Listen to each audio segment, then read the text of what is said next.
can feel the evolution. All my time no longer frozen. So maybe all the dark.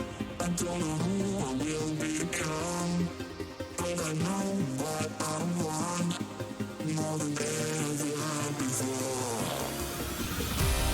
I'm tired. I'm gonna stay along your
Hello, everyone, and welcome back to the Catch World Cup 2020, the quarterfinals. Dolan here, joined by JV Hyperion. Hello, it's late in the evening here, but we got to wake up, get ourselves ready and sorted for some more intense fruit catching action. Hong Kong versus Canada going to be first up. Hope you are all doing well this fine evening, or morning, if you're on that other side of the world. The weekend is off to a good start. And now it gets serious. This week we'll eliminate 4 teams, but neither of these two are at risk of being eliminated because they are in the winner's bracket. So it's just for a spot in finals week. No big deal. Yeah, nothing, no pressure, nothing on the line. Not like either of these teams have a track record of getting to knockout stage finales that they want to continue. Yeah, this is actually a big opportunity for Canada. They've actually never made it this far in Catch World Cup before. Their previous best is just top 16. So if they can make the jump to top 6, that'd be insane. Yeah, they recorded top 16 2 times in 2013 and 2016. And then in all 3 of their previous 3 encounters, they've actually not managed to make it past the group stage. But they've always had a team that I think has had that potential to do so. But either it's tricky groups or kind of player unavailability. But yeah, this is looking like a pretty strong year for them so far. They topped a really tough group along with Chile, who are 2-time runners-up, 1-time winners, and looked very dominant in that match. And then in the round of 16 last week, they were victorious over Russia? Yes, I believe 6 points to 3. Yep, 6-3 over Russia in the round of 16. We're going to get to some warm-ups here. But JBH, what do you think about this map pool? How's the map pool going to affect these 2 teams? It looks pretty spicy. I think all in all, everything is elevated in difficulty over what we've seen last week. Hong Kong are traditionally a team that scales very well. They don't fall off in performance until the very later stages. Canada, we don't really know that much about since they've not been present in the knockout stages for quite some time, although we know that they have some excellent players coming through the ranks. So statistically, based on the information we have, I have to give an advantage to Hong Kong here. Yeah, I think that's fair enough. Hong Kong have always had some great tournament results. They have made it to finals week before. So they're definitely looking to do it through the winner's bracket this time. Would be the easiest. But Canada looking to make some history here, and they've got a team, I think this is one of the better Canadian teams we've seen in the past few years. Yeah, absolutely. And I think the great thing about Canada we've seen this far this year is they don't seem troubled by anything. There's none of the previous kind of worries or departures of key players around or during CWC. They're laughing, they're having fun, they're taking it seriously, but also they don't seem to be letting the pressure get to them at all, at least so far. Maybe that'll change this week. Yeah, well, now the caliber of opponents they're going to be facing is going to be stepping up. Obviously, Chile, though, great competition. But it only gets more difficult from here, and we're going to be getting to the warm-ups very soon. Yeah, that's also true for Hong Kong as well, to be fair. I mean, they've had a very good 6-2 victory over France in the round of 16. And they also topped their group along with Philippines, Finland, and Malaysia. So a pretty difficult group by all kind of accounts. But yeah, I mean, Canada is going to be a little step up again from what they've seen in previous opponents. France didn't underperform last week, but they didn't look quite at their best, whereas Hong Kong looked really strong. If Hong Kong can perform at exactly the same level as they did that last week, I think Canada are going to find it tough to kind of put a huge dent in the Hong Kong roster right now. But if Canada bring their A game and Hong Kong aren't quite on form, then this could become a really difficult situation for them. They need to keep their eyes open at all times. Yeah, Canada are going to be facing an uphill battle this match. I don't think it's quite out of reach for them, but it's certainly not going to be easy against Hong Kong, a team that has made it to the business end of multiple World Cups. So it looks like we're going to be getting set to go with our warm-ups. Can't wait for the warm-ups. I have missed these warm-ups. Yeah, it looks like we're just having a little bit of trouble loading up the client lobby. Hopefully we get that resolved as soon as possible. Wouldn't be the Catch World Cup without technical difficulties. I don't think that's exclusive to CWC in all fairness. I think it's just a fairly kind of common tournament client thing. I mean, this is the price we pay for having such a beautiful client, that sometimes there are a few little bugs to work out. True, and Vexakita is back gifting 5 more Tier 1 subs. I've been waiting all week for that one, I bet. Thank you so much. 85 gift subs now in total. I think 100 might be on the cards by the end of this week, and who knows how far they go after that. Certainly an insane amount. Thank you so much, and enjoy the emotes to whoever just got them. But we're, oh yes, Henrik with the flashlight and easy, and that is Johnny Test, folks. Life of a Zoomer named Johnny Test. Since that's a Fuhi map, I'm going to assume that's fairly likely the Canadian warm-up. A nice 54-second Johnny Test theme song opening. Yeah, I mean, warm-up's out the way, we get straight into the match a little sooner. I'm, as you said, itching to see some action. It's been a whole week, man. We've missed out, and it really almost has been a whole week, because we finished like fairly sensible time on Sunday last week, and here we are. It's not even Saturday yet here in the US, but yeah, CWC has begun once again. It's Friday night, and I'm loving it. I am so down for more Friday night matches.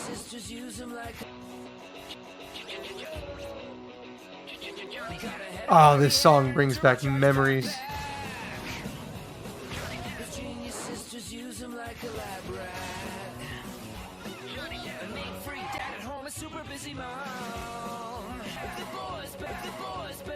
But now we're going to be waiting for Hong Kong's warm-up.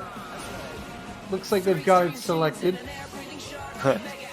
AFB saying use no fail. You know a warm-up's going to be great when it starts with use no fail.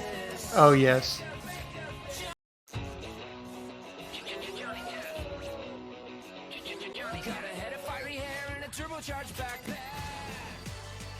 So whilst we're waiting for this warm-up to conclude, make sure to get your roll predictions going, everyone in the chat. Remember that the team tie roll. Oh, we have seen some excellent rolls. Yeah, I think we've seen 2 ties now. We had a 98 tie in it was 99 tie. It was the 99 tie. It was the Hong Kong France match. They both rolled 99s. And then we had the 82 followed by the 83. We've had a 99 and a 98 as well. So I think all around there's been some really high rolls so far this tournament. Everyone bringing their A game, wanting to get off on a good start. Captains definitely practicing their roles this year, stepping up big. Yeah, don't forget that loser of the roll will ban first, winner of the roll will ban second, and then they get first pick. So, question, chat. Can you shake 126 times in 30 seconds? That is the question. And it's also the warm-up. Star rating, 13.5. I mean, that does kind of indicate why no fail may be necessary. It's even shorter than the Canadian warm-up, which was only 54 seconds. 33 seconds. These guys aren't trying to psych each other out with long warm-ups or meme picks, like easy flashlighting at all. They're going straight. They want to get straight to the action right away, and I love that. 13.5 stars in 30 seconds of map. All right, AFB, what do you have for us? Given how normal this has begun so far, I'm terrified about what the rest of it's like. Oh, we see some 2B patterning here. Latifah has Hard Rock on? I'm not sure that makes... Oh, some of those patterns get horribly spaced. I was about to say, I'm not sure Hard Rock makes too much difference when the map is probably already possible as it is, but I was wrong. There we go. Yep, that'll do it. Oh, yes.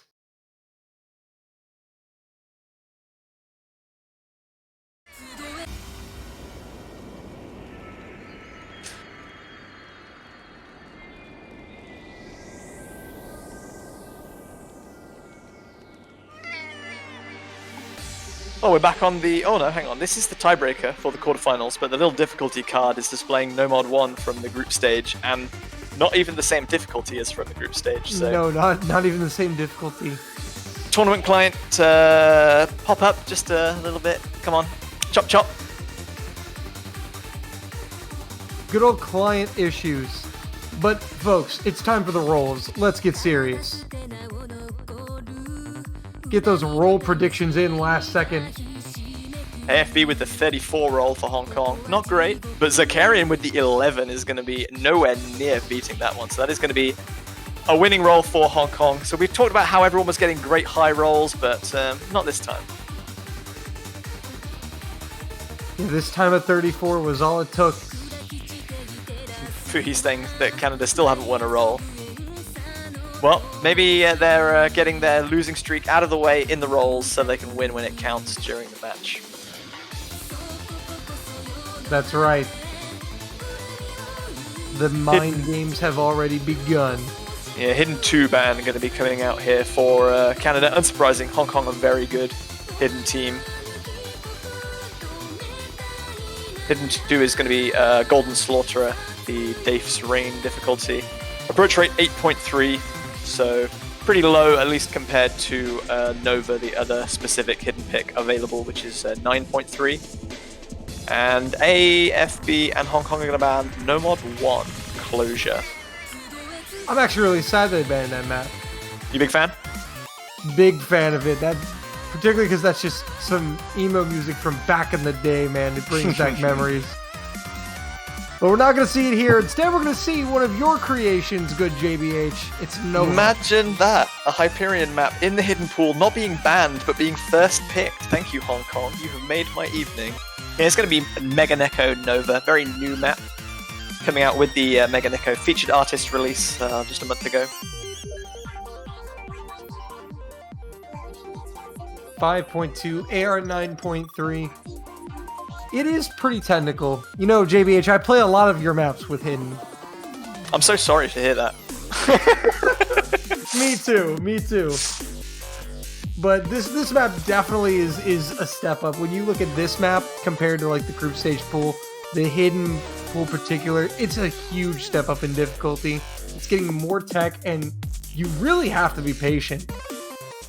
Yeah, so although the difficulty settings, CS4, approach rate 9.3, are maybe a little bit more comfortable for people reading Hidden who aren't necessarily good Hidden players, this is quite low BPM and technical, as you said, with some high density and weird snapping, so definitely not something that's going to be trivially easily, even though I think it is probably the easier of the Hidden picks available if you are fairly comfortable with higher approach rate.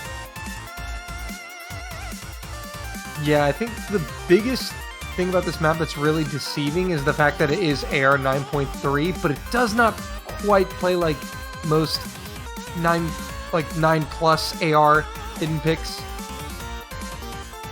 It definitely has some unique sections through it that just make it play unlike a normal specific. It's really going to test these players, and it's not a shock to see Hong Kong pick it. Yeah, especially considering that early ban from Hidden 2 came out on the side of Canada. But yeah, neither team wasting any time here. We're going to get right into this one. Almost before we can even finish talking, they're about to start the map. So let's shut up and let them do battle. Let the fruit catching begin. Looks like we're going to have to play catch up with Sakanaz there.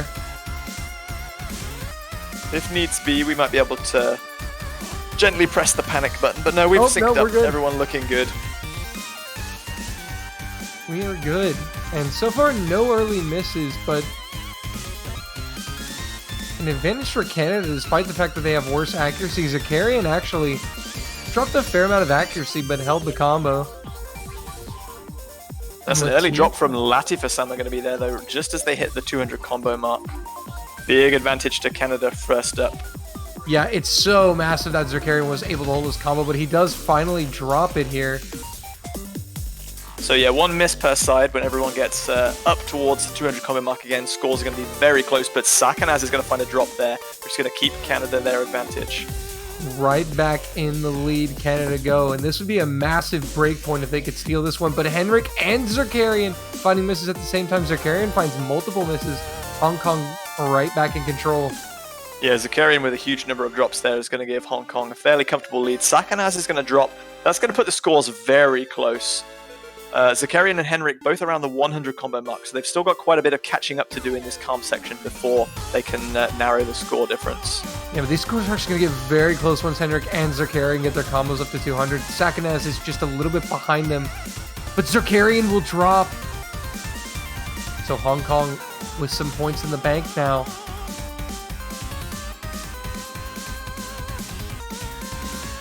About 1/3 of the map still to go. Zakarian's 100 combo is the only thing that's tipping the score of advantage further in Hong Kong's favor right now. AFB playing very well with the SS Latifa, and Sakanaz drop! Double miss from Hong Kong! Zakarian's over 200! Yeah, W has missed multiple times there, but if the other two players from Canada can hold, they might still be able to take the advantage back here on the account of having two 200 combos. W missed so much there. He finally started recovering. Is there gonna be enough time? That's a real shame because he was definitely carrying with the full combo to that point. And there's another miss from W. Henrik dropping as well, just as Sakanaz and Latifa get back to 200 combo. This one is almost certainly in Hong Kong's favor now. Oh, there are many opportunities there for Canada, but Hong Kong's consistency is going to pull through. And AFB with the clutch FC. Yeah, Sakanaz with a drop right at the end there, but not going to make a difference. Hong Kong taking a fairly comfortable win in the end of about 70,000 points. That's an SS from AFB. Great way to start your day off, start your match off. Some confidence. But yeah, that one really could have gone either way for most of that match. There was plenty of score swinging, and advantage was in favor of both teams at various points. It's a shame that neither team will really know how close they were to winning or losing that one because there are no breaks. But yeah, Hong Kong take the first point on their pick. Canada shouldn't be too upset with that one. They probably weren't expecting to win hidden anyway, so pick something that they're comfortable with and try and get themselves on the board. And Nomad 2 is what they're going to go for here, about 2 minutes in length. Yes, Izanami no Nageki, Siamu map.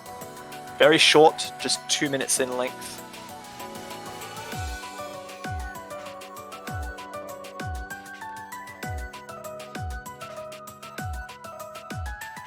Yeah, one of the specifics in the Nomad category for this map pool, one of them being banned by Hong Kong, so you can kind of tell Hong Kong wanted to target the Nomad specifics because they feel it's probably where Canada are going to feel most comfortable. I think both of these teams have very similar strengths in Hard Rock. Hong Kong definitely have an advantage in Hidden. Double Time could potentially be a toss-up either way, and Hong Kong maybe just feeling that their consistency on Nomad is all around slightly better. So even if they both put in great performances, Hong Kong will just have slightly better combos or maybe slightly better spin that will give them the point. And if there's one pick they can take off the board that is fairly comfortable for both teams, they don't want to risk losing on, then Nomad 1 is going to be that one. Yeah, well, Hong Kong is going to bring in Auto LS, and Canada will bring in Yoshi Green. So some subs, and we're getting ready to go.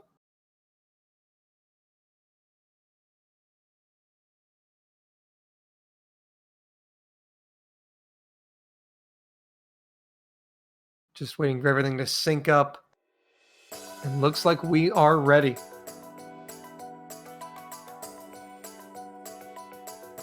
Very calm intro to begin with, but definitely potential to miss when nerves and tension are high.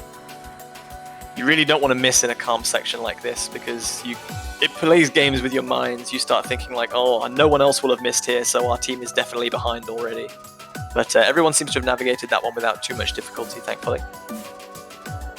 Yeah, everyone now getting up to 200 combo. And some of these slider ticks get pretty tricky towards the end of the map, so we're going to have to make sure that people definitely full accuracy the sliders as best they can. There's very little in the way of like leniency here where you can just casually miss a droplet and still maintain combo and focus on the big fruits. So far, so good for these players. Still 6 SSs.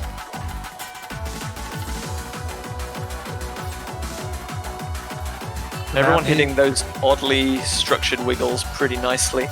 Yeah, W the will drop for Canada. He finds the first miss of the match. Yoshi Green with a drop just before the spinner as well is going to put the advantage further in Hong Kong's favor. This is a short pick and we're only 1/3 of the map to go. It's going to take several misses now from Hong Kong very soon before they run out of time and combo to allow Canada back into this one. Yeah, Canada really on the back foot here, and Yoshi Green's miss is going to put them even further behind, and Hong Kong still with the three-way FCs, but Latifa will drop, but that's still not enough for Canada. Yeah, Auto LS has taken a little accuracy hit, but AFB still holding on to that double S. Henrik doing the same, but one full combo is not going to be enough to counter the performance from Hong Kong right now. Coming into the final spinner, no way Canada can come back from this one. There's going to be a break point and a second point to Team Hong Kong, 2-0. Excellent performance by Hong Kong. Once again, AFB with another SS, Auto LS with the FC. Yeah, 2 out of 2, so excellent start for AFB. Someone better keep count, because I feel like he might have a few more of those in the tank. And Vexakita has gifted 5 more Tier 1 subs. Creeping ever closer to that elusive 100. Thank you again so much for the support to help keep World Cups and OS staying awesome. Everyone enjoy your new badges and emotes. There's going to be DT3 coming out of Hong Kong now. They decide they want to stay speedy. They've done the low, the high AR hidden. Now they're going to go for the double time. And they're going to pick the converted OS beat map here. Some K-pop time. Remember from the showcase we had lots of K-pop fans and lots of people wishing that it would disappear from the face of the earth. So please try not to beat each other up too much in the Twitch chat over this one. Yep, we're going to have it for 3 minutes. So if you love it, cherish it. If you don't, bear with it. You maybe go get some CWC food if you're not a K-pop fan, but if you are, then maybe it's time to Ucha and get down with this one. Game number 3.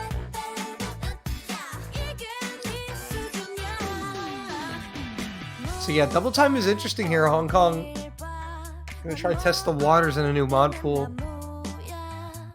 I think Hong Kong will feel fairly comfortable that they are a better double time team. Even though Canada have some excellent kind of speed and pace players, I think with the consistency that's been shown thus far from AFB and in particular, and also Auto LS, I think this is a good pick for them to try and kind of prove, hey, we can win on any mod, so try and pick whatever you want against us, which is really demoralizing for an opposition.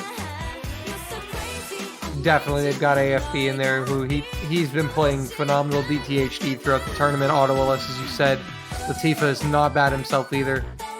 Only found a couple misses here in the opening 2 maps. Question to chat, would you rather have K-pop or Kero Kero Sax? Oh, that's easy. I knew you were a K-pop fan, Donald. I'll never reveal the answer. I'll never reveal which side it is. He's hedging his bets. I'm just gonna You're not going to put a traitor on your boys this time like you did in 2018, are you? Netherlands versus Germany. I would never. There's evidence on stream of you being a filthy turncoat, Doland.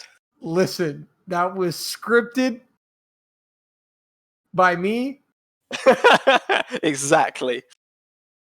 And it was totally worth it. But anyway, AFB is going to be putting Hidden on. He'll be the only one to do so.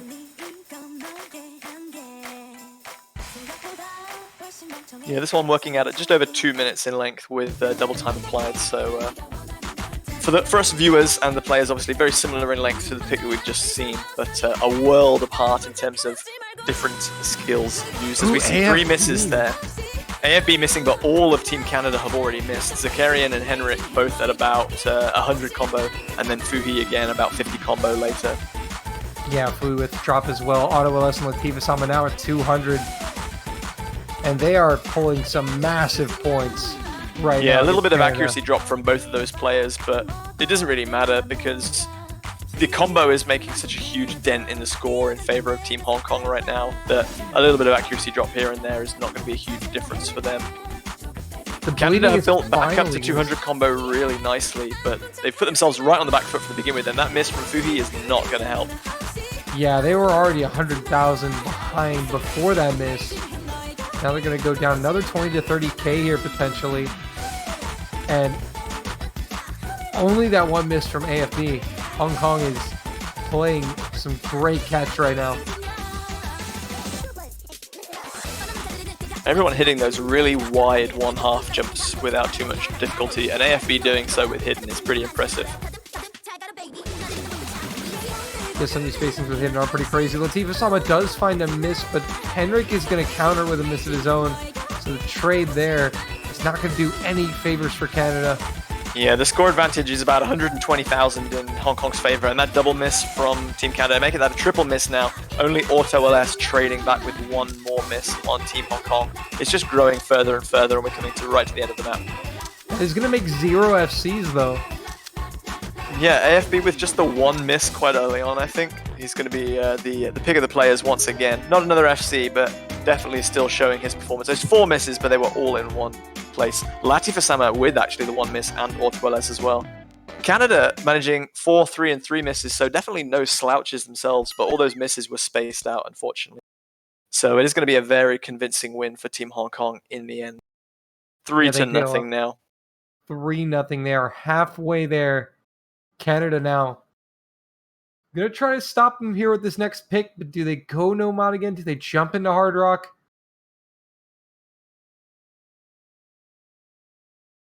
Ordinarily, Canada would be very confident in picking Hard Rock. They are a very good Hard Rock team, but I think they realize that Hong Kong are as well, and they maybe just don't feel that they are confident enough to beat Hong Kong on here Hard Rock, even if they do well. I mean, at the moment, it just looks like Hong Kong's consistency is just beating them out across anywhere. And Canada are going to take the timeout. Very early timeout, actually, as well. I think this is a smart use of the timeout. Most teams, I think some teams, they wait too late to use the timeout, of course. There's always the thought of, what if we need it late in the game? If something big comes up. But this is a major point in the match for Canada. They're down 3-0. If they don't do something about this now, it's going to be very hard to get back into the game. So taking a timeout, I think, to just reassess the situation, I think this is a good call here from Zerkarian and Team Canada. It does tell quite a bit, in my opinion, about the state of the Canadian players, though, because as I said at the top of the match, they've been very kind of casual and joking and having fun.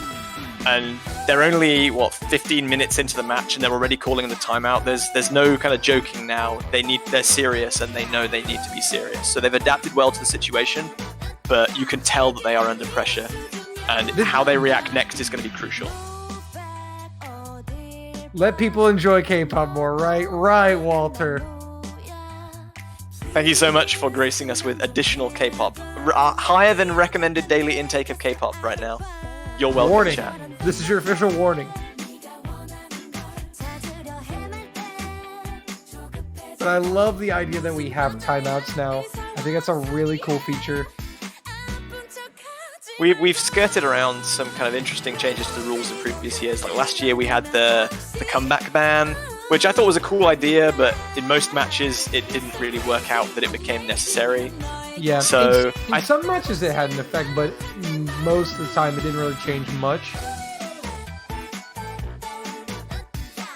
But yeah, I think the tactical timeout does provide, it's very simple and easy to kind of tactically use, and we've seen it used really cleverly to stall a team's momentum or really give people a chance to regroup. So it's very versatile. I think the Philippines used it pretty well. I mean, they got to the end of the match near tiebreaker, and they just decided to use it to try to kind of psych the American team out. Well, in that instance, the US had already just won 2 points in a row to force the tiebreaker, and they had all the momentum. So the kind of timeout there just was like, yeah, you're hot, you want to keep playing, but we're going to make you wait a little bit. Cool them down a little bit. So Canada's timeout is running out. They're going to have to pick something fairly soon, or I think they're just going to get something picked for them randomly. We haven't seen that happen in this cup. And it's going to be Hard Rock 3, so they are going for Hard Rock. I think this actually is a smart decision from Canada because Hong Kong, they've won on every single mod except Hard Rock. This Every is other mod has been very fake. unlike anything that we've seen in Hard Rock pools for this stage of a CWC before, though. So we're going to be going into Convert. CS 5.2 becomes CS 6.7, 6.8, I think, with Hard Rock being added. So this is going to be a combination of really small fruits and also really low BPM and density. So maybe they've just memorized the heck out of this map, and they're going to hope that Hong Kong haven't, and their consistency is going to start to falter here.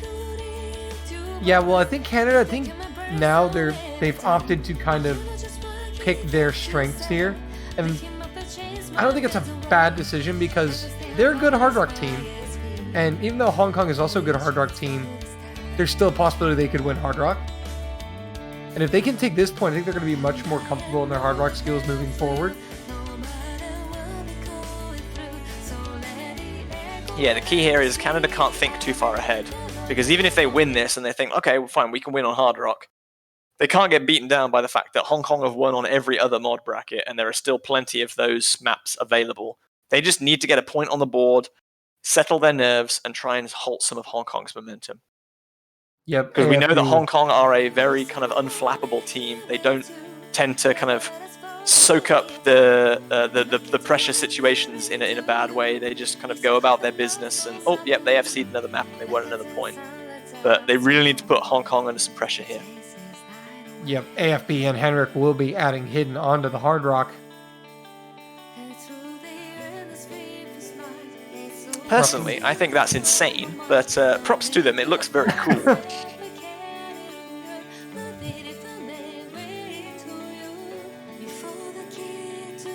So far, no early mistakes from either side. Yeah, the opening to this map is fairly kind of nondescript. You don't even need to dash that much. It's just a case of balancing the small fruit size and coping with the low density.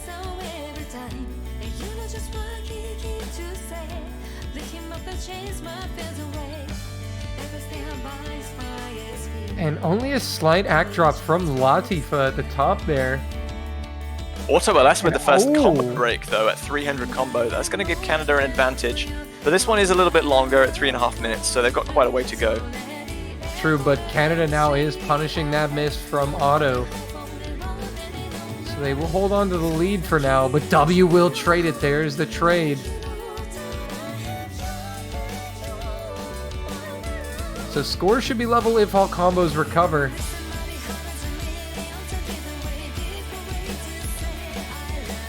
Zakarian's going to drop as well, though. That's going to rapidly swing the score difference in Hong Kong's favor.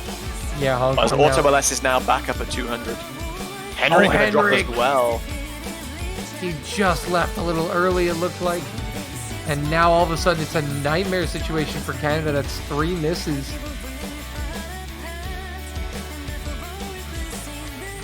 And they're not completely out of it, but they need to see some misses from Hong Kong. And Henrik's miss is not helping Canada now. They're going further in the hole. Zakarian missing just as he was about to hit 200 combo. Auto LS going to trade, but Hong Kong still have a huge advantage right now, and there's only about 1/3 of the map still to go. Unless Latifa and AFP basically double miss soon. I think Canada's going to have a really hard time getting back into this, and Zakarian is going to miss yet again. W loses that impressive combo towards the end with about 1/4 left. Henrik is just about to hit 200 combo, but he's the only player on Team Canada with any kind of combo. And Hong Kong know what the advantage is for them right now. Nearly 200,000.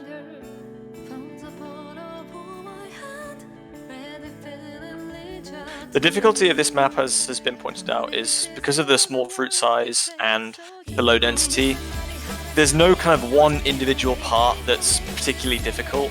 It's just consistently requiring lots of precision, so one miss can really lead to further misses. Yeah, we have seen that from Canada's side. Even Auto LS getting caught out a few times as well, so... AFB just going to drop that double S right at the end as Latifa drops combo. You could tell he was annoyed by that one, unfortunately. But otherwise, great performance once again. Another FC from AFB. and another huge point margin in their favor. They're now a second break point and 4-0 up. 2 from victory. Yeah. 4-0 Hong Kong. They now have the pick. A chance to put it at match point here. Another question is, where will Hong Kong go? We've played one of every single mod in the pool. We've played no mod, double time, hidden, and hard rock. Now it almost seems like you can't guess what their pick is going to be, but it's going to be DT1. Yeah, I think that's wise. I mean, Hidden was like still a 70,000 point victory, but it was at least somewhat close. It's the closest of all the matches, all the picks we've played thus far. Double time, the victory was 210,000, so much more kind of comfortable in their favor. So approach rate 8.5 double time is going to be a nice round 10. And this one is going to be pretty long.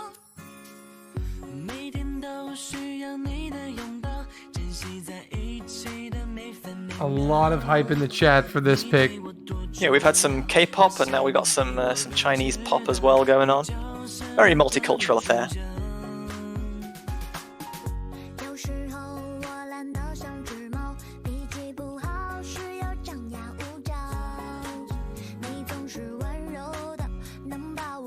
Some arguments. Kero Kero Sax is better than Meow Meow.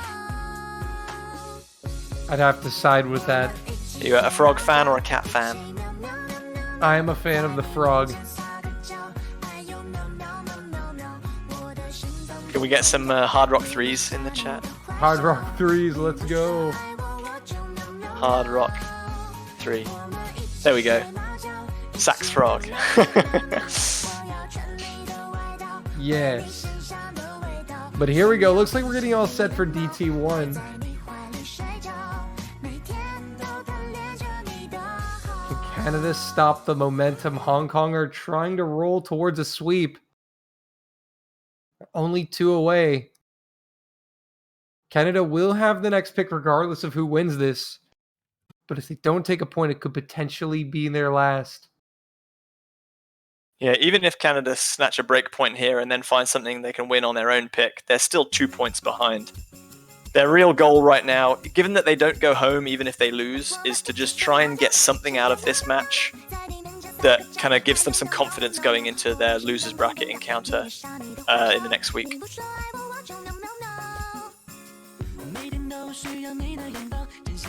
Of course, now that I've said that, the reverse sweep could be on the cards. So I look forward to being proven wrong. I do love a good underdog comeback story. Oh, who doesn't? But Canada are going to have to do it the hard way now if they're going to do it at all. So far, all the combos are looking good. Everyone getting up to 200 now. Zerkarian will be the first drop, though, on the side of Canada. AFB does trade it, though. So we're even at the moment.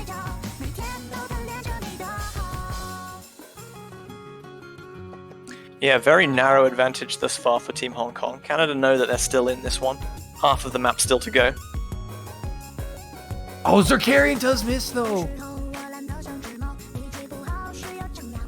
And once again, Hong Kong are in a pretty good position to capitalize with AFB approaching that 200 combo, and another miss from Zerkarian as well. He's going to swing the lead even further in Hong Kong's favor with 1/3 of the map still to play. Yeah, now Canada are definitely going to need some help from Hong Kong, but Otto and Latifa are playing phenomenal right now, rocking the SSs. AFB now back at 200. So Hong Kong is looking super strong.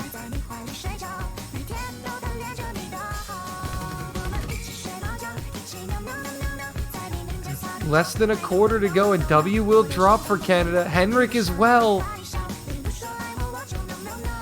Hong Kong looking for their 5th here. Yeah, Zerkarian with a drop as well, closing in on the end. Hong Kong looking really strong. Latifa and Auto still holding on to double S's. AFB with just that singular miss. And that's going to be 5-0 Hong Kong. Match point. Canada with the pick, though. Yeah, Canada to pick next, but Hong Kong have already broken Canada's pick twice, and they've won in every single mod pool now. But that was almost a triple-double S from Team Hong Kong. Absolutely fantastic performance from them.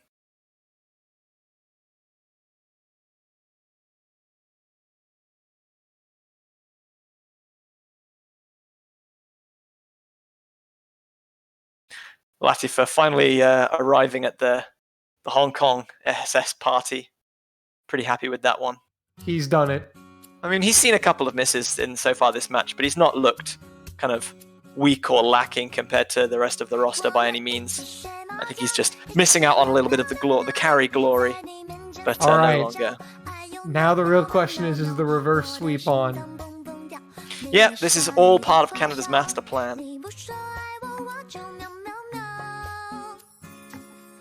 Where do they go? They've got a number of technical selections left in the no mod pool. They've got very slow approach rate hidden. They've got very technical double time and fairly standard hard rock picks left available.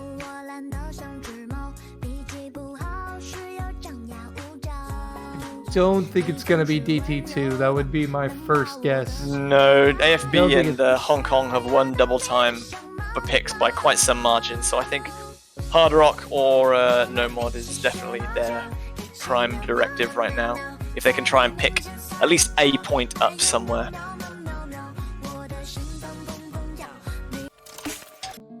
It's going to be no mod 3 Anti-Crystal. Team Banger song. Philippines Overdose. Yeah, this one brought to you by Bunrei, Sino, and Jiayak Tamer, if I'm not mistaken. Sino, the famous Filipino mapper and player, who definitely played for Team Singapore in the CWC, but was participating in the Mapping World Cup for Philippines for unknown reasons.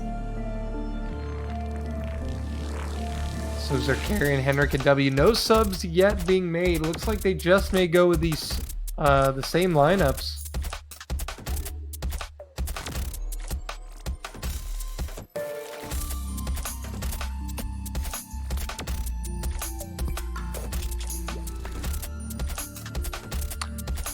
So yeah, Canada are going to be going for something a little bit more technical, something that we haven't seen kind of too much of in the match thus far.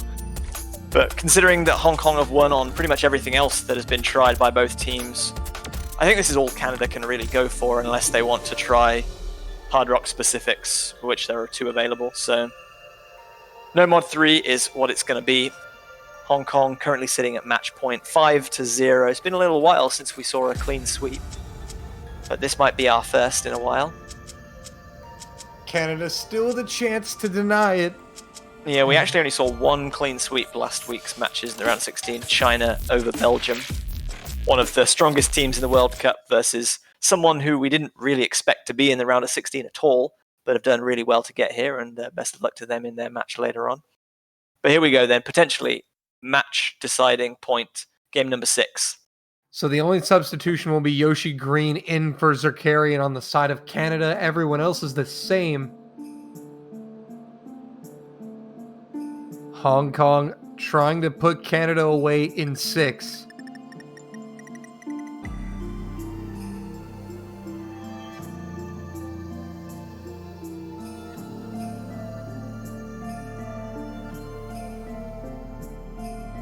Very calm opening section here. Yes, nerves have got to be getting to Canada right now, but they're not letting it show just yet.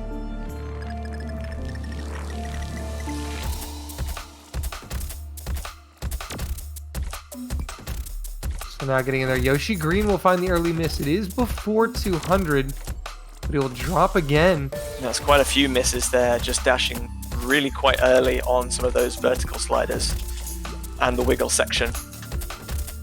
Everyone else hitting 200 combo without too much difficulty, it looks like.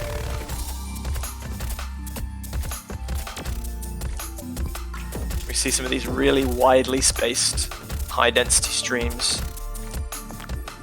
Not giving anyone too many problems. Another calm section coming up before it builds back into higher intensity again. Hong Kong maintain the lead. Yoshi Green able to recover. And one miss from Hong Kong will put this scoreline really close.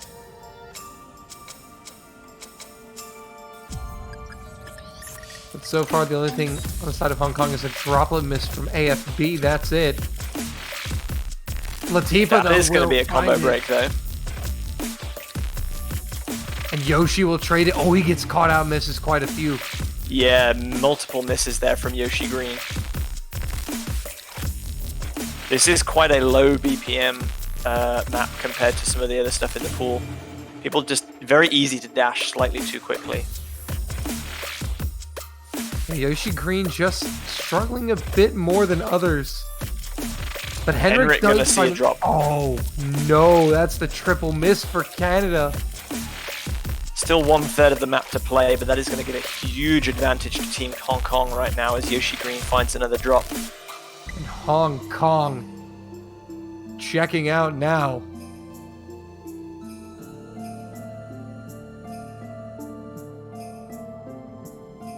And that's, you hate to see it.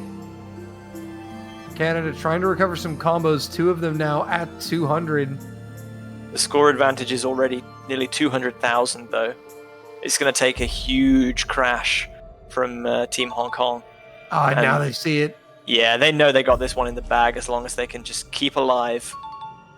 Canada must be feeling a little bit downhearted now. They know that any chance of them surviving in the winner's bracket is completely out of their hands. It's in Hong Kong's destiny now.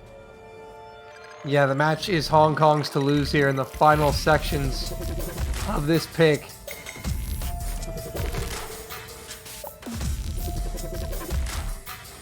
And it doesn't look like they're having any trouble at all.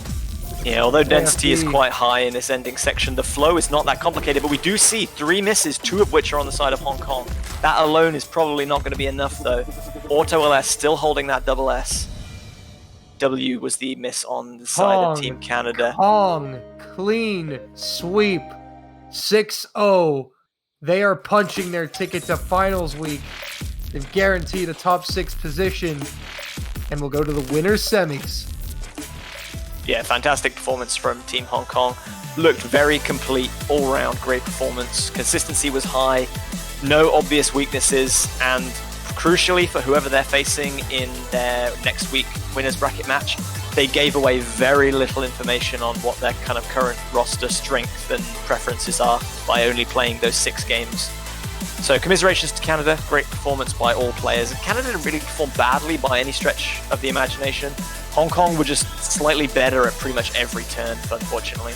Yeah, regardless for Canada how they do from here on out, they've actually guaranteed their best finish in CWC history with the win over Russia last week. They will be at least top 12. So a potential for them to still go further in the losers bracket. So they're not out of it just yet. But Hong Kong, the first team to book their trip to finals week and the winners bracket semifinals. We're going to be getting another team in the next match to do the same. A big one coming up, JBH. Yes, it's going to be pretty exciting. I mean, they don't get any worse than this. They just get better and better, don't they? Every single time. So China, Mexico are going to be coming up next in a little over 10 minutes. China, obviously 3-time champions. Mexico, 4th place in last year's CWC, coming all so close to that podium finish that everyone was desperate for them to achieve. Maybe they can go one better this year, but if they want to do that, then beating China would be an amazing first step. And that is also in the winners bracket. So again, nothing to hugely lose in terms of tournament participation for either team, but the ability to guarantee yourself that top 6 spot, as you mentioned, Dolan, is just such a good feeling. And it means that you don't put all that pressure on yourself of having that one chance in the losers bracket, where if you do get beaten again, you go home. Right, and also the perks of making it to the winner's semis is like Hong Kong is now in this position. They get a chance to play for a medal next week. Making it to the winner's finals guarantees top 3. So if you could set yourself in the semifinals, you have a chance to make it onto the podium. But China, Mexico will be coming up next, and we have many great matches this weekend, as you see. They're just in the winners bracket. Yeah, looking at the winners bracket there, you saw Italy versus Indonesia, and then Korea versus the US. The monster We've seen match. some fantastic quarterfinals matches. I mean, those are some excellent kind of put-togethers that we just couldn't like ask for better. We're going to see some of these matches again, like Korea US. That's finals territory, like matchup right there. Like, and so is China. China Mexico. versus Mexico could easily be like a losers bracket final or like a finals week 1 pick. And that's just in the winners bracket. We got some great matches in the losers bracket as well from teams that maybe are there a little bit earlier than we expected, but definitely fighting for that one kind of podium spot all the way at the top. There's plenty to talk about and plenty of action ahead this weekend in the Catch World Cup. So you guys need to stay tuned. Big one coming up next. But JBH, as always, it's been a pleasure.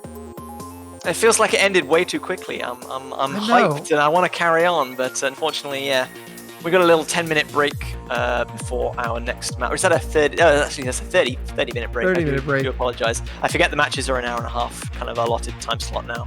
Yeah, we got bigger blocks now. 40 minutes then until our next match at 3:30 UTC. So go get yourself some CWC food. Go to the bathroom. Do what you gotta do. Buy a banner. Match. But yes, banner plugs. Oh, we didn't do one of those. Yeah, buy a banner. You can't sign off without plugging the banners, though. You gotta plug the banners. If you're rooting for China or Mexico and you want to support them further and the tournament, you can get a banner for $2.50 in the Oz store. It supports the tournament and it makes your profile look sick in a good way. Of course, there's still 14 other teams. Obviously, the 2 we've seen, the 2 we're about to see, and then the remaining knockout stage competitors. And you can buy a banner for each and any of those teams that you like to choose who you want to support. And if the team that you pick wins the tournament, you get to keep that banner on your profile as a show of kind of honor and respect for your favorite team who went all the way. So yeah, do go to the store, pick up a banner, help support World Cups and OS in general. But yeah, for now, that's going to be us signing off very briefly. We'll be back in 40 minutes with China versus Mexico again from the winners bracket. Hope to see you all very, very soon. Thank you for watching. We'll see you next time.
Hello everybody, welcome back to the Catch World Cup 2020.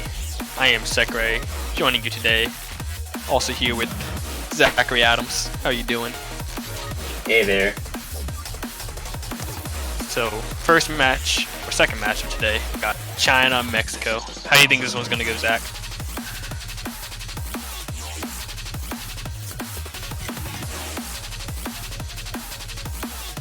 I'm honestly not sure how this one's gonna go. I mean, it's definitely in favor of China, but you can never tell what's gonna happen in Mexico. Oh yeah, both these teams pretty strong. Obvious advantage, I think, goes to China. China being several-time world champions, of course, coming in with their power lineup: Dusk, Crystal, Callion, as you see on screen right here for the first warm-up. Mexico, though, they are a strong team. They've taken a lot of teams down in the past, especially last year with their great performance. And they also took down Italy in group stages this year.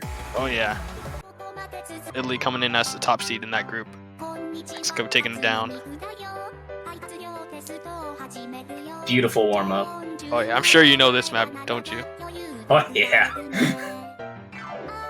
I actually haven't played this in so long, but I know it. I recognize it.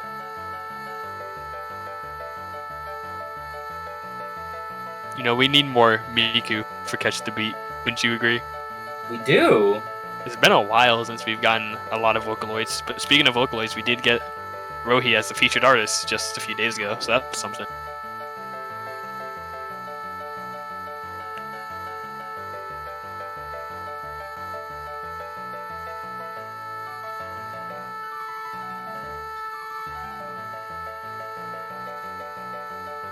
This is beautiful.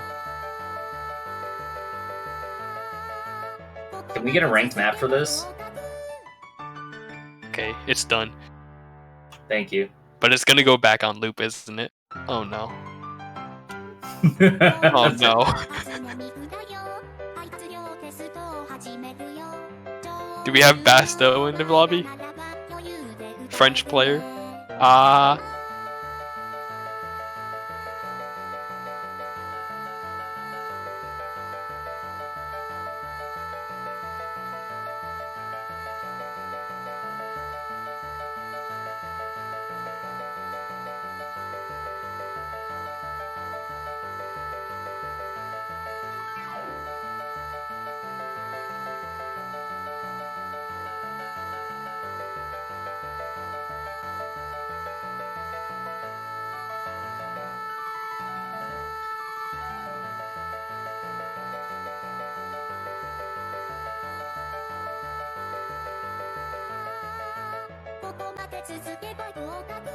How are we supposed to cast this, Zach? I don't know. what My is brain this? is melting. It's easy. You just say that China. Oh no. Oh. Alright, actually, we get to play this now, so it's only gonna be one more time that we hear this. Whether that's good or bad, I'm not too sure. Unless the other team doesn't have their warm-up ready. Oh no, don't even. Please no. I did it.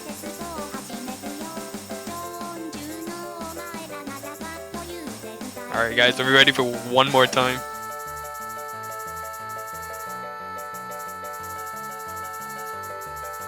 That's beautiful. Callion, you're not supposed to miss the slider ticks. Oh, he's having a good time.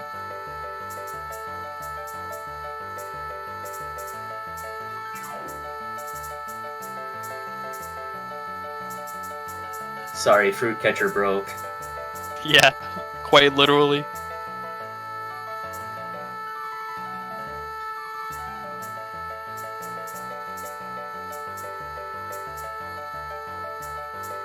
Yeah, okay, Dusk.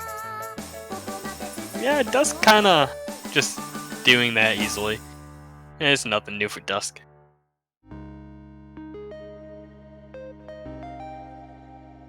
Well, we have one side of the spectrum, Callion coming in with the D with the flashlight relax. We have Dusk with the 3 miss. You know, I actually don't know which team's warm-up that was.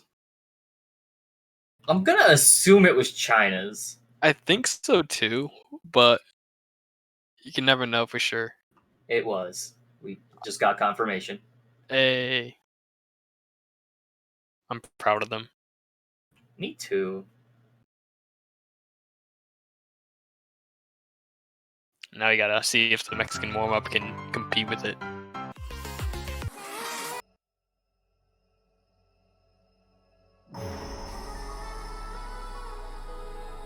Oh, it looks like we're gonna have Camellia Oh my featuring god. One Hero. It's time. Oh, it's time. Vinorza. So, Juan, can we get a cover from you on this? Yes. Beautiful. I'll be expecting the best.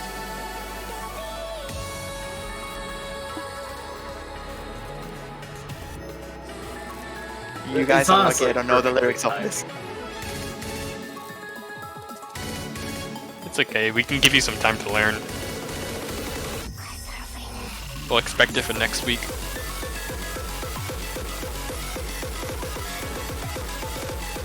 He gets 2 minutes. If he doesn't have it by then, he has to improvise. Uh-oh, that's not gonna go well. This is a rather long warm-up though, 4 minutes and 21 seconds.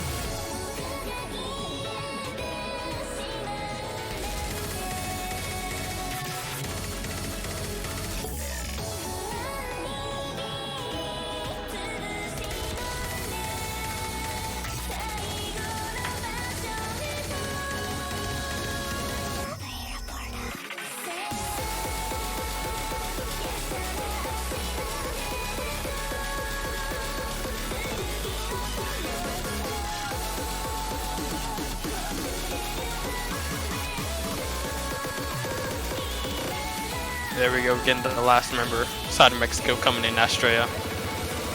Get the warm-up started so we can get into the match as soon as possible. This is quite different from the last set of warm-ups that we had where both teams picked really short warm-ups.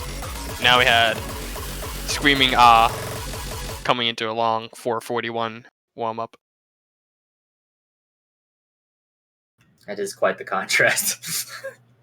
It's like on one side of the spectrum, you got these two teams. All right, let's speed run, get this over with 6-0, very fast. And on this side of the spectrum, does that mean we're gonna get a 6-5 tiebreaker? That'd be nice. God, I hope so.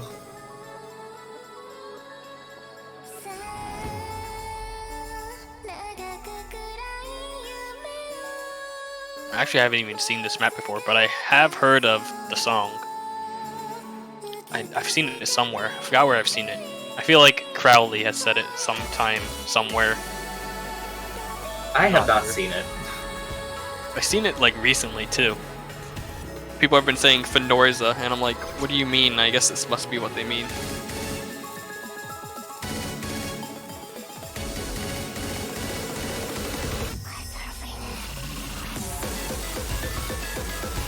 Oh yeah, as Pup says in the chat.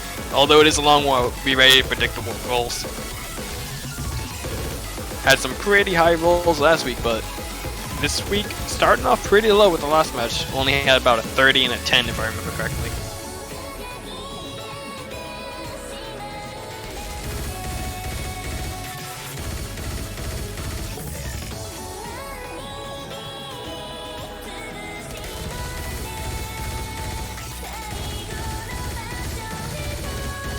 Oh, now I know what this song is from. It's because Rockman mapped it. Korean player. He actually mapped it about a month ago, but he updated it 6 hours ago. That's where I saw it. That explains a lot. Yeah. Also, let's just not mind these combos from Calumet and Dusk. That's just what they do. Yeah, nothing new here.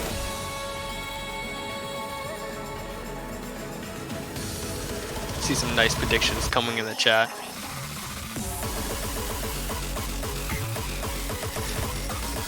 Oh my, this went from 0 to 300 really fast.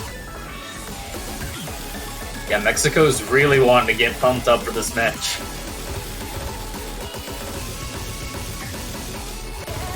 And I Finally. really don't blame them. I mean, they're Yeah. up against China. They're gonna need every single ounce of power they've got to beat China. Every team will, honestly. Not even just Mexico. China coming in that strong. This map looks really fun though. Kind of want to play it.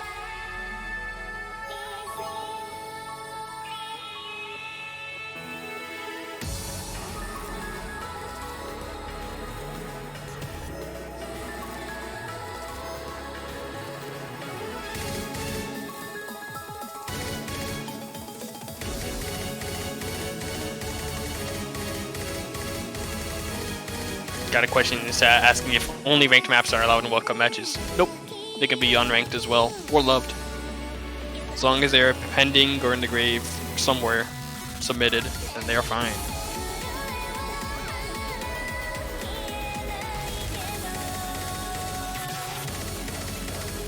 You know, we were talking about China's combos earlier, but look at these Mexican combos over here. All pretty high themselves, especially Estrella's hitting 700 just now.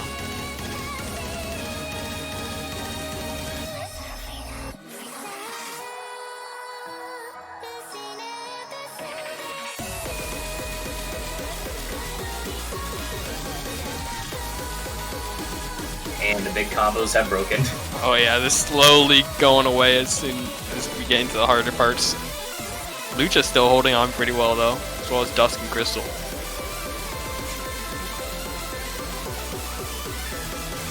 Oh, everyone missed there. So much about that. Yeah, it's on. The curse and tating is real. I didn't even get to see what that pattern was, but pretty much everybody missed it.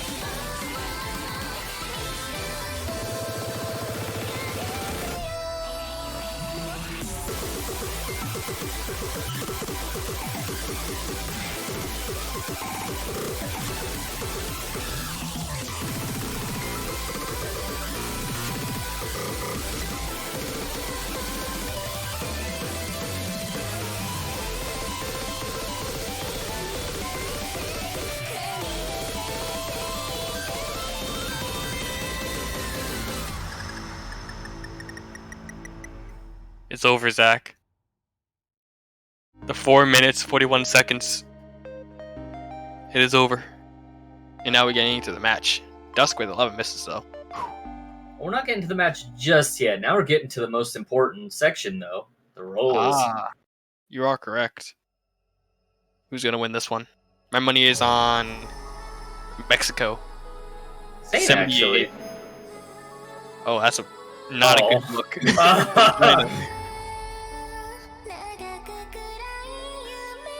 Well, it's not that hard to beat this one. I believe in you, Mexico. Where there's a will, there's a way. Oh no, don't tell me they're gonna roll a 3 or 2 or 1.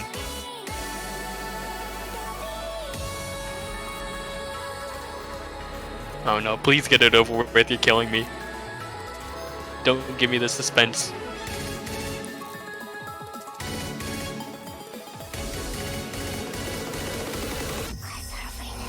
Well, it's gonna happen. No. It's coming. Oh, it's coming, alright.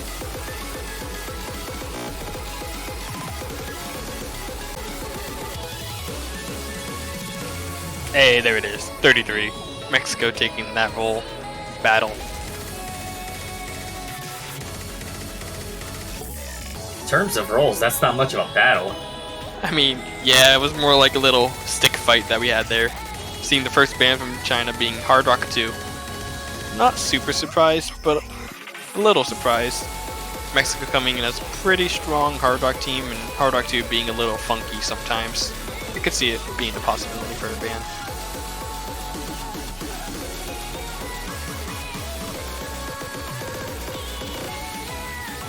That ban I'm a little surprised about though. Hard Rock 3 from Mexico. That one I would think that Mexico would have the advantage, but maybe they're feeling, China is really consistent. I don't want to play a consistency Hard Rock pick against them. It's always a possibility. Not very much of an advantage to have when you're against China. Yeah. You gotta kind of squeak out those little advantages wherever you can. Wow. We're just getting all the Hard Rocks out of the way. 1, 2, 3, and done. Interesting. Both teams ban Hard Rock, and then they pick it. Yeah, it's interesting that Mexico picked this, especially. Yeah. Really surprised. They must be feeling super confident on this. Which is kind of interesting, considering this map not really the most comfortable of maps with Hard Rock.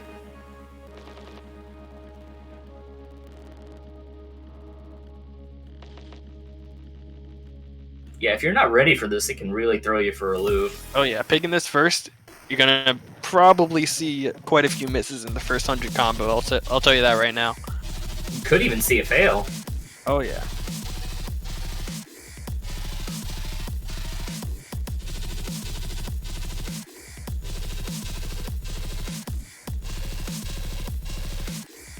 Yeah, Mexico banned hit in the last match apparently.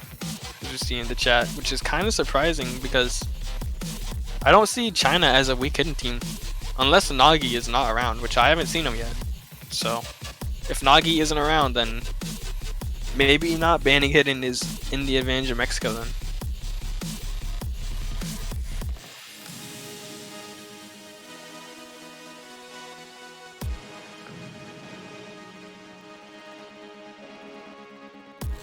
Side of China, we got Calumet, Crystal, and Dusk coming in. Side of Mexico, Panchiwi, Casho, and CX Lucha. A little surprised that we don't see Daxaros coming in on a Hard Rock pick like this. He might just not want to play this one. I mean, maybe, but he is the one who picked it. That is the thing. But Daxaros, I would say that Daxaros is the best Mexican Hard Rock player, so it's a little surprising to me that he's not playing this. But I'll end up getting proven wrong, and they're gonna 3-way FC it, aren't they? That would be a treat. It would certainly be something. And here we go. How many misses are we gonna get in the first 100 combos, Zach? Across all players? Yeah. How about 10? Ooh, spicy. Very spicy. There's 1, 2. Actually, Dust missed quite a few there, actually.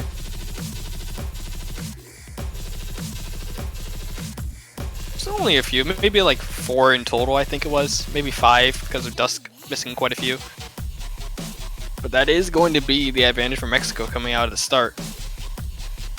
We'll have to see if they can hold it, though. Oh yeah, it's only about 10,000 points, I think, because of the amount of misses that Dusk had. Obviously isn't that much, but I think it's well and because of it being very early in.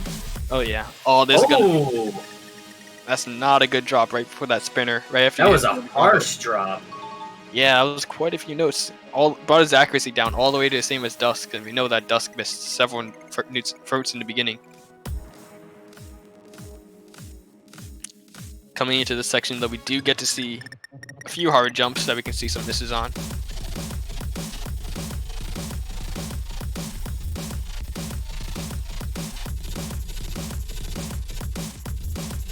And back into more streams. Casho finds another miss on those streams. Yeah, this is not looking good for Mexico right now. China, though. Look at those combos. It's just kind of what they do. Just a little bit.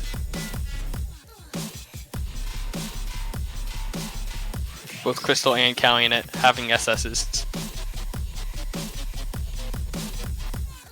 It's all coming down to the difference between Dusk and Casho on this map, it seems. And as soon as I say that, CX Lucha finds a miss, which does bring out the gap a little bit even more. Those scores from China. 2 FCs and 1 choke from the very beginning. Very impressive. It's going to bring it to 1-0 Mexico so far.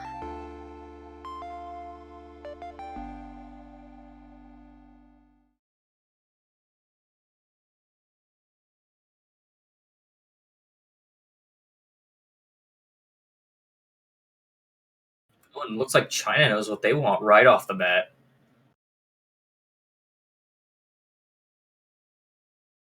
Yeah, honestly, I'm kind of surprised that we saw that pick coming out from Mexico, considering China is a very strong hard rock team. Although Mexico is a strong hard rock team themselves. Maybe they just wanted to say, all right, get this out of the way. I don't want to play hard rock. We don't want to play this at all, considering it was banned by both teams. Possibly? You never know. It kind of takes off a little bit of the pressure, knowing that it's always there. But next pick from China going to be DT number 2. This one fits right up the Chinese alley. Yeah, this one is not surprising at all. Oh yeah.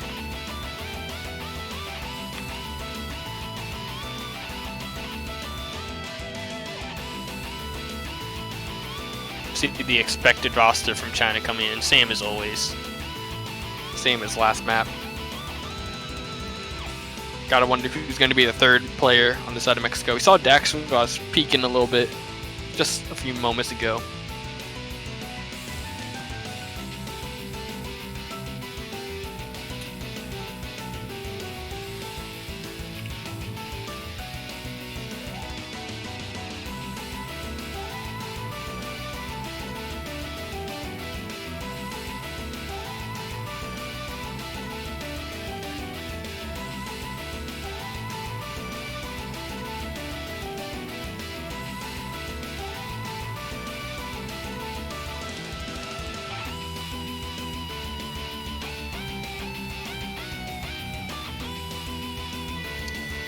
Just waiting on that last player on the side of Mexico.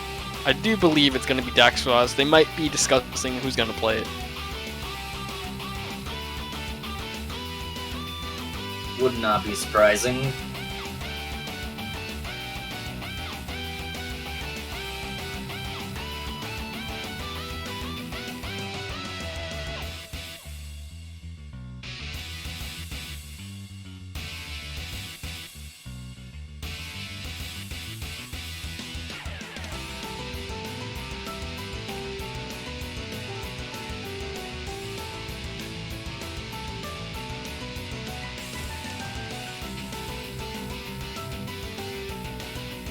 Looks like we have Casho coming back in. Yeah. Took them a little bit, but we got there.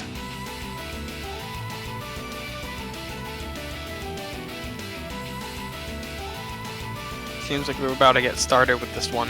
I think this map is very, very heavily China favored. I think this is probably the only map I could say with complete confidence that is China favored, just because of the pure difficulty of the map. Especially with the players that China has, they're very known for stuff like this, being high BPM, very fast. Mexico could put up a really good fight on this though, if they kind of sneak one in.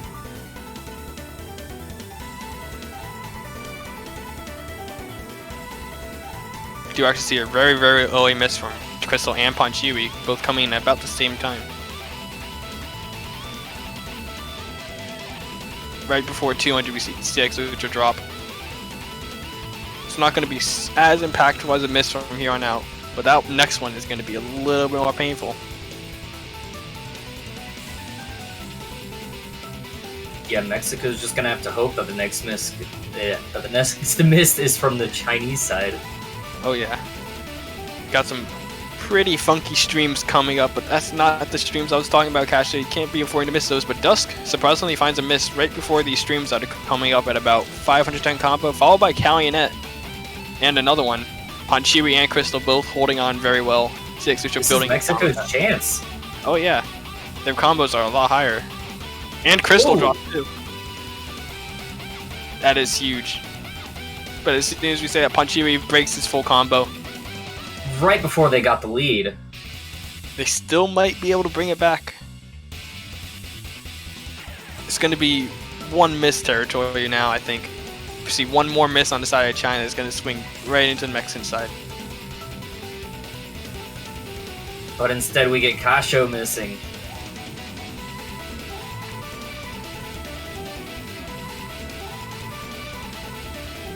We're gonna have another one of those wonky streams. Crystal misses right before those streams coming up. Sixers trades it along with Casho. All the side of Mexico is broken right in this end part. Dusk and Calionet holding the huge combos for the team. It's looking like that's going to be it for this map. Mexico actually put up a very good fight in the beginning of that, but kind of couldn't hold it through towards the end. Dusk finding only one miss. Very nice Yeah, they play. definitely did very good. Just not good enough to beat China. Oh yeah, it's very hard to beat China on a pick like that.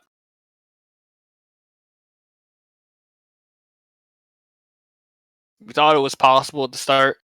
It was definitely possible for a little bit. Just couldn't hold it all the way through. Now getting into the next pick. Kind of got to think of what Mexico's going to come back with. Maybe they're going to try to come back with hidden. It's always a possibility. It's if they feel confident on it. Yeah, that is true.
I think that we're gonna see no mod 4. That is my random guess. Really. I don't know what it is about it, but I'm feeling it. Call it a lucky We'll just have to see. intuition. It's either that or I don't even know what they could pick. Ooh, no mod 2. Close enough. Same bracket. I can get half a point for that, right? Nope. Aw, man. We actually saw this in the last matchup with Canada and Hong Kong. Both teams did very well on this. I believe we had 3 FCs between both teams. This is a map that is very possible to get 6 FCs on if both the teams are very well prepared, which I think these two teams are pretty well prepared for this match.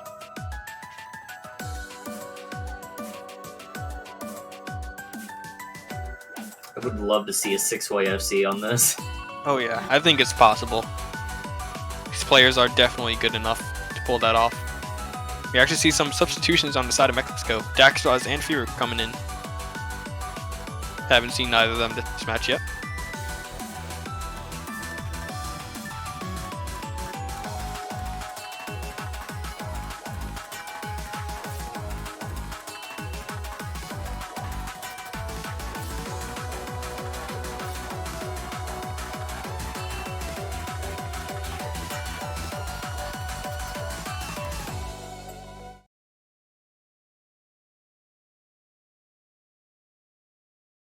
Here we go.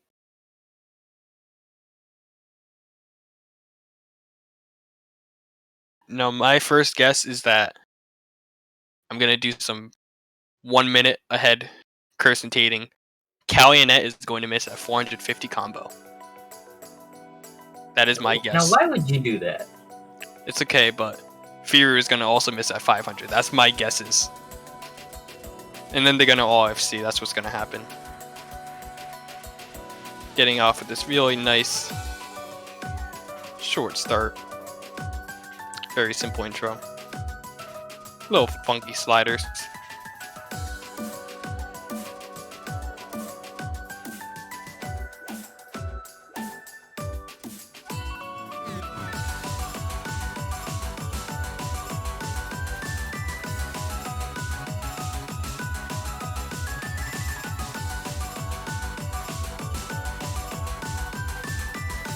Both teams coming up to 350 pretty well, all holding full combos. We just do see a little drop from accuracy on the side of Firu.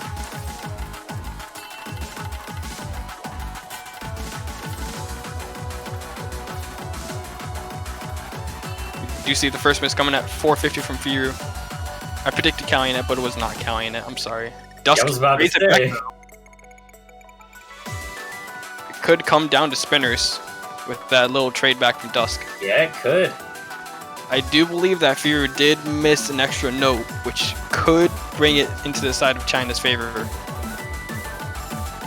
That's going to be a miss from Sig. Ooh, no. Not what you wanted to see.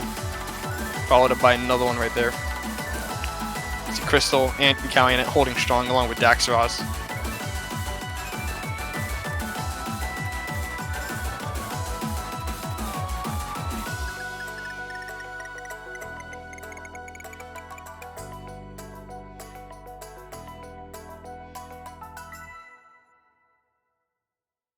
That's going to be a third point on the side of China. Yeah, they are now halfway to victory. Only one miss between all three players. Very hard to beat that.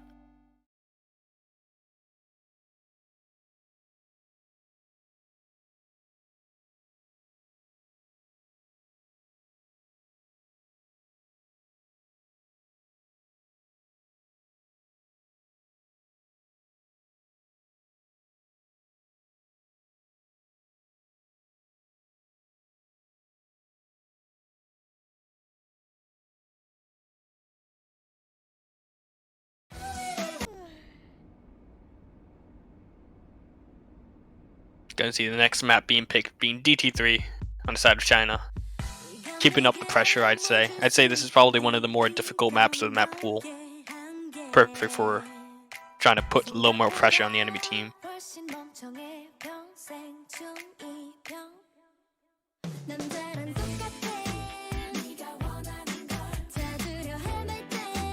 See Panchiwi subbing in for Viru. As expected, Panchiwi being a great DT player.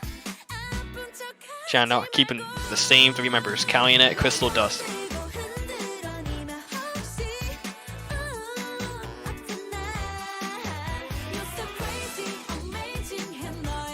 Actually, we're going to be seeing another substitution on the side of Mexico with Casio coming in.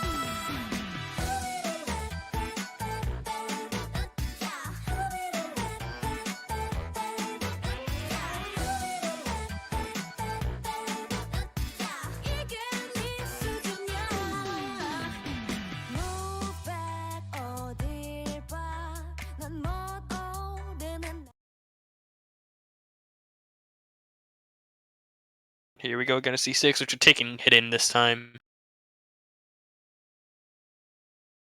Might be a little difficult to hit some of those wonky triples that come in at about the 250 combo.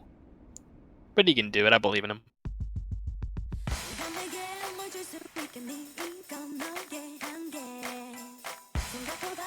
I mean, if he didn't think he could, then he probably wouldn't be playing it. You know, you do bring up a very fair point, Zach. Oh, the first miss from China. That's pretty And smart. then it trades right back. Oh yeah, with that double miss too.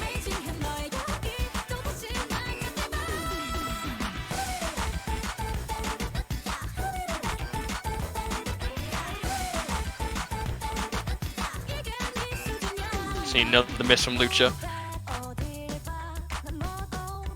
Yeah, Mexico they just can't catch a break here. Oh yeah. This next upcoming Ki is relatively easy compared to the other Ki's. Doesn't feature those little reverse repeats. But there is one little stream at about the 450 combo, I think, part. Right there, it was 420. CX Lucha does find a miss on it. It's also another relatively far jump that we could see some players missing on. Coming up right about now. Nope, everybody hits it. Crystal does find a miss on those little streams though. Could be a sign of hope. They're gonna need at least one more miss on the side of China though for Mexico to come back. Maybe even more than one more, yeah. It's not given much of an edge. Oh, but Crystal missing again. Do they have enough time? I don't think they do.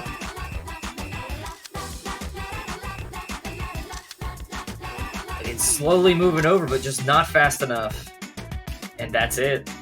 That's it. Close. A lot closer than the other maps have been so far. I believe that was the closest map that we've had so far.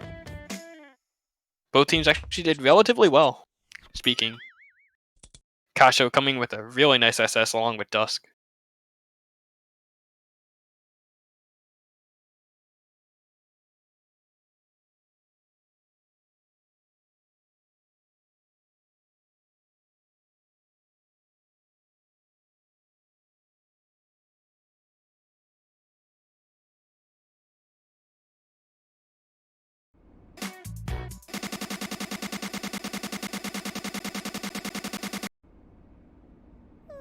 Oh. Got some disco music coming on in here.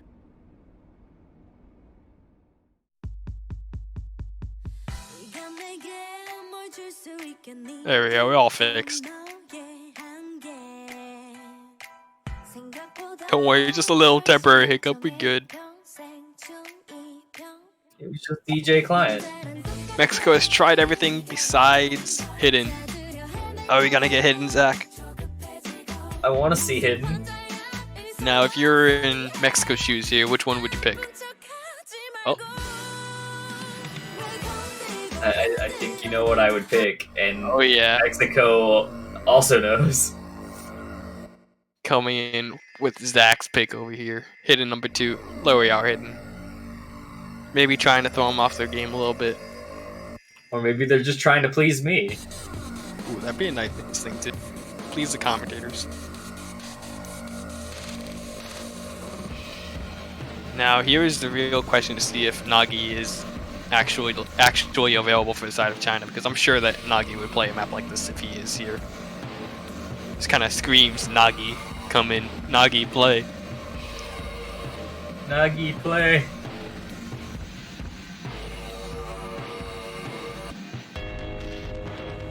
Oh. Nope. Yep, seems like he is not here, but all China needs, Crystal, Calumet, Dusk, they're just sticking with that roster. I mean, why change something that works, you know? Don't fix what ain't broke. Yep, quite literally. Do you see Daxos and Fear coming back in?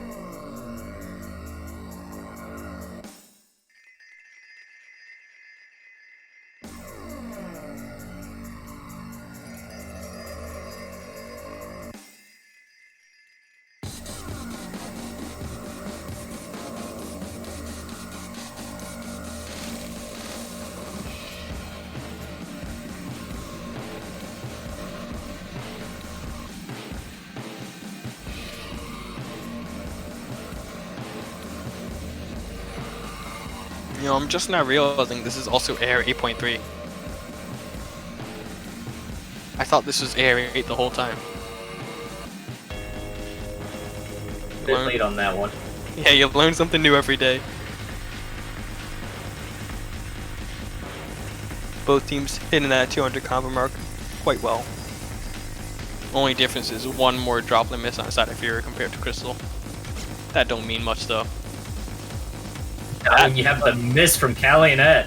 Oh yeah, that was quite a few notes as well. That was about 3 notes I think, but it's going to be traded right back by Lucha. Something fairly important to note, but not super important, is that Lucha only missed 1 note, but that doesn't matter anymore because Fear trades it right back. And it goes right into China's favor. Oh yeah.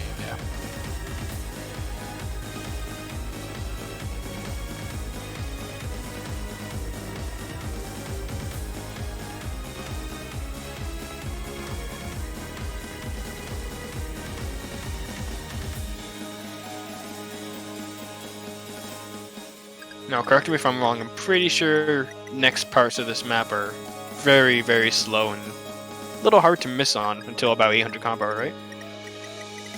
I wouldn't say it's hard to miss. It's a lot easier than the rest of the map, if I remember correctly. At least depending on if you're very comfortable with these streams. Everybody doing very well on them. Fear finds a miss on the little wiggle right there.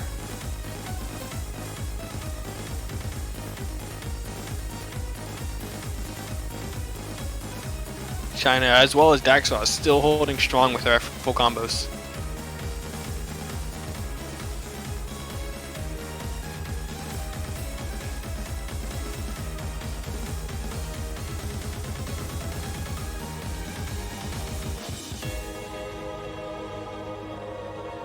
Here we get into the break. All the players can see how everyone else is doing.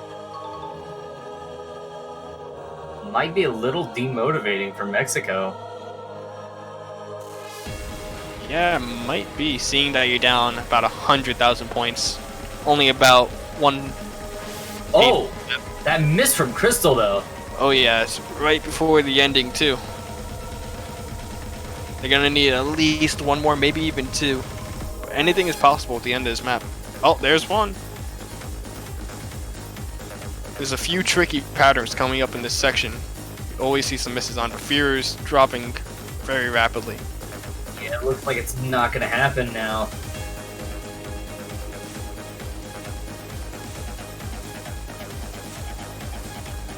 At this point, they would need a fail from China, and I don't see it happening. Oh yeah, I don't see it happening either. China's just way too strong. I do see a lot of misses coming towards the end. That is going to be match point Dusk, China. though. Yeah, you remember when Dusk couldn't play lower Yara Hidden Zac? Like maybe 3 or 4 years ago. Yeah, that Dusk is dead. Yeah, we got the new improved Dusk. He's just gonna sit here, full combo every low hidden map. And he's the only player in the match to do it. Yeah. You see this picture 3 or 4 years ago, you'd be like, what just happened?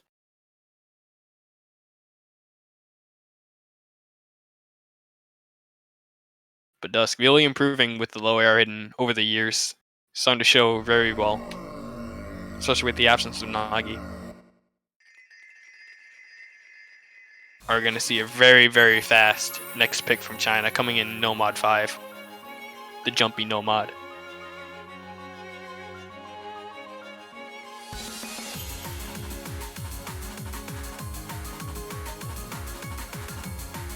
While this is jumpy, I would consider it probably the most straightforward Nomad pick, aside from Nomad 2.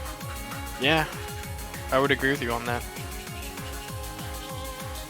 It is a little bit more difficult to play consistency, so maybe China's just like, hey, we're feeling good right now. We can just close this out real quick.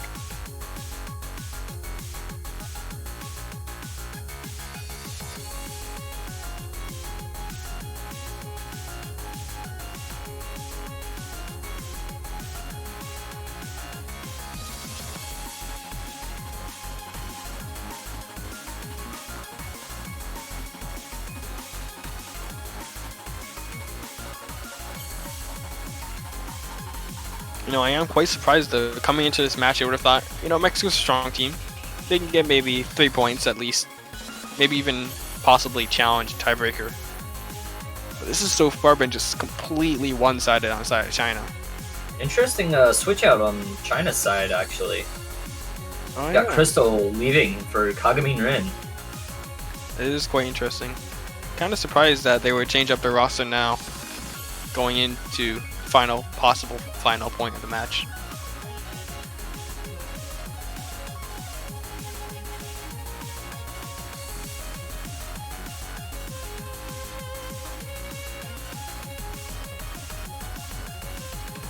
If you guys want to see Mexico get this reverse sweep, get your hype in the chat for them, support your team. Anything is honestly possible. Even though it might seem like a gargantuan task, it's always possible. Yeah, Mexico's really gonna need that support.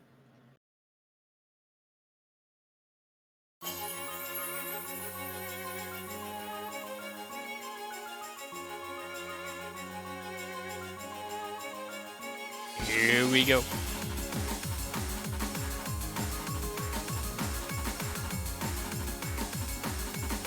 This map is really easy to miss almost anywhere in the map. Completely littered with these far jumps, and we're gonna see a huge double break coming in from the side of China. And Dusk too. This is exactly what Mexico needs. This is like the beacon of light shining down on Mexico, saying, "Here you go, take this." Estrella kind of rejecting the beacon of light a little bit, Ooh, but a it's trade okay. though, and we got 2 misses from China still. Oh yeah. Is this the dreams out? Drop from Daxaraz. Calumet. Trade. Dude, Lucha's holding on. He's carrying the hopes and dreams of the reverse sweep on his back. Is the comeback real? I think it's real. Well, at least his first point of the comeback is... This is a pretty huge gap, 150,000 points.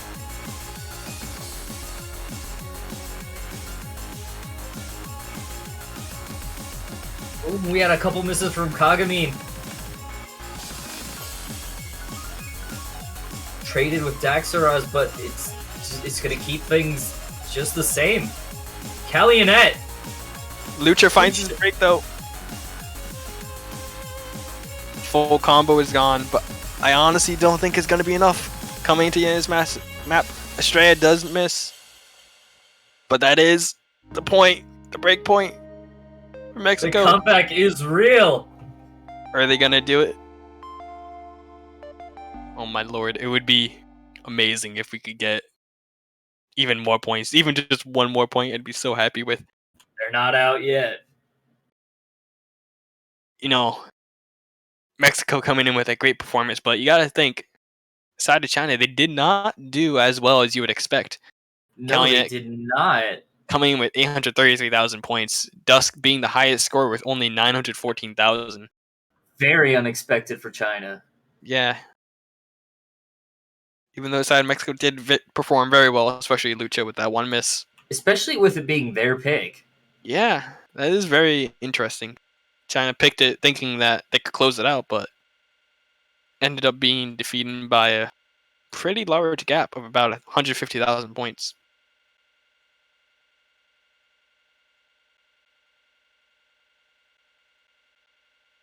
We'll have to see if Mexico can capitalize on that.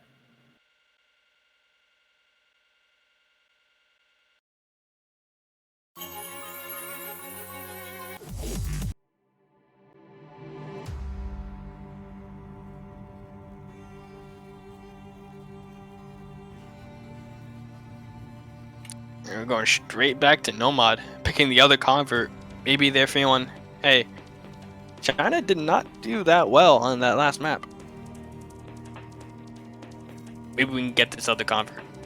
Get that point.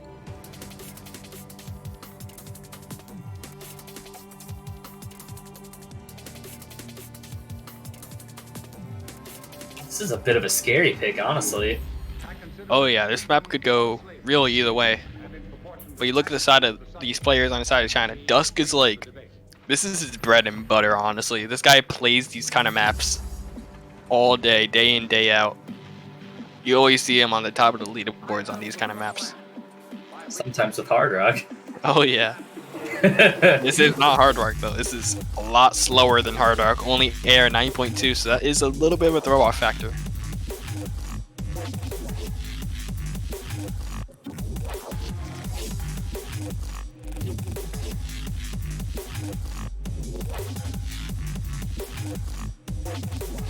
Just waiting on that last member on the side of Mexico to come in. They always do have their timeout too if they ever need that extra 2 minutes of time.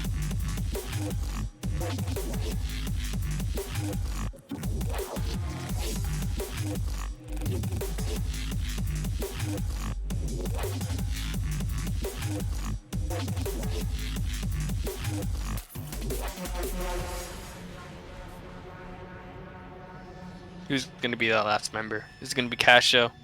Is it going to be Firu or Panchiwi? We've seen all of them this match so far. Or Lucha as well. They've all played actually. It's going to be Panchiwi. Pretty sure Lucha was the one who switched out. He could always come back in.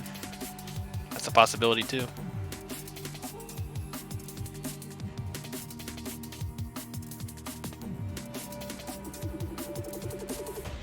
I consider it as freedom or slavery, and in proportion to the magnitude of the subject, it ought to be the freedom of the debate.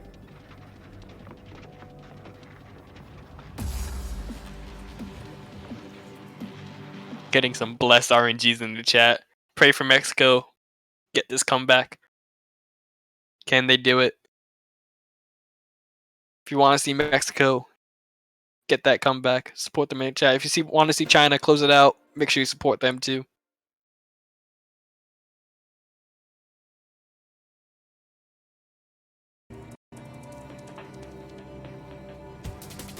Here we go straight into this map. Starting off relatively speedy. Did see a few misses from the Canada-Hong Kong match in this intro, I believe. Or at least I know it's possible to definitely get some misses. Both teams getting some. Will we see it here, though? Oh, I think we will. I have a feeling we're going to see quite a few misses coming in this first combo part.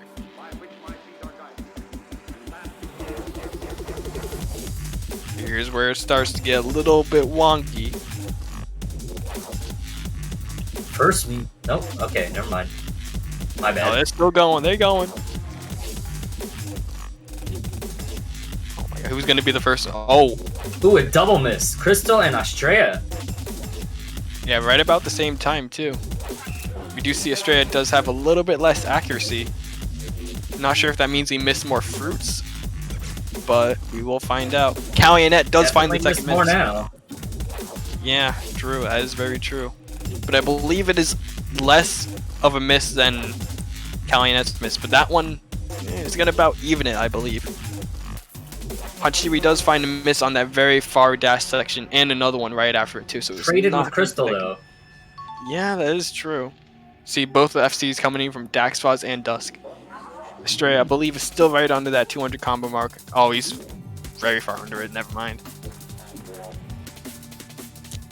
That score gap's going to get only larger and larger. I believe it's going to get to about 80,000 points. It's going to need 2 misses from the side of China to even it out. Definitely doable, though. They're not too far behind. Oh yeah, this ending is not easy either. Dusk still SSing. That's actually incredible that he still has an SS, with especially these wonky droplets that are just everywhere. Usually you see players just ignoring the droplets, say, I don't want to catch those. They're like 2 points. I don't need 2 Yeah, points. but you don't see Dusk miss. Oh yeah, Dusk. On these kind of maps especially. Here we go into the last tricky section. All teams hitting the first part very well. Everybody hitting that little 1-1 jump. A drop from Estrella, though. It's not what Mexico needs.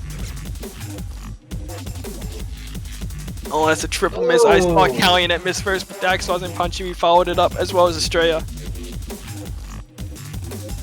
I think That's gotta gonna be hurt. it. Yeah.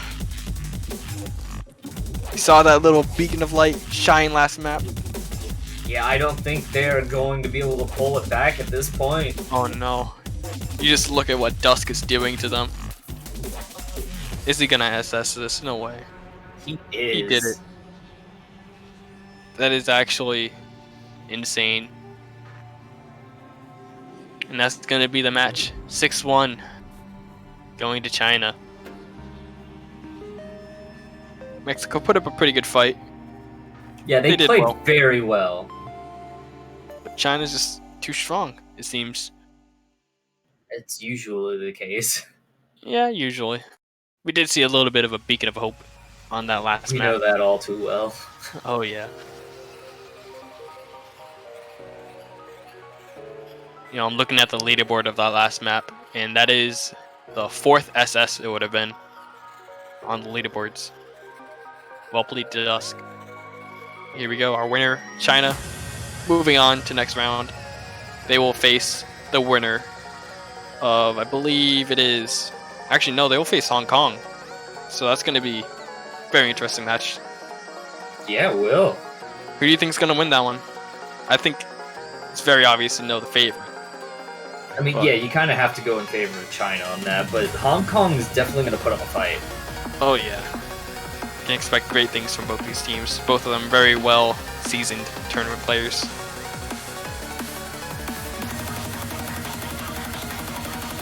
We see Mexico coming into the losers bracket. They're going to play against the winner of that Taiwan bowling match. That'll match be is a very interesting match to see. Oh yeah, both those teams are kind of been sticking around the bottom for the past few years, but they've always been really strong. They always just get knocked out by those stronger teams. That is actually going to be the next match, 7 hours from now. Be there. But it seems like that is going to be it for us for now, concluding this cast. Catch us in 7 hours, so we'll be here with that match. Poland, Taiwan. Thank you everybody for watching. I am Sekre. And this is Zach. See ya.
It's that time of week. We are back once again with our third match of the weekend. Everybody, CWC 2020 edition. Welcome. Enjoy the show. My name is Saturn. I'm joined by Kujibo, the weird name Australian man. My good friend, how are you? Ape himself. Hey, I'm doing good. How you doing? I am doing pretty good as well. First of all, before we miss out on this stuff, Vex Akita, you're a crazy man. Once again, gifting another 5 subs, totaling 95 subs by now. 95! What? So yeah, shout out to you once again. Real Thank you for gamer. supporting the channel. Crazy stuff. So yeah, with that out of the way, again, welcome guys. Third match of this weekend. Probably the first the Europeans are going to be watching live, so that is cool. And we have a European team and an Asian team, so we have 2 continents that will be cheering on each other and will be competing against each other. Obviously, Taiwan versus Poland. Fairly exciting match. You can see the team rosters on screen right now. And a lot of pressure rides behind this match, as it is a losers bracket match, so they are fighting for their place next week. Whoever loses this match will be out of the tournament. Yeah, 2 teams you would expect to be in a winner's bracket in this kind of week, but nope. Competition is really strong this time around. Both have already landed in losers bracket despite their strengths and despite their good showing this tournament thus far. Both teams have performed really well. But this is a good matchup once again, I do believe. Poland having a 4-6 against Indonesia, and Taiwan losing in the tiebreaker to Italy. Just very close matches. And Arma and Karim just popping off in that tiebreaker. And has had a pretty decent performance throughout the entire tournament. I do believe they beat Germany in the group stage in tiebreaker, so yep, that indeed happened. yeah, that was they beat all of their opponents in groups, went out on the top, and then round of 16, and they're obviously gonna try and do even better this week. Well, you kind of have to, otherwise you are out of the tournament. We are already in that phase. But yeah, they barely missed out on their match versus Italy. A single point, as you already mentioned. Poland also having a fairly close match versus a, well, I would say stronger Indonesia than in group stage. To most people's, they perform better than to most people's expectations this time around in round of 16, and that led to them winning that match 6-4, which was pretty close still. Obviously, scoreline will tell you a lot about that match too. And Poland now looking to, I don't know, will they upset Taiwan, or are they the stronger team? What do you think? Oh, sure. If I'm picking a team to win here, I might go Taiwan. You're going Taiwan. Okay. And still has those strong players lined up. I mean, both teams are good on most things. Exactly. Yeah. It's really hard. It's really hard to determine this one. It's about as hard as determining Poland versus Indonesia, where a lot of people were on the fence as to which of those 2 teams would win. And this is really hard for me to decide on as well. To be fair though, I think for some reason that Taiwan showed up better last week, and they will probably, I believe at least, also perform better this match. So I'm giving it to Taiwan, but by a hair, I do believe, like 6-4, 6-5. Maybe we'll see a tiebreaker. I'm not entirely sure. Do know Poland did have a few technical issues last week. It did cost them a couple of points here and there. I still think that Indonesia might have taken that match, but it's definitely Poland will want to have fixed coming into this week, if possible. Yeah, lots at stake. They both know it. We're waiting for the Taiwan players to join the lobby. seemingly they are not getting their invites, but they are online in Discord, so they should be joining any minute, I do believe. See those warm-ups. Yeah. Perhaps the most important part of any match. Yes. That is correct. Warm-up. So yeah, if you have any questions to us about the match or maybe last weekend, we are here to answer them in the meantime as we wait. But do let us know who you think is going to take this match. Taiwan or Poland, let us know who you support. You can also buy country banners for these two teams if you want a quick plug to the banners here. Haha, look how smoothly I did that. Guys, look at that. So you can buy banner for $2.50 on the Yosu store, and you can get a nice thing overlay on your profile, which looks pretty slick in my opinion. They improve every year. So do check it out if you feel like supporting a team and supporting the tournament as well. And you could also obviously subscribe, like Vixakita has done 95 times by now. It will all support the channel. So that is cool. But thank you guys for all the support thus far already. Everybody that already bought a banner or subscribed or followed the channel even. We do appreciate every single one of you. Thank you so much. And just being here, watching these matches. The ramen. I don't Many even play people catch. still around. I'm just appreciating this overlay. This overlay is really cool. Well, it just restarted. Oh, Wow. Vexakita with the 5 tier 1 subs. He made it Hit to the 100! Woo! Congratulations, Vexakita. 100 subs! What are you doing?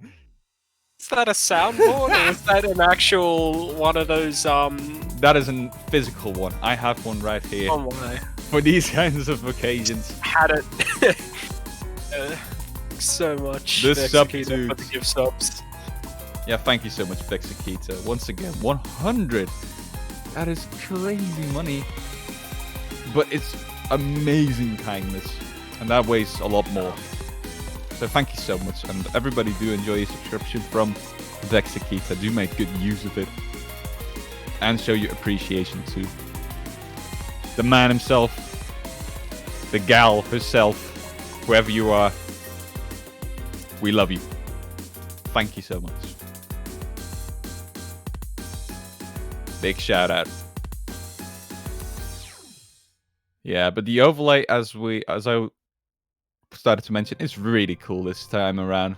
Big shout out to Flight as well for bettering the overlay every single year. It just looks so clean. It looks really proper, especially for a Professional. yeah, for like a smaller scale stream like OC Live compared to like other esports. It still looks really cool. Cooler than some of the bigger tournaments and bigger games around, I would also say. So big shout out to Fly. Very Fun nice here. job. Scowling faces. Analytics teams picking apart every move. This is fun and flow. That is correct. But yeah, Taiwan still not in the lobby. We're waiting just a tad longer. But yeah, the invites have been sent out and they are getting re-invited towards the server as well. Yeah, maybe they're gonna force move them into the lobby. We'll get it fixed probably, everybody. Chances are 99%. And as most commentators would take the opportunity, they would say, there is no World Cup without technical difficulties. And well, in this case, that is correct. So, shout out to those commentators. The cursing quality is 5 times higher in OC Live as well. It's especially true that most commentators will tell you that, oh my god, I curse. So, again, we definitely accentuated at least 5 times as much as other tournaments, games, whatever. So that's what we do. And here we go. There's your lobby. Taiwan versus Poland. We can finally get started. I have a feeling this is the Polish warm-up. Mapped by one of the It's like team a members. collab. Could rap this. Okay. I'm a rapper too, so I'm judging this. on flow. Beats pretty good, pretty fine. It's a lot better than that generic beat that every artist uses. Like I don't know how to describe it, but it's a generic beat line I can think of. This is just its own unique thing. You know, people will remember this beat. Yeah, this is very unique. Not an 808 beat at all. This is unique!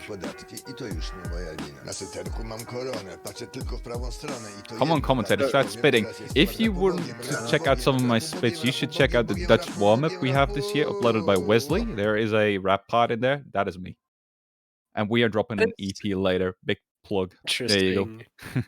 Because when I tried to download that map on my laptop, it broke and I couldn't play it. Well, at least you can listen to the audio. We'll try it. We'll try it on my desktop when I get the chance. So tomorrow morning. Do your thing. 99% of Twitch doesn't care. I know. I'm here for the 1% though. Yeah. I'm fully aware of that. No problem. But yeah, we're getting started with some Polish rap now. So Limelight. Phobia of Darkness, the difficulty. Janusz Korwin-Mikke. Phobia of Darkness. Now that is actually a pretty good collab difficulty name. Yeah. Almost like fiance level, I would say. Like no cap, that was actually a pretty cool collab difficulty name. There's like a few other ones now, which are really overkill. Seto. That is not bad either. I always, instead of reading it as fiance, I always read it as fiance. Or fiance. I mean, that would technically be correct though. That's right. But, yeah.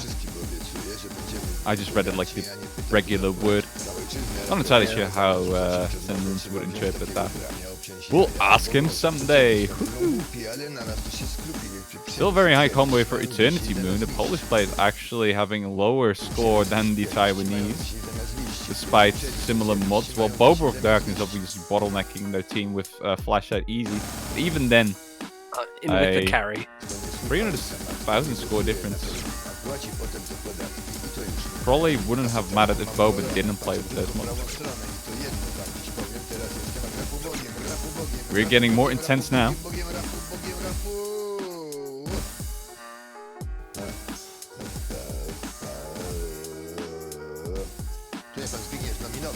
Very interesting patterns here.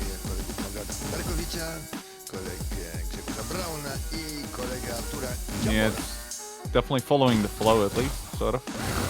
Yeah. Don't know what to say actually. Like it's what I can. Not too clustery to mention, but it's also not really that clean. So it's a bit of in betweener. But yeah, that was the first warm up. Taiwan taking that over Poland. Wow. Assuming we're gonna get into a Taiwanese warm up now, since we had a little bit of delay. If they're gonna go for the serious warm up. We shall soon see, my dear friend.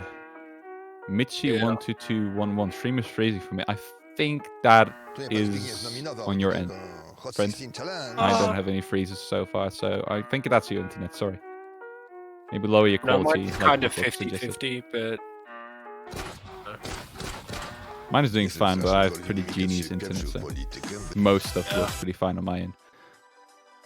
And we have a Rockefeller Eurobeat remix here, so I mean, this is probably a meme. Is this a meme?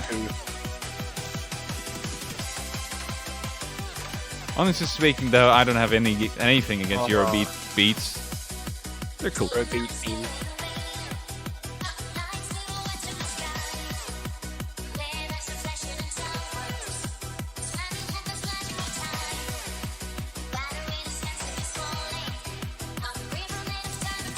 Maybe it's a meme, everybody. Calm down now. Calm down, okay?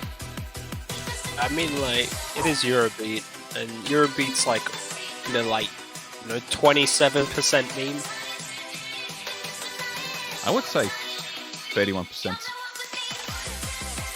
Oh, But that's me. That's me. That's just difference in culture, I would say. Yeah. EU versus Oceanic culture. You know what it is.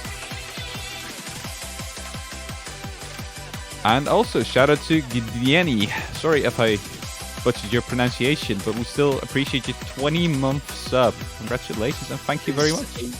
Huge sub. Oh, GD Lenny. I think okay, that's an L. GD Lenny. GD Lenny, thank you very much. Yeah, Gideoni would have been absolutely wrong. Thank you for noticing.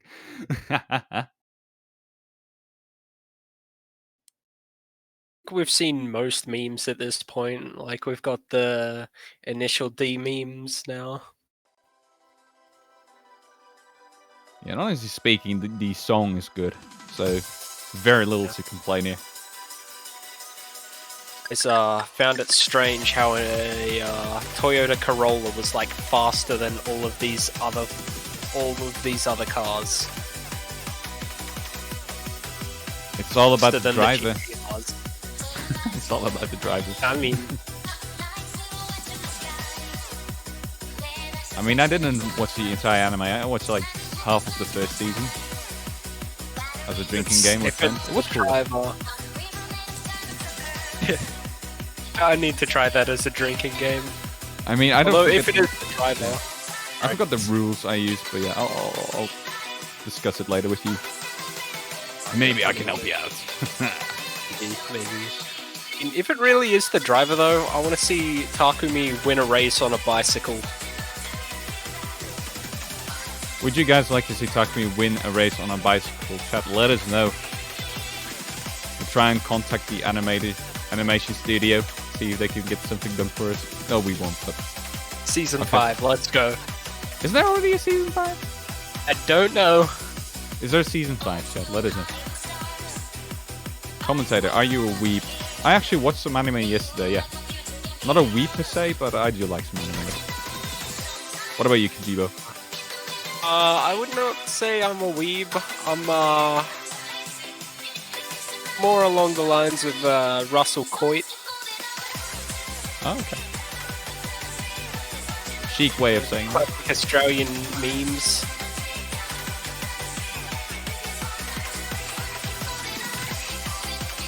Like my fair share of anime as well. Yeah.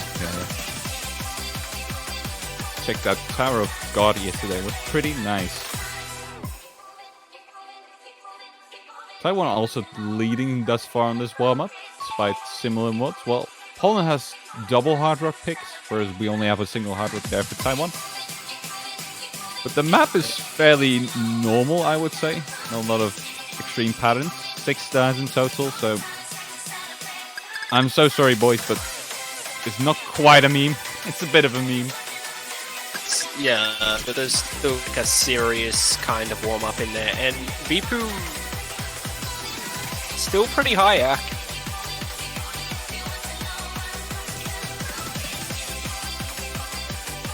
Correct. Tsunami also not doing bad at all. Almost topping out Bipu's score there. The entirety Poland missing, along with Nikaido Shinku. Ooh, that's an awkward pattern.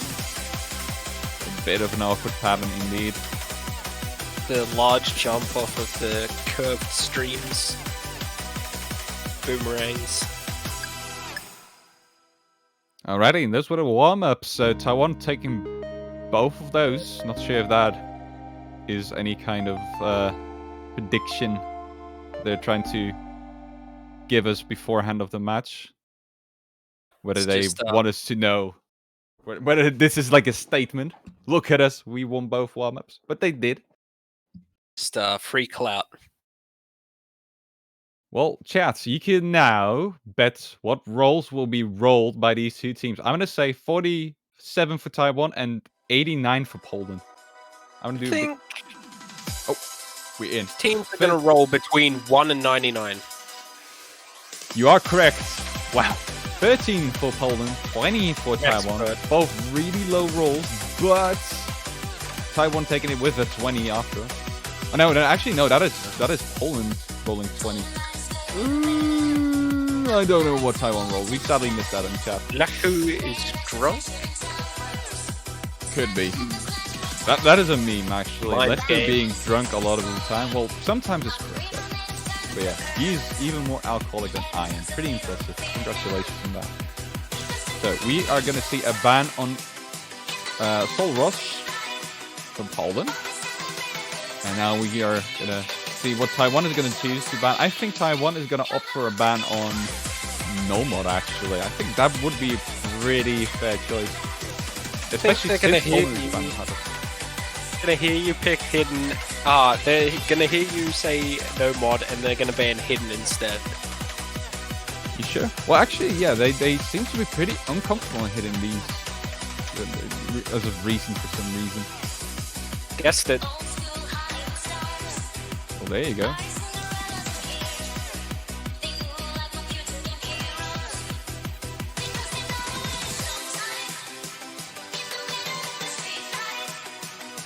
Yeah, I kind of just misinterpreted the fact that it was Biku rolling there and Biku talking. And I thought it was one of the Polish players, so my bad.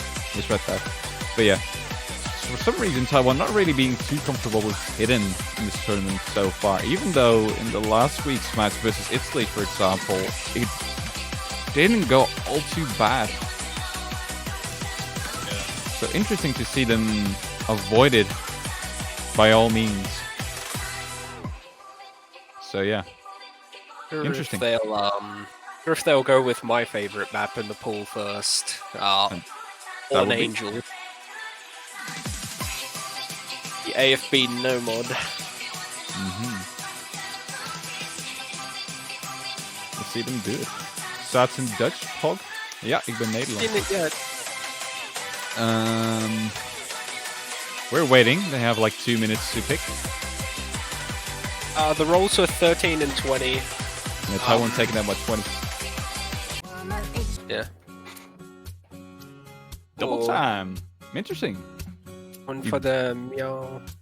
Yeah, we barely see any teams starting off with double time, so Taiwan doing something pretty special here. Xiao Pang Pang, Xiao Feng Feng with the song Xiao Mao Jiao. Not entirely sure how you pronounce Jiao, but you know what I'm trying to say, everybody. Yeah. From Dapulus. Looks like we're gonna see the repeat copy pasta again. Well, it's about consistency. This map pretty lengthy. Not the lengthiest of double times we've seen, but it's not over in a split second by any means. Yeah. And this is also the first map from Dapulus in any CWC pool. I did not know. It would actually take me looking back through the pools, but Dapulus is a fairly recent mapper, if I'm not mistaken. Only like in the past couple years. Yep, correct. Fairly new, very kind guy, and he's really doing his best, so I like seeing that a lot. We are getting started with the first map of the match. Everybody, do support the team you want to win. Let us know in chat. Cheer them on as we move into this first map of the match. Best of 11. The copy paste, we've got a lot of support for the map that was picked. Oh yeah, you should support the map. Support the creator. Big shout out to Dapulus. So far, everybody holding on to full combo. Accuracy being a little bit higher on Taiwan with Yakubon's early accuracy drop, but that really shouldn't matter. Really big spacing on Bober. First miss as Taiwan is going to pull up here. With a little bit of a lead, Nami, however, is going to match that. So we're back at an even score. Bober's going to drop again. This is not good for Poland in the first half here. Yeah, very unfortunate. Right before the break, they will know that they are at a disadvantage at the moment. Sanami will know that his miss is not any reason to be sweating yet. A huge disparity as it was only about 30k. Purdy's going to miss, and that's going to allow Taiwan to punish. Birdie's going to miss missed twice. Tsunami's gonna miss right before Trade. the combo though, which is very important. But Verti is not allowing Poland to take any sort of lead here. Looking like he's just dashing a bit too narrow in a lot of spots. Bit of an undershooter indeed, but so far, Eternity Moon and Nikaido Shinku are gonna carry the score regardless. 2 drops indeed for Poland. Only Jakubon is performing well on Poland at the moment, relatively at least. Double miss again, Verti Tsunami. Did miss the Tsunami one until you mentioned it. He's undershooting over there again. Not a hyper that walked him into the next node, which led him to be a little too slow on that one. But it's not really going to matter as we move into the final spinner with a 180k lead or 176k lead for Taiwan, taking up the first point, which was their pick. So good job on that. Success for Eternity Moon and only 3 droplet misses for Nikaido Shinku. Very impressive full combos by these two indeed. And Poland with Jakubon missing right at the end at 795 combo. Barely missing out on that full combo. But Bober of Darkness not getting over 274 combo. Really bottlenecking the team there. Same for Verti. And Poland actually gonna go for a hidden pick this time around. Okay, interesting. Obviously, the low AR hidden pick is not in play right now, and that is a mean low AR hidden pick. Lots of pixel jumps, and I believe it's 8.3. Not entirely sure. Is it like, you mean the AR? The AR. I'm not entirely sure actually. It's saying 9.5. Is that correct? No, not for this map. This map is the one we've got on is 9.5. I was talking about the Dave map. Right. Okay. That I do not know from the top of my head. So This one, pretty safe pick, honestly. Fairly safe approach rates for the hidden picks aside from that one. So the gimmicky hidden is out, and Poland are just going to have to rely on the standard stuff.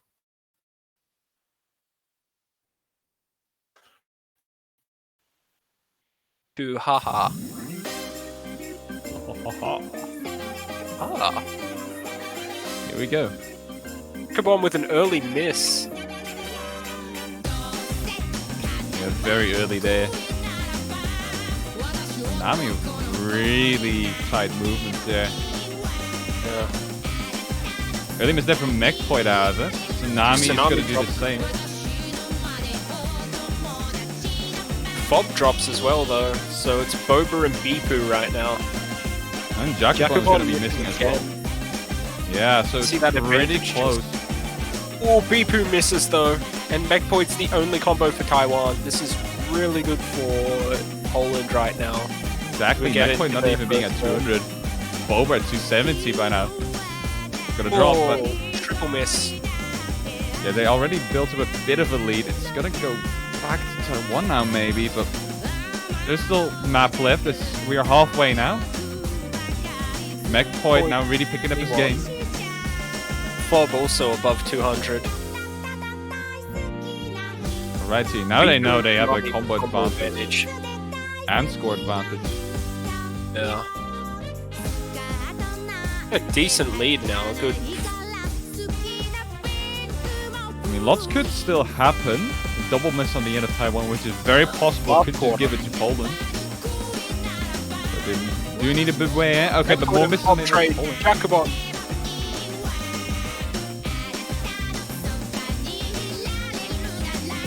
He's gonna drop as well. Pretty close, but Taiwan already pulled up a pretty nice lead as we move into the final part of the map, and I don't think they're going to be losing that lead anytime soon. Yeah. Advantage just too small as Boba and Bipu negating each other's combos. There's a break point for Taiwan. Taking it by about 60,000 points. As I already said, Taiwan isn't really that bad at a hidden at all, so Poland picking it is quite a surprise to me. really good players on the side of Taiwan. But things relatively even here. There's only one miss of difference between both teams, between Bipu and Fob. And Taiwan is gonna continue with the double time journey. Pick in double time 3, Pepe.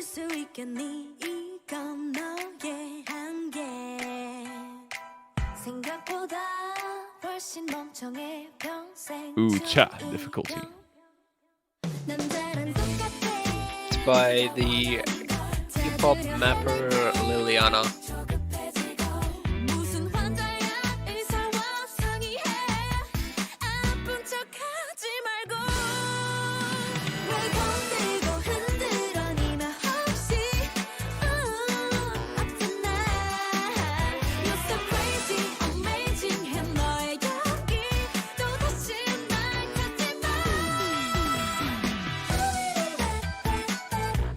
Having a slight bit of roster difficulty at the moment. It says that Lehu is not aligned at the moment. I know that feeling, having your star player not having been online. Really feels bad, demotivated team. So Poland in a very difficult spot here. They have capable players, but it obviously just doesn't quite feel exactly the same. Missing out on your best player. Yeah, they really need to pick up their game. They still have lots of horsepower regardless, so come on Poland, and come on Taiwan, show us what you've got. This is the moment you need to do it. Bober and Bertie both missing together with Nikaido. They need some more misses out of Taiwan's side in the early going though.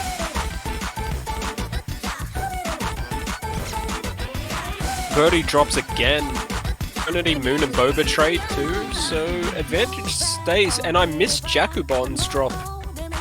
Yeah, entire team drop there for Poland, so Taiwan is going to be pulling up with a very big lead here as we have two combos on their end. Yeah.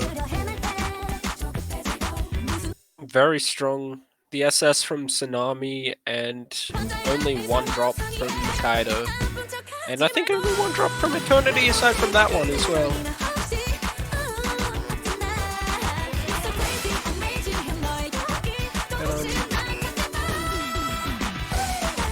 Oh, Eternity dropping again. Oh, bottlenecking a bit there.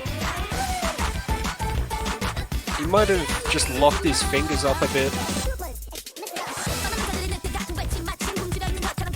Doesn't really matter though. Poland is still quite a long shot behind Taiwan now in terms of score, and we already are at the last quarter of the map.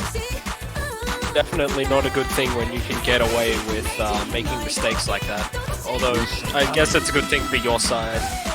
Yeah, Tsunami with a big drop there, almost dropping down to 0 HP. Hopefully that didn't happen. And Poland is going to miss even more.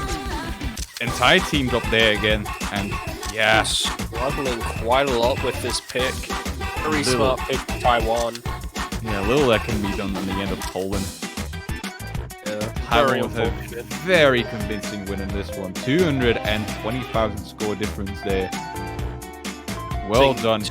Years from roster. That is a very significant amount of the roster, as these rosters are 6-man teams, so that's a third of the roster. For a lot.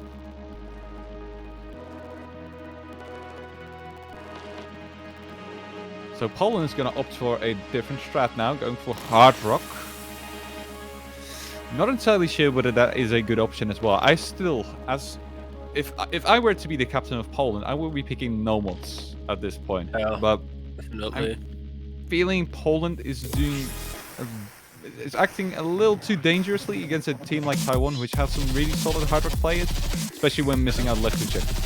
So they might be throwing away points, trying this kind of 50-50 stuff instead of picking a map they practice properly in the map pool from Nomad and hoping that their capabilities will just overthrow Taiwan on that map, instead of hoping that the amount of misses on the end of Taiwan is bigger than the amount of misses on the end of Poland in both pretty suboptimal rosters. So, not entirely sure if I'm a big fan of Poland's strat right now, but they're going to go ahead and do it anyway. Regret One part one. team to opt for the Hyun map strat.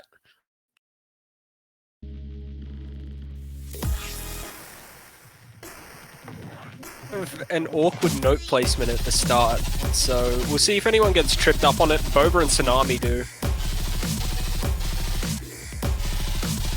It's not too hard. There are a couple of awkward dashes, but if you've practiced it, then, you know, it's not really much to worry about, not much to sneeze at. Yeah, it's all about practice here. When the Kaido drops. Poland's going to pull up the lead soon, probably.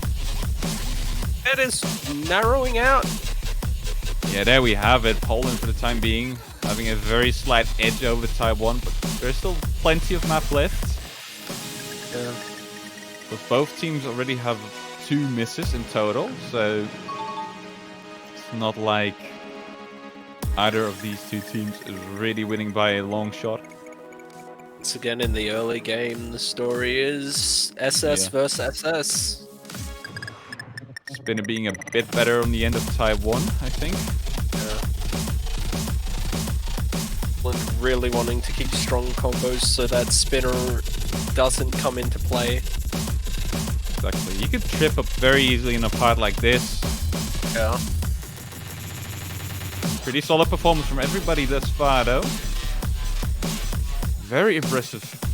Everybody full combo that part.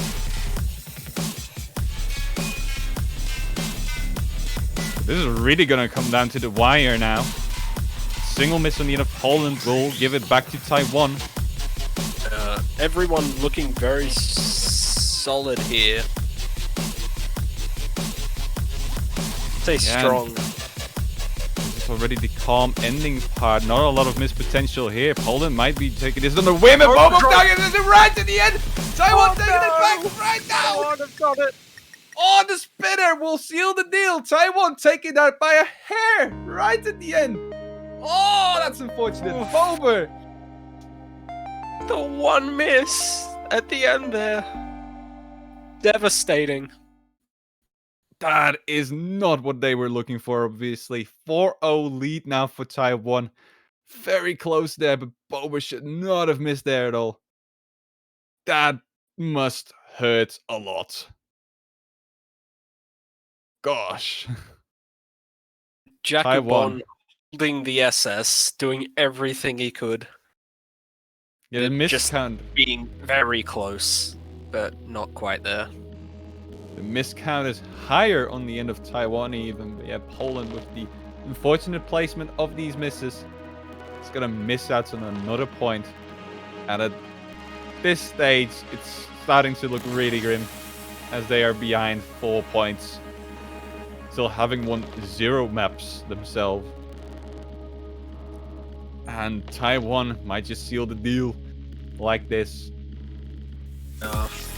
Very unfortunate to see a clean sweep. Yes!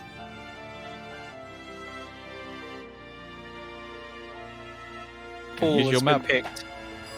Fallen Angel. Jibu, you're my fallen angel.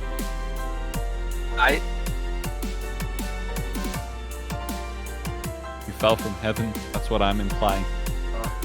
Okay, let's get that. I Understood? fell from to say I didn't fall from heaven, but fell up through the ground. Oh, okay, interesting. I once fell from a couch and broke my arm when I was a baby. Ah, Stuff like that happens. yeah, I've a few spills, but no broken bones, only fractures. Uh-huh. One of my dogs ran out in front of me while I was on my bike. I was like 6 or something, and I went up over the handlebars. Good dog. Good boy. Yeah. Right. Me out of a few things. D-Dragon, now that you mention it, I didn't see Lechu. Where is he? I have no idea. And so does Poland. And thank you, Squidly Official, for subscribing to the channel. We love you. Also absent at the moment, so it is a bit crippling for Poland to have so much of their team missing at the moment. Jacobon drops early. So this There are a lot of patterns here that, well, they don't look hard. They're kind of easy to miss input, so you're gonna want to practice them a fair bit. I use this map to practice for hidden. Really good hidden map. A good no-mod map as well. Not such a good hard rock map though. The spacing's become really erratic.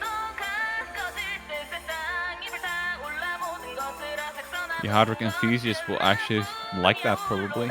So maybe it is a good hard rock map for people that really want to try their best improving their hard rock. Yeah, Maybe I'm actually, just speaking smack. you I don't know. might be onto something a bit there. Might Just be a slouch on my hard rock. I like easy stuff. fair game. Ooh, double miss there again. On in Jakub Nikaido. Right, so that's gonna cancel out each other, meaning that Also Poland very will hold on close. to the. Nikaido drops again. Undertaken this advantage. Yeah, we're halfway. Overhead pressing.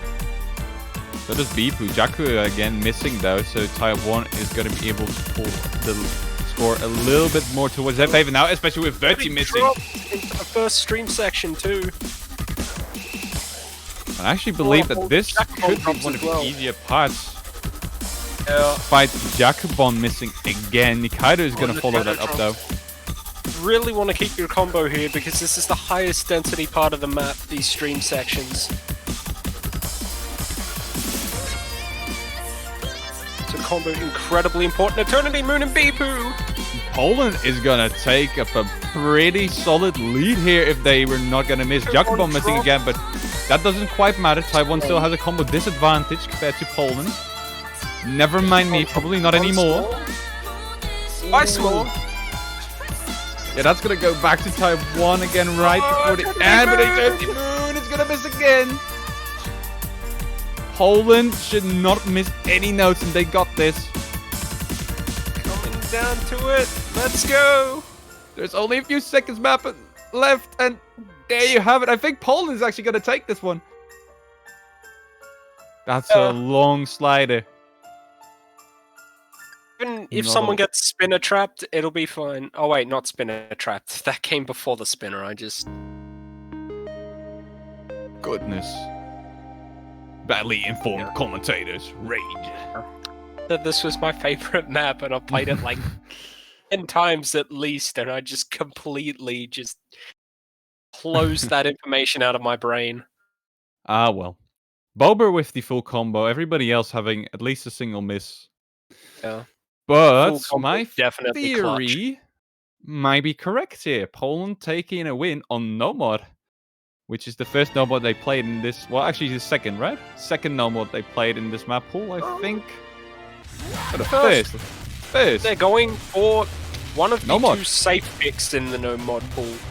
Yeah, they're gonna go for another no mod here, but that's what I already said. This is probably the way to go for Poland, as I do believe that their chance of winning on these no mod maps is so much bigger than any other map mod pool, I should say.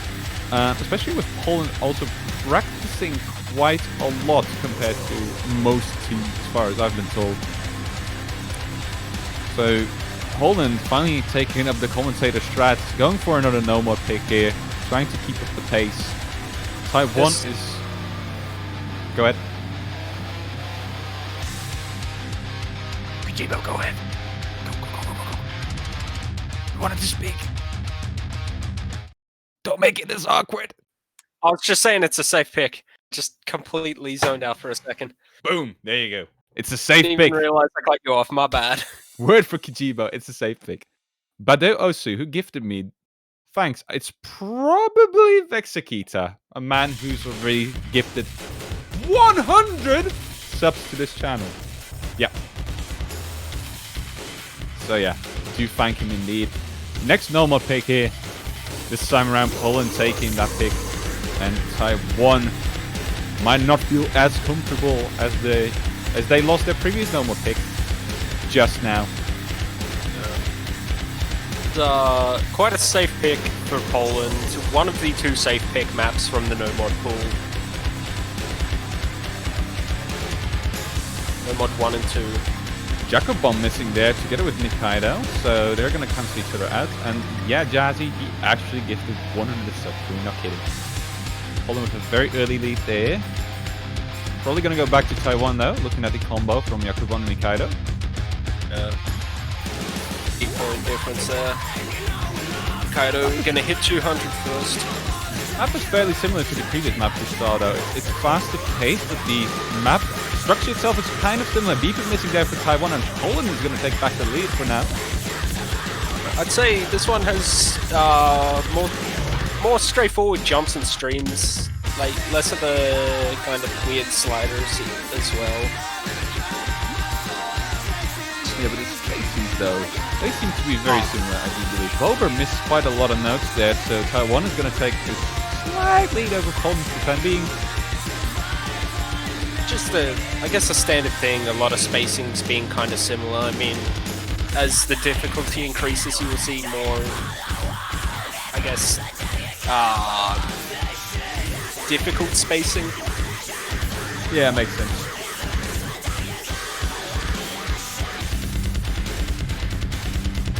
Right, so Taiwan has a 1,000-point lead.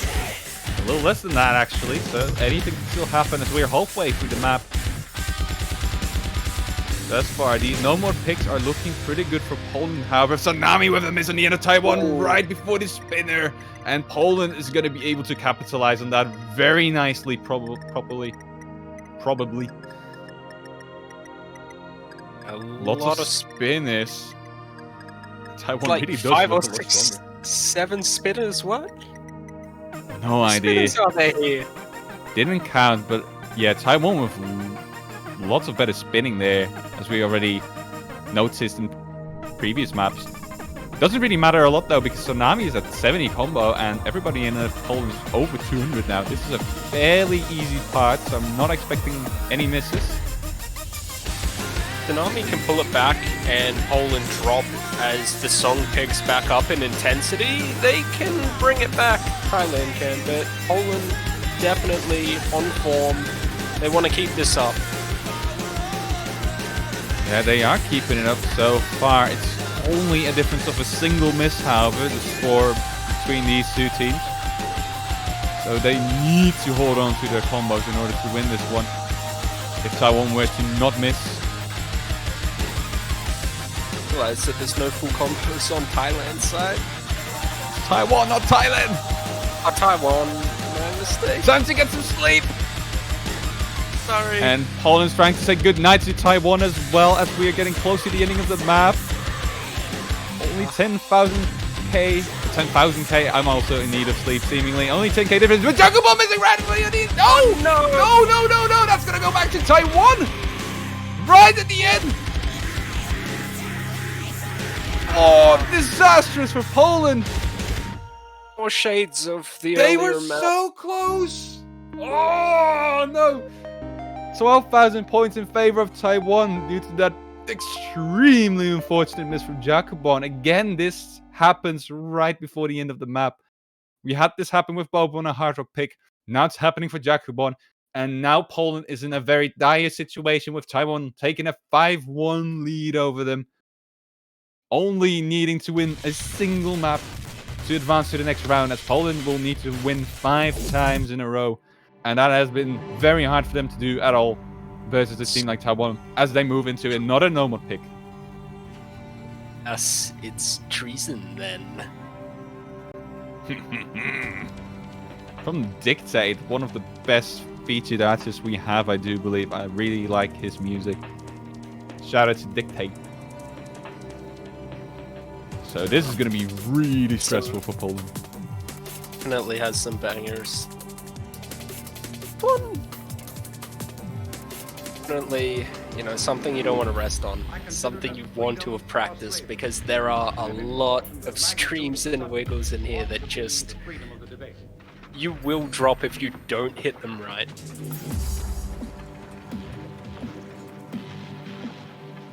So, tends to be a thing for every pattern, but intense. You'll see what I mean.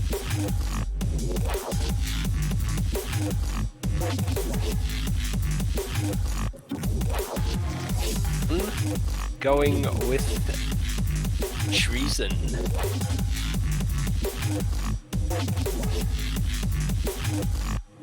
A comment from Cross in the tourney chats. This would have been 3-3 now, were it not for Bulbous miss at the end of the hard rock map and Jacobon's miss at the end of the previous map. So, and that is true. Like, think of it. 3-3 compared to 5-1. Yeah. That is a big difference. And those two misses is what made that difference. So that is very unfortunate. See if Poland can pull a second point here. In it for a bit longer. They Both aren't missed performing per se on normal. I consider it as freedom or slavery. Early miss. And in proportion to the magnitude of the subject, Oh. ought to be the freedom of the debate. Maybe we can. Maybe Poland can pull it back. Well, there's still plenty of map left anyway. Oh, yeah. It's the starting slither.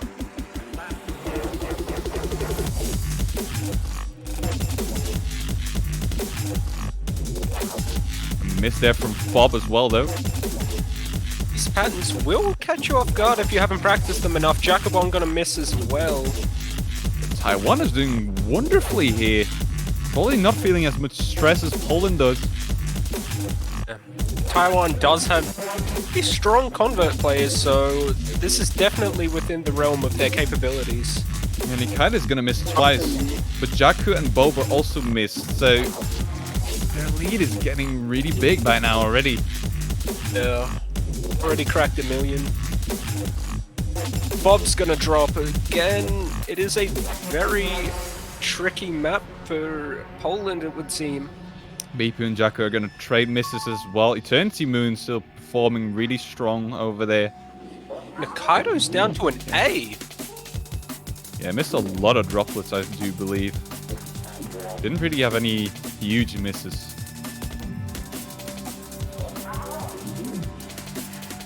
Who cares about accuracy anyway these days? Yeah, not.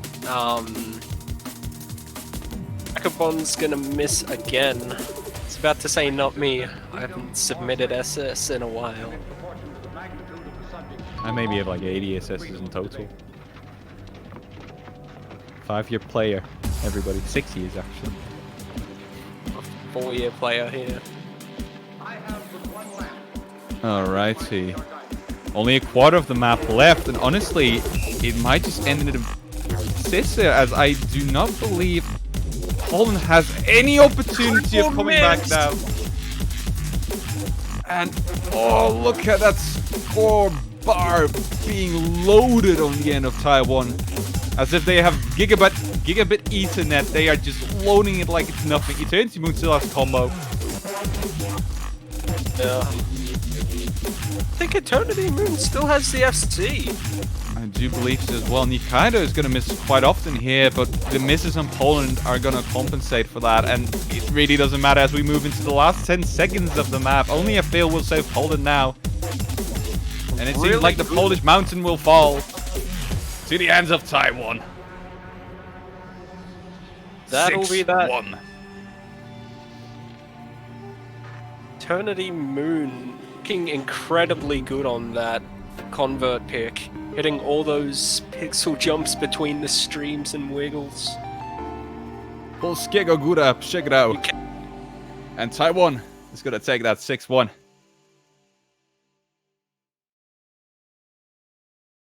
One very strong and going to be moving on to the next match. Exactly. Strong performance from Taiwan, though, I have to admit. Very incredible FC there from Eternity Moon as well. Very unexpected. And they're going to take it 6-1. That is not what I had anticipated coming into this match at all. I did Very expect Taiwan unfortunate to take Poland. a win, but like this? Wow. Strong performance. Actually, pretty strong performance from Poland as well. Obviously, missing out on Lechicek, really bottlenecked them. But And regardless... Yeah. Cosmet as well, actually, indeed. Although they didn't quite mention Cosmet as many times, but yeah. Right, here you can see the bracket. Yeah, well played to both teams. Hong Kong next week. That's going to be Soon to interesting. see Korea, USA, Indonesia, and Italy matches. Exactly. Poland is out of the tournament by now. Congratulations to Taiwan for winning once again. And very unfortunate for Poland. Well played this year. Hopefully, we'll see you back stronger next year. Thank you for all the entertainment. We are going to get into another match in about 34 minutes. You can see the losers bracket. And that match is going to be Italy versus Indonesia. Now, that is actually quite an interesting match. We have a very solid overall team from Indonesia and a strong burst team with two incredibly strong members on the end of Italy. This could be very interesting. Supporting roster for Italy as well is incredibly strong as well. Like, very talented players there. Yeah, that is correct, but we haven't seen top-notch performance from them thus far in the tournament, except on a few maps, so hopefully they're going to pick up their game this round and show Indonesia what they are made of. Yeah. So yeah, it's going to take a little bit, guys. 33 minutes, we know.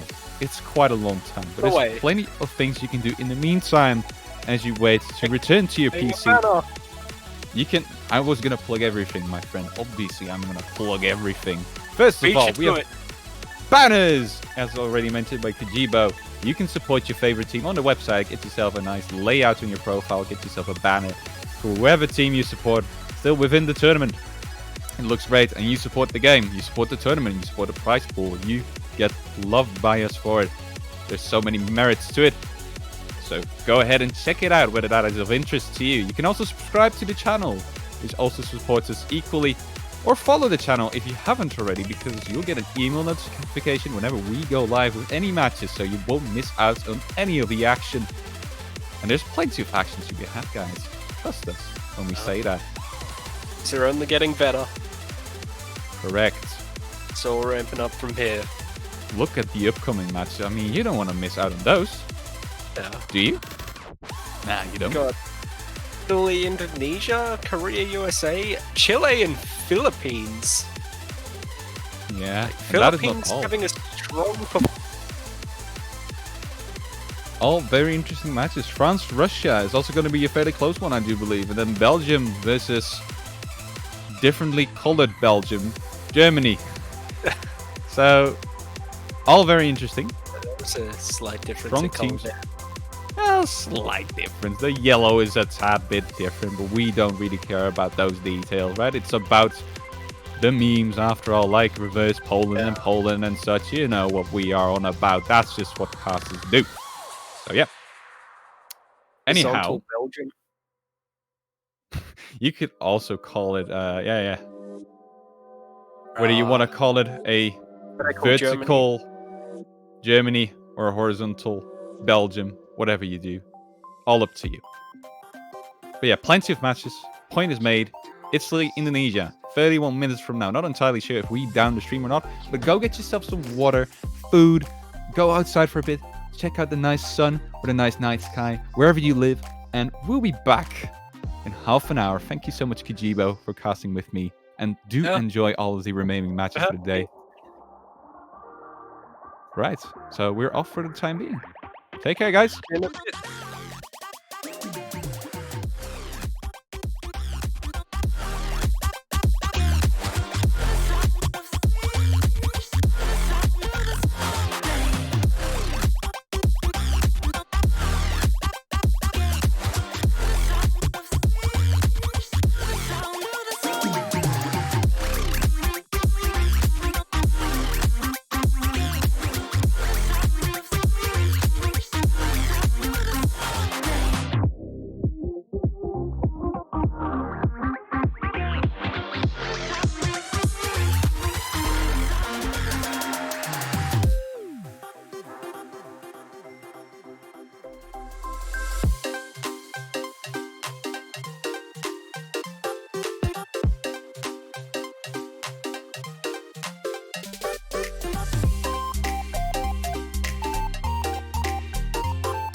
気になるですね。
And welcome back, ladies and gentlemen.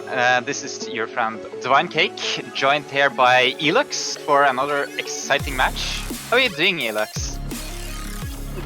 Doing good. Oh, but that first week I have been able to get healthy amounts of sleep, so that is no worry. We got an interesting matchup today. Italy versus Indonesia. Italy with Karam, Stronger, Fido, a 119, Arma, and Spinacina. Indonesia with Toka, Lewin, Galaxy, Fantastic, Froneko, and Dika. What do you think is going to happen in this match to Cake? Two really powerful teams. Yeah, I'm actually really curious. I've heard a lot of good stuff about Italy, but I haven't watched a single match before this. I've been way too busy with exams coming up. That's why I haven't joined before now. But I'm just curious. I think Italy is gonna be the better team. They have some really strong players on their team this year, but Indonesia is definitely power hungry for some victories after the last week's disappointing performance. That's definitely true. Well, as far as Italy goes, the two main names have been Karam and Arma. They have been a powerhouse duo, and whoever usually hops in to fill, or whoever usually hops in who's not Karam and Arma, is also a really good competitor as well. And don't let it take away from me saying Karam and Arma have been the two big names in Italy. That does not mean that Italy by any means is only relying on those two. Every single player of theirs has their own specialty, what they're good at, which Indonesia is gonna have to... They might have to pull out some of the tricks here on this. Yeah, definitely. Arma has really come out and really shown his strength this year. Has been a veteran. Karim and Arma are both really veteran in CVC, if I remember correctly, but really showing up this year. So, no, I'm expecting Italy to pull this ahead, but I think Indonesia is definitely not something to underestimate either. We'll probably also see some of the performance here in these warm-ups I'm expecting. And we're starting right off, actually, really quickly here. It's good to see.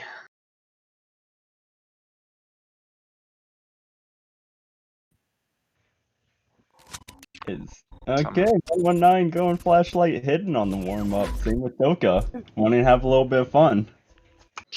Absolutely. I don't really get the hidden flashlights. That would be okay. So you can't see it far away and you can't see it close by because hidden and flashlight. But you do you. If that's how you want to warm up. I don't know. How do you feel about warm-ups in general? Is it more for fun or is it to like get your fingers moving? Well, we really have teams who do both. Me personally, in my personal opinion, I love the main warm-ups, but at the same time, there are players and teams out there who do want a more serious warm-up to actually get their fingers warm. Yeah, there might also be an issue sometimes of not really knowing what meme map to pick, because I feel like if you need these 10 to 15 minutes to warm up, you haven't really warmed up at all. I need like 30 minutes to really get my fingers going, but maybe to just get a feeling on the multiplayer stage, fix your setup, everything like that. This Indonesia pulling ahead first though, and I do believe this is Indonesia's warm-up.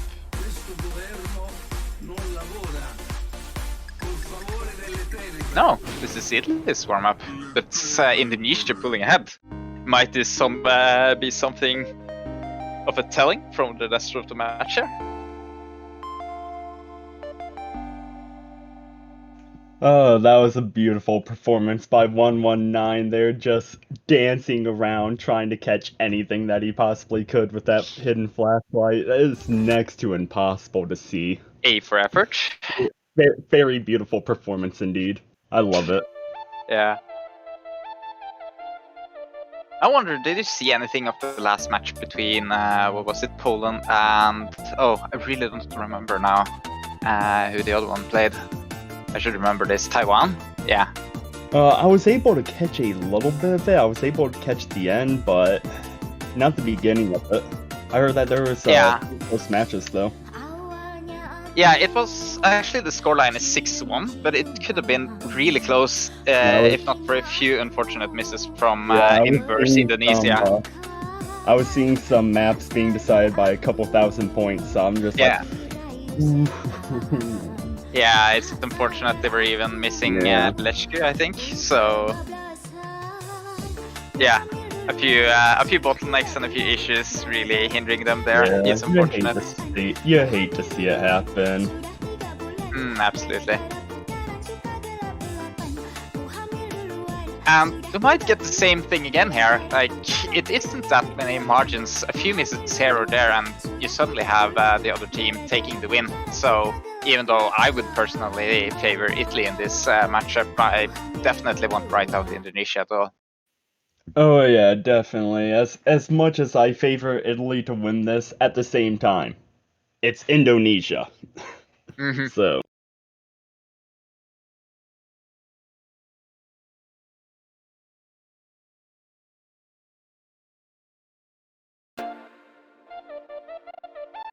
We will get into the Italy map here. I wonder who has the best meme warm-up. It didn't seem that memey, the previous warm-up. It was decent.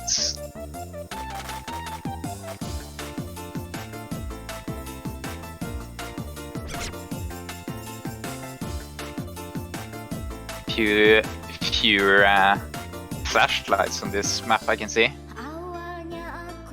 Very tap dashy. I love the spacing between those tap dashes. Yeah, I wonder if it's actually a hyperwalk, some of them.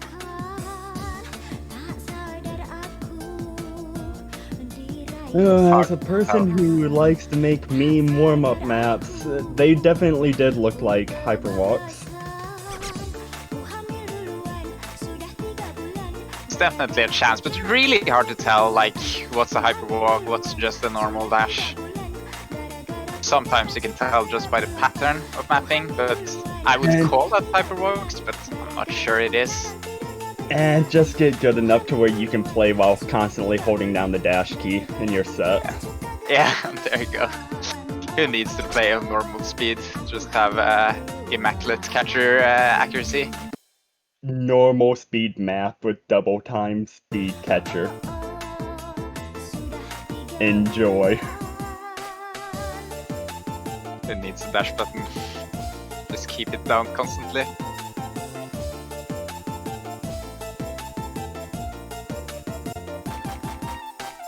I would love people try to FC some hard rock maps with that. That would be really lovely.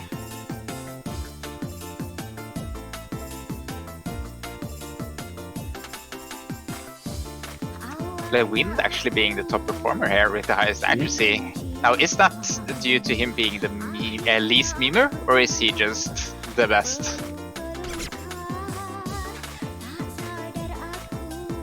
I'm gonna say a low from column A, a low from column B on this map.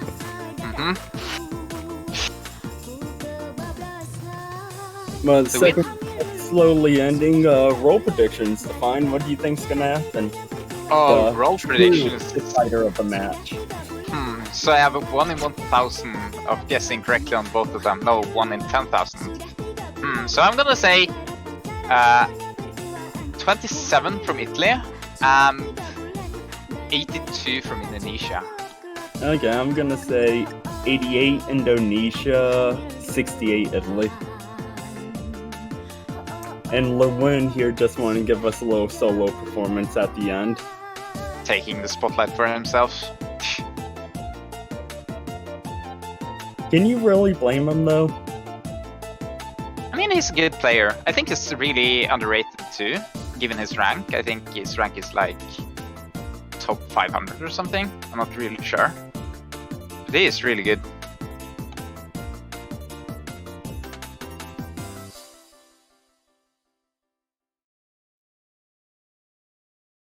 So if you... Oh! A 7 there from Lewin. Not really what you're hoping for. Oh, there goes my 88 guess straight out the window.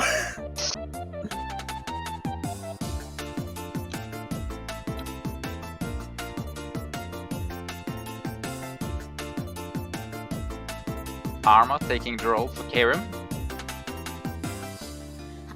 And Sorry, Arma bye. comes in clutch.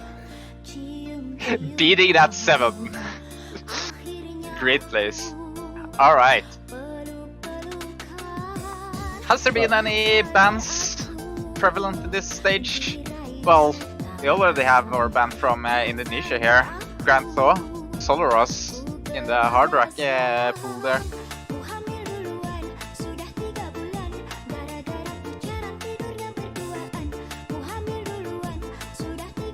Bit more thinking here from Karim Italy. not here. With Karim not here, Arma might be a bit hesitant on what to pick.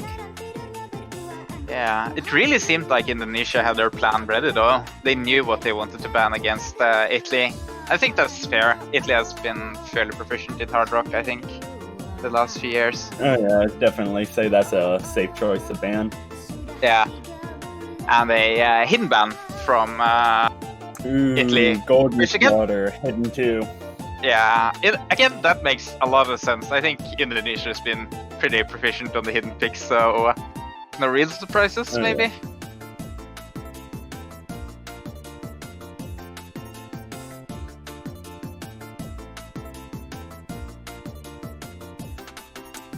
And with Italy choosing to ban a low AR map, wouldn't be surprised if we see a Hard Rock come straight out the gate. Or No. DT2!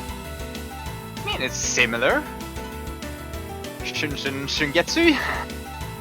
I was, really I was close with the high AR, so Yeah, high AR, Hard Rock and Double Well, Time, basically the same yeah. thing. faster movement, faster reaction speed all around. Yeah.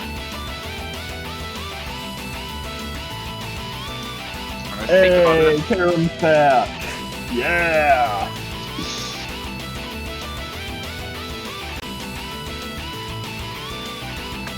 Well, I mean, when I think about it, Double Time is just Hard Rock with a higher circle size, a smaller map, and a higher AR.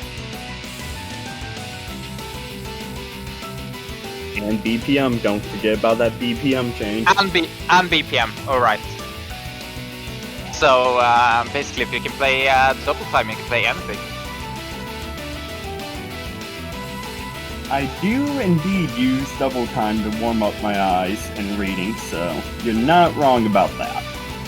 But we got Arma, Karim, and Trollinger for Italy, Dika, Toka, and Galaxy for Indonesia.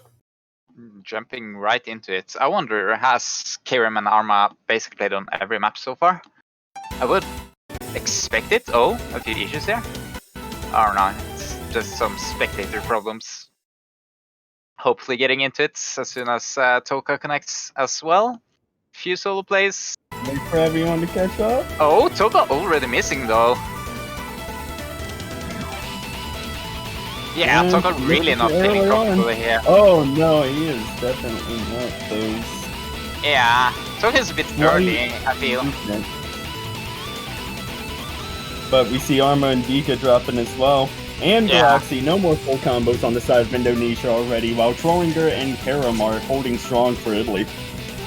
And as soon as I say Only- that, Karim drops. Trollinger's still on the SS though, that's fairly impressive, I would say. So, holding the solid lead there, And Trollinger there's finally Trollinger. missing there.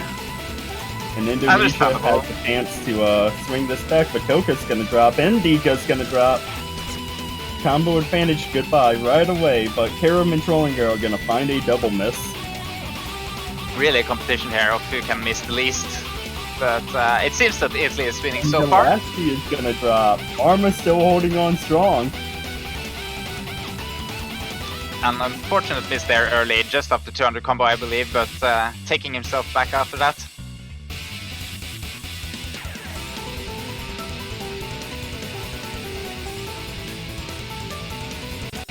Dika's gonna drop again. Yeah, it seems like Italy is slowly pulling more and more ahead here. A few of these staircases not really being comfortable for the Indonesian team. Toka really coming into it now. As soon as I say that, a miss, but Trollinger did just traded have a... that. Yeah, did have a 370 and combo there. Pika and Toka. Unless there is a fail on side of Italy. Seems unlikely. Mm-hmm. No, this seems like a fairly convincing win here from Italy on the first map. We'll see if they can keep up the trend here, with Indonesia being the next Pika map. Arma coming away with the 3 miss, same with Karam.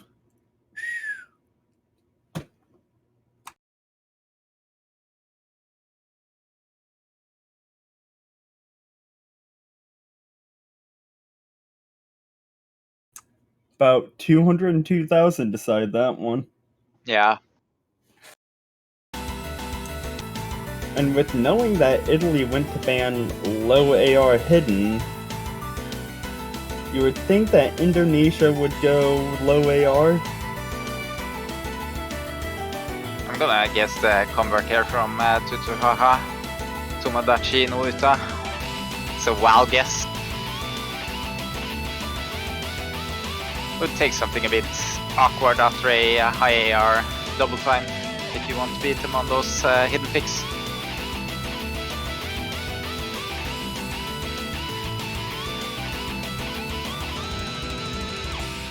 Ooh, and there we go with hidden pick. Hidden 1. Mega Neko Nova, mapped by our very own JB Hyperion.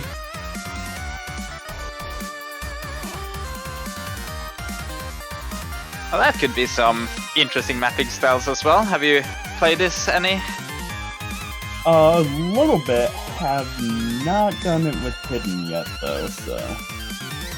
Would you say it would be a awkward map as a hidden? I seem to remember JBH having a few weird spacings and a pure refusal to use hyper dashes. Just playing it a bit, it's not gonna be as uncomfortable as a hidden pick, as you can see the AR is above 9, so that's usually where a lot more players are comfortable at. It's usually those really niche hidden specialists who love to play like the AR8s and everything, so with this AR, I don't see Italy having a rough time with this. I wouldn't really expect so, no, but Arma getting swapped out here. Spinaccia and 119 coming in here. Pika, Lewin, and Galaxy in for Indonesia. See Lewin coming in place of Toka.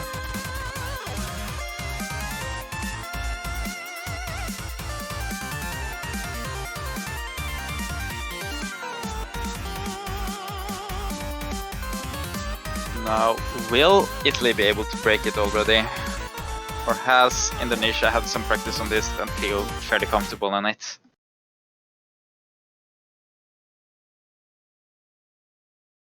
Medium length map as well, so not really a burst, not really a marathon map here. We'll see who can hold the consistency.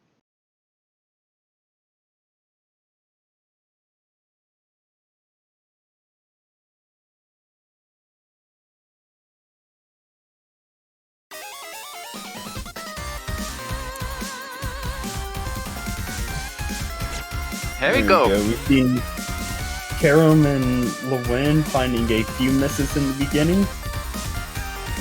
This, however, Since an extra miss later on, there. it's going to favor Indonesia, but Lewin and Dika.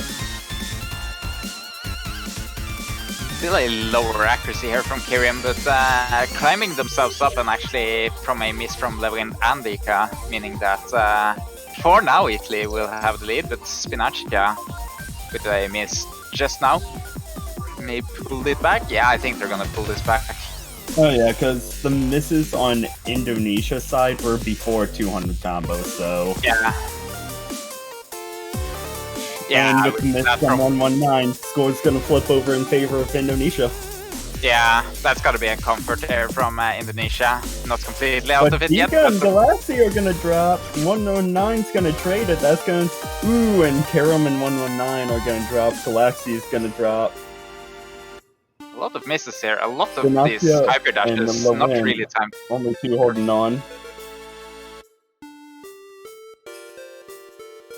Well, the dust has settled here at least. The lead is still in Indonesia's park here. Yeah, but maybe by a little more than 10,000, it can still go either way at this point. Definitely, one miss either way will balloon this score lead towards And that. there is one miss by 119, and that score is going to grow in favor of Indonesia even more. Still a chance to recover here, but it's gonna need 2 double misses, I think. And that's not the right side to miss there. 1-1, I'm not really feeling comfortable here on this dashes back and forth.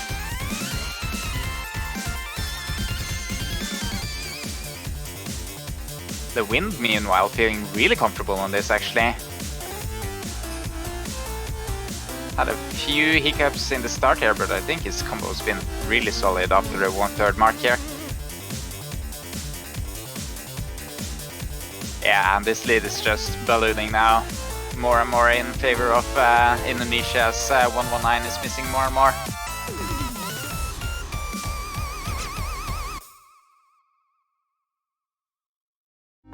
There we have it. 1-1. Not a breakpoint quite yet. Ooh, 119 actually looking like he dropped down to failing there when they missed that hyper chain. Yeah, that seems like it was not really comfortable on the hyper dashes into burst streams. Mm-mm. Well, let's see how Italy decides to respond. It's a quick one, a double time again. Just betting on those double times.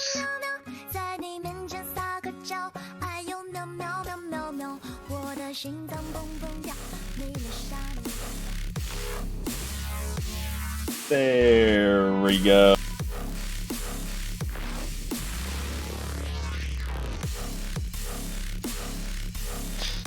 Just a quick fix area in the background and we'll be right into this. Yeah, for a second there, I was like, I'm pretty sure this isn't the double time 1 map. No, I mean, I said seeing- mapped an impulse map as well, but we weren't supposed to play impulse right now, so I think... There we go. There we go. Yeah, there we go. Just had to get the correct map name, title, artist all on the screen for you.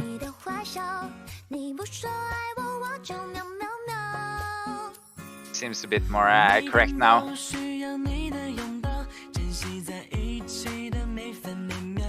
We didn't miss anything either. I'm curious what Chad is doing here. Is this some sort of war chant? Well, I'm not sure, but Karam and Fido posted it in their in the game chat as well, so I'm gonna go with the war chant.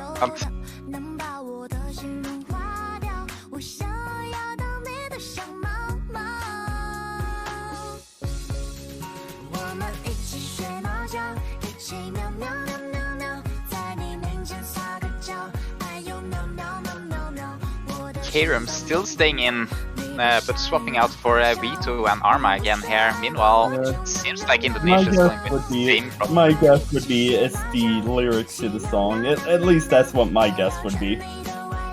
Maybe.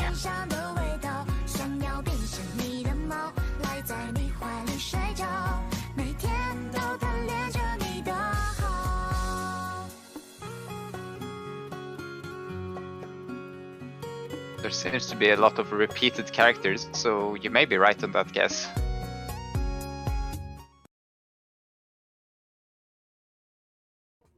My limited knowledge of languages other than English comes in handy once again. I mean, it doesn't help even if you know like 3 languages, trust me.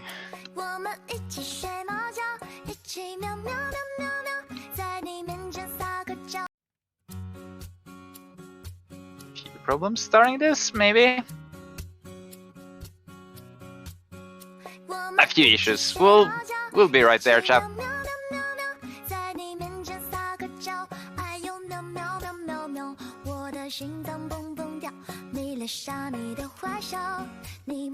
Song so powerful that it crashes the tournament client.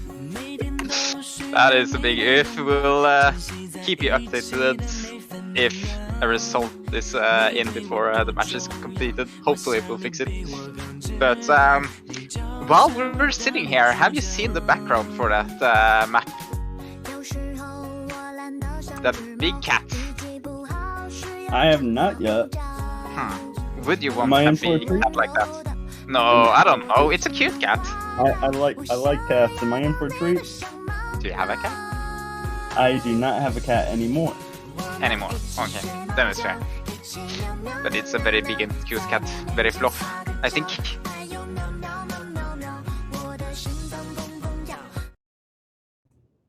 Very big cat Maybe indeed. getting in here. Yeah, you see that cat? Look at that cat Very bed. big indeed.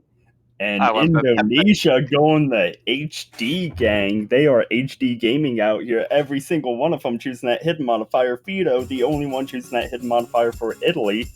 If you are new to CWC at all, on Hard Rock, Double Time, and Tiebreakers, players are allowed to pick Hidden as a modifier, as Hidden only gives a 1 times multiplier in score of B2. It does not expect a score at all. It is merely player preference on how they want to read the map. Yeah, it is fairly split. I think like 46 or something between player preference on hidden or non-hidden. I'm actually one of those who converted over from playing exclusively hidden to not playing at all with hidden.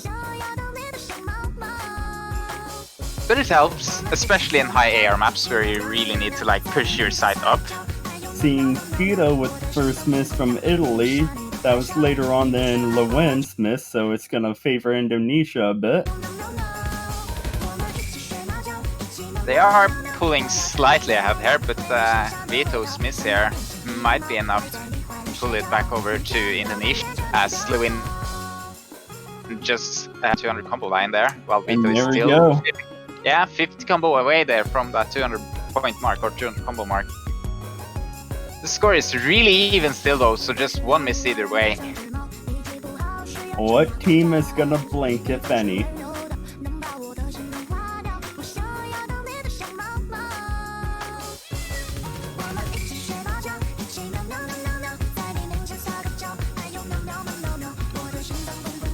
Seems like nobody's blinking yet, at least. I am really at the edge of my seat here. It is gonna go to Indonesia if nothing happens, but yeah, Levin just missing there just at the end. And the score just running away here for Team Italy now. You hate to see it happen, but Fido's gonna find a miss! Not gonna help though, as Levin misses again. And Galaxy is gonna miss as well. That is unfortunate as the score keeps growing in favor of Italy. Yeah, falling apart here at the end, unfortunately for Indonesia. Really close match there at the middle, but Italy taking a few more consistent hits there. And unfortunately for Indonesia, the power of the hidden gaming does not come through for them, as it's now a 2-1 match. Still no breaks though. It was a close to breaking for Indonesia here, so still not out of it. I'm more worried when Indonesia runs out of their hidden picks, as they seem to favor those. Maybe they'll try for something else now.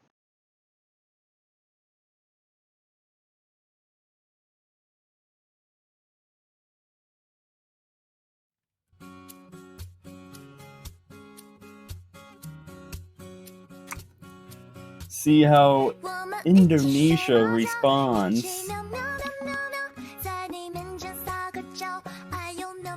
Will they take the final HD pick, or will they run for something else?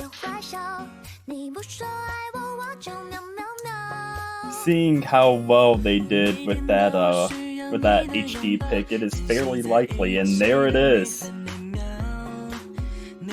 Hidden 3, no more hidden maps available to be picked.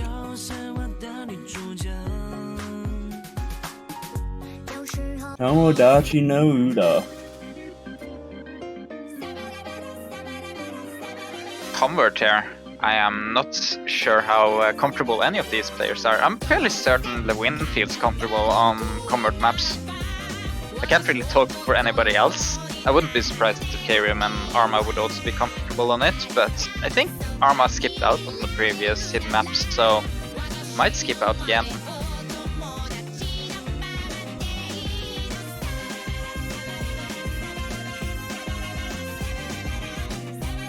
Karam stating proudly that himself, Arma, and Vito are the trio of RNG HD players for Italy. Absolutely beautiful. I love that confidence. Is that a slight diss of converts? Calling them RNG maps?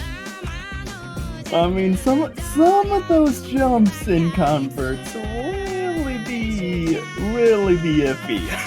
True though. It's like, is he technically wrong though? I mean, there's a structure. It's just a 2D structure instead of a 1D structure, right? So we can't really see the whole picture. It's like trying to see a sphere when you can only see two-dimensional, right? It's so true. It's so true.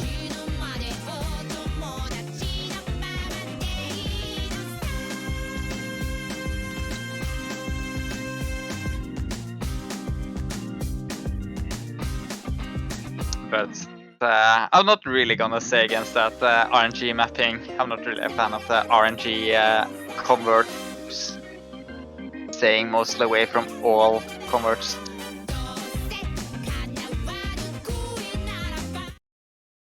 But we are getting into it here though. Not crashing as much here from the Sabadabada as we are from the Meows. It seems.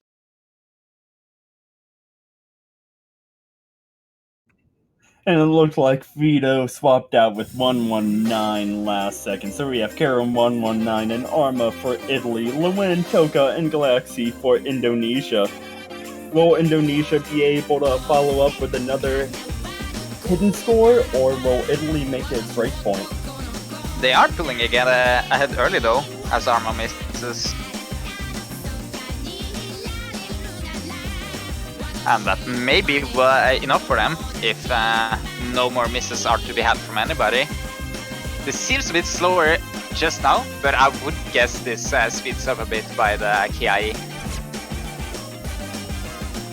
Ooh, and no more full combos on the side of Italy as Karaman 119 missed Lewin. Gonna find an unusual miss, but his teammates Toka and Galaxy still holding on to the full combo. Toka though, trading with 119. Only Galaxy left now. Though, yeah, as you said, 119 is at the same time, so won't really change the score.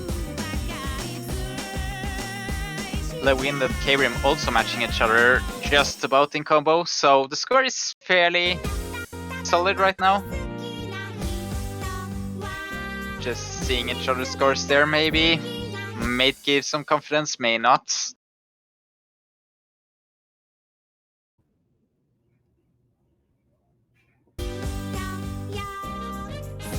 There we go, just had to build up that low anticipation.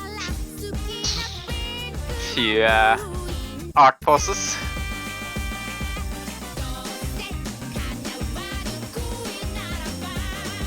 Ooh, and a double miss from 119 and Arma. Yeah, this really doesn't seem good here. And with a three-way 200 combo, but Galaxy and Lewin are gonna miss. There are no more full combos on the board. Happened there? I thought they were actually... Italy, but Arma's gonna drop as well. Is it enough though? What happened there? I thought they were ahead by like 100k, and now suddenly we have Italy taking it ahead. Yeah, I thought so too. There we go. I think somebody died, mites. Oh, maybe we had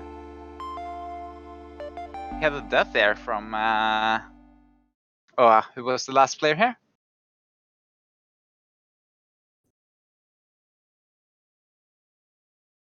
Who won this? Indonesia won it. I think.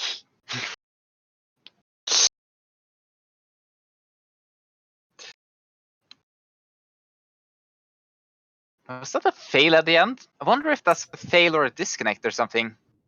So Well, the the MP, yeah, the MP link says Indonesia won it, so must have been a little glitch.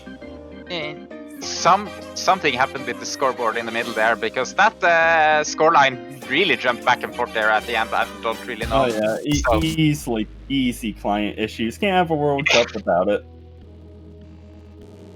Yeah. Anyway, it was everybody passed it, but it seems that Indonesia claimed their second point there. And with that, we will have a no mode, I think. Or is this a hard mode? Unumi Regret. Anyway, It's hard rock. it is hard rock, yeah.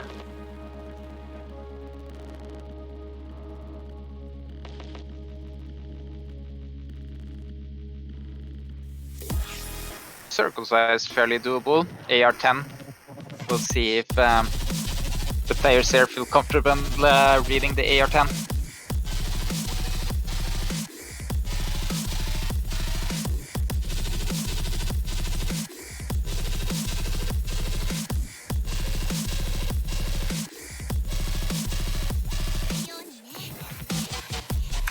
As of now, unless any roster changes, we see Karam, Vito, and Arma for Italy, Lewin, Dika, and Fantastic coming in for Indonesia in lieu of Galaxy.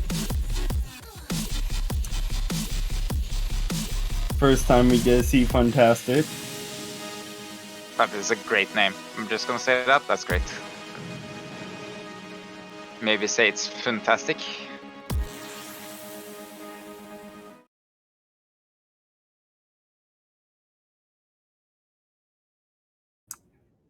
Vito, the only one choosing that hidden modifier. It is a bit surprising, given that Lewin at least played with hidden on the double time picks here, but opts not to on these hard rocks. Maybe the circle size trips it a bit up.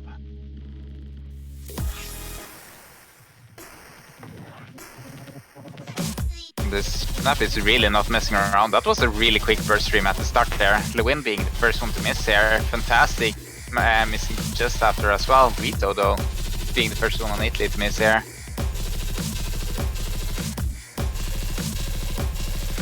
Karim and Arma are really stable on this. They have total control over their catcher here, I would say. They might miss something, but just now they seem still solid on this.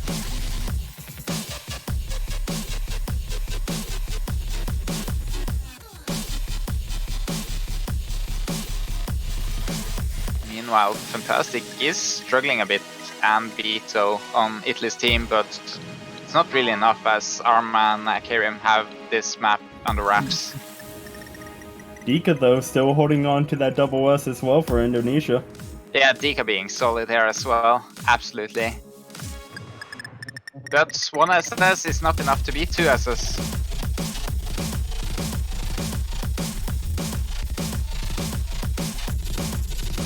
While maybe it's just the playstyle, I feel like Dika is a bit slower on the trigger, is a bit on the edge, not as stable.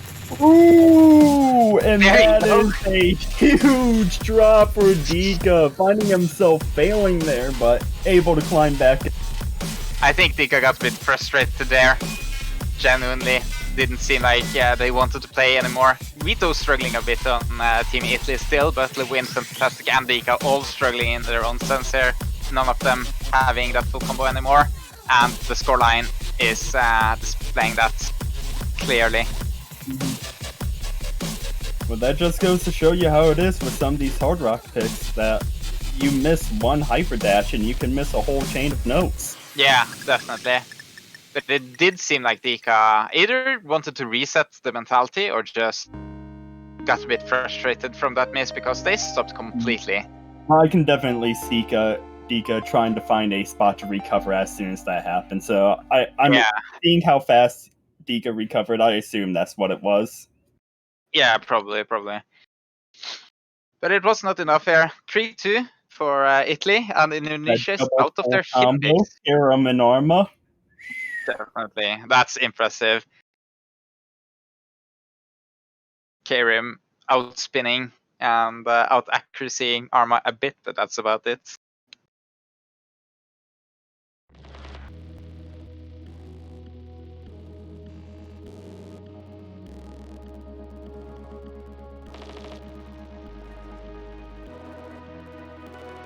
Now, do Indonesia have any plan now that they're out of hidden picks? I would expect them to take something no mods, because they haven't really displayed their strength in either hard rock or double time.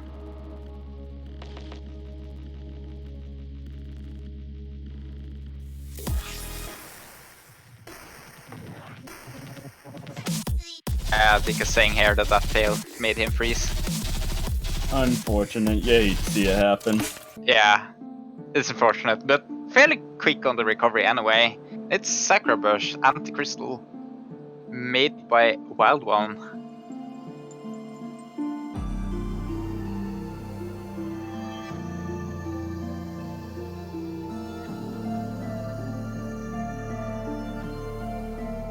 Now this is a curious name here, Team Filipinas Overdose.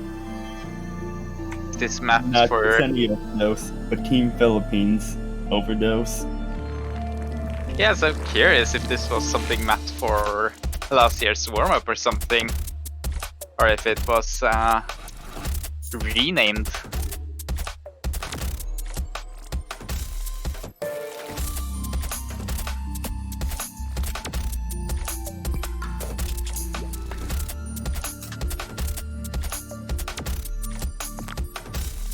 And apparently Fido is playing with a 39.5 Celsius degree fever right now. That is a trooper, actually. That is a champion right there for his team. Don't try and push yourself too much though, Fido. We want you to stay healthy, my guy.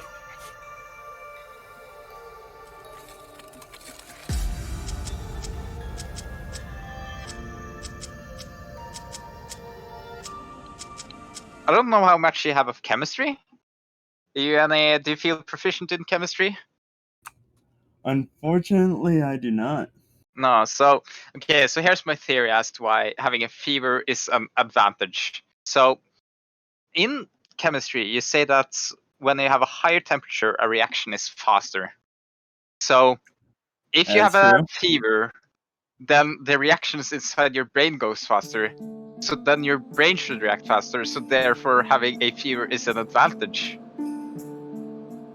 That What do you is think true. of my theory? Yeah? Molecules go faster when heated up. Your body has molecules in it, therefore you go faster when you're more heated up. Therefore, Yeah. your fingers go faster.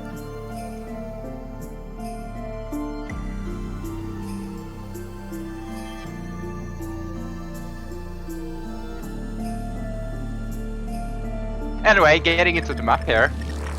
Fairly slow at the start, but I'm sure it's gonna speed up. Generally, Wild One maps have a lot of fun jumps.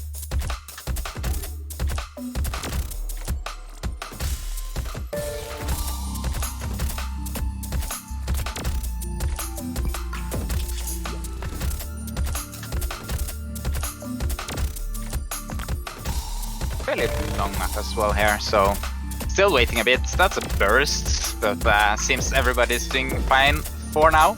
Arma, not really fetching there, sorry. And that might be it if this map keeps at this speed. Generally, must be, because that's one miss, and that's one miss too many here, it seems.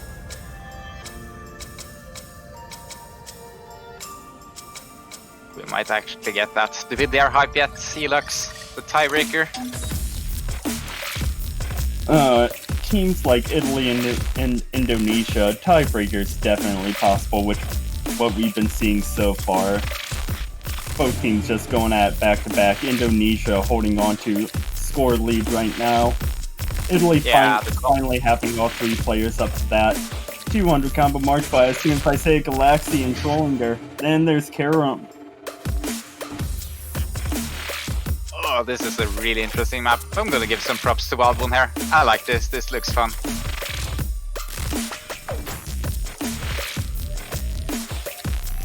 Arma finding another miss as well. Yeah. Things are not looking good for the side of Italy right now. I think I actually died there. Getting back though with the first stream. But the lead is really significant. Yeah, Nico still Nico's holding on to still- that left. Yeah. The lone full combo in the match. They are, however, 200,000 ahead here, so there's gonna be a few more combo breaks here from Indonesia before Italy can hope to recover this. And we are nearing the end here, only 30 seconds about left here.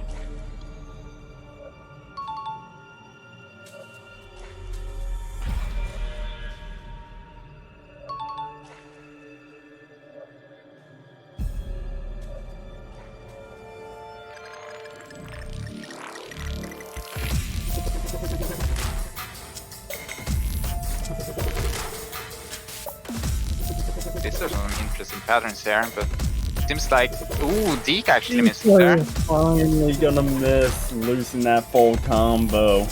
Yeah, managed An to actually impressive get... performance nonetheless, though. Yeah, threatened to fail almost, Deka, but managed to recover it.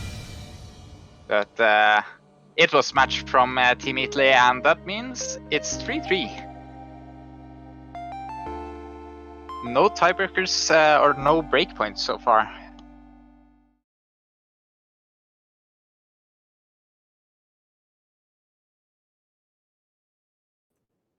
Three, and as soon as one team answers, the next team follows back up. Who's going to be the first one to find a breakpoint, if any? We'll see. However, Italy still has one double time and one hard rock left, so I still feel favorable towards them as they have shown a much higher proficiency on those double time and hard rock picks and might even be comfortable on some of the normal picks. And there is Pepe by COC, our convert double time pick.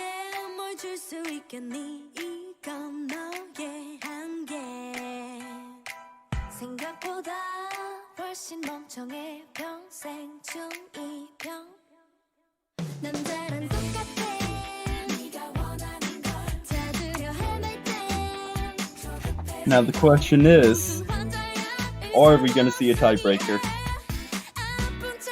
I mean, it sounds like Vito at least hopes for no tiebreak, but I'm gonna hope for that share for that tiebreaker. It's always fun to see. As a caster, as a spectator. But I get the players in not wanting to have those tiebreakers.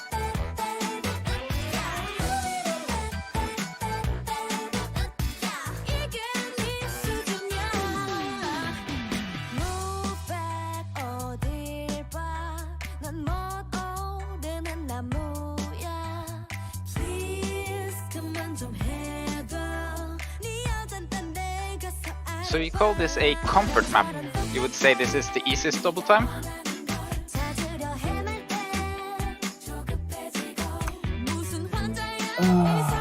I wouldn't say easiest, because it's still double time. It's still gonna take a lot of plate control. That and it's a comfort, so there's gonna be a lot more unconventional patterns, but... I see.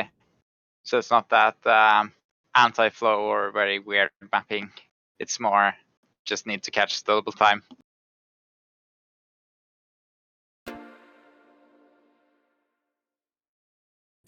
Lexi opting to stay with that HD gaming gang. Unfortunately, the rest of his teammates not feeling it so much.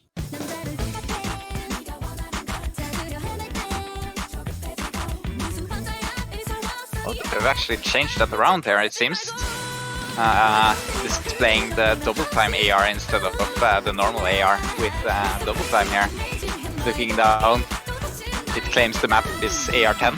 I think it's AR10 with double time. Or would you say this is AR10 without double time? I wouldn't say it's AR10 with double time, as previously the convert maps have been showing the standard star rating and everything as compared to the converted catch. Yeah. There has been a few misses here from Galaxy and Toka though, and only from Trollgnor on the other side, so there is an early lead here from Italy again on their double time picks. Trollinger missing again though.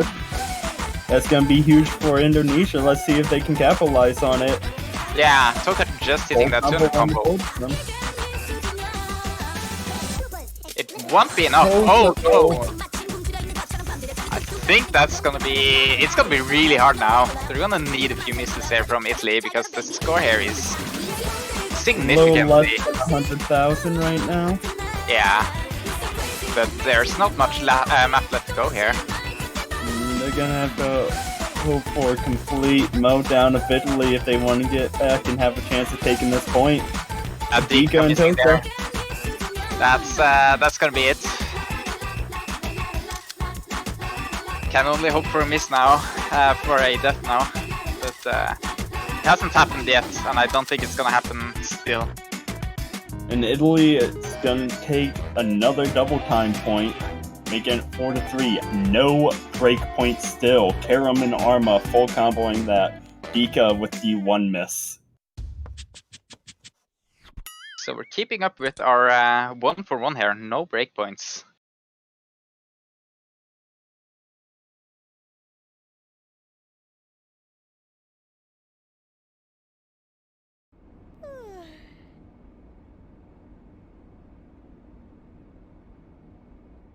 Now, what will they pick now? So now I'm a bit clueless. I don't really know what of these snow mod picks are easy. I'm expecting them not to pick the Sun and Moon map in the hard work pool, but that's about all I can guess there from Indonesia.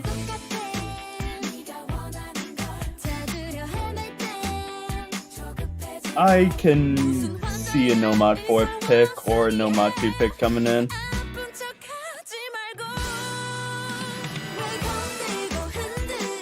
If you want something solid at least, AFB is also always something to fall back on. AFB usually maps something natural, something flowy.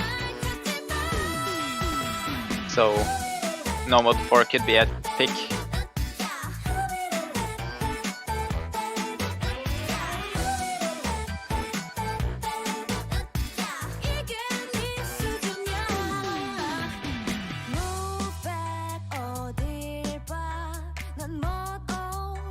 Taking their time here.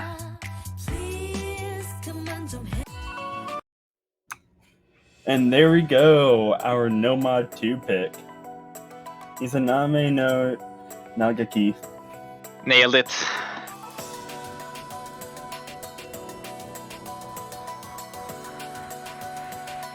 Now, I have not heard of this mapper. Is this a combat pick? Or is this just some mapper I have no idea who is?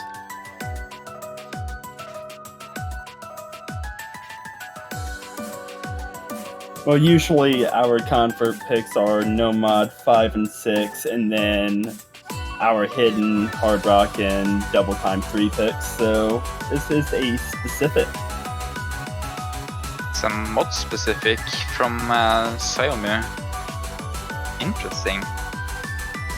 Doesn't seem like it's a guess difficult either. It might be. I've just never heard of Xiaomi. But my CTB knowledge is starting to get a bit stale.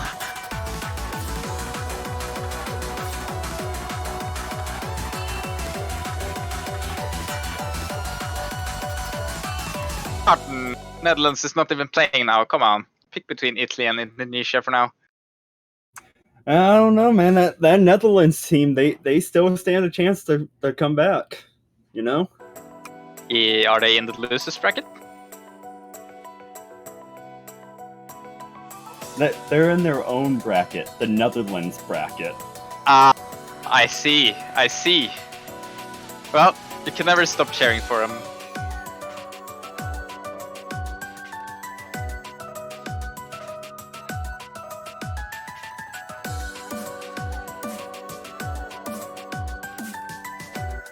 Go Napoli. At least that's in the right country. I'm gonna take that as a go Italy. Apologize for the delays. Lewand is having issues on their side.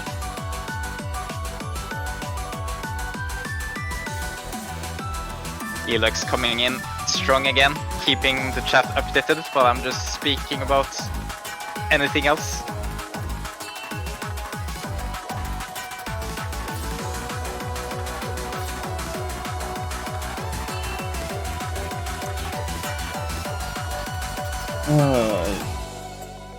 Okay, now we're just listing off random countries here, guys. Well, what? You don't want to see Antarctica make the podium? Oh, that would be great.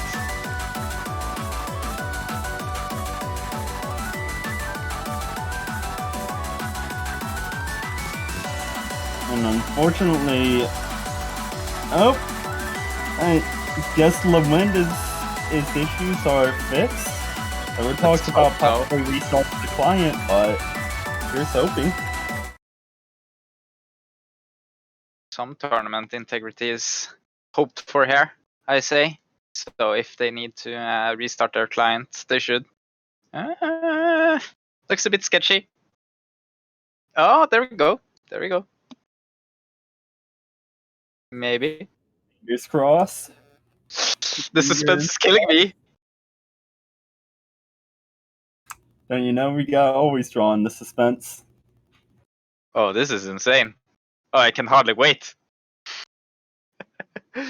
Will we start the match? Yes, we will.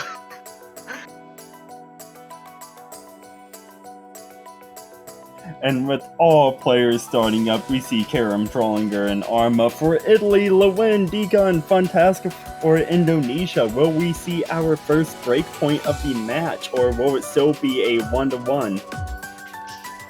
Well, there is an early lead here for Team Italy, as Lewin missed, what, 20 combo before after the start? Well, no, it was just a spectator break. You are correct in the lead. It is an accuracy lead. Yeah, but it seems like maybe 20 to 30 points. Yeah, it seems like Lewin was missing 20 combo, but it seems like the spectator just didn't quite catch it up. So we're still at full combo to full combo here. Still, it hasn't been a single map here without somebody missing. That was a really unfortunate, didn't really dash far enough for that hyper. Huge for Indonesia, especially on a short map like Izanami. Trollinger failing for that spin to trap actually.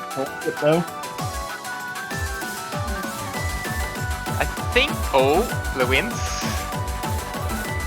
Lewin, you good? And we are good. Still in. We're gonna have a bit of a hit total here. Yeah, the score's not gonna be 100% accurate, as we're gonna have to wait for Lewin to catch up a little bit. Yeah, but Indonesia in the lead no matter what, so I think this is safe to say is another Indonesia win here. Indonesia's win here, and coming in good with that Nomad 2 pick.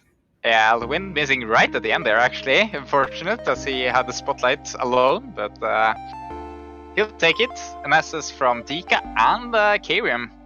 And a strong spinner from Dika as well. And no breakpoint again. This tiebreaker is looking more and more likely here. Tiebreaker hype? Question mark?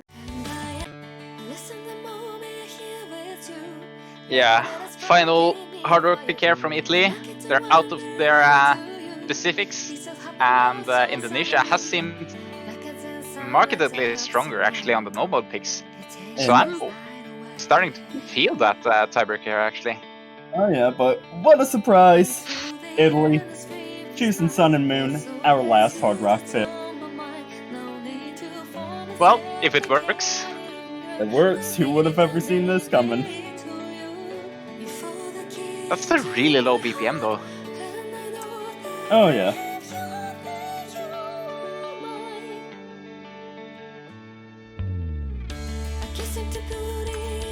Coming in at a strong, solid 86 BPM. It's impressive.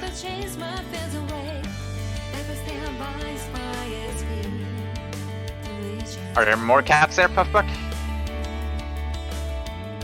I want to see the cats.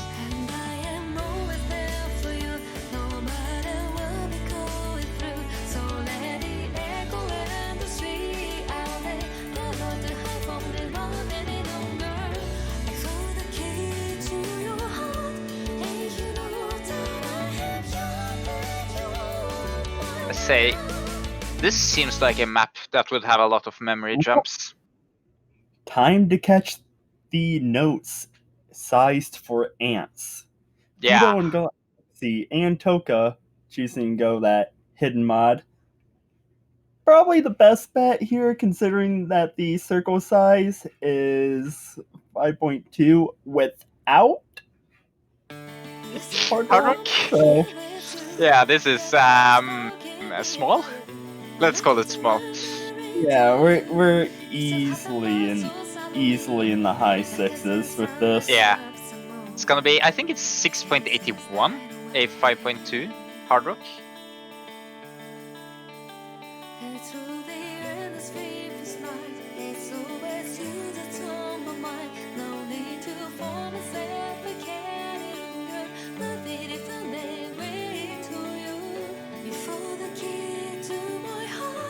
The score is equal for now. Let's see who's the first one to miss. Arma and Karim has shown themselves to be really solid on the hard rock pick and the double climb picks. Their catcher stability is fairly good. So we'll just see if DK Galaxy and Toka can keep up with that. And with this being a bit longer map than what we've had, especially with the circle size, this is going to be a test of nerves right here. Yeah, definitely. And Toka and Vito and Dika. Yeah, so it was a match between Vito and Toka, but Dika missing as well. That means this score is going to Italy right now.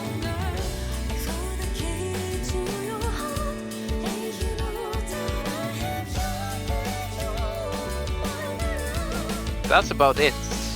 Still, another miss there from Toka. Didn't quite get to that 200 combo yet, so that's at least a small comfort.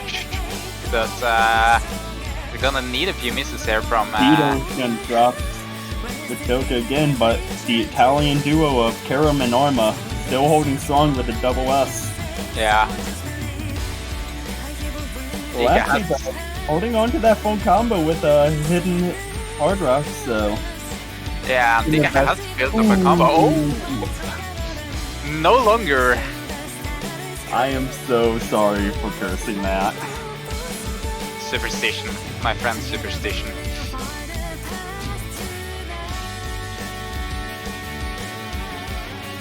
Arma and Karim lose that double S, but still hold on to that full combo as they found an accuracy drop at the same time. Yeah, it seems like history is gonna repeat itself with Italy winning again on their picks.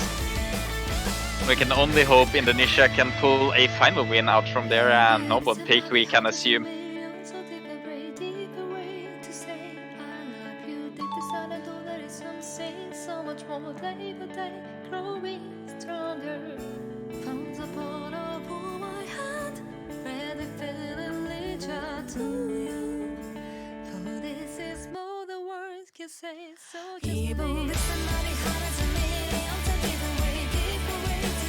Yeah, no, it seems like both Arma and Karim, especially on this hard rock picks, just have their control down.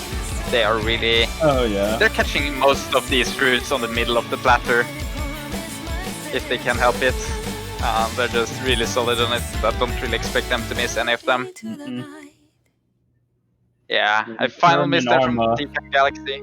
Full combo. Yeah, only really impressive there. One droplet miss at the same time. Otherwise, it would have been a two-way double S by them. Yeah, one more spinner from Karim. And let's see, last pick of the match. Will we see our first breakpoint? Not gonna lie, it's gonna be a bit of a disappointment if we don't get that tiebreaker now, but it could be. Definitely all props to Italy then, if they manage to get that breakpoint in the final map. But we'll see what Nomad pick comes out here.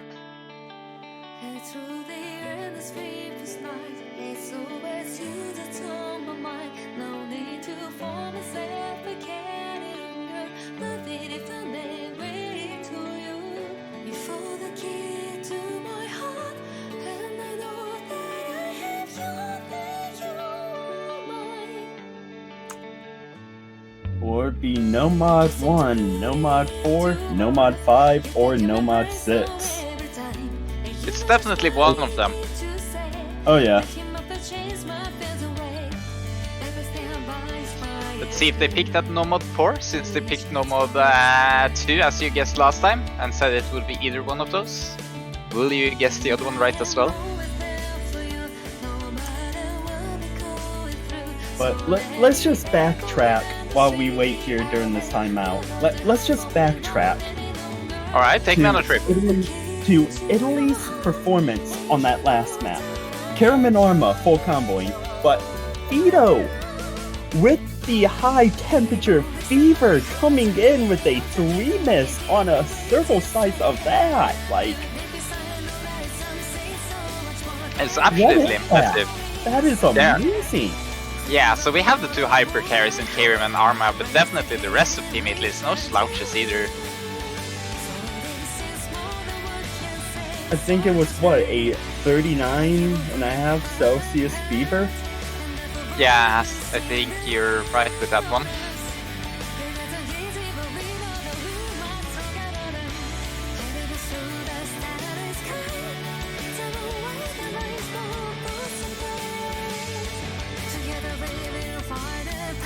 Taking their sweet time thinking here, actually. Timeout. Well, I mean, can you blame them? It's the final pick of the map.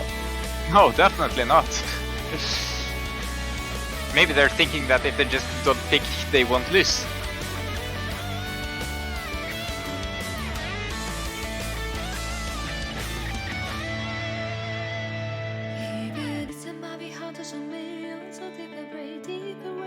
Why is a no though? They're just gonna pick a random map if they don't choose, so it doesn't really help.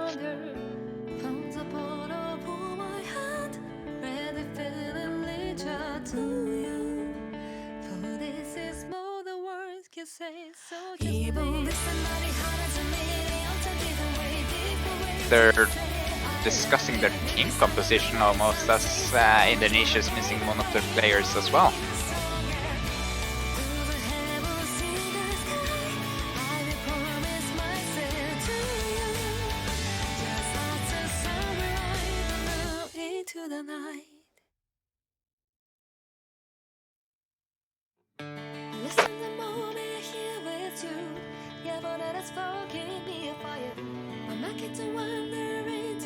But man, what a match we've had so far. Earlier matches coming in 6-0, 6-1, 6-1, then boom, possible tiebreaker, just like that. Yeah. Yeah. That was Nomad 5, I believe. So, Indeed it is. Borealis. Nomad like 5. Comfort Nomad pit. You know, just a small BPM increase, going from that 86 to that 196. Just a small 110 BPM increase. You know, nothing major. Doubling plus a bit. It's no problem. Though 86 BPM is on the low end. I haven't really played. I don't think I've ever played anything below 80 BPM. At least if it's ranked. Well, I have played my fair share of maps lower than 80 BPM. Not ranked, but they are something to play. Yeah.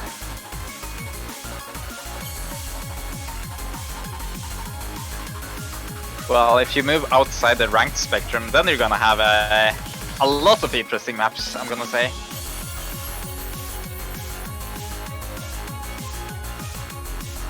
Star rating here is also fairly high, so we can expect some good jumps.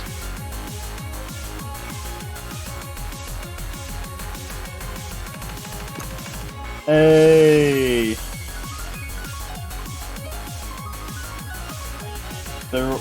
all of Italy is back now, besides that one slot that they're still trying to choose. Who is going to be the third person coming in for Italy? It's a great question.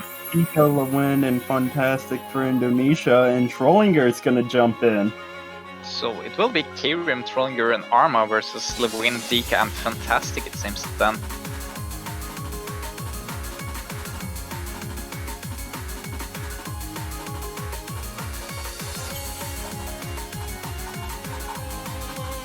Oh no! Jumping in Spinaccia, just at the end here actually. Gotta get them mind games going on. Who are we actually playing versus?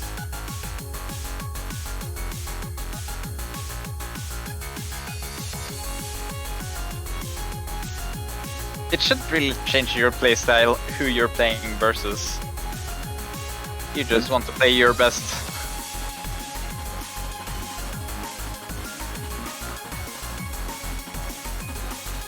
And here we go. Yeah. The last pick of the match. Will we see our first breakpoint, or will we get our tiebreaker hype? We will see it fairly quickly also, as this is, I believe, the shortest map that has been picked in this match. Coming in under 2 minutes. You blink, you're gonna miss it. So we have a short map, a hard star rating map, a high BPM map. So Early I'm here.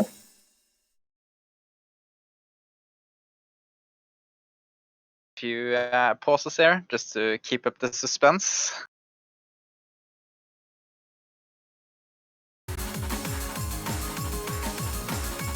There we're sync. All playing. Early miss from Spinaccia. Did you notice that? Yeah, it seems like it. Yeah, there was about 30 combo in. There was a miss. Yeah, seems like it. So it's not a spectator bug this time around. I'm just not paying attention.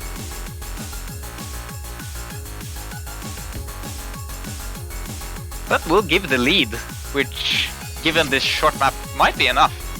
And Alma and Karam are gonna drop, but Fantastic's gonna trade it. Combo advantage still in favor of Indonesia. So we're gonna have a bit of an advantage here. At least one more combo break here might be. Just gotta press that suspense button really quick. There we go. We're back. That is Fantastic. Finding a miss. Spinaccia matching finding it. a miss as well. Lewin though losing their full combo as Dika is still holding on to a double S. For now, I think there's some nerves playing out there. I really think. Lewin though. Will this be enough? This is gonna be close. This is gonna be real close. Fantastic got back up to that 200 combo mark, but he dropped! Matched by Spinaccia, so it's fine. fine. Gonna drop! Building that lead again now. And this is really close. This is. I'm not calling this. This is close. It's only 5k in the difference there. It seems. It's gonna drop. But Dika's gonna hold on. Dika is holding this. Dika is there to be here. And dragging Indonesia, kicking and screaming into the tiebreaker with that double S performance for our last pick. Ladies and gentlemen, it's tiebreaker time. Some great stuff. 30,000 points between them, and Dika just eking out that win there. Dika holding strong for Indonesia, being the backbone that they needed in that pick. Oh, who would have imagined a tiebreaker in the first match I get commentates? I'm so happy right now. 0 breakpoints.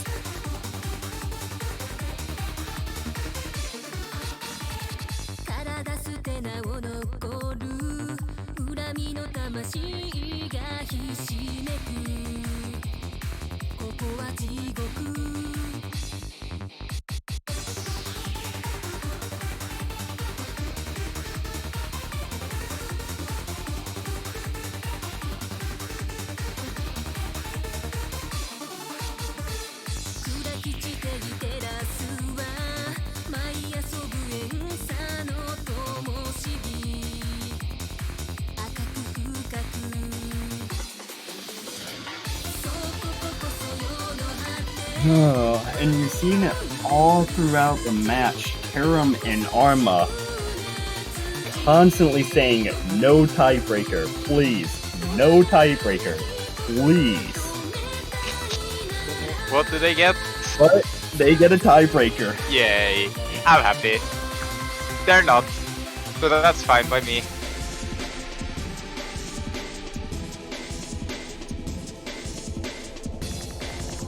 Well, they might not be happy, but I know we're happy and chat's happy. And really, that's the majority of those doing this match, so shouldn't everybody be happy? Bit of an issue again, we're just gonna fix it quick up.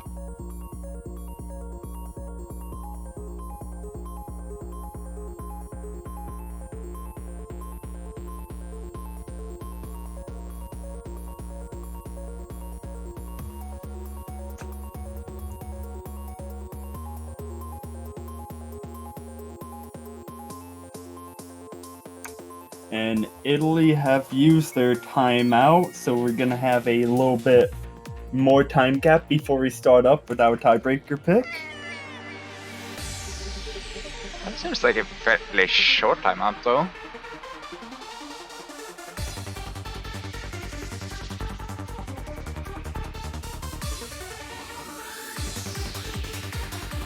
Oh, appears that Karam is bugged as well. So it's not just Lewin having issues, but Karam as well.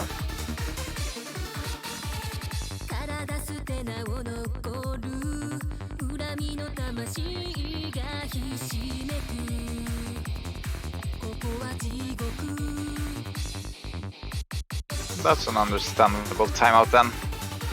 You have some technical difficulties.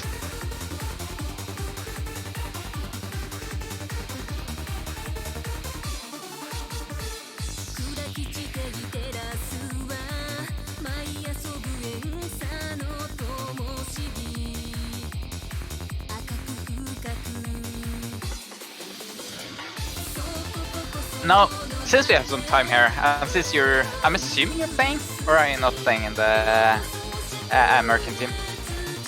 I am not playing on the United States team this year. I ended up taking like about a 4 or 5 month break from playing just because of school and everything, and that drastically dropped my skill down, so gonna have to rebuild that for next year before I have a shot of making the slot. Yeah, that makes sense. So you wouldn't say you know a lot about any of these maps, or would you say you had a favorite and a least favorite there? As far as the maps go,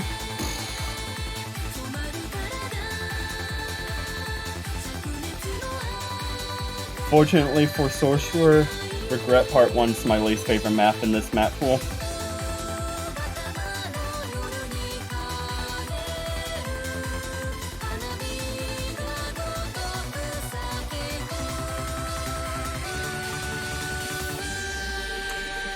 So it's not just Karam, but everyone on the side of Italy and possibly Indonesia is bugged out. Interesting. What could this be? The tournament client. I mean, they're just playing on the normal OS client. True.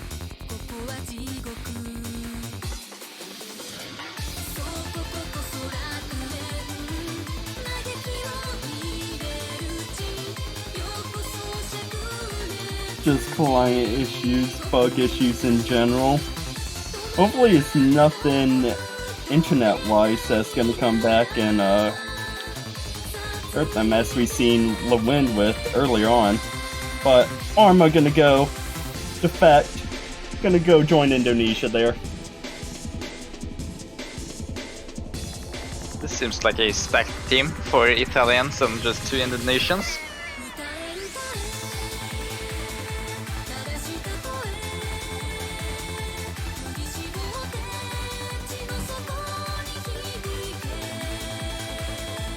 Well, we'll have to hope that it's no problem with the internet in Italy. Then it has to be a bit countrywide. Really hoping we're not gonna have this climactic a competition with them being head-to-head every time, and now we just have to give the win by default to Indonesia because Italy can't show up. Don't you wish that evil on us, Define Cake? I don't want that evil on us. Don't you wish that black magic on us here? We finally get a tiebreaker. I don't want that evil coming on us. Don't you wish that black magic on us?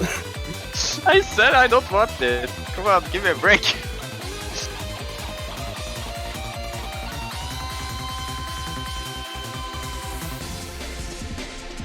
You got all the slots filled. Karam saying that Italy's ready. Tika saying that Indonesia's ready. Seems we're starting just in time. We should be able to finish this up before the next match even. I think there's actually no match in a while. No, there is no match for a good minute.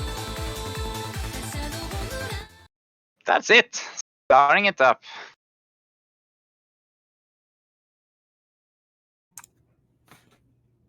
Italy coming in strong with Karam, Arma, and Trollinger. Indonesia looking to answer back with Fantastic, Dika, and Lewind. Everybody loading in as well. So this is starting to look good. Only consistency is the thing here, I'm guessing.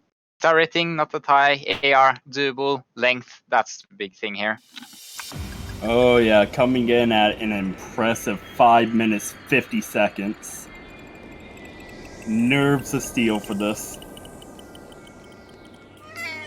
You thought the players need to have nerves of steel playing that hard rock pick? Now this is where the true test comes in. Yeah, definitely. We'll also see how much repeated patterns there are, because that might both help and work against you, depending on how bored you get on those patterns. These are some very vertical sections just now. A lot of wiggles.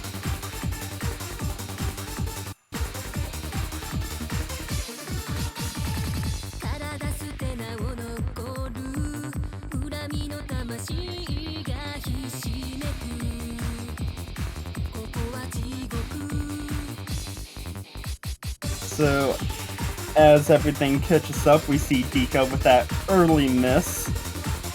Lewind, although showing that he had a lower combo, was caught back up now with a bit of lag, but Trollinger is going to find a miss as well. Struggling a bit on some of those wiggles, yeah. So, but it seems like it's a bit too much, so the lead is not going back to Indonesia here. Maybe it will. It's really close actually. Jumped a bit down here. Yeah, it's gonna barely flip over to the side of Indonesia here. Yeah, it should be about even as Dika and Trollinger both missed that. Yeah, it definitely should be even, give or take a couple thousand points, Yeah. couple hundred. Fantastic But, getting fantastic. a long spotlight there actually. Low solo performance. There we get everybody else. So the chorus is chiming in here for Fantastic's solo performance. Now the question is, once we catch back up, who is going to have the lead? Lewind? Scaring me here. It's not done until Lewind is disconnected completely. Seems But Lewind really... will catch him. Oh no, that's a miss from the window. Oh no. And Dika. Yeah. So the lead is firmly, for now at least, in Italy's hand, but there's a lot of map left to go here.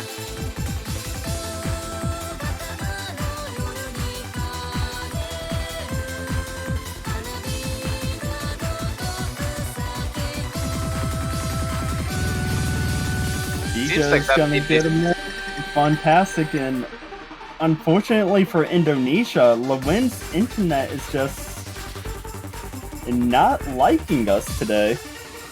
It seems fine. I think it's the Inter. Yeah, but Lewind is playing. It's not really disconnected yet, so I think the score will be tallied at the end. We might get a bit of a solo play.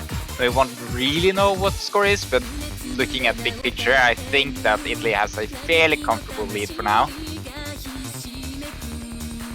That's true, but at the same time, Lewind is pretty far back there as far as everything goes. Yeah, it is about 100k, but there's about 200k missing here for Team Indonesia. Drop. Rollinger Will help mash out that fantastic miss, but they're gonna need a lot more misses here, and Karim and Arma, as I just said it, just Karim left with a full combo then, and that's gonna help Indonesia quite a bit, though it's not gonna be enough here. Everybody hitting the wiggles there.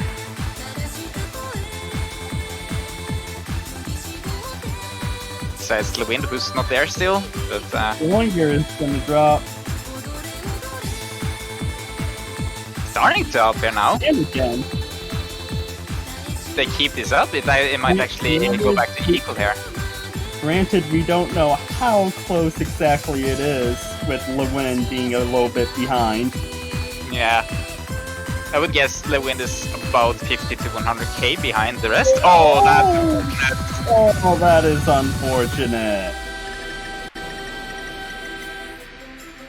So I'm gonna guess then that Team Italy is still a good chunk, about 50k ahead, even factoring in Lewind's lagginess there. Oh yeah, but Harem still holding on to a double S right now in tiebreaker. Really solid. Only one miss from Arma as well, really helping that. Trolling is really the only one on Team Italy struggling a bit here. Fantastic and Dika both showing solid performances as well as Lewind, but just a few more misses across the board. Really big spinners here, sliders, sorry. But Arma is gonna drop. Will help a bit. I'm not sure it's enough. We won't really know until the end here. We won't, but Karim is gonna lose his double S. And Trollinger is gonna drop as well. Choking a bit here on the end. Is it enough though? I'm not sure it's enough. We're just gonna have to wait for Lewind here. He's actually a significant part behind. I thought he was as far behind. Trollinger failed! I am confused right now. Trollinger failed! I think. That was a choke! Is that Italy getting knocked out because Trollinger failed? I would say let's look at the MP link before we say anything for sure. Let's wait. Meanwhile, we're gonna have a bit of a solo performance there. But it is showing that Trollinger did pass. Yeah. So, unfortunately for Indonesia, Italy is going to take that by 26,000 points. That is not a lot on this longer map. That is not, and that could have gone either way. And there Lewind is finished also, so score is updated. And about 26,000 as you said, Elux, with the winner being Italy in this instance. Congratulations to them. Indonesia not being knocked out either, moving it out to the losers bracket, but Italy will move up to either the United States or South Korea, I believe, depending on who wins that matchup. Oh yeah, and that's going to be a juggernaut bout right there in itself. That's going to be a great match to come later this weekend, actually. Actually, tomorrow. Indonesia is going to be facing the winner of Germany versus Belgium. That's also coming up soon, I think. Soon is relative on that. True. We're about 9 hours away from our next match, which is South Korea versus United States. that is a match that you are not going to want to miss.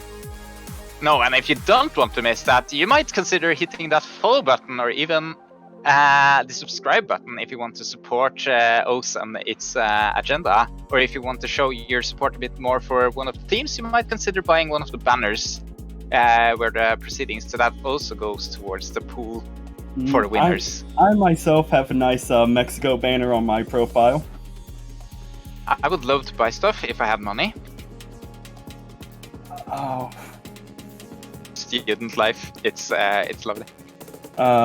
You gotta love it at times. Anyway, I want to thank you a lot for this commentary, Elux. It was great. Always a pleasure, my man. Always a pleasure. And yeah, to anybody, just hit that follow button. I want to thank the chats, and I hope I see you all for the next match tomorrow. Let me get up the time schedules there. If we have it at in about 9 hours, as you said, at 1 a.m. UTC. So anybody's up for that, you definitely don't want to miss that match. Anyway, I think that's it for me. I want to thank you again, Elux.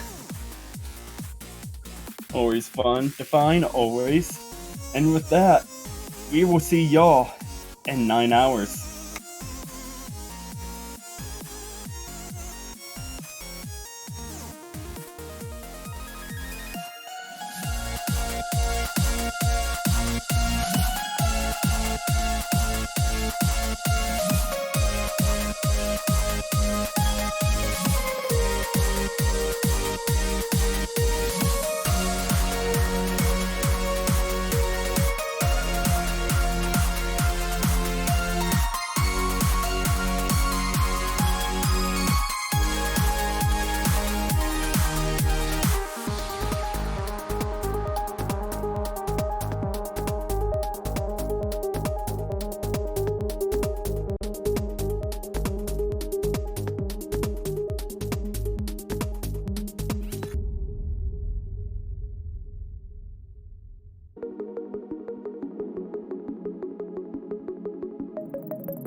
Hello, everybody. Good day, good evening, good night, or good morning, and welcome back to the 2020 Oscatch World Cup quarterfinal stage, day number 2. With some excellent matches coming up. I am JB Hyperion, joined this evening by Dolan. Well, hello, everyone. It's going to be a great day of matches, as you said. We got Korea versus the United States right now, Chile versus Philippines immediately after that. Should be exciting. Yeah, South Korea versus US. Potential grand finals material served up to us on a beautiful silver platter, this quarterfinal stage. Amazing to think that one of these teams is going to be going to the losers bracket. But we've already seen tons of such good teams have already been knocked down into the losers bracket already this year. So it is going to be a mad scramble for those teams to work their way back up towards that eventual grand final and podium places. Yeah, and obviously this is a very important match. 3 teams this weekend already have guaranteed themselves a spot in finals week, being China, Hong Kong, and Italy. US and South Korea are going to do battle for that 4th spot. The other 2 will have to be won by the losers bracket gauntlet. But this match, hyped for obviously many reasons. 2 of the best teams going head-to-head this early. Should be some good stuff. Yeah, normally both of these teams would be in a position where they've won most of their early matches fairly comfortably, and this is the first real test for either team, but that's not the case this year. Both of them have had pretty, not difficult encounters, but they've definitely been tested. South Korea were victorious in the round of 16, 6-4 over 2-time runners-up in the past 2 years, Chile. And the US had an even closer encounter with disaster, as they managed to come back from 5-4 down to win on tiebreaker 6-5 against the Philippines last week. So neither team is kind of going into this one underprepared, I would imagine. Yeah, they were both big wins in the round of 16. Those were massive matches that could have gone either way, really, both of them. So they're both rolling in here with a lot of momentum. It's going to be interesting to see how they played here. But we got an interesting warm-up here from the Korean team. This is a throwback to last year's map pool. Pili Pala was a very popular pick and song. Difficulty feels bad, man.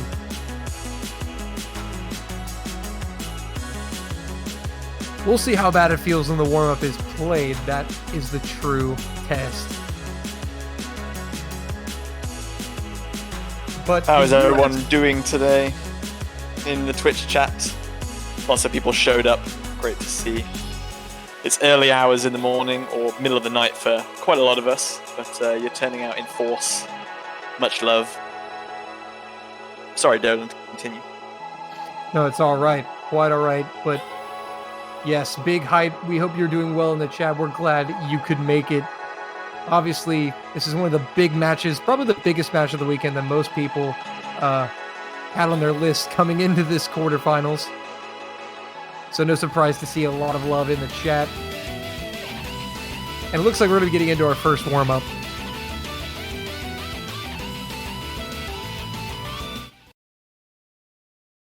Ah, yes. That is a excellent background. Yes. Kara Sax time! You thought it was gone, the group stage had passed us by, but it's back. Nah, you can't forget the Kara sax.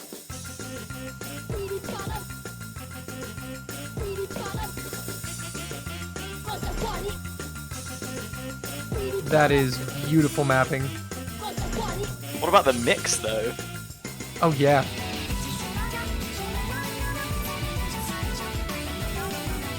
That is a Pepe frog on top of the Karasax frog.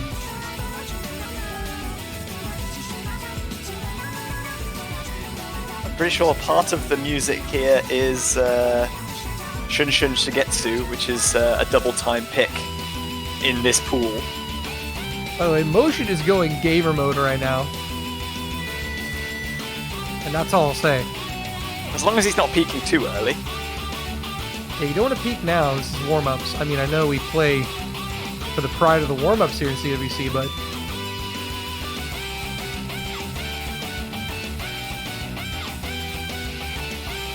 Motion is okay. Motion? He finally gives it up. That's impressive, but I think we should see an interesting match here because I don't really know how these teams are going to pick and ban against each other specifically. It's always interesting when you get two of the big teams matched up against each other because the bans and the picks are always really interesting. At this stage of the tournament, both teams will feel that they don't have any particular weaknesses or even, alternative to that, strengths over the other team. You would believe that both of these teams and all the players would be fairly competent at everything. So strategically, it's very difficult to find an easy ban or even an easy pick where you're convinced that you will outclass your opponent. Yeah, and you know that Korea's not gonna take this one. They're gonna take it very seriously, I should say, because they know what the U.S. can do. 2 years ago, they beat China in the quarterfinal stage, another great team. So they know what the U.S. are capable of. But also, it is South Korea, the 4-time world champs.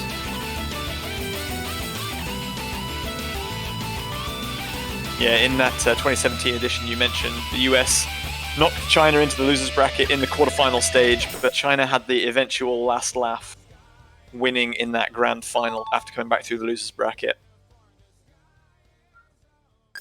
History may repeat itself, but we've got to decide a winner of this match first and foremost. So one warm-up is down. We'll see the U.S. warm-up coming next. So chat, get ready for those roll predictions. We've had some great rolls. Our round of 16 was very high roller in comparison. This week has been a bit more subdued. Quite a few low rolls.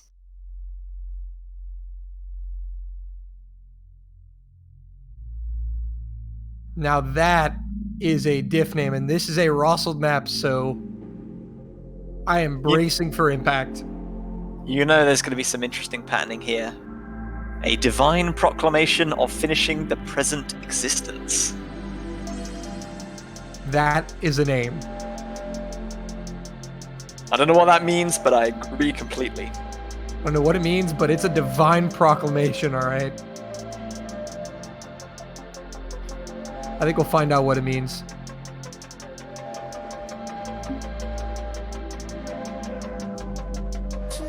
But it's only Rossled in the lobby. He's waiting. Nobody wants to play his map with him. QWH will finally oblige.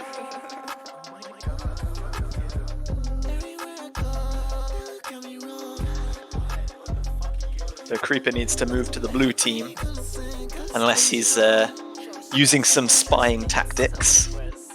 Defecting to the other side. They're playing mind games inside of mind games right now.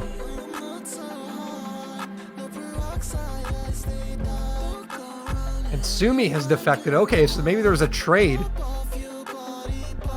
In-match switch. Sumi and Decreeper switching sides.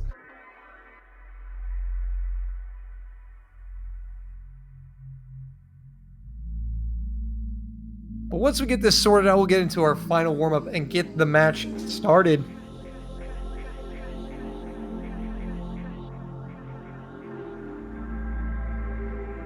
Looks like they're pretty firm on this defection.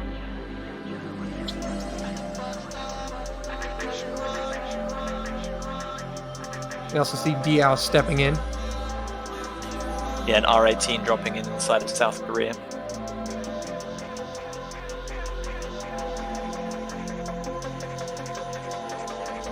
Yeah, both these teams, I'm not sure how both of them are feeling coming into this because, as you said, they were tested and both teams almost lost their round of 16 matches last week before getting this match. So I think the early going, getting points on the board early is really going to be important for both these teams.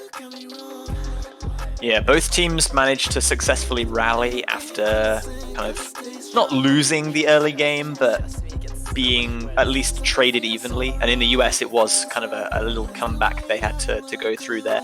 So it really showed the resilience and kind of calmness under pressure of both sets of players.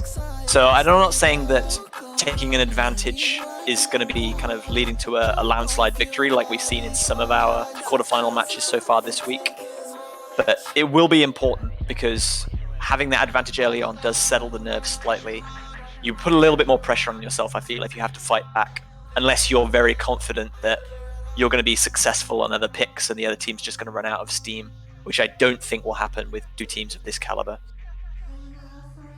Yeah, and I feel like when you get two teams like this meeting on a stage this early, it's a match that could really go one of two ways. I mean, it could be a blowout, but it also could be tiebreak. I mean, realistically, it's kind of hard to predict where this is going to go because these teams are so strong. Well, it's interesting you mentioned those two options because that has been the formula for all four of our quarterfinal matches so far this weekend. We had 3 matches of 6-1 or 6-0, and then a tiebreaker between Italy and Indonesia, which proved to be incredibly evenly matched, obviously going to 6-5. Yeah, but as we get started with the warm-up from the U.S., Russell with the Wiggles.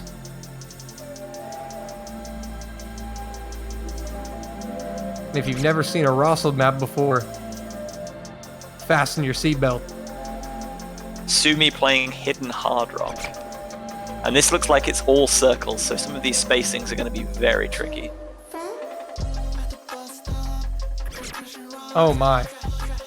Oh, we got some hyper chains, we got some stairs. We've got all the good stuff in here.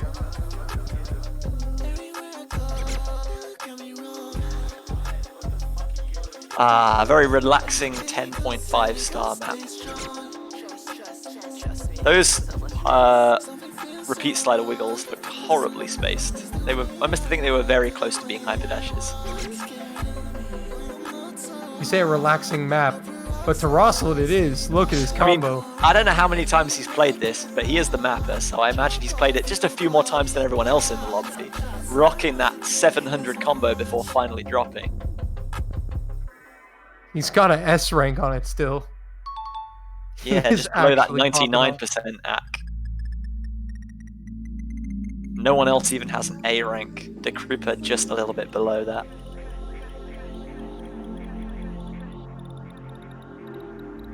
And also, I'm really interested to see how these teams are going to use their timeouts this match. Because we've seen several different uses of the timeouts so far. It's been interesting to see.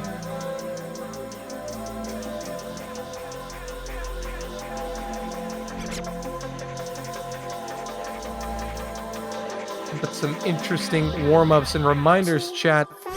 Get the roll predictions in now, because this is the final warm-up, and there's only 1/3 of it left.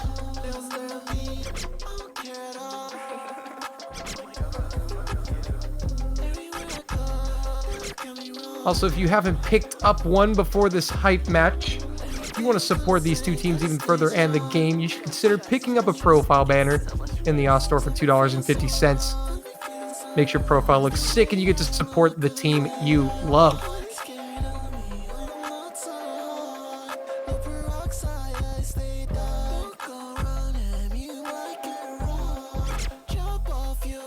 So very relaxing patterns there. Yeah, very relaxing. Just what you need to slowly ease yourself into the difficulty and stress of an inevitable quarterfinal matchup against a 4-time world champion. I don't think you could have picked a better map. And Russell will almost come away with the S rank. Not quite. But he'll pick up the A.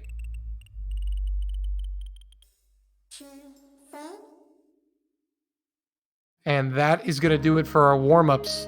Rolls and bans coming up next. ABC coming out of Team US there.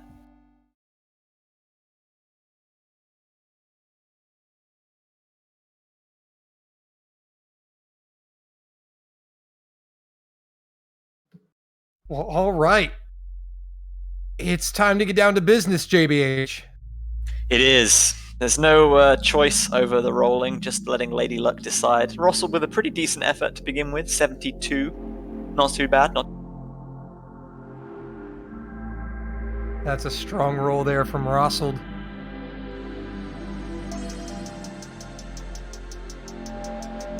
Sekre defecting to Korea, though. Motion will roll a 30, so the U.S. will take the win on the roll, meaning Korea will get the first ban, the U.S. will take second ban and first pick. Yeah, probably the most common ban we've seen so far in the quarterfinal stage is Golden Slaughter at the approach rate 8.3 hidden specific pick. But I feel like both of these teams are very comfortable on hidden and low AR in particular, so maybe we won't see that this time and they'll pick something that they just, via practice, haven't been all that keen. Yeah, it could also become one of those maps that, since both teams are aware of the other team's strength on the mod, that they may just actually avoid it altogether or until late in the match. It depends, but yeah, it has been a popular ban this week. Also, another popular ban is DT2, I believe. Shugetsu there in the double time pool.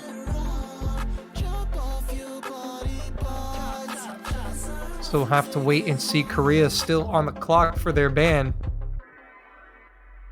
I believe it's actually Hard Rock 2 that has seen the kind of lion's share of the bans. I don't think we've seen many double time bans at all. Maybe we've seen it was HR2. Solros has seen 3 bans, and Golden Slaughter has also seen 3 bans, according to the stat. This is why we have the stats. Praise our statistician Enwolf, his glorious work. He does some fine work. Korea, though, still taking their time on this ban.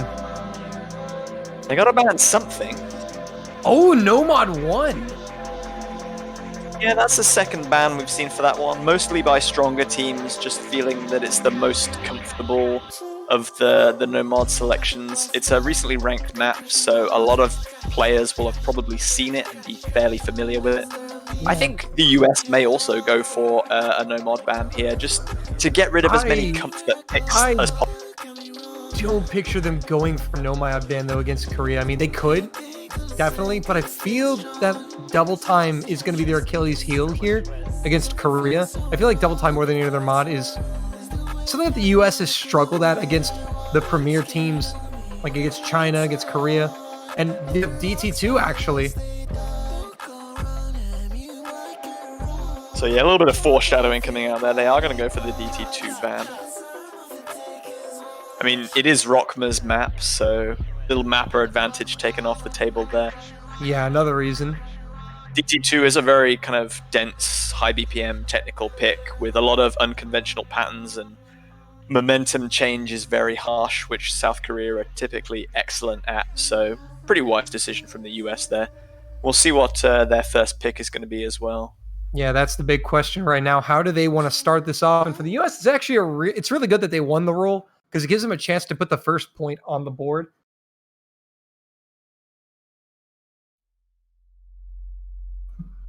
And that's always a good feeling. Unless they have no idea what to pick, which, according to Ross, they might not do.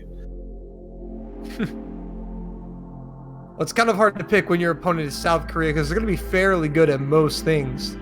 Yeah, but I think the US should feel confident that they will also be good at said things. So yeah, I think they should just pick whatever they've done the best at in practice. Yeah, I think that's all you really can do here against a team like Korea. I think, oh yeah, Nomad 2. So Nekomata Master is going to be our first pick of the match. Yeah, this has been the most popular Nomad pick, been seen in all but one match thus far. Also, US, they do love their Nomad.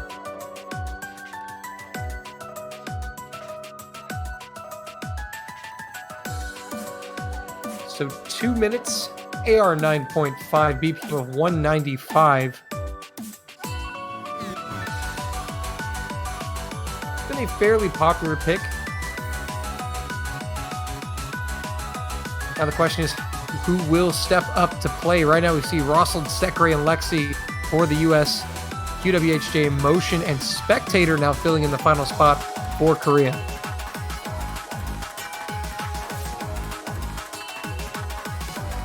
Yeah, we see a lot of teams going for kind of comfortable picks first up to get a point on the board and settle their nerves, but I don't think this really fits that category.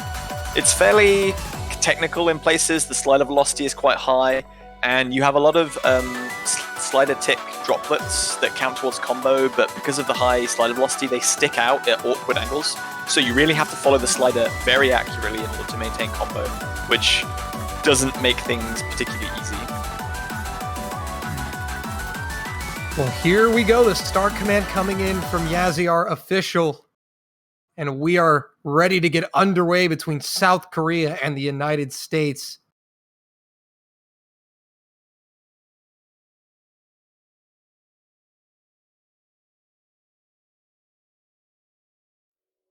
Here we go.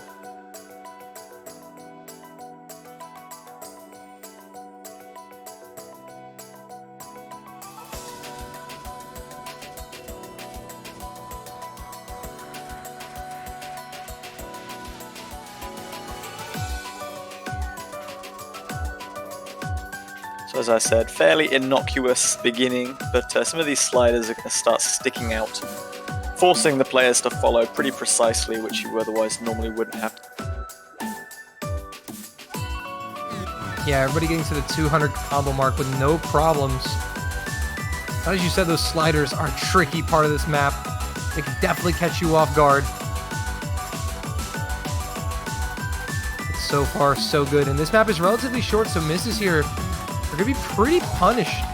It's not going to be good, really. You don't have as much time to get those points back. Yeah, it's 2 minutes, and that's not even accounting for the very calm sections, which don't really present much difficulty.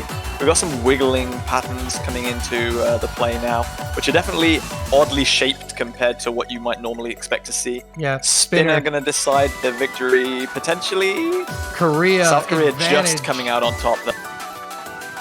So they have the slight advantage on the spin. And that could be a difference maker, honestly. So far, still 6 SSs, only the spinner advantage for South Korea. Final quarter coming up. I think it was motion spin in particular that really gave them that little advantage right there. We'll see more towards the end of the map if there are no other misses. It's probably only about 15 seconds to go, so the US either need to really outspin at the end here or hope for a Korean miss. They can spin too. Here we go, spinner battle. But it looks like South Korea are going to hold on. They will take the opening break point very close. They win the spinner battle. Yeah, just 5,000 points deciding at the end. Motion going to have a slight accuracy drop there at the very end, but what an impressive spin. Lexi also having a slight accuracy drop, but his spin lagging just a little bit behind the rest of the lobby. So 5,000 points, but a victory is a victory. So first game and a break point to South Korea. Yeah, motion. And QWH had a nice spin as well, along with Spectator. But that was an insane spin from South Korea, and it will net them a break point, and that is pretty massive. Motion going to waste no time in going for their next pick, which I think is going to be DT3. Yeah, they're going to jump straight into double time. A 5,000 point difference on the first pick. So we continue our trend of 5 consecutive Ucha matches, proving to be the most popular pick of the quarterfinals thus far. And Rakma and Sumi will step into the lobby. QWH and Spectator will sub out, motion remaining in. Lexi stepping out on the side of the US will get a substitution shortly for him. Likely going to be a Decreeper jumping in here, do you think? Yeah, he would definitely fit the bill for this DT play.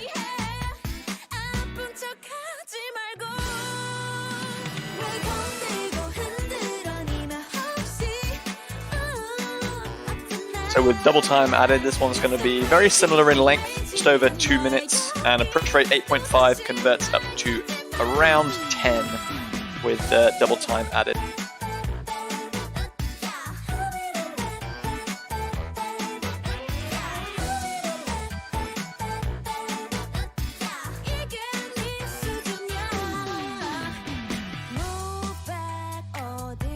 Well, still waiting on that third for the US. They may be debating about who's going to play it.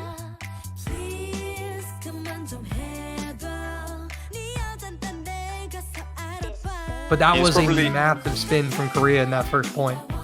Yeah, I was just going to say it's probably a little bit of deciding not only who performed best in practice, but who's feeling good on the day. So sometimes you just get more nerves than your teammates, and even though you're statistically a better player at something, you just don't feel like you're going to perform at your best. So it's best to let someone else who's more consistent take over. But it is going to be Decreeper jumping in as the third member of Team US for this second pick. Yep, so now we have our roster squared away. 2 subs for Korea, 1 for the US. It's also a great match because these two teams do make a fair amount of substitutions throughout the match. They're both two teams that have excellent roster depth and can really pick and choose who's going to participate, and they're going to make sure everyone gets a little bit of a break, because having to be like that carry on your team that some teams are still in the tournament are relying on, and knowing that you have to play every match, every pick. If you're not having a good day, then you can get tired out and start underperforming heavily, which is not great. But thankfully, here we neither go. of these two countries really suffer from that. They have very balanced and deep rosters. Yep, and Sumi and Rakma will add hidden on double time. The US is going to be sticking with all plain double time, no hiddens for them. Here we go.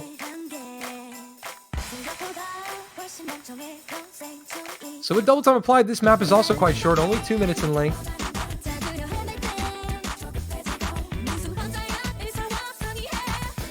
Decreeper will find an early miss though for the US. Yeah, dropping at about 100 combo there. Yeah, he still has plenty of time to rally, but Korea still looking good through the first 200.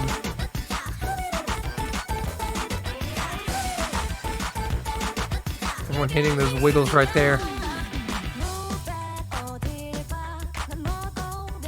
So slight advantage to Korea, and Creeper now back up at 200, so it's not a massive advantage for South Korea. If they do find a miss, the US will overtake them because the Creeper's miss was very early.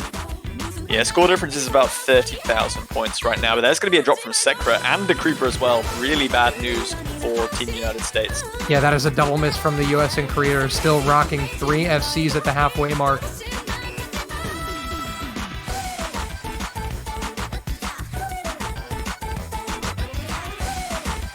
Sumi will find the first drop for Korea, though. But the US are going to need far more. Sumi missing yet again.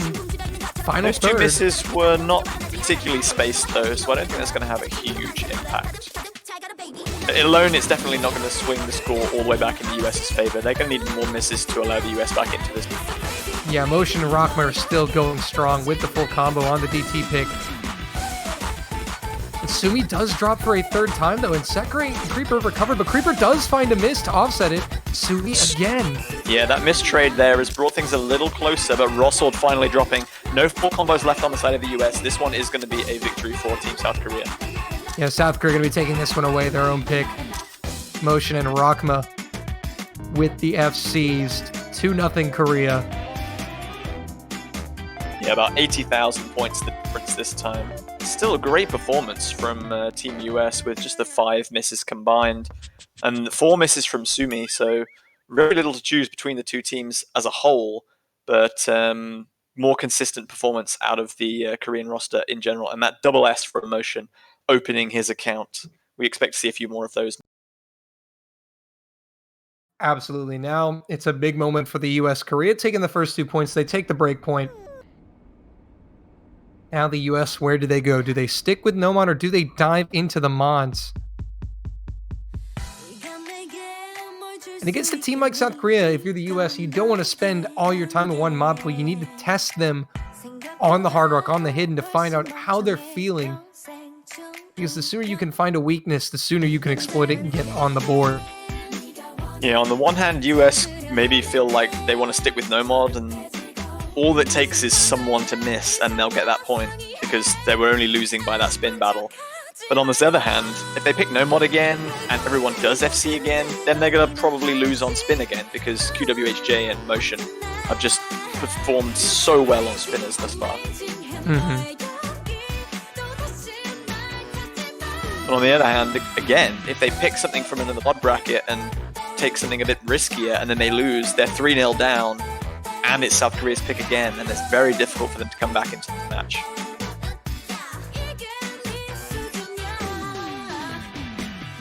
So the US taking some time to think about this one. Hopefully they don't take too much time.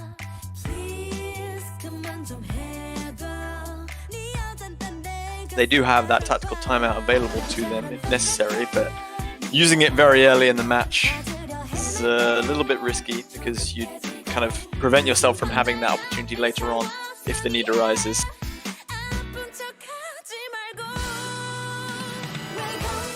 Nomad 6 is going to be the pick from the US. That is treason. Yeah, sticking with Nomad, but going for something very different to the previous pick, Nomad 2. This one's going to be a converted OS difficulty. Yeah, they're going to reach for the convert here. A little bit longer this one, 3.5 minutes.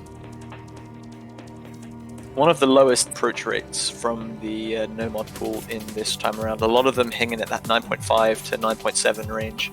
This one coming in at only 9.2. And a fairly standard circle size of 4, but high BPM mixed with some kind of technical mapping, high slider velocities, and some very strong hyper dash and dash combinations. It's going to be a real test.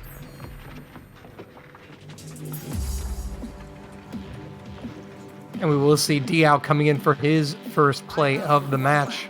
Lexi also stepping back in. Rossold will remain. Rockma and Motion await a teammate on the other side for South Korea.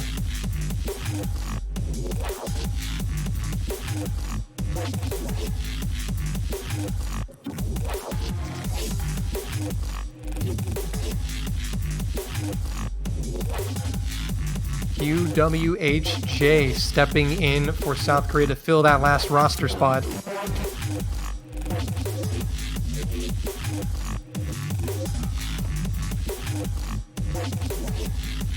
From the look of things in the lobby chat, it looks like US were exceptionally close to running out of time, or maybe they did go over by just a second or two.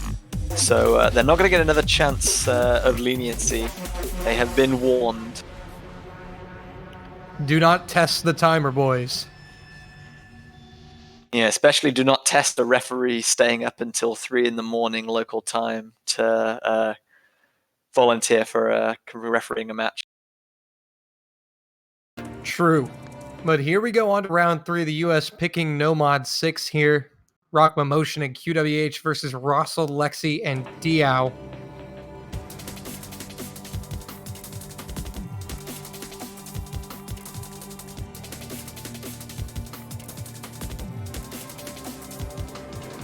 All of these 1/4 dashes, not posing any problem early on, but they're going to get larger and larger, and they're also going to get more and more technical with direction changes and anti-flow being thrown into the mix.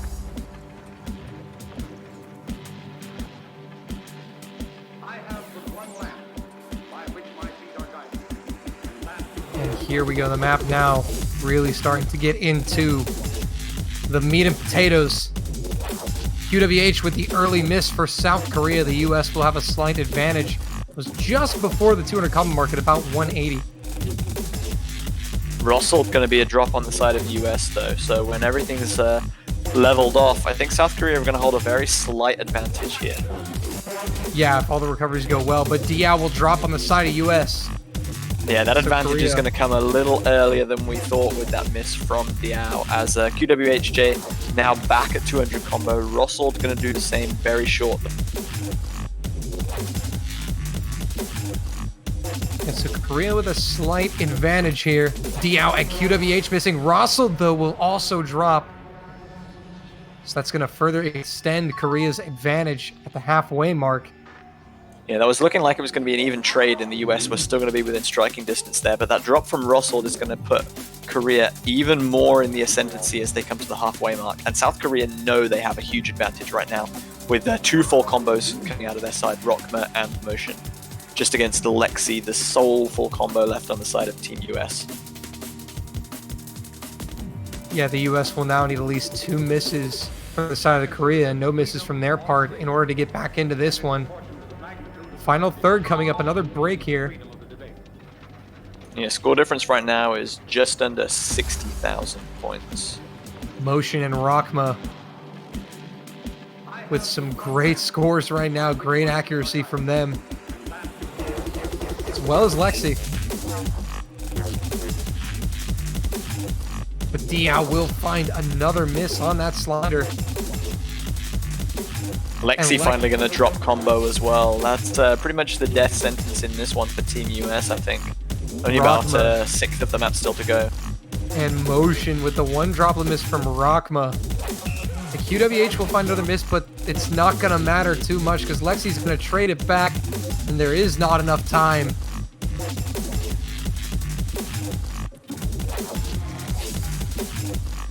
And that is going to be 3-0 Korea.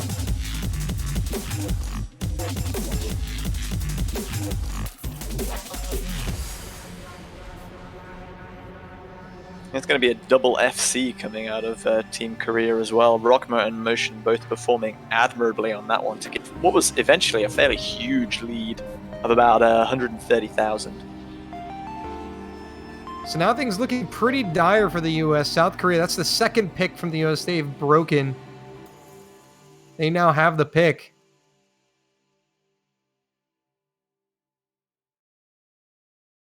So Korea coming out very strongly.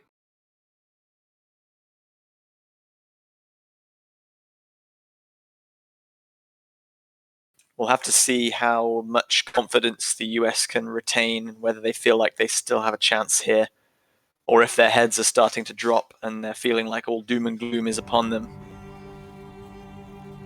Well, they knew it was not going to be easy coming up against South Korea here in the quarterfinals.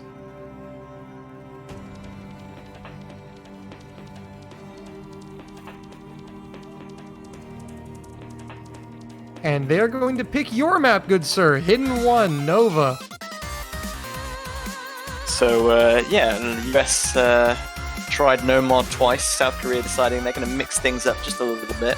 Nova, the highest approach rate of the hidden picks at 9.3 this time around.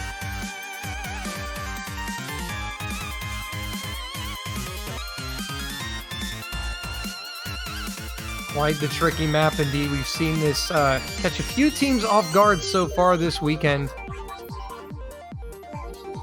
But Korea will test the waters with Hidden Spectator coming in for QWH.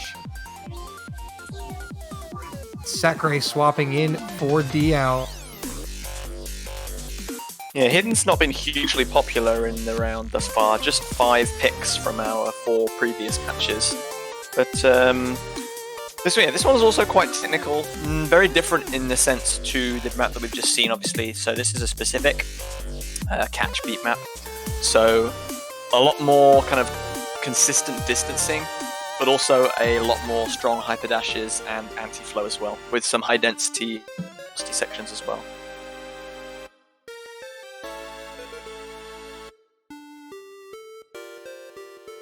Well, the start command has been issued, so we're going to be going here. Round 4.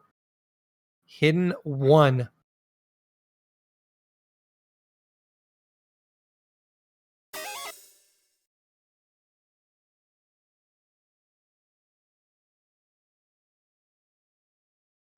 South Korea taking an early lead by virtue of just loading in a tiny bit faster, but everyone's synced up nicely now.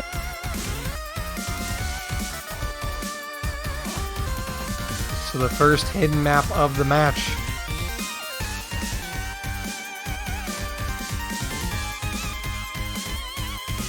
The US do have some capable hidden players on their roster, but Korea must be confident to pick hidden, and they have competent hidden players as well. Everyone navigating to 200 combo without too much difficulty. We're coming into a little breakdown section next though, which is going to have some snappier sliders that'll test our players just a little bit more. Yeah, the way some of these sliders snap can catch you off guard. They are quite brutal if you're not ready for them, but so far so good for these 6 players.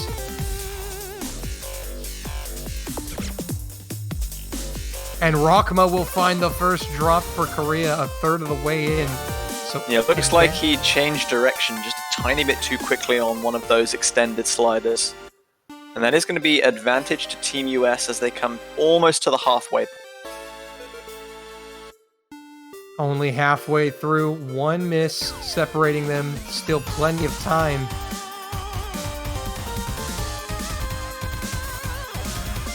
Right now, all players that RFCing still look very comfortable. Yeah, Rockma back up at 200 combos, so the score difference has stabilized now.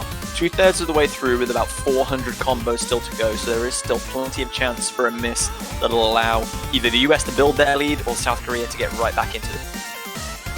Yeah, Rockma with a beautiful recovery, though, still with phenomenal accuracy, so he has stopped the bleeding and put South Korea in a position to strike, and Sekray's miss will be an opening for Korea to equalize here. Russell missed, that's a double miss from the US, but Motion trades it, so we're even. It's Lexi against Spectator now. If everyone holds, this is going to come right down to the wire. Sekra and Russell have built their combos back up nicely, so that score Spectator difference does looks drop! Spectator does drop, so the US US really pulling it back.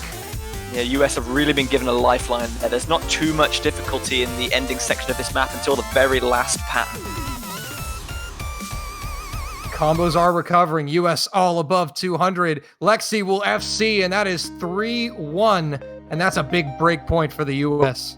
Yeah, huge breakpoint for the US. They knew that they could secure a breakpoint on any of these picks. They still feel confident in most mod brackets, but that is going to be a great FC from Lexi to anchor the team and get them on the scoreboard. Phenomenal stuff from Lexi. The hidden main, the hidden god that he is. But now, the US up to pick. They have a chance to pull one back here. The confidence boost that should give their players will be huge. Yeah, that may open up the rest of the hidden pool for them. Not quite sure. But you're right, that confidence boost they've probably just been given is going to pay dividends. Yeah, that's a really good point that you mentioned there, because they've won on Hidden and they know that they can feel confident on Hidden, and crucially it wasn't on their pick, so there are still 2 picks available and they can take one of those immediately. If they just won on Hidden now and South Korea were able to choose something else, they could start taking that momentum away and it would be another pick again before they'd have a chance to go back to it. The only thing about Hidden, though, is these Hidden maps are really different from each other. They're not really similar. You have Nova, we just played, then you have Golden Slaughter, which has been getting the bans most of the weekend. The AR8 pick. AR8 point, I don't think it's quite AR8. 8.3 for Golden Slaughter. They'll actually go for Hard Rock 2.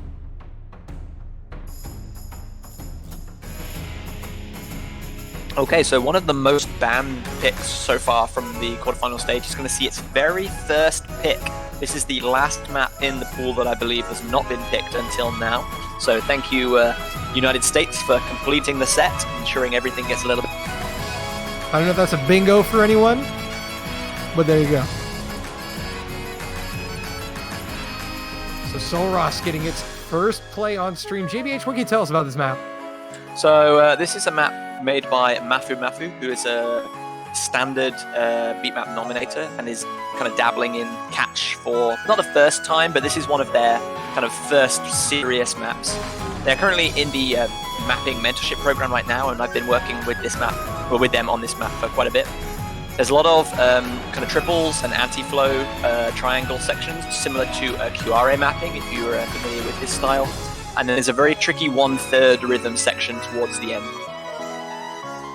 Well, there you go. That must be exciting stuff for him getting his map played here in the World Cup in such a big match. But the US will be going to it here in the Hard Rock pool.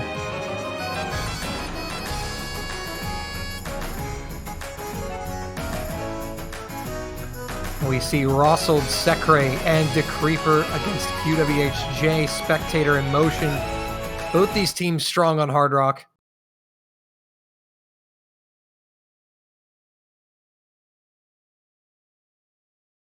It's quite a peaceful background. It is very cute, yes. At 3-1 down, though, the US need to focus on the fruit and not the background. True. But here we go on the first Hard Rock pick of the match, selected by the US.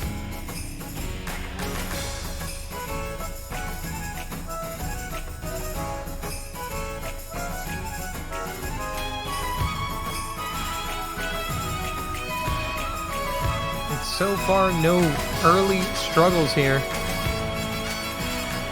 The Creeper, though, will find a miss. Several there, actually. Way before 200, but he missed multiple notes. Yeah, dropping below 99% accuracy there. That's really not good news. Graciously, the combo miss was quite a bit before 200, but there's quite a lot of misses there that might offset that entirely. Oh, Rossold will break just after 200 combo as well. So Korea with quite the advantage at the start of this.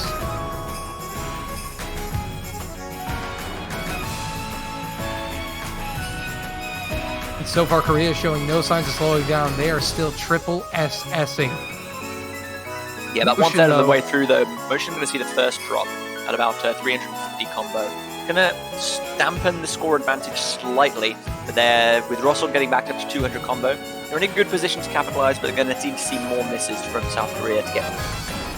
Yeah, they may just need one more, maybe another after that. It's still very close, but Korea are still in the driver's seat with Spectator and QWH at the FC. Motion recovers up to 200, but the Creeper and Motion will trade misses. So that's not going to do much, but it's going to keep Korea in front for now.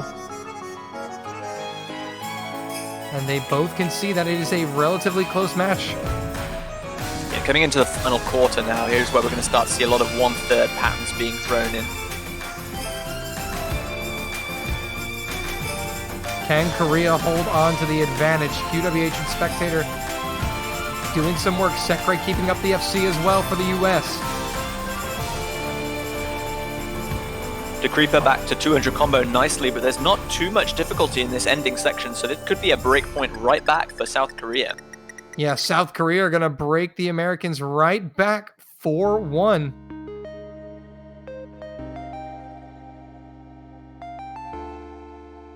Three double S's coming out of the lobby. 2 on the side of South Korea from QWHJ and Spectator. Sekre doing a great job for Team US, but that is going to be another point for them. And yeah, 2 points away. They've got their own pick that can potentially take them to match point. South Korea must be feeling pretty confident right now. Yeah, that's a very impressive win for South Korea. They're able to hold out with a 1 miss advantage to the end to take a 4-1 lead. Now with the pick, they are going to go straight into Hard Rock 3. Yeah, very interesting selection for the next pick. Sticking with Hard Rock, but this one is vastly different from Sol Ross that we've just seen. Circle size of about 6.7, 6.8, so very small fruits, very low BPM and density, so this is pure kind of reading and some memorization.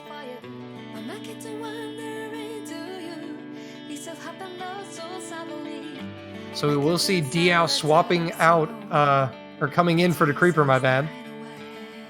And Sumi stepping into the lobby.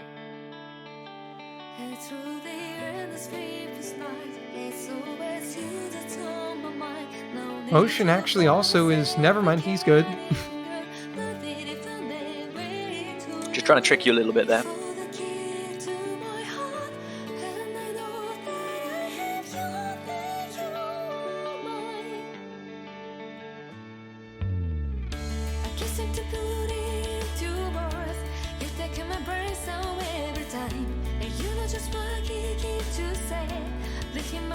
So it looks like this is going to be the setup.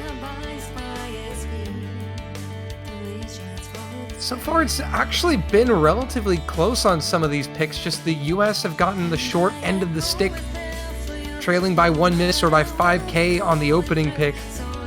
Yeah, the US have not performed bad by any stretch of the imagination thus far, but the consistency of South Korea, which we kind of expected, and we always do expect, has shone through here so far. Exactly, but Yaze, the ref, putting in the start command. Once again, round 6. The US trailing 4-1. Korea looking to put this to match point at 5-1. The U.S. looking to stop the momentum of South Korea.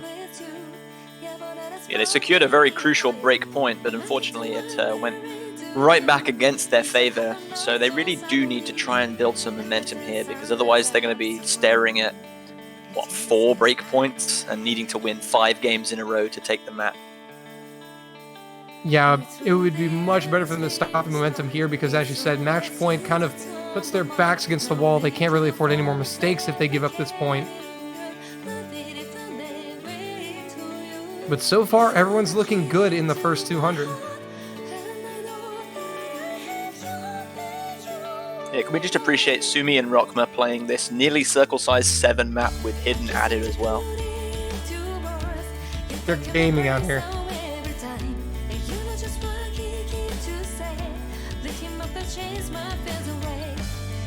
Still no misses, but that is impressive playing this CS size with hidden as well. Yeah, the actual map itself is not hugely difficult in terms of its density or kind of patterning. Ooh. There's going to be 3 misses, 2 of which come from South Korea. As I was just going to finish, the difficulty really comes from just the endurance of precision that is required on circle size this small for a map this little. Yeah, these circles are insanely small, but the double miss from Korea and the single miss from the US is going to tip the scales in the favor of the US. 2 FCs to 1. All 3 of those players missing at the exact same time. But still, half of the map left.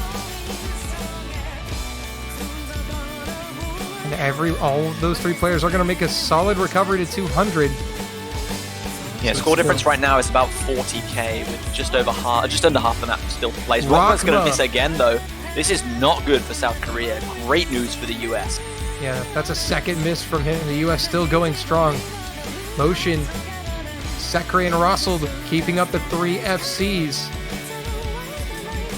But the US now with some breathing room. Rockma will find a third. Final third of the map coming up. And the US starting to check out just a little bit. Yeah, still plenty to go, but they have a healthy advantage right now. The longer they can keep these combos going, the better chance they give themselves of closing this one out with the second break. And boy, do they need that right now. Final quarter of the map. Rockma still trying to recover to 200, and at the break, the teams are going to see where they stand. Yeah, US with about 120,000 point advantage. They must be feeling pretty good about themselves, but they know it's not quite over. They do need to just maybe get another 100, 150 combo each if there's that much left in the map, and they'll secure this one. Sumi going to drop on the slow section, though. Oh, the nerves could have gotten to him. You never know what that is, but the precision required, even on the slow sections of this match, combine that with the nerves, makes it insanely hard, and it will catch Sumi out, and that is going to seal the deal. The US will only have the 1 miss for Diao, and are going to come through with a break point here to make it 4-2 Korea. I think that's 4 break points in a row. Is that correct? Yeah, that's 4 break points in a row. The US have still yet to win on their own pick.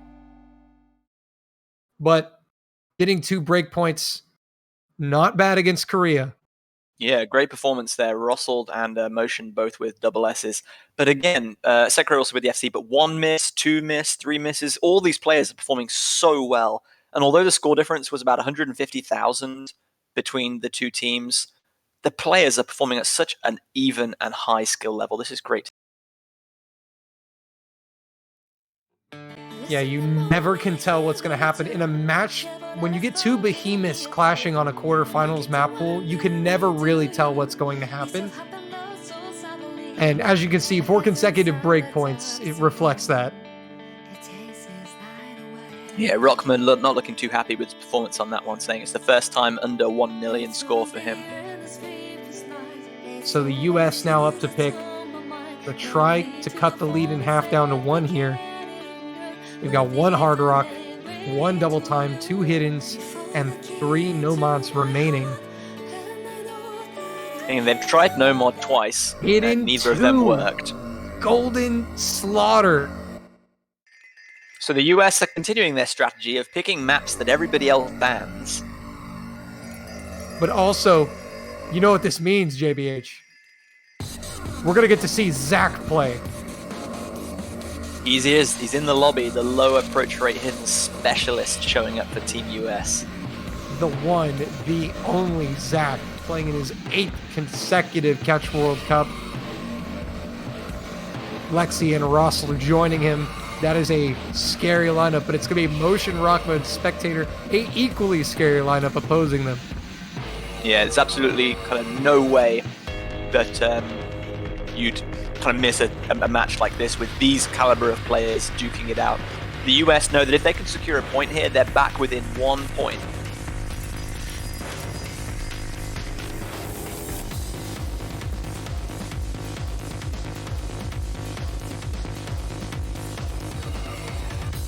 So we've got 3.5 minutes of low approach rate hidden coming in now. Really going to test our players' consistency once again, but in a completely different way to what we've just seen. It's going to be huge to see how they adapt from the tiny circle size approach rate 10 of a hard rock pick we've just seen, now transitioning straight into big fruits, but much lower approach rate, and also with hidden being added as well.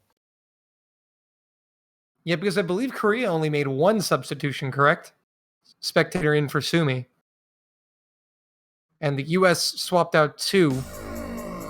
Sekre and Diao coming out. Lexi and Zach coming in.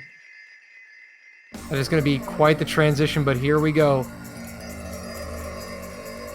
Low AR hidden. To some people, it is the bane of their existence. But to players like Zach, it is their life. So far, a smooth start to the first 100 combo.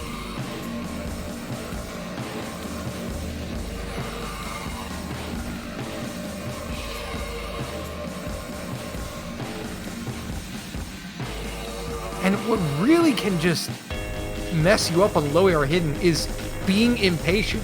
It's not even that you read it wrong, it's just you get impatient. You have to wait for that note to fully fall onto the platter before moving. Yeah, the temptation to move or dash just a little bit too early is so strong, and curbing that kind of natural instinct to be speedy, which obviously the hard rock and the double time pools require, and even the no mod pool at this level of difficulty requires, is so difficult to transition from one to the other. And so far we see 5 SS's, only a droplet miss from Russell. So Korea leading by a hair at this point. It's still anyone's game.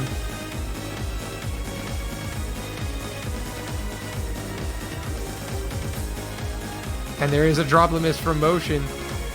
And another one from Russell. It's so far 6 full combos. Halfway through. Spinner coming in. They tied on it, I think. The US had a really poor beginning of their spinner, but they really came back towards the second half, and that score is now so close. Ooh. Korea still has it by the slimmest of margins. It's just the accuracy difference between Russell and Motion. That's it. I think they actually tied on the spinners. I may be wrong on that, but the way the scoreboard looks, it is very close. 1/3 of the map remaining.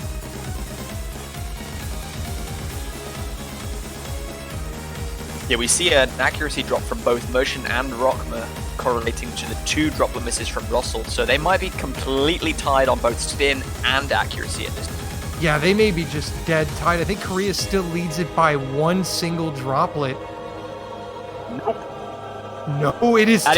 That is a dead heat tie with 1/4 of the map still to go. Tie. Final quarter. And this is a break. They know, they can see their opposition and their own scores. They know it's tied. Any mistake here will decide the game. It could come down to a droplet miss, folks. If it ties, we replay the map again. Who is going to break? Keep an eye on the accuracies. So far, they have not changed. We did see another droplet miss from Russell there, down at 99.7. So South Korea could have a single droplet lead right now. It's going to be close. We're going to find out in the end. Will Korea take it? Will it be a tie? Coming to the end. Any miss can switch this. Zach misses! Motion! Russell and Lexi! It's a Spectator triple and drop Rakma. from Team US, but two stalwarts hang on for South Korea. That is going to be a narrow victory at the end. US just dropping one miss from all three of their players right at the death. They all gave out at the end of the map. Rakma and Spectator will get the FCs. Korea leads 5-2. It was tied late That is the in the map. definition of heartbreak for Team US right there. They were in that map for the entire duration. They tied on spin, they tied on accuracy until the very end, and they just could not hold the very ending together. The pressure got to them, and that is unfortunately another break point, and South Korea are on each point at 5-2. So Korea looking to put it away here. They'll have multiple opportunities to. The US will need 4 in a row to win.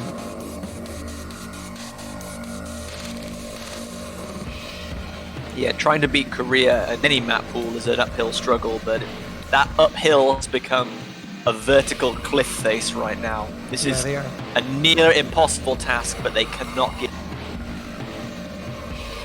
They're going to have to dig deep in the tank, and we may very well see a timeout come out for the US. We could see the timeouts at any point. We haven't seen any team use their timeout yet.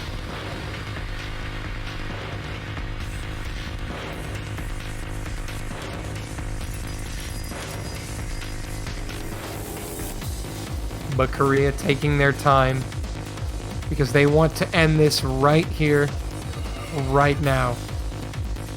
Just think, if the US had won their opening pick on the spinner and then won that one right at the end, this scoreline could now be 4-3.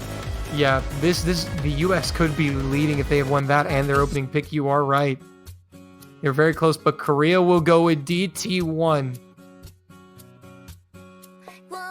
So they're going to try to end it with double time because they won quite convincingly.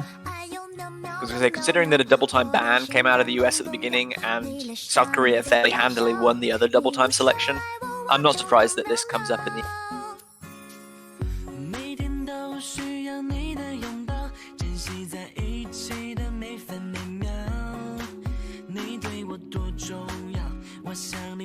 So Rossled Sekre, and will we see DeCreeper step back in?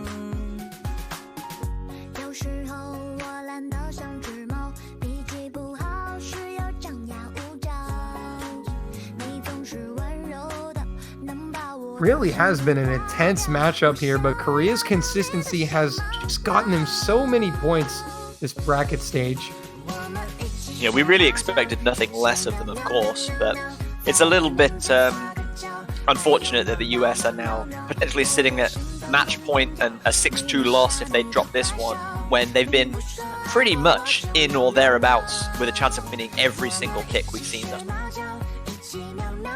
Yeah, for the most part, they've been contesting Korea quite well. And in some cases, the scoreboard does not often reflect the match, but that is how the cookie crumbles in Korea. Trying to put it away with DT. Diao is going to step in as that last man for the US.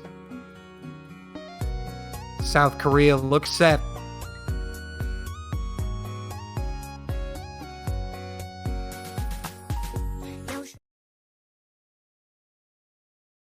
Here we go then. Game number 8, potential final decider. If South Korea can win, they secure this one 6-2 and remain in the winner's bracket. US looking to keep their winner's bracket dream alive and avoid that loser's bracket drop. And here we go. Interesting that we are going from AR, low AR hidden to double time. That's quite a change.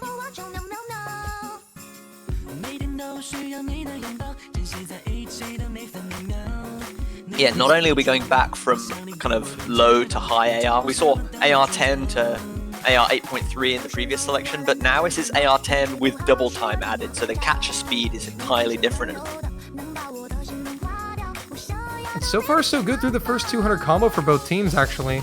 Actually, some accuracy drops inside the Korea gave slight advantage to the US for a second. And they are actually still triple assessing, so they have the advantage at the moment.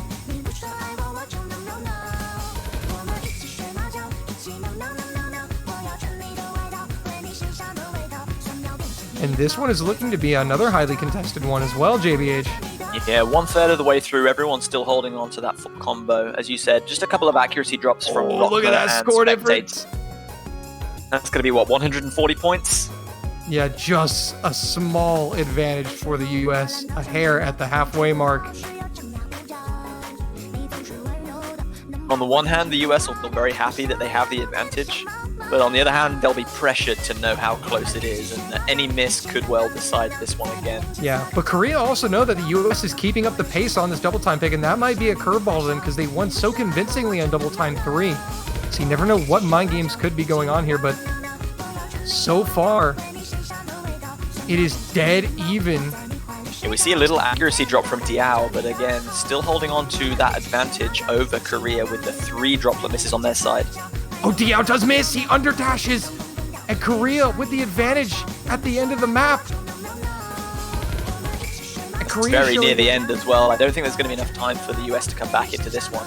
Yeah, Korea, US would need like a double or triple miss coming in very soon from South Korea to come back in late. But Motion, Spectator, and Rockma coming through with FCs, and it was a hard-fought battle for the Americans.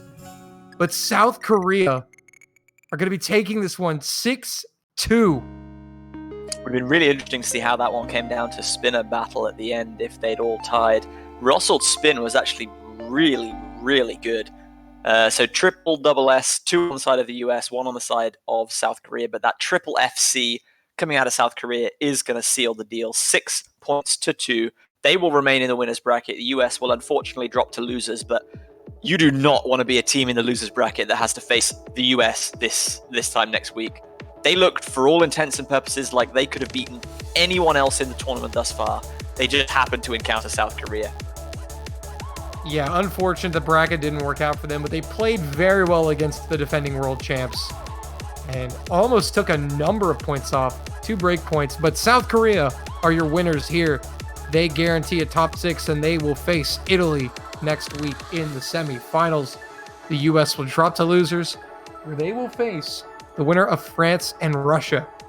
That'll be an interesting comeback for France if they do pull through that match, because we saw France kind of humble the US in pretty convincing fashion last year.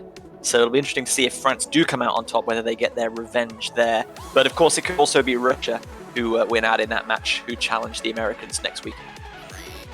And there's the winner's bracket right there. We're down to our final 4 in the winner's bracket.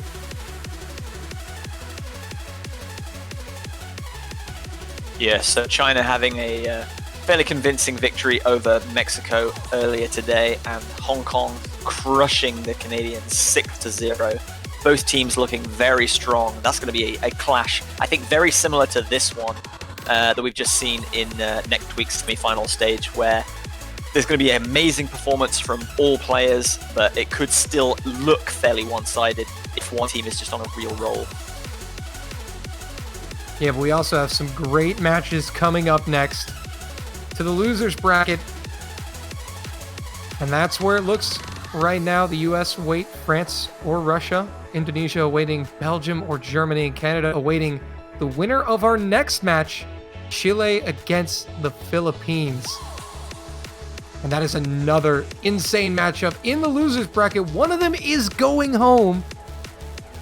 That's insane to think about. Yeah, very interesting to see, because the 2 teams that are going to be matching up in this next match, Chile and the Philippines, were the 2 losers of the tiebreakers to the 2 winners, South Korea and USA, that we just saw. So Chile didn't quite get the tiebreaker, but it was 6-4, and Philippines did force a tiebreaker against the US, and they had that unfortunate, the US made that unfortunate comeback for them. So both 2 teams that have taken really strong teams that could well contest for the victory. Korea obviously in the winners bracket, the US still have a chance to come back through the losers bracket to win. But both of those teams know that they took really strong teams very close. So they should still be feeling very confident, tensions running high. Even though they're in the losers bracket, they should believe that they can come out on top. But when both teams feel the same way, Ooh, that's going to be a mouth-watering prospect. It's sad to see that one of these teams will have to go home at the end of this match in about 20 minutes from now. Indeed, but that's coming up in 20 minutes, so don't go anywhere. Go fix yourself a drink, go to the bathroom, do what you gotta do, and come back to watch another great match. JBH and I will not be taking you through that. At least I know I'm not. Are you? No, I don't think I am, but we'll... I believe that's going to be Zach and Elux, so you'll get a little bit of commentary from recent player from the US side. So yeah, we'll leave you for 20 minutes with some awesome featured artist tunes. As Dolan said, go get yourself something to eat, to drink, have a stretch. If it's daylight already on the far east, then enjoy the sun. I know I would if it wasn't 10 p.m. and very dark. Indeed. Well, that's going to be it for us. Korea getting the victory 6-2 over the United States here in the winners' quarters. That is going to be it for us. We'll see you in 18 minutes for Chile versus Philippines. Stay tuned. Thanks, everyone. See you very, very soon.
I can feel the evolution. Only time no longer frozen. Some healing all the all. I don't know who I will become, but I know what I want more than ever before. Outside.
can feel the evolution.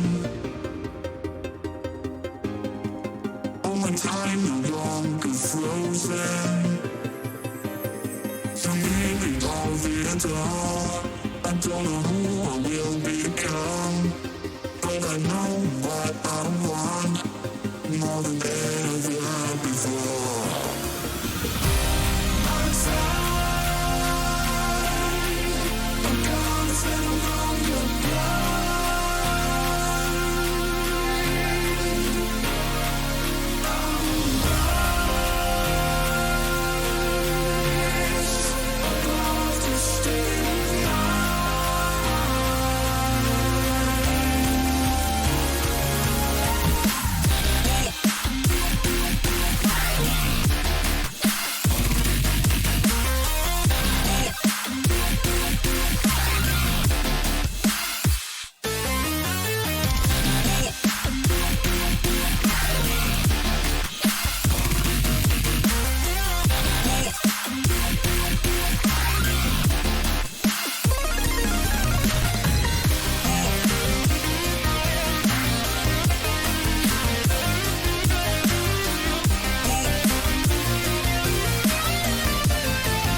Greetings, user.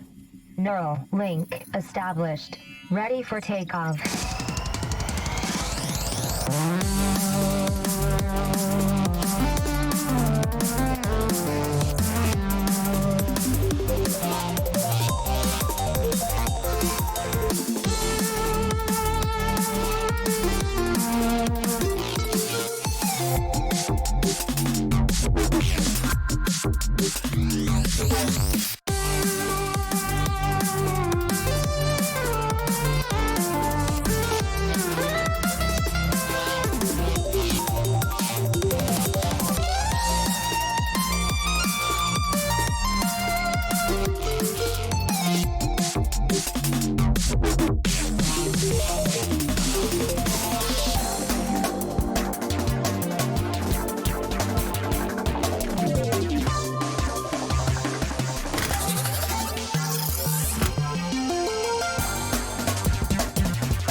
Hello, hello, and welcome back, B's and G's. I am Elux, and joined with me in the commentator booth is the HD God, Zach. How's it going? It's going a little alright. We're a little disappointed, but we're good. Yeah, a few matches, few maps in that match that went close, but overall, you guys didn't do too bad against South Korea. Yeah, we're happy with how we played, mostly. So, Chile versus Philippines. One of those teams are going to be going home after this. Chile with Nacho L, Lion QTXC, Aricio, Elden L, Lechuguin, and Sisk. Philippines with Boonray, Roido, Kagamine Rin, Kyosu, Momalex, and Crowley. Yeah, this is looking like it'll be a very interesting match.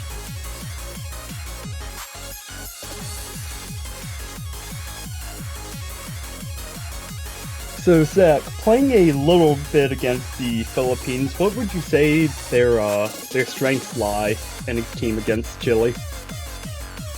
Kinda everywhere, honestly. I mean, both teams are very good at everything, for the most part.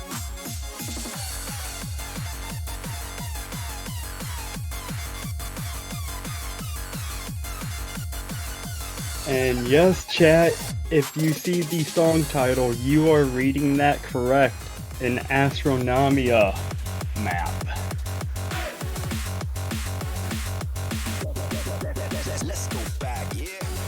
Because you know in CWC, only meme warm-ups.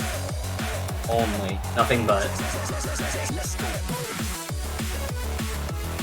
See, even if you do choose a serious warm-up, somebody, some player, is going to find a way to meme it. Yeah, you're gonna get memes no matter what.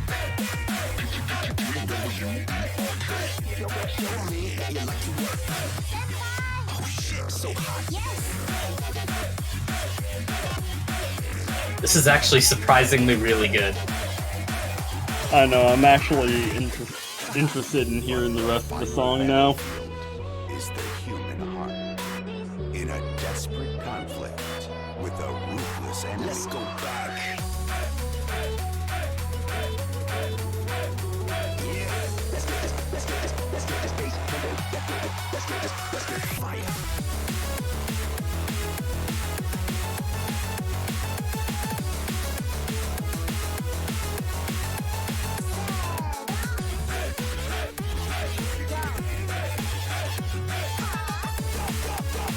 We're just waiting to get this first warm-up map underway. Just getting a few things figured out in the lobby right now. Are you ready?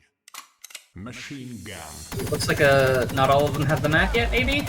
Or at least they should be getting situated right about now.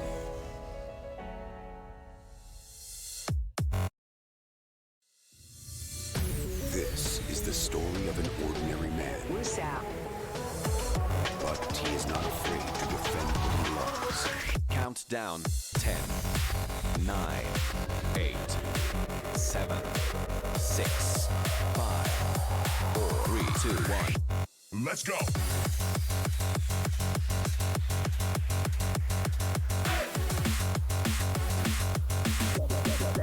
Let's go back, yeah.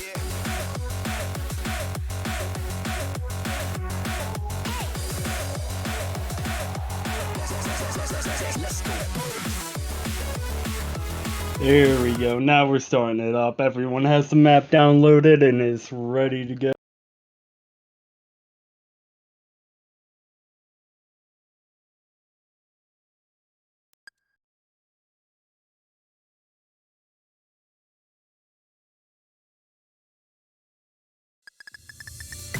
This is the story of an ordinary man. But he is not afraid to defend what he loves. Count down 10, 9, 8, 7, 6, 5, 4, 3, 2, 1. Let's go!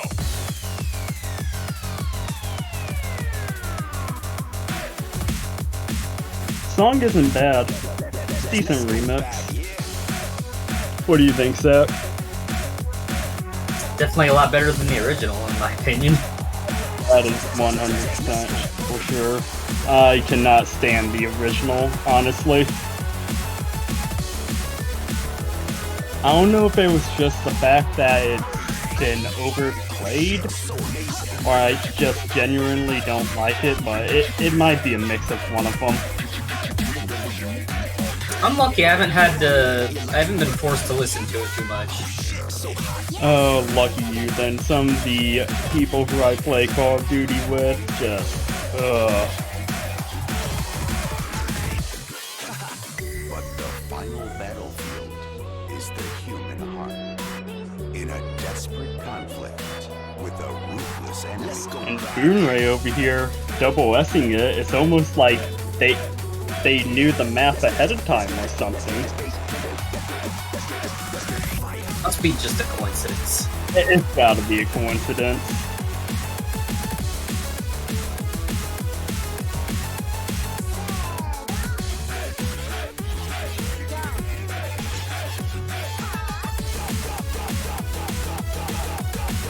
Line's been doing pretty good himself, though. Same with Eldeno. Eldeno just only found a miss at the end.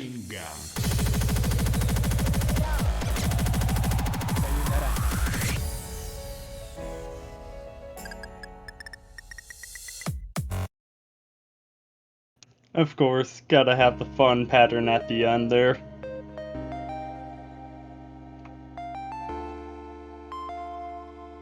Casual FC.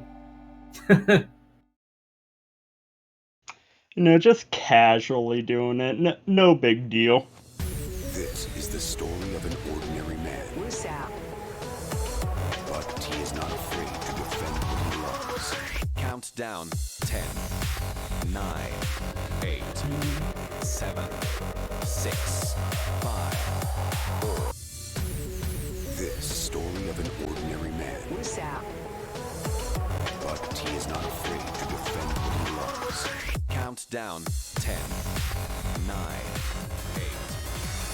You know, as much times as I see them, I never get tired of the new animations. I mean, how can you? You can't, that's how. You absolutely cannot.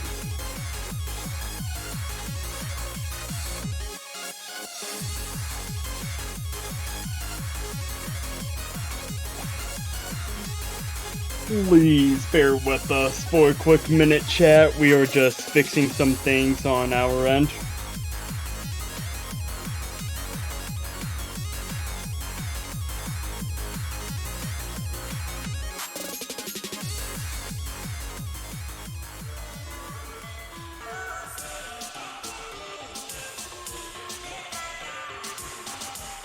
TWC warm-up, huh? Okay, I'm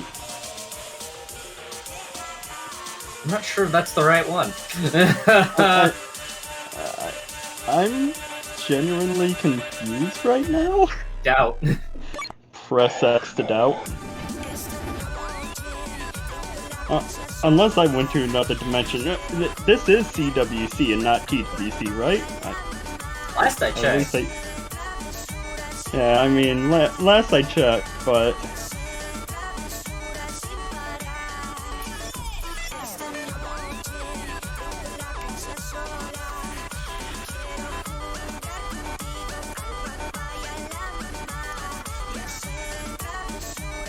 I'm not sure how to feel about this. I was about to say the same thing, but... Oh my... For those of you who do not know, this is Eldeno's avatar as the background. Beautiful. Absolutely beautiful.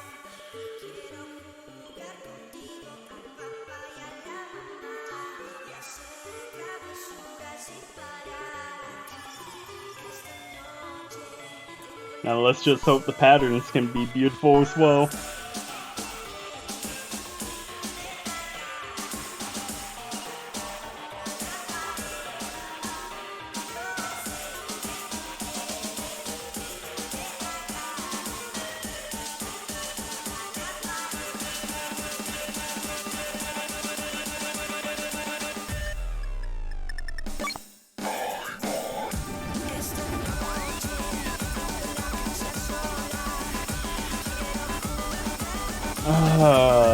Good old Crowley in the easy mod.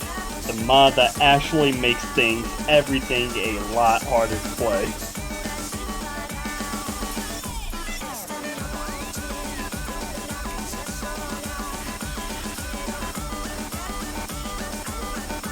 These are some interesting patterns. They are.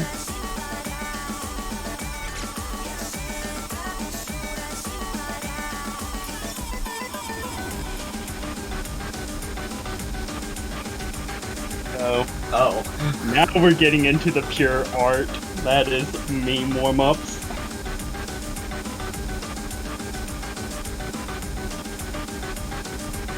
Was not expecting hyperwalks. I was not either.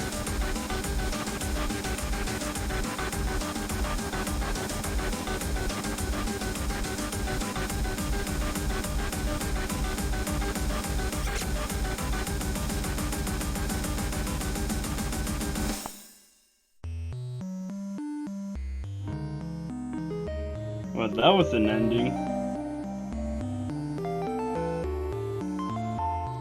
So, both warm-ups out of the way. If you haven't gotten your roll predictions in yet, get them now.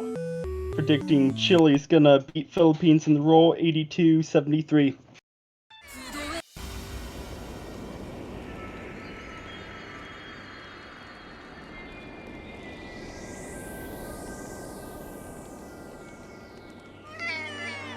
Well, there's a 33. Yeah, it looks about... Oh! And 33! Okay! And we tied again! Okay, that is twice I have commentated and then seeing a tied roll. That's Twice it. this World Cup. That's it. The match is over. Both teams advance. They tied the rolls. Both teams advance.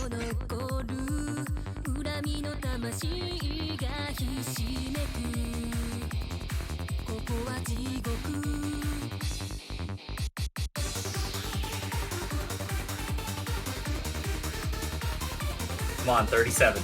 Let's do it. Oh. That 37 was 4 off from being a 33 yet again.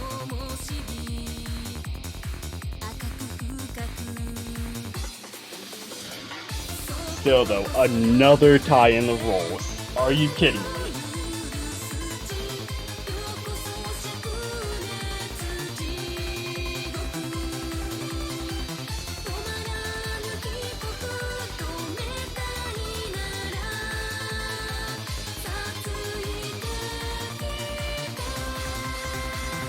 That we are waiting for the Chileans to ban first.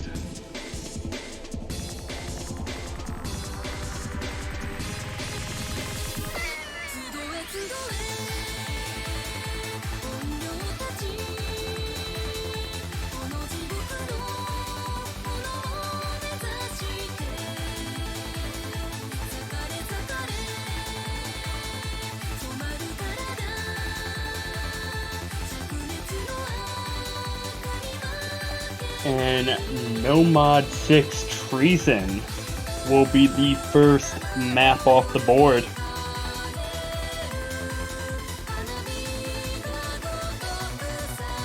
That one was kind of expected.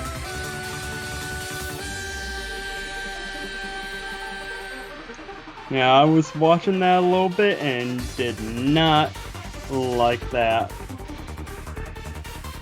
And it's not showing in the game chat on stream, but the other ban was Sun and Moon by Philippines. So Philippines banned Sun and Moon, and Chile banned Treason.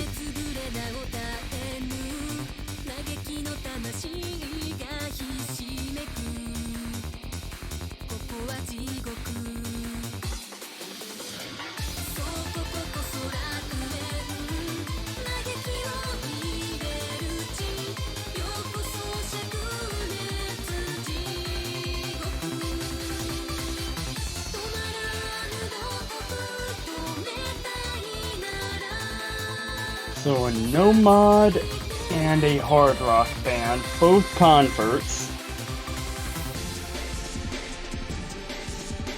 don't potentially see Nomad 5, Hidden 3, or DT3 being picked necessarily if both teams went ban converts.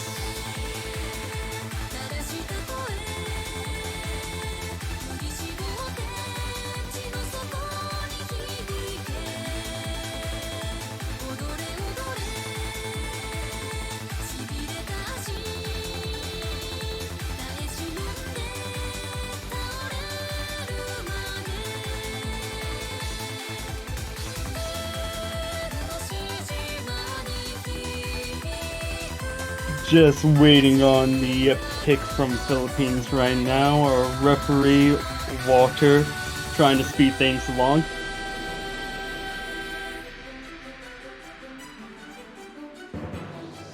Yeah, the teams are pretty quick with their bans, but the picking is taking a while. Oh, there we go.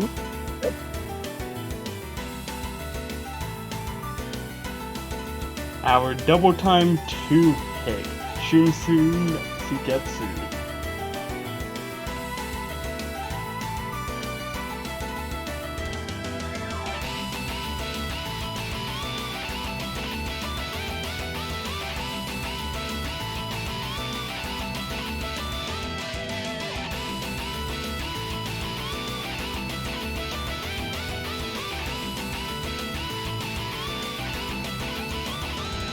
Right now we see Eldonel, Mauricio, and Lechuglin. And for Chile, waiting on that third, and there we go, Roido, Boonray, and Kyosu for the Philippines.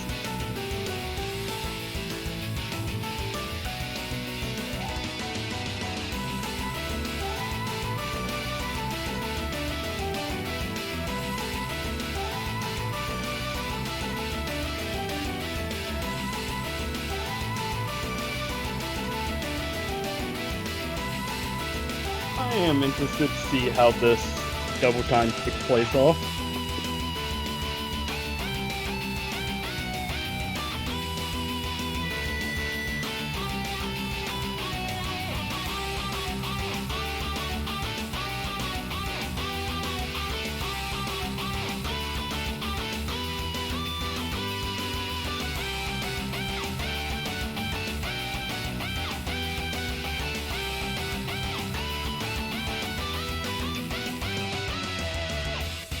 And unfortunately, it looks like another player isn't feeling too good that I'm commentating for. First it was Fido, now it's Roido.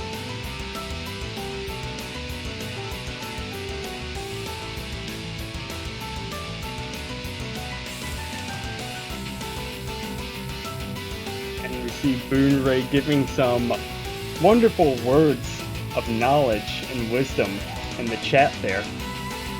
That you become dead if you die. Did not know that. That is new knowledge every day. The more you know. Remember, knowledge is power. Indeed.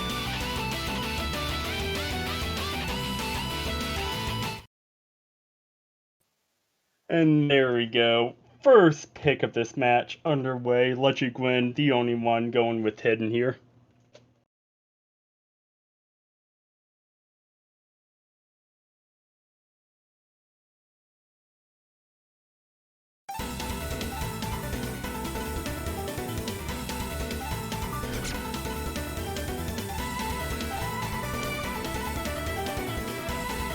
See early misses from Mauricio and Kyosu.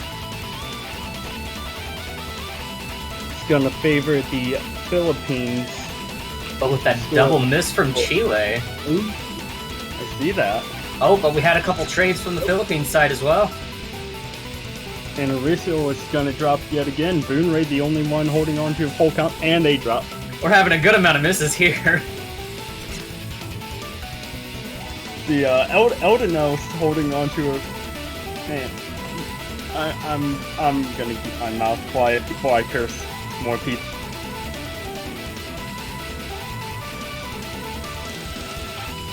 Yeah, it just kind of keeps happening.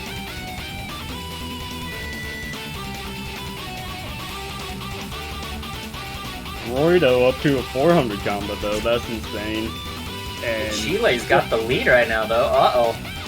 But that miss by Reseal might make things a bit trickier for them to hold it. But Roido's gonna get a miss as well. Yep, it's gonna stay in Chile's favor right now. Yosu finally getting up to that 200 combo mark. Gonna help his team out a little bit, but with that, ooh, and there is some help. Electric-Wind dropping his 200 combo. And Mauricio and Eldino as well, and the score is gonna flip in favor of the Philippines.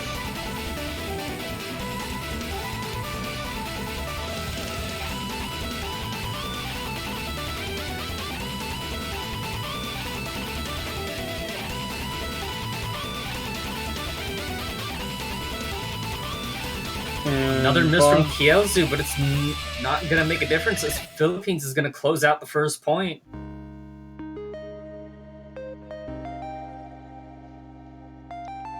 One 0 in favor of Philippines. They won that by about 57,000 points.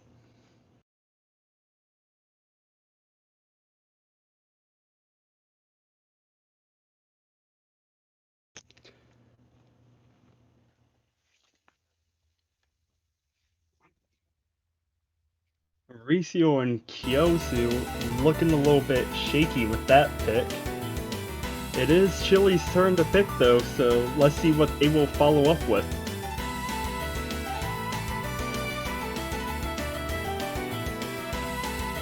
I mean, it is an unexpectedly dense map, so a lot can happen on it. Oh, definitely.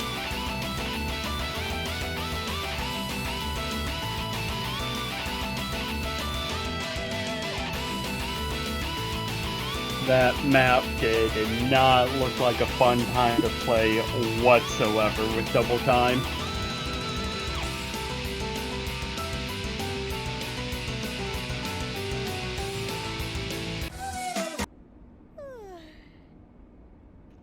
Ooh, and Chile will follow up double time with another double time pick. Our DT3, our convert.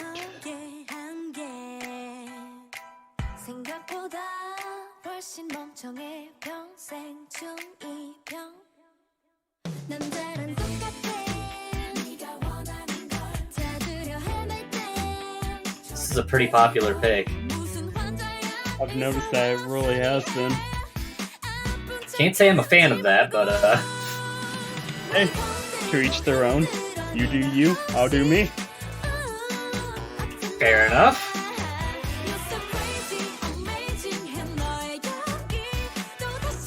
Seeing some roster changes here. Oh no, and Mauricio still staying in for Chile. Roido and Boonray still staying in for the Philippines.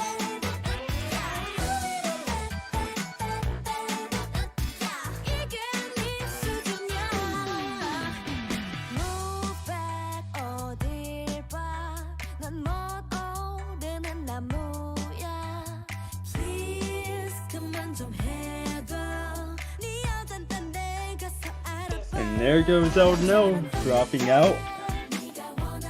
So, couple changes for the Chilean squad then. Yeah, it looks like they're changing out 2 players, and Philippines is going to be making a change as well.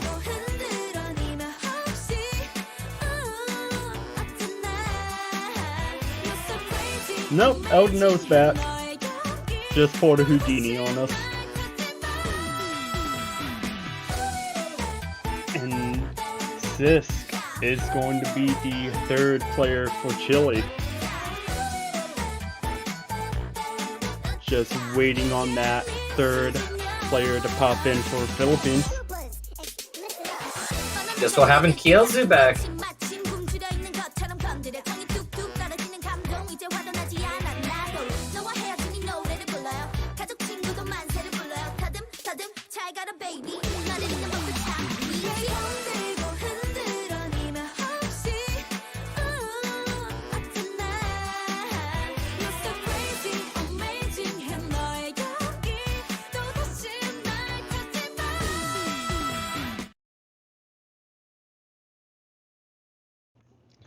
Roido this time, going with hidden.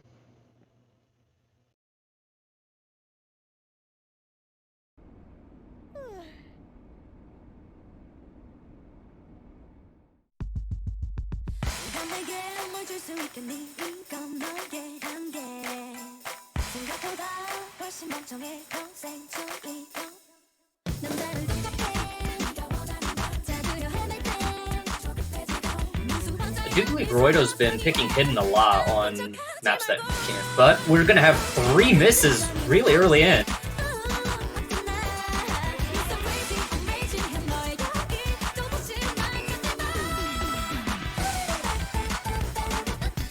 And as the 200 combo mark approaches, combo advantage slightly in favor of Chile with... Well, now it is, with Sisk being the only one holding on to a 200 combo.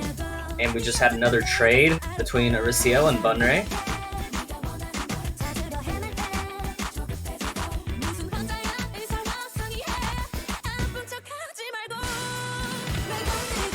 Roido and Kyosu right there, about to hit that 200 combo mark, stop the bleeding for full team, and they both miss, followed by Boonray. Ooh, that's gonna be a harsh blow. It is unfortunate to see happen. Approaching the final third of this map, and Sisk still holding on strong.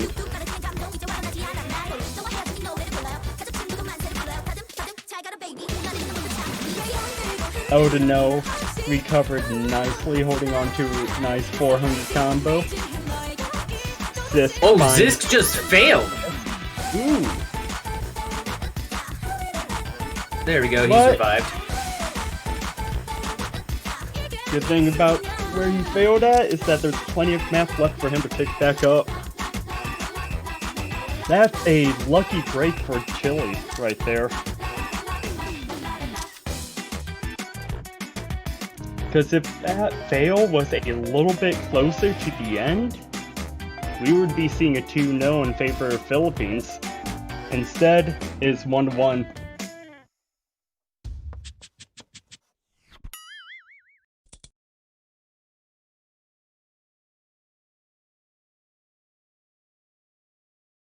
Yeah, that was a pretty convincing win for Chile. Oh yeah, a lot more convincing than the other double time pick.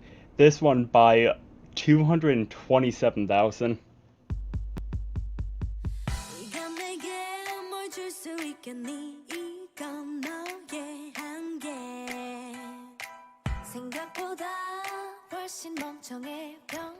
And after that, if you're on Philippines, you would think you would stay away from double time picks right now. Try to switch things up. I mean, they did good on the first double time map.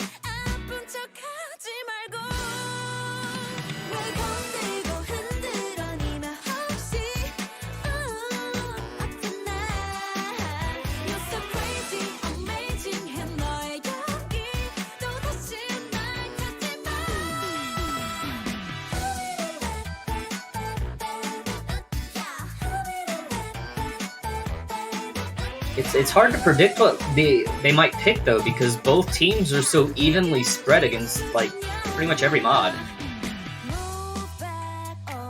That is true, that is true. They could possibly see them switching things up and going lower AR. Looks like everybody is wanting DT1 right now though. Well, of course, can you blame them? Yes. You just have no taste in music then. We can agree to disagree there. Pretty sure chat would agree with me that that DT1 is the most superior song. But Roido trying to... Oh, there we go. Might have been a fat finger. Going with No Mod 5. Purity tried to pick No Mod 6, but obviously that is banned, so I'm not going to be playing that.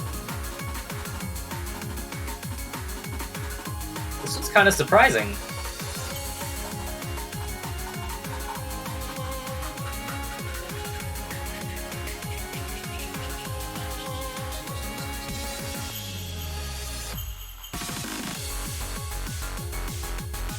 And our referee Walter slamming the fist down. First warning, reminding both teams to keep their picks in a timely manner.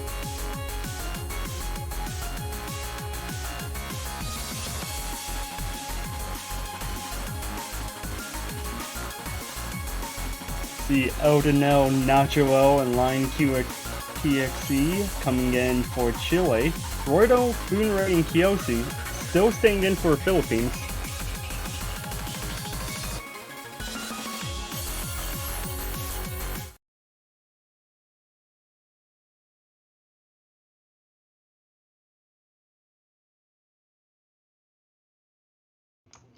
No, this is really an interesting pick, though. A huge change of pace. Yeah, this is much more of a consistency pick.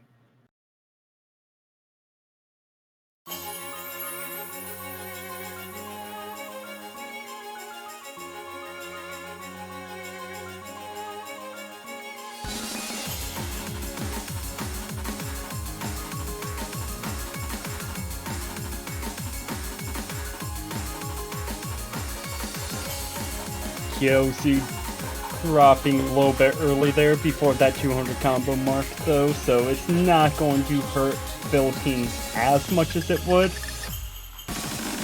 But Eldonel, before the spinner, is going to drop as well, and that is going to swing things in favor for the Philippines. Yes, it is. If you're gonna miss, you want to do it in the first 200 combo or the last. Boonray, though, is going to miss as well, and that is going to instantly swing things back over for Chile.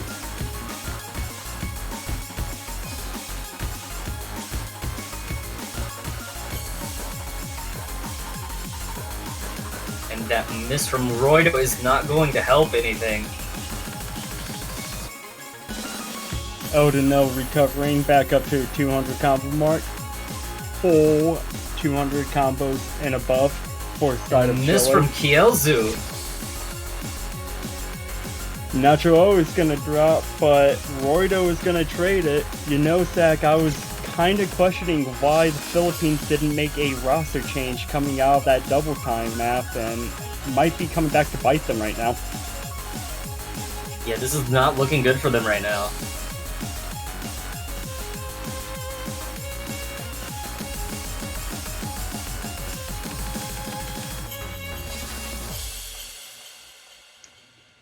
In Chile, taking a break point by 157,000, 2-1 right now. Philippines is going to have to answer back here. Otherwise, all momentum will start swinging inside of Chile.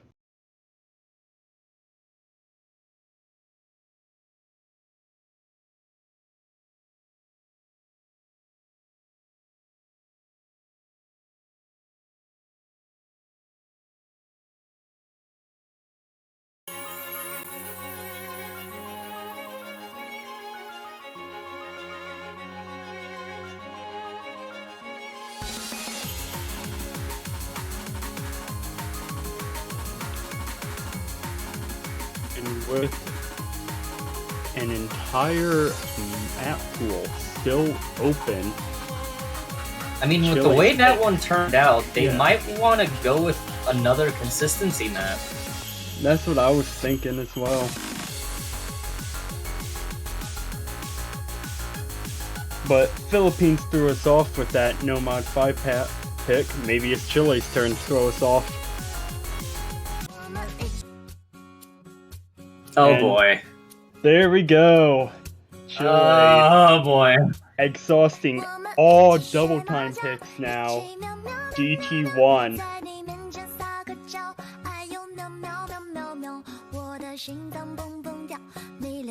It begins.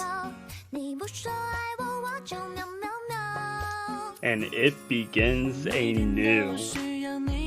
Such is the cycle of DT1.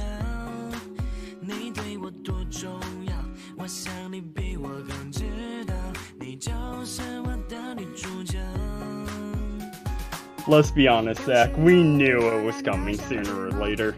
We knew to pick this one.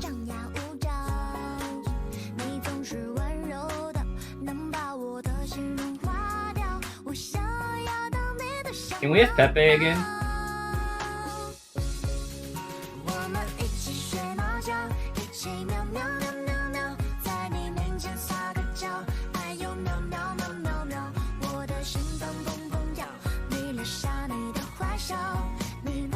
I think we need to bring back Hard Rock 3 from group stage.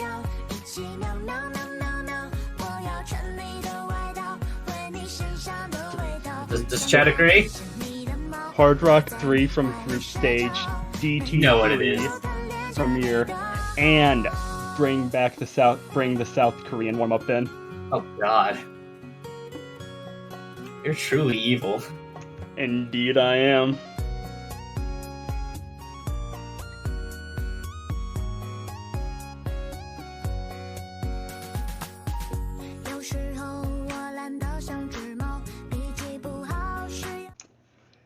Sisk, Eldino, and Mauricio for Chile. Roido, Boonray, and Kyosu still for Philippines.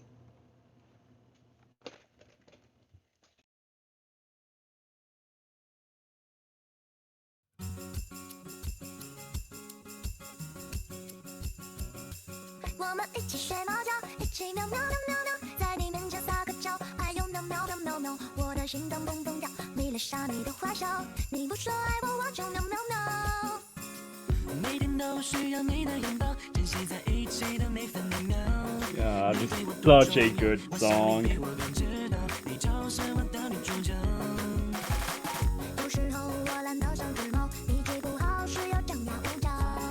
I've unfortunately heard it too many times before it was even in the pool. Ooh, that is unfortunate. But everyone at that 200 combo mark, things start speeding up with the jumps. So far, all players staying strong. 6-way double S. I know what you're doing there. Uh-oh. Got a miss from Zisk.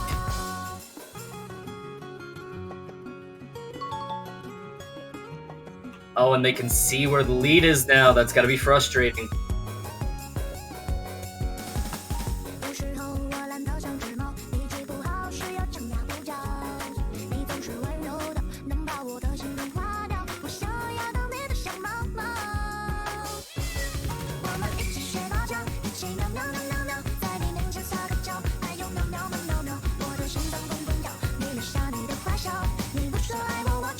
Oido and Boonray are gonna drop there, though.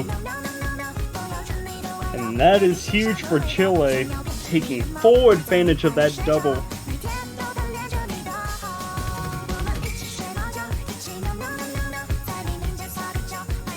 And if Philippines want to get back in this, they're gonna need a double miss or more from Chile. There's Eldino.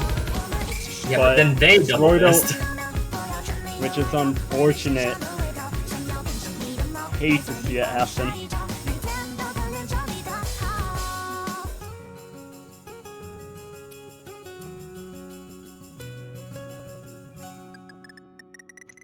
And with that, Chile is going to take their double time one pick.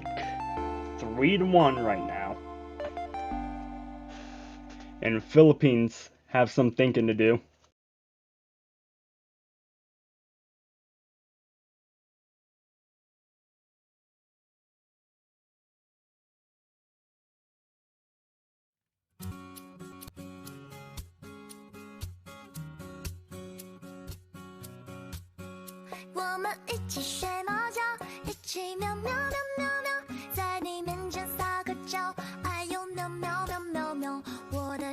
In two.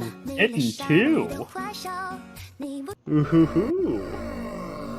I honestly wasn't expecting Philippines to pick that one. I wasn't sure if we were going to see it at all, but I didn't expect Philippines to be the team to pick it.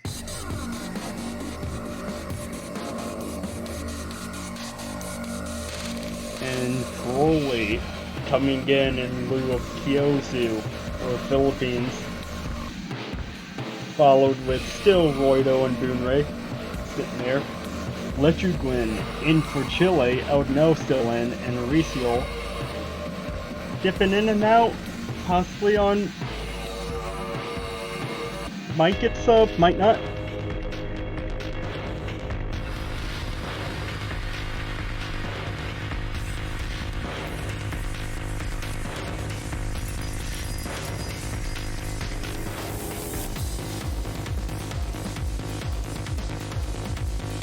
That is unfortunate, Crowley, but you heard him, JBH. He tried his best.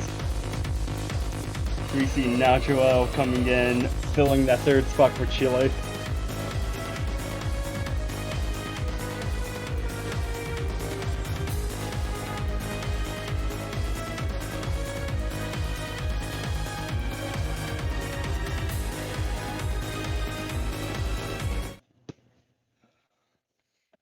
All right, here we go.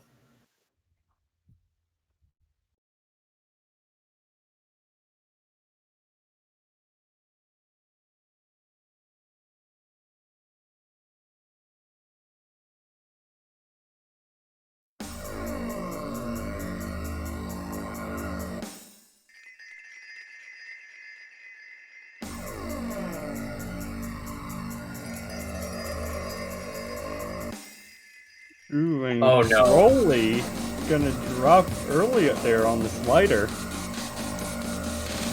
And if foreshadowing is a thing, that does not look fortunate for what's to come.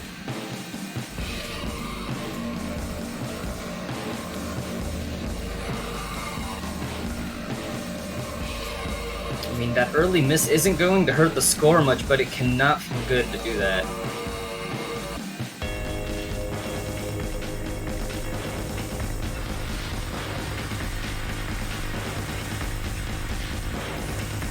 Everyone else, though, hitting that 200 combo mark. Crowley now catching back up. So score, not a huge difference, only by a couple thousand.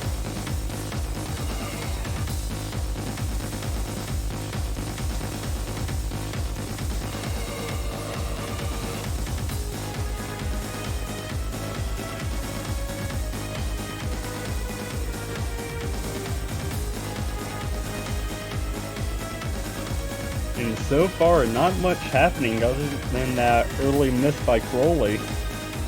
Oh, Got a miss and from Nacho Nacho, L. though. It's gonna put it in Philippines' favor.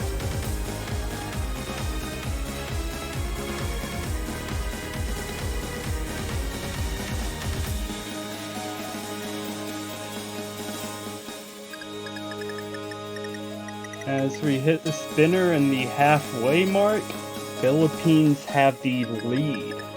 Not by much though, anything can happen. Still got an entire half of a map to play. Yeah, the tension is really building up right now.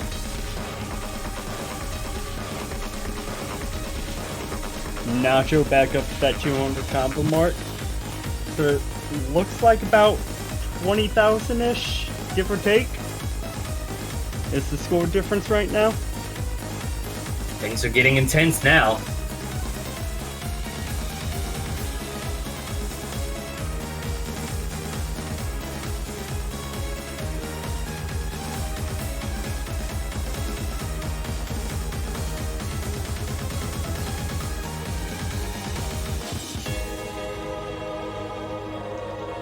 Everyone held it together during that.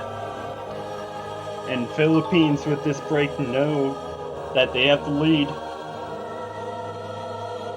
Just gotta hope that Roido doesn't and get to them. That double S though. Eldno and Lechuguin still holding on to a full combo for their side.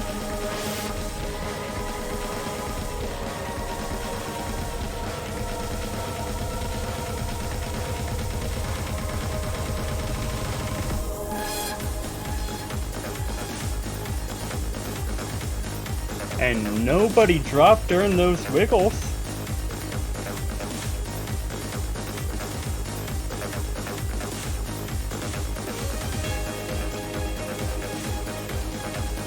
Gotta see how the ending's gonna treat them, though. It could turn this around instantly.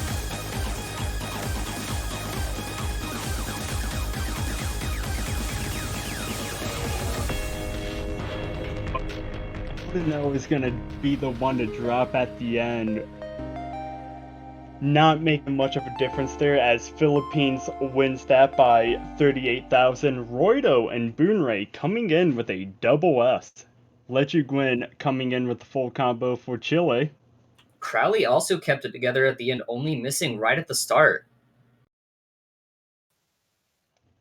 Well, I guess that would explain why they went with Golden Slaughterer. Yeah? That was a good pick on their part.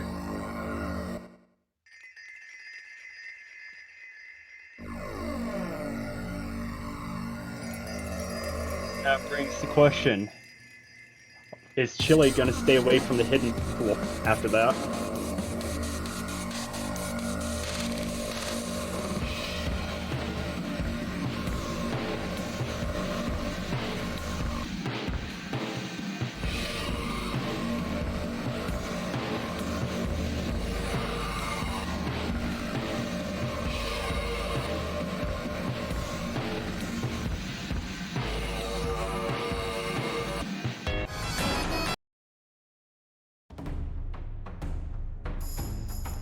And Chile says, okay, Philippines, you want hidden? We'll go hard rock.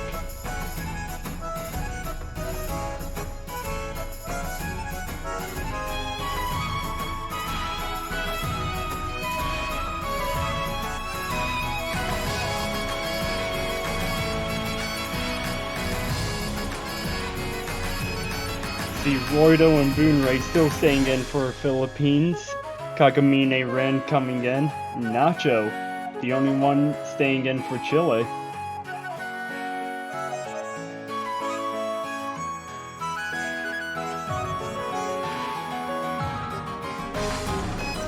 And we see Aricio and Sis coming in for Chile. Not surprising at all.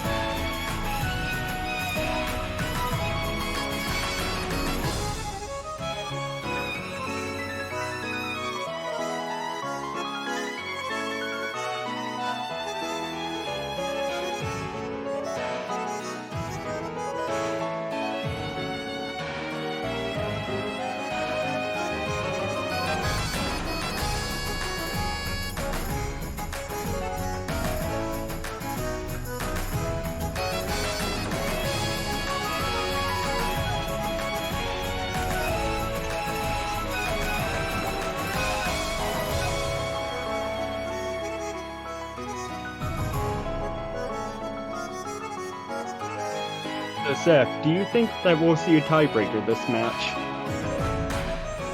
It's certainly possible.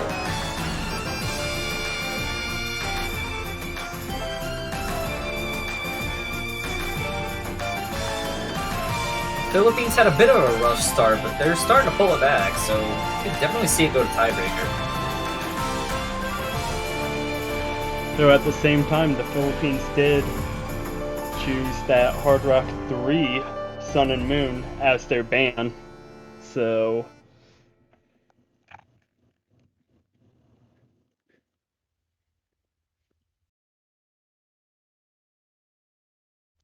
Roido and Kagamine putting on hidden.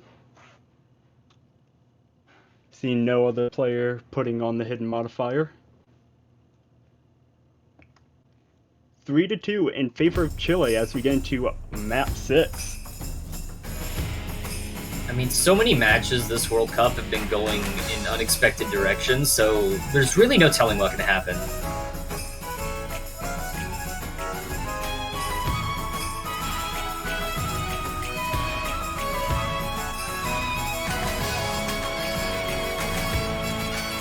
This is gonna get an early drop there.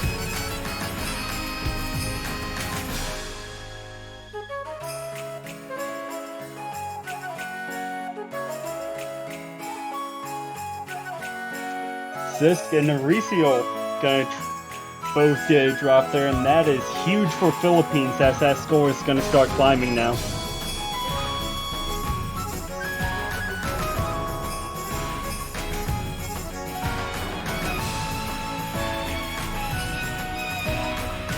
Yeah, you gotta be very prepared for this, the first 200 combo of this map.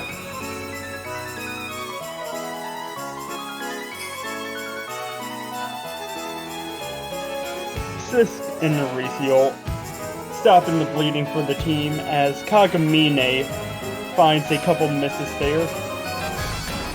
Roido's gonna follow up with a miss as well, followed by Kagamine, and Chile could not have picked a better time to get back into this map.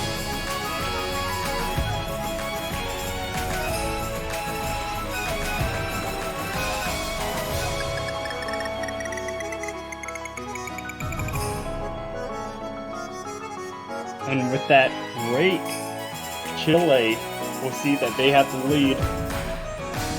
And Kagamine is gonna get another drop. Yeah, that's gonna put it even more in Chile's favor.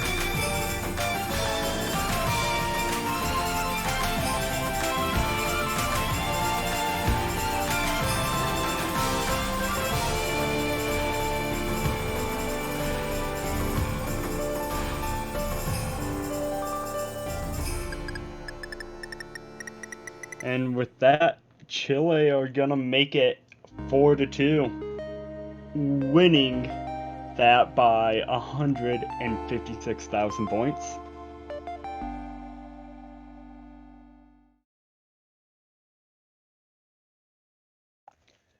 Nacho and Boonray with full combos on the board, but unfortunately for Philippines, the momentum's starting to swing now.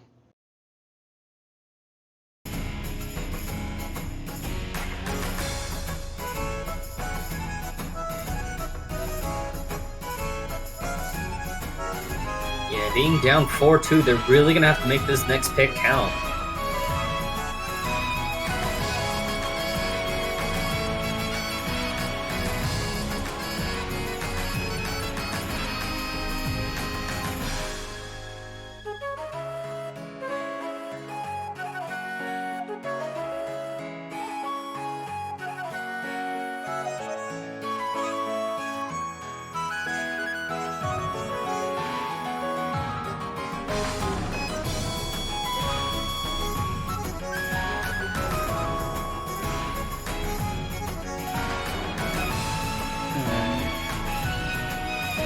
I am not sure what Philippines would go for in this case, because, I mean, they did win their hidden pick, but they only won that by 38,000 points. It was really close.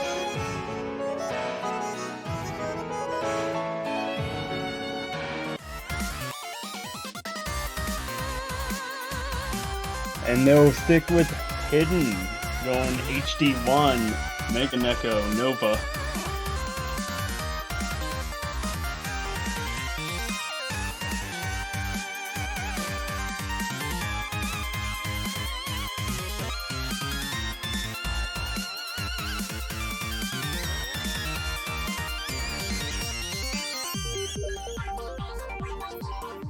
See Lechuguin coming in, Nacho staying there for Chile, waiting on that third player to come in. Meanwhile, on the side of Philippines, we see Roido, Boonray, and Kagamine. For some reason, Crowley went over to Chile. It appears that Crowley is defecting now.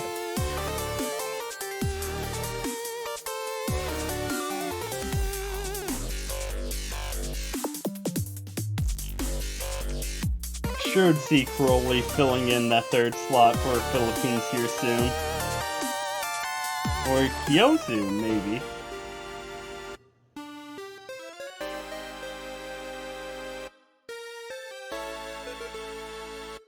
I'm not sure what's going on here with the rosters.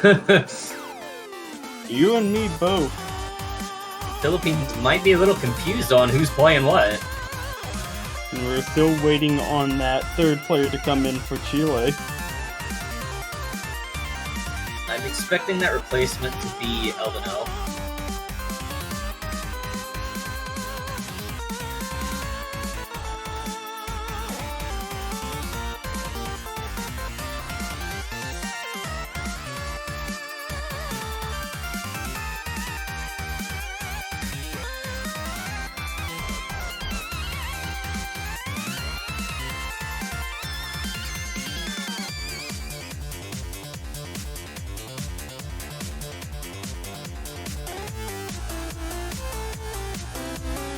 no changes have been made on the side of Philippines, so it does look like Kyosu is going to be that third player coming in for them.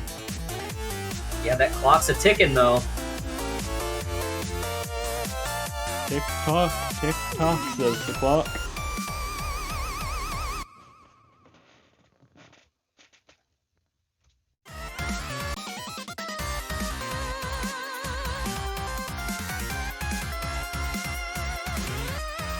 Our referee, Walter, trying to speed things up along, get Chile to have that third player coming in, but Nacho O is asking for a timeout.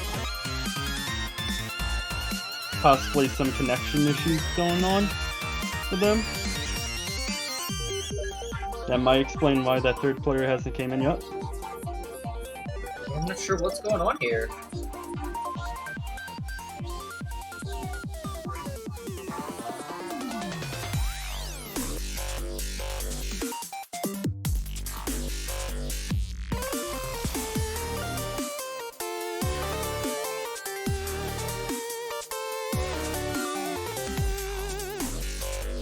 And we see Line Q coming in.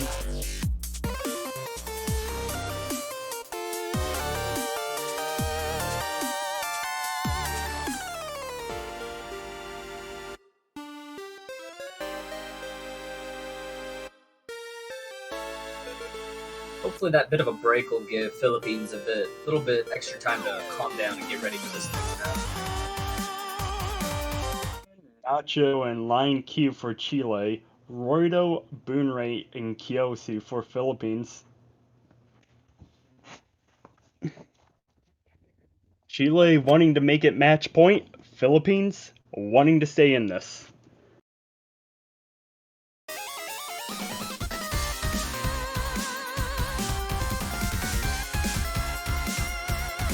And we are going to see an early miss by Nacho there in the beginning. Let's be about 10 combo in or so, but Kyosu is going to find a miss as well.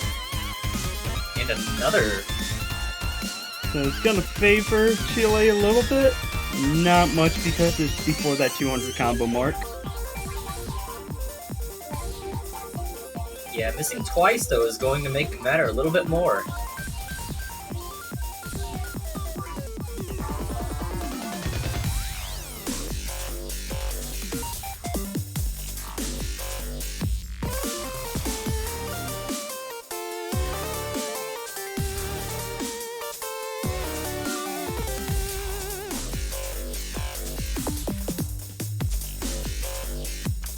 And other than those couple misses from the beginning, all players holding strong, but Boonray is going to get a miss. Look what you've done.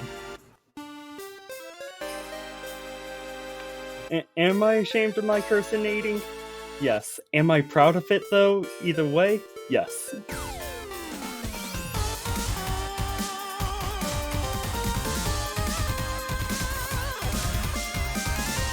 Kyosu gonna drop as well.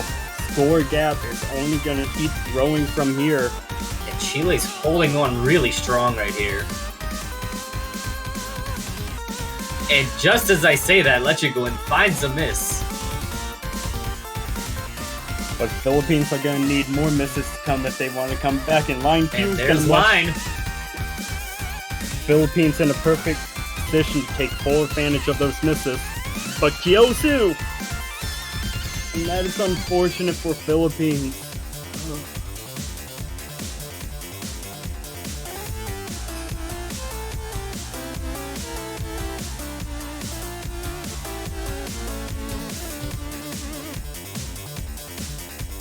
You have to hope for something insane to happen here at the end.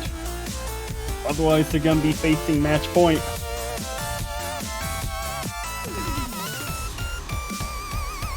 Looks like that is indeed the case as they close it out. And not only is it match point, but it's Chile's pick as well.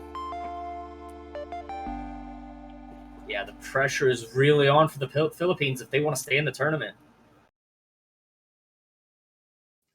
Roida, the only one with the full combo on the board, trying to keep his team in it, but sadly, not enough.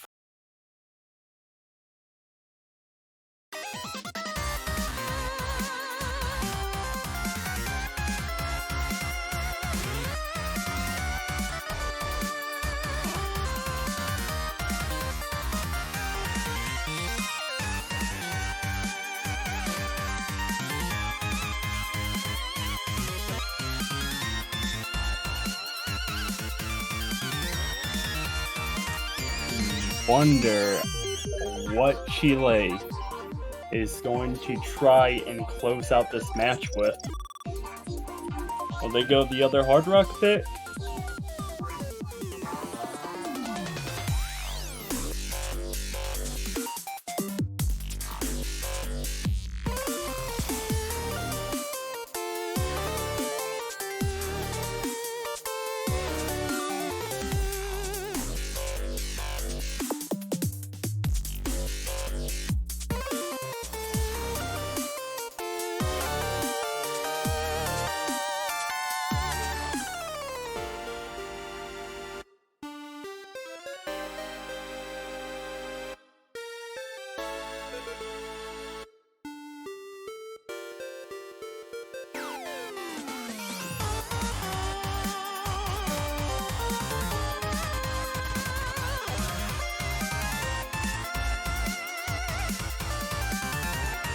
Still waiting on Chile for this next pick. What do you think they could?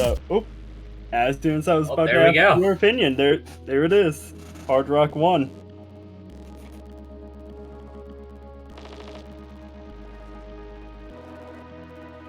Yeah, Hard Rock worked out really well for them last time.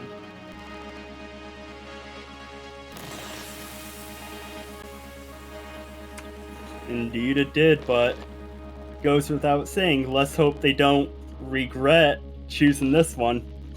I'm just gonna leave now. Oh boy.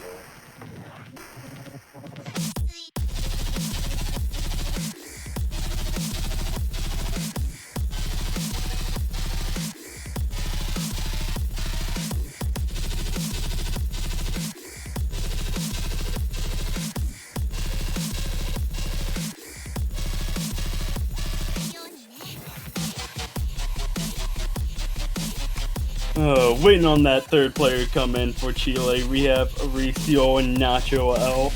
And for them, Roido, Boonray, and Kagamine Rin for Philippines. And there's Eldon L hitting that third player slot for Chile.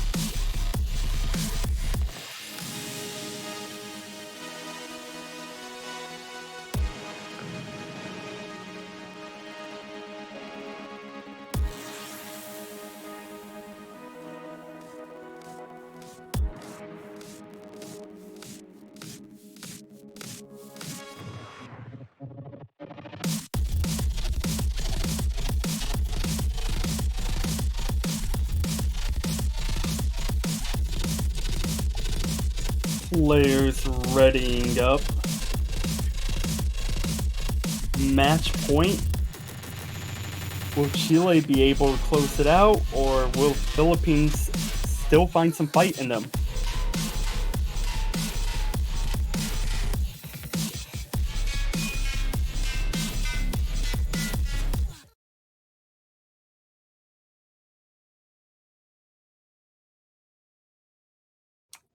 Roido deciding not to go with Hidden on this pick. Instead, Nacho and Kagamine are going to go with Hidden.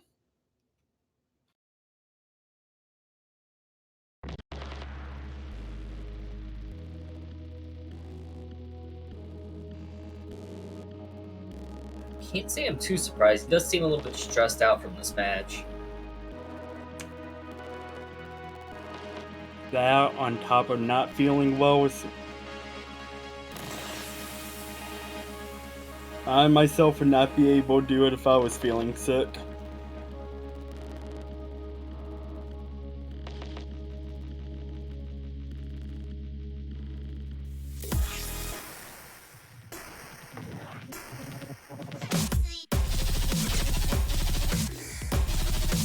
And already a triple miss for Chile. And Kagamine is gonna find a miss there as well. Nacho is gonna be trading a miss with Roido though. Kagamine and Nacho dropping again. Mauricio, Eldno, and Boonray, the only ones with 200 combo on the board right now. Yeah, that intro can make or break a lot of plays.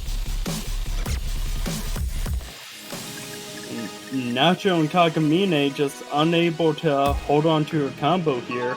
Yeah, that trade is going to keep it in Philippines' favor for now.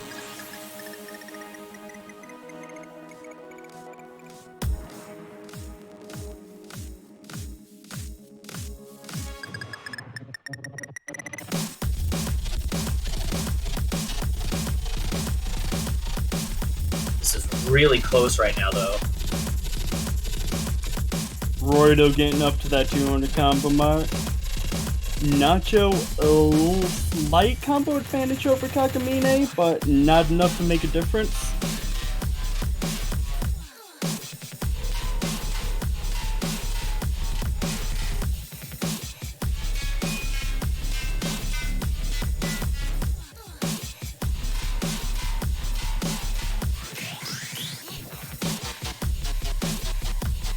Ooh, Eldonell's gonna miss!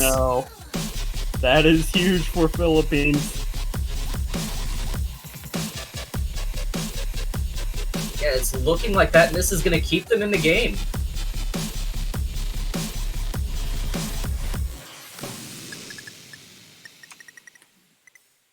Indeed, you're correct with that. Chile losing their pick by 60,000 and an impressive double S by Boonray.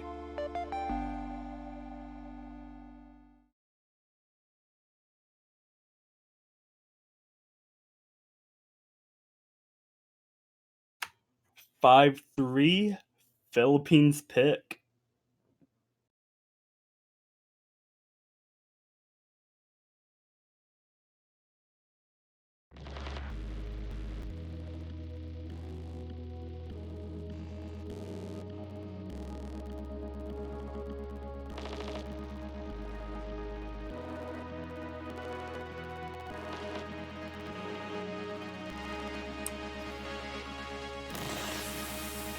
Philippines really needing to decide what to pick here.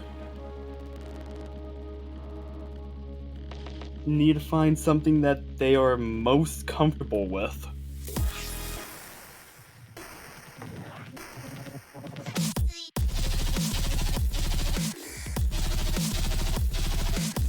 Their only remaining options are either hidden or no mods, so... Ooh, rest in peace. Aricio apparently practiced the incorrect diff, and Nacho forgot to take off hidden. Ouch. If that is the case, then you hate to see it happen. Well, we're going with Anti-Crystal. I do wonder why Philippines would pick this with a diff name called Team Philippines Overdose. It's beyond me, honestly.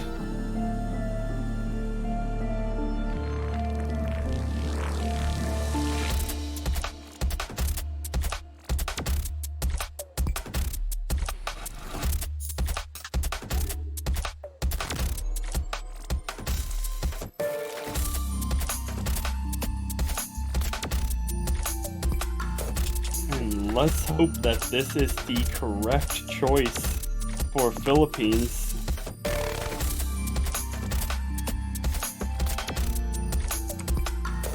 We see Roido, Boonray, and Kyosu for Philippines, waiting on that third player to come in for Chile. So far it is Nacho L and Eldonell. I mean, hopefully they'd be pretty familiar with this map.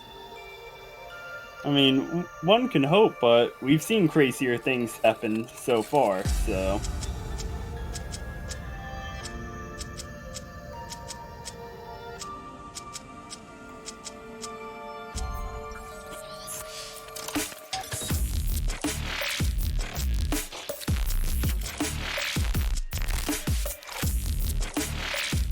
And Line Q coming in, filling up that player slot for Chile.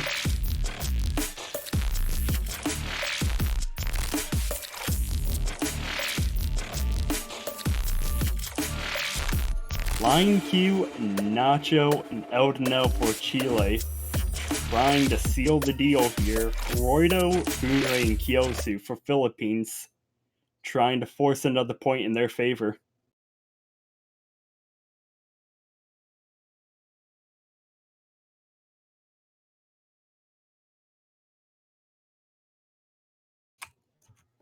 Map's a bit longer in length, coming in at a little over 3.5 minutes, so a miss or two early on does not mean the end of the world.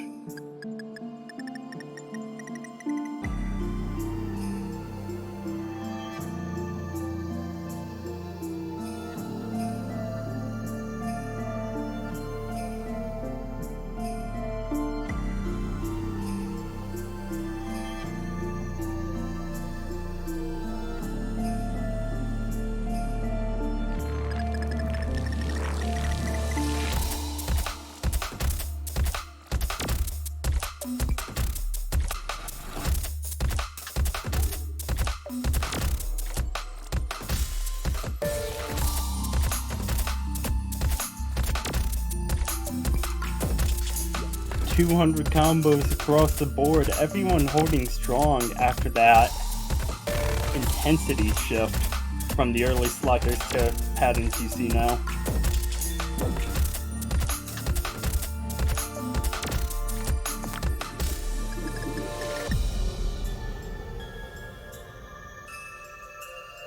Yeah, things can shift at any moment, though.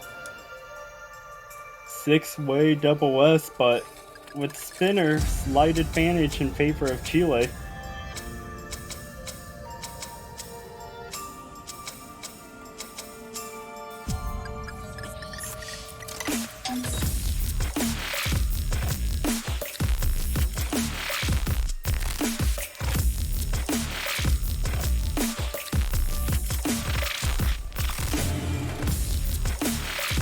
Ooh, and Roido is gonna be the first one miss, and teammate Kyosu gonna be right behind them. But Nacho is gonna drop for Chile. And Traded with Roido, but Eldonel also missed. That might slightly even it out. Slightly, as we see Kyosu getting that. Philippines is still gonna need at least another miss, but yes, right as I said that, Eldonel found another miss. It's gonna bring it to PH's favor.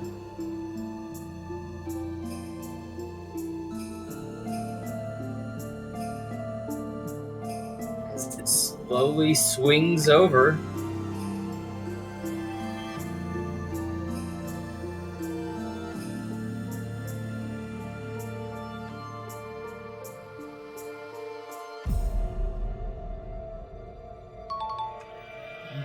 Great. Philippines know that this is their point to lose. Yeah, they know they're not out yet. This has got to put a lot of pressure on, though.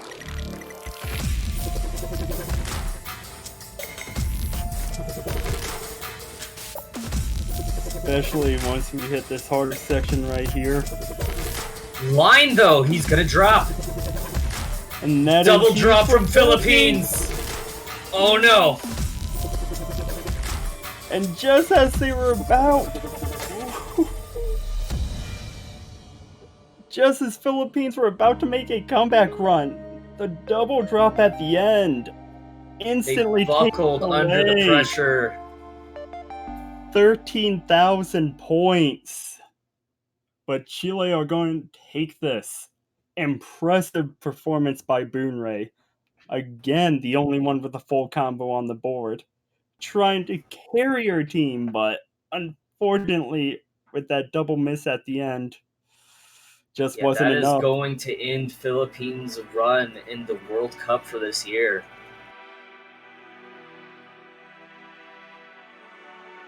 They sure did put on quite a show, though. Oh yeah, and they were facing Chile, no less.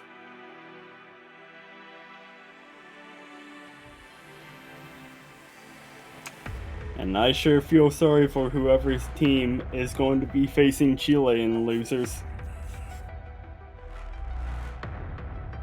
And that is going to be Canada.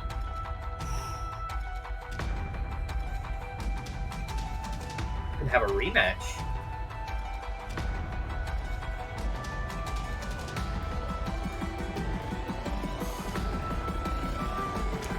See the bracket right now. Gonna have South Korea and Italy facing off, China and Hong Kong facing off in the winners bracket. Canada and Chile facing off in losers. However, 10 hours from now, our next match, France versus Russia. Only one gets to move on to face the USA and losers bracket. Who's it gonna be, Zach? Who do you want to face? I'm gonna stay out of that one. Probably the best call. So looking to be an interesting matchup.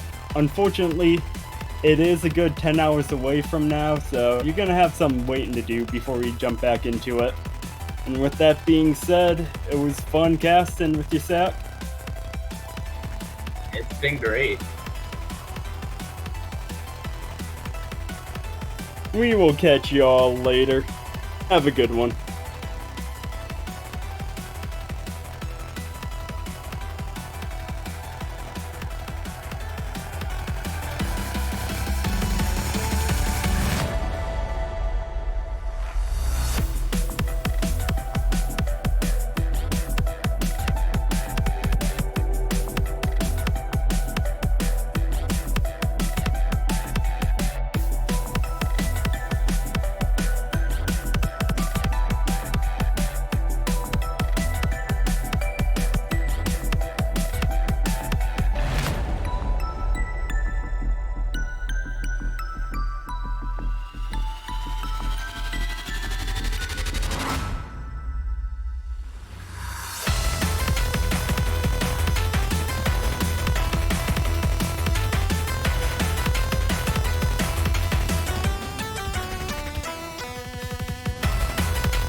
So Sunday tends to be a resting day for most people. For most of us at least, but not the ones here, watching, playing, looking at the Yosa Catch World Cup 2020. Welcome everybody. We are back once more with France versus Russia. I'm here with Snow Leopard. How are you doing? Oh, I'm doing pretty good. It is a little bit early in the morning for me, 9 a.m., but I'm excited to be here nonetheless. We have France versus Russia, and it's going to be a very exciting match. Yep, again, two very closely matched teams, in my opinion, and they have similar colors in the flag as well, so again, that could be funny. So, all in all, I do expect this match to go a pretty far in and probably see both teams score a few points, but the one to win, I do believe, is going to be France, personally. What do you think? That's what I've been hearing. I know I've been talking about this match the last couple of days, and everyone's been saying, France is probably going to win, but I think it'll be interesting. And honestly, I would like to see Russia win. I think it'd be cool to see them win, so that's who I'm going to be voting for. Who's actually going to win, I'm not entirely sure. I think France definitely is a very well-known team to be pretty strong, but I've also seen them underperform a bit so far this tournament, so we'll just kind of have to see how it goes. That is correct. Russia has, however, already shown up to be really strong this tournament in some of their matches. I've also heard from other casters yesterday that in other matches they slacked just a little bit, so it's a little 50-50 on their end, I do believe. But France, I believe, to have the stronger composition in general, especially for mods like Hidden. So I'm going to just guess that they will take the edge there, as Russia probably is not going to opt for any mod brackets all too much within this match. I'm probably just going to stick with no mod for the most part. Maybe some double time, but that's what I'm expecting at least. But again though, two European countries, very interesting match here. Some of the last European countries in this tournament, actually, like there's not a lot left after the group stage and after Poland's loss yesterday. We have the strong Italy being top 6 probably this year. Well, actually, they already guaranteed a top 6 spot, so congratulations to them. Then we have these two countries indeed, and we also have Belgium and Germany left. So one of those is going to have to take their leave as well from this tournament, as that match will be after this match, which is also a loser's bracket match. So yeah, not a lot of Europe to be seen anymore this tournament. But then again, I mean, we only have 15 teams left after all anyway, so yeah, we are narrowing it down to the end here, but yeah, interesting match nonetheless. And like you were saying, yeah, I think Russia will have a pretty good time on the no mod picks. I am a bit worried about how they'll perform on some of the other mod brackets, especially Hidden, like you mentioned. I think France definitely has a strong edge on Hidden. Somebody mentioning the background of this beat map. As far as I can read, it says, "I touched the cat." Not bad, not bad. I do like that. France actually coming in with a different warm-up this time around, not the Despacito French version as they use in the group stage. From what I can remember, they are going to go for something else this time. Also map by Vince though, so we are sticking with Vince mapping some...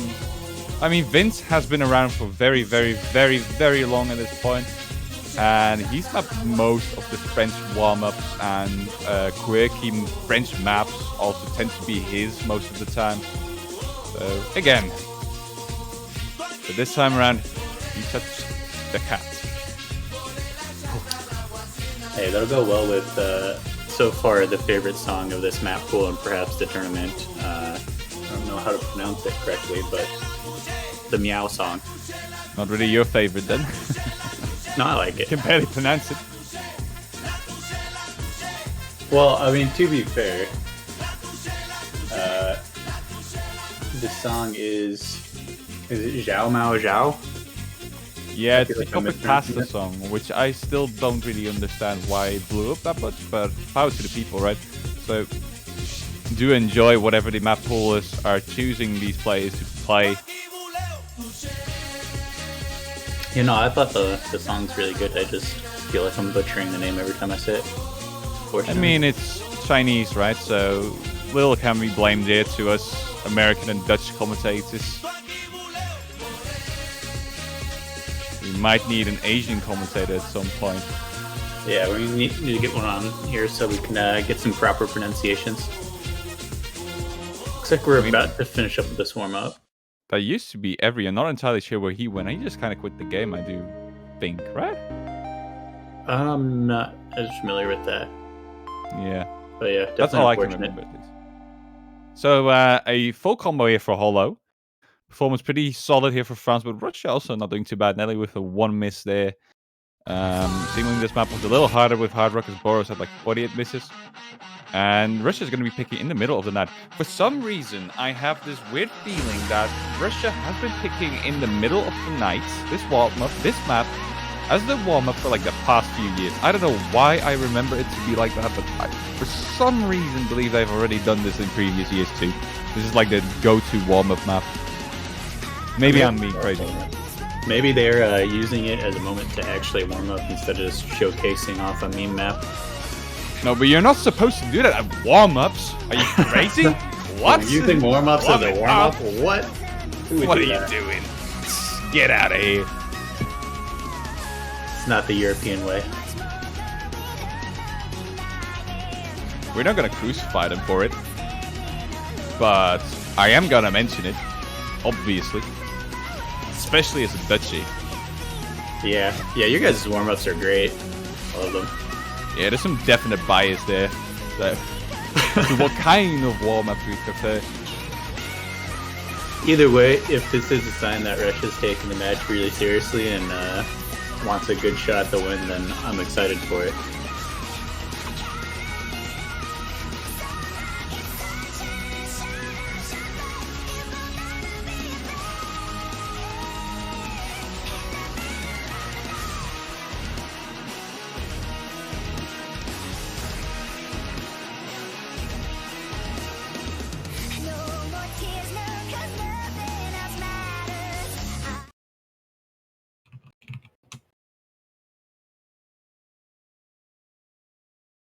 So here we go. Second warm-up of this match. So an actual warm-up. Ladies and gentlemen, maybe even rarer than non-warm-ups in the warm-up portion of the match. So yeah, this will really get your left-righting going. Oh yeah. See, looks like stronger spin for Russia there, although obviously as a warm-up they may not be trying to max spin here. It's always interesting to see who wins the spin early on though. Yeah, most people tend to take the spinner seriously even in warm-up, so that is a good indicator. Well, not a precise, super precise indicator, but it's a fairly good indicator to see whoever will actually outspin the other team in the actual match, because some of these maps have come down to spinner differences already. In previous rounds especially, but even in this round there's been some very small differences between teams, lower than 10,000 points even sometimes. So spinners can be really important and beneficial. Knowing both of these teams though, they all have players that are very capable of spinning, so that might be interesting to see actually.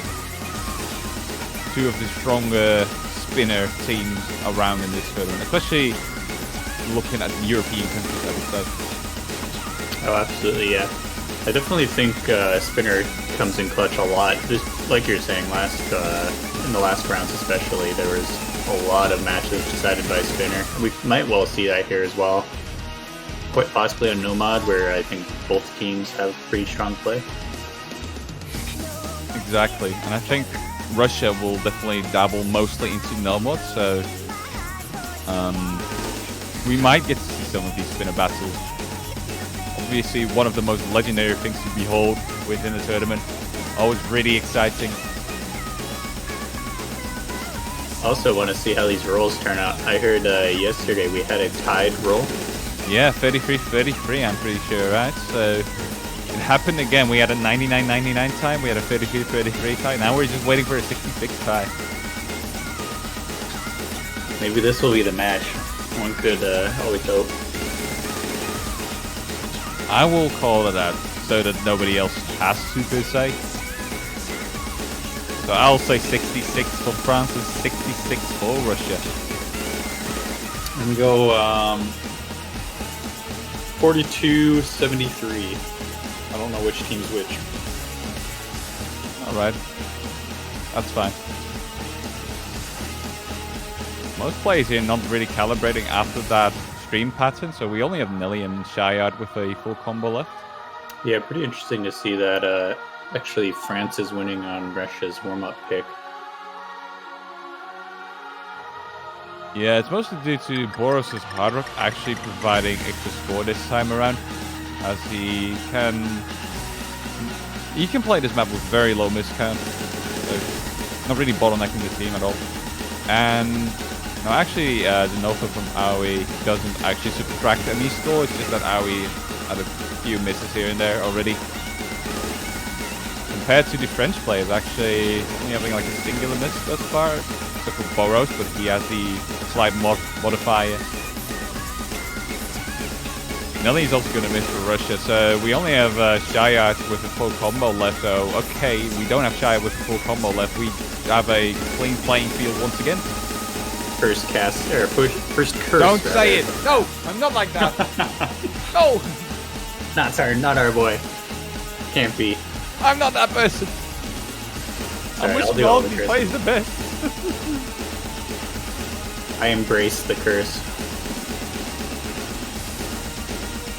I try and fight it as best as I possibly can, but it's pretty hard at times. I've actually technically been cursing people quite often this tournament thus far, but I'm just not going to admit it.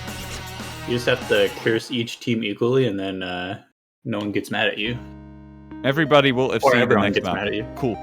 There you have it. I've done it. Right, Yeah, so but Boros failing what on the end there. Didn't really care, I guess. So Russia is going to take their warm-up win after all. Righty, getting in those rolls now. At least I hope we can see them in chat history. Okay, there you go. We are on time. So 59 here for France. Fairly decent. 67 for Russia, so Russia's taking that one. Oh, Russia actually won off of your 66. Yeah, not bad. Actually, I'm not too far off in total. Points off. In total, only 7 points. 6 for France. No, actually, I can't math. 8 points, I mean to say. There you go. 7 points for France and another point for Russia there. If you do the plus and the minus, that comes out to 6, I think, right? No, that'd be 7. Never mind. Math is hard. Math is really hard. It is hard. Yeah, 59 plus 7 would be 66. I think most people would agree on that, when given time at least. So we have France banning Hidden 2, Golden Slaughter, and Russia is going to ban Double Time. So already going against my expectations here, both teams actually. Me thinking that France would well, not probably, but maybe dabble a little bit into Hidden, knowing that Russia isn't really that strong with Hidden. And France, well, they're not really a powerhouse Hidden team either, but I would definitely say that they are quite a lot better than Russia in that sense. And Russia actually banning Double Time, exactly the one mod I might have given them credit on for being able to beat France. So, alrighty. Yeah, that we had not expected. One thing that does happen that I expected is them picking no mod from the get-go, Russia that is. And we are getting it started with Izanami no Nageki. Oh, this one's a good one. I have a similar map for this song, I believe. Or at least a very similar song from the same whatever game or anime or whatever it is from. Same thing. It's Izanami's Whale. It's the song. It's a pretty good one. Is it from Nekomata Master as well? I believe so, yes. Right. It sounds very similar to this song. I thought this was the song at first, and then I saw the title during the showcase, and it's like, it was so close. Because that song's also a pretty fun convert that they could have thrown in the map pool. Yeah. Maybe next stage. Yeah, all the Nekomata Master songs are pretty alike, I would say. So they're not bad. They're really good. I actually really like them, but some of them are so similar to each other that indeed it might be hard to know the difference between them. especially when the names also have the same word in it. Yeah. So I get you. Yeah, no, I definitely, at first, I was like, is this it? Is this one of my songs? And I was like, no, it's not. Big But disappointment. it's close enough. Yeah, it's definitely close enough. Well then, ladies and gentlemen, best of 11 here. France versus Russia getting started now. Cheer on the team you're hoping to win, and we will take you through the entire match. Getting started with Izanami no Nageki. No more. From Russia. Nomad 2. Electric Boogaloo.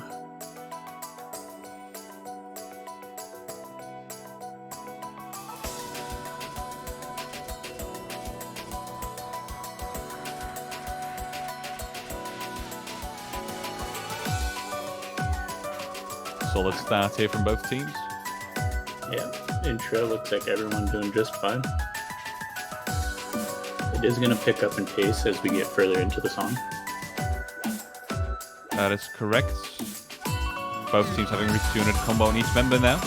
Fairly short song, so any misses will be quite devastating. Yeah, we're nearing almost 1/3 of the song. So far, everyone holding on strong. A little bit of droplet miss from AoE, but still holding the combo. Yeah, so that won't really bottleneck them too much. No life, however, with a miss there for France, giving Russia the lead. And so does Shire, missing a few notes even, so they're going to capitalize really well on that, Russia.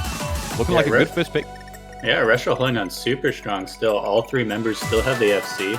And we can't say the same for France. Actually, the exact opposite, as Hollow missed right before the spinner, and Russia is looking really strong now.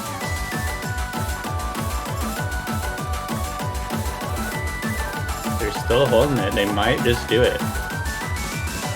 Looking like a very clean pick indeed. There's very little AoE is going to finally drop though, so only 2 FCs left for Russia, but at this point looking very strongly in their favor still. Exactly, France is going to pull the score a little bit extra towards them, but it's not going to be enough to take over the lead as we enter the final 10 seconds of the map, being a spinner, and a very clean first point there for Russia, as this really isn't somewhere Russia will triple miss on. Yeah. Wouldn't even have mattered. And with that, it's going to be 2 FCs for Russia, a single drop from AoE, and that is a very clean point. Indeed. Quite a strong lead there. So hopefully, I think that victory will give them like the confidence boost they need to say, "Hey, we can do it." France is a big scary team, but I mean, look at that. That was an extremely decisive victory.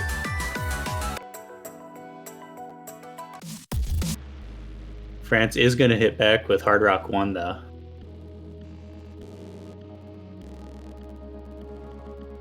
Ooh, that's I don't know. Onumi map. Definitely a tricky map in general, especially with Hard Rock. So, fun fact here from Deadbeat actually being mentioned to me. Seemingly so far this week, all the red teams have won thus far. So, if you're trying to deductively predict the next winner, doing that would be France in this case. But so far, Russia has taken a lead here with a single point. Wonder how that will change or further increase with this Hard Rock pick from France. Gonna get the first pun of the match out of the way. Let's hope France doesn't regret their pick here. They get their Alrighty, good job there. You did it. Good job, everybody. Tell Snow Leopard he did a good job. You got it out of the way.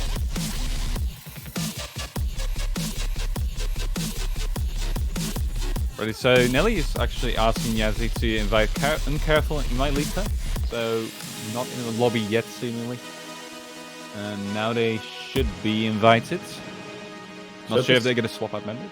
Yeah, I was going to say, about to see if they actually swap them out yet. So far, Kitsune and AoE both still in the proper slots to be playing.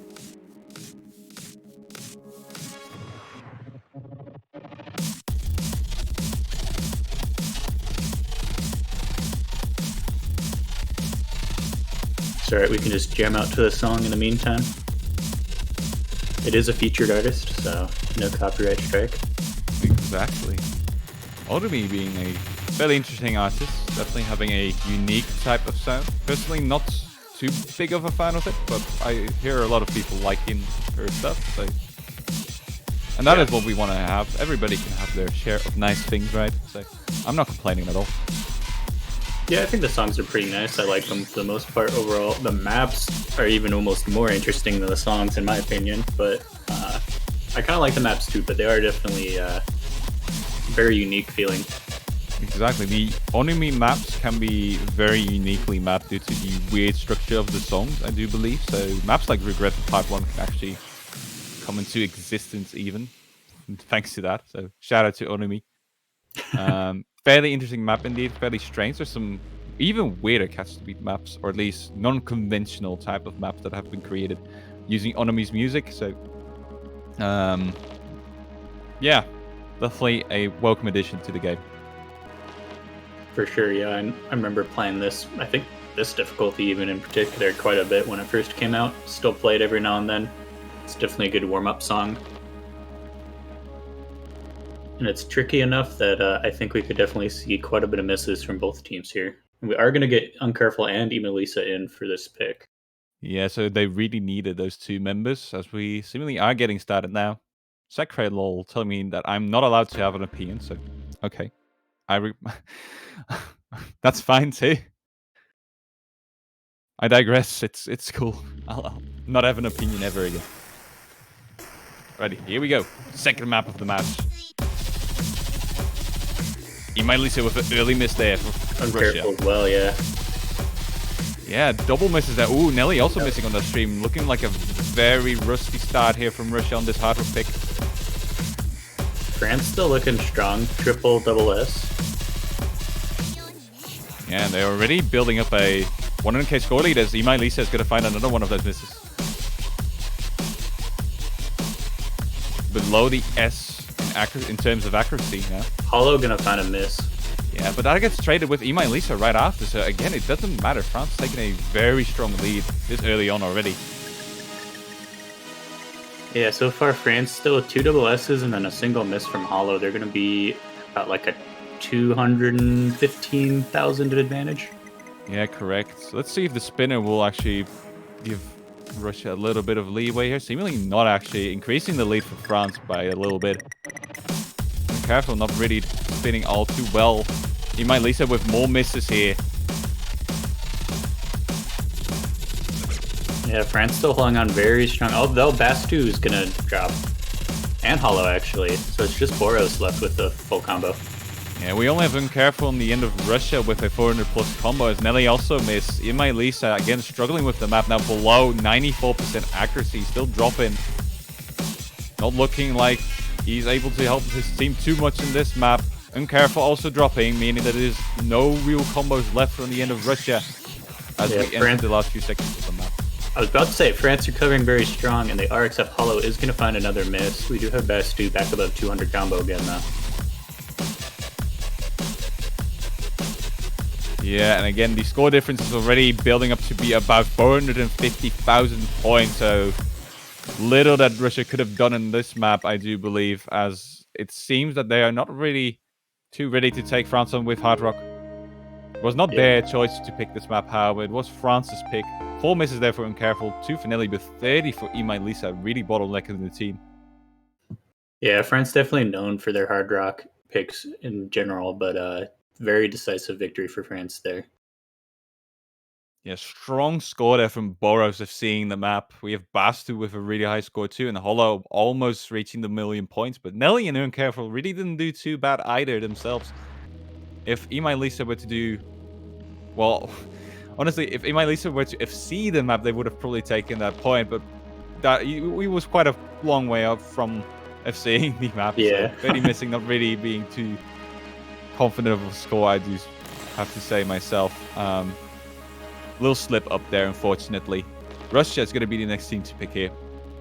Let's see what they go for next. I would expect probably another Nomad map. There is, I believe, yeah, all 6 Nomad maps were open, so I imagine Russia's going to try to play as many of those as they can. Yeah, they might just pick every single one of those Nomad maps. they're going to be banning double time against France, if they're going to be losing hard rock like this, they only really have Nomad left at their use, because I have not seen Russia pick hidden at all this time in the tournament. I might be completely wrong on that, but at least in group stage they have not opted for hidden at all. Okay, never mind. And Nelly's saying, Sartin, straight up, we're playing hidden. Yeah, that's seemingly what's happening. Again, I was not allowed to voice an opinion or have one, so there you have it. I'm proven wrong once again, as Russia's gonna opt for hidden free. Tomodachi no Uta. Maybe France really did their homework, and that's why they were banning hidden. Russia has a secret talent they've been hiding from all of us. Yeah, this would be the moment to use it, indeed.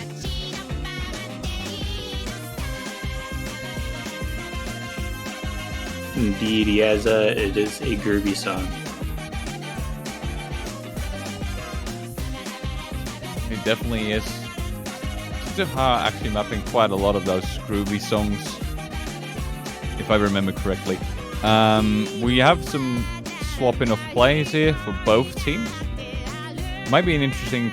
Well, it might be interesting pick in the sense that Russia hopes that France will be bad at adapting to this map, because they just played Hard Rock on a fairly unique type of map, unique structure, now swapping over to Hidden. But then again, it's not really the typical low AR Hidden pick you will try and counter pick when another team pick Hard Rock. It's AR 9.5, so it's still fairly readable right after doing Hard Rock, I do believe. Yeah, interesting to see what they will do with that. Yeah, I was also saying, interesting, we got Kitsune back in, but Imelisa is going to be staying in for Russia, so it looks like it's also one of their hidden players as well. Nelly in as always. Yep. That tends to be their hidden composition, if any. I do wonder how they'll perform in this one. France actually keeping in both Boros and Bastu, then dropping in Electro in the third spot. Third map of the match. Alright, there we go. Got everyone loaded in.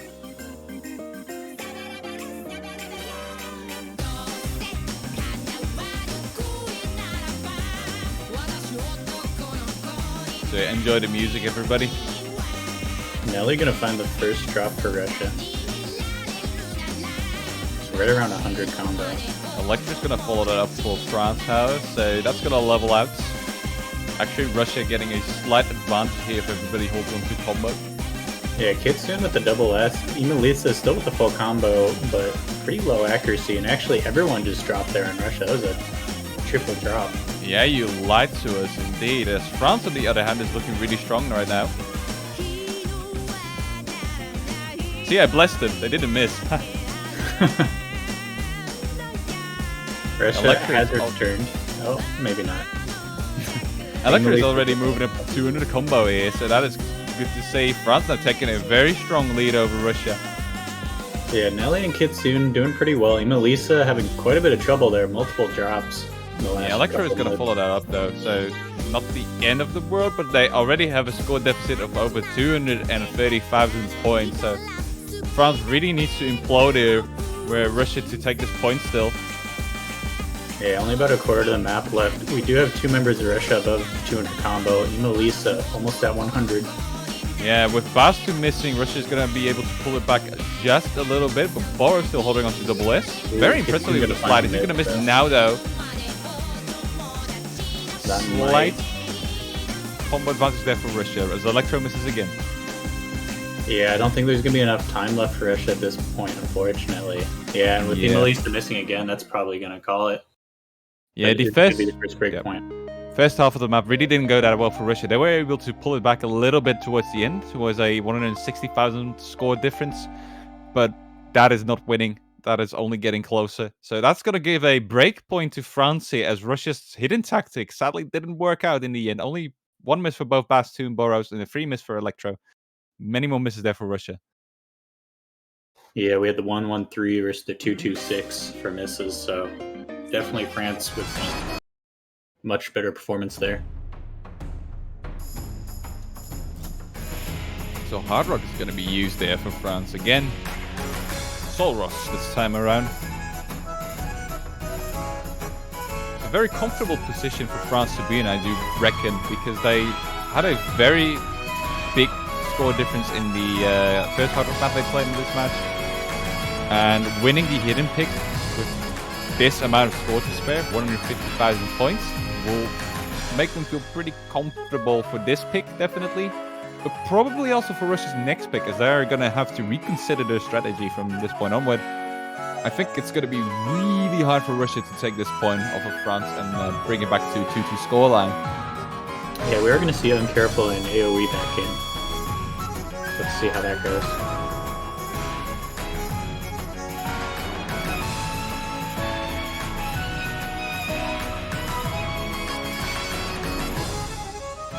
So it looks like France is going to be Bastu, No Life, and Boros.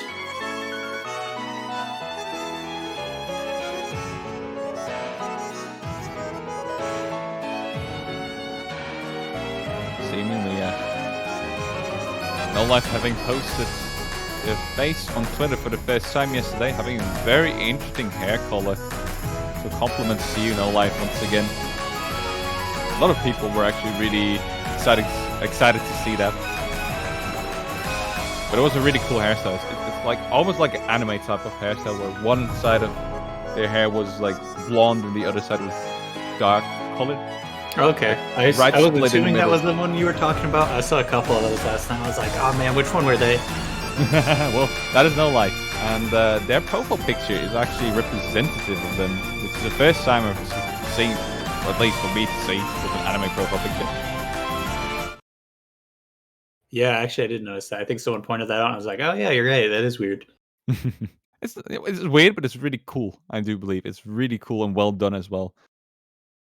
Yeah, perhaps that's where the inspiration came for the hair color, but it matches nonetheless. And yeah, I think that's pretty cool.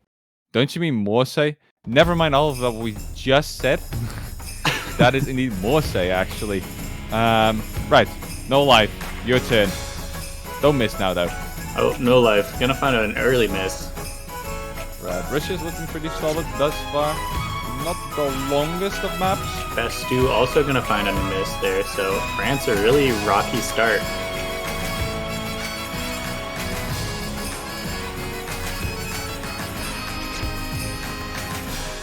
Bastu gonna find another drop again. Boros almost at the 200 combo. Obviously full comboing it still. Oh, a triple miss there for Russia, though. So that's going to give it back to France within seconds. As you can see, the score bar is already going towards France's side very rapidly there. Bastu did find a couple misses, including one right around that triple miss as well. So that helps out a bit. But yeah, Boros and No Life doing pretty well, both above the 200 combo and doing pretty strong at this point. Yui missing there for Russia is only going to further amplify France here. Yeah, all three members of France above the 200 combo now. About halfway through the song.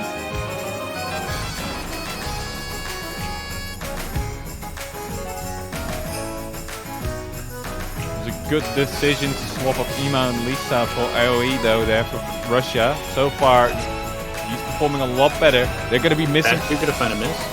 Yeah, but 2 misses on the end of Russia is actually going to further increase the lead there for France as we are having just 1 quarter left of this map. Yeah, the difference isn't huge. It's only about 100k, but still more than enough to give a victory to France if they don't mess up here. Boros and No Life looking very strong, both at like 600 combo, almost 700 now. Bastu gonna find another drop again. He's been having a bit of a rough time on this map. It's not really gonna matter too much as AoE again finds the miss.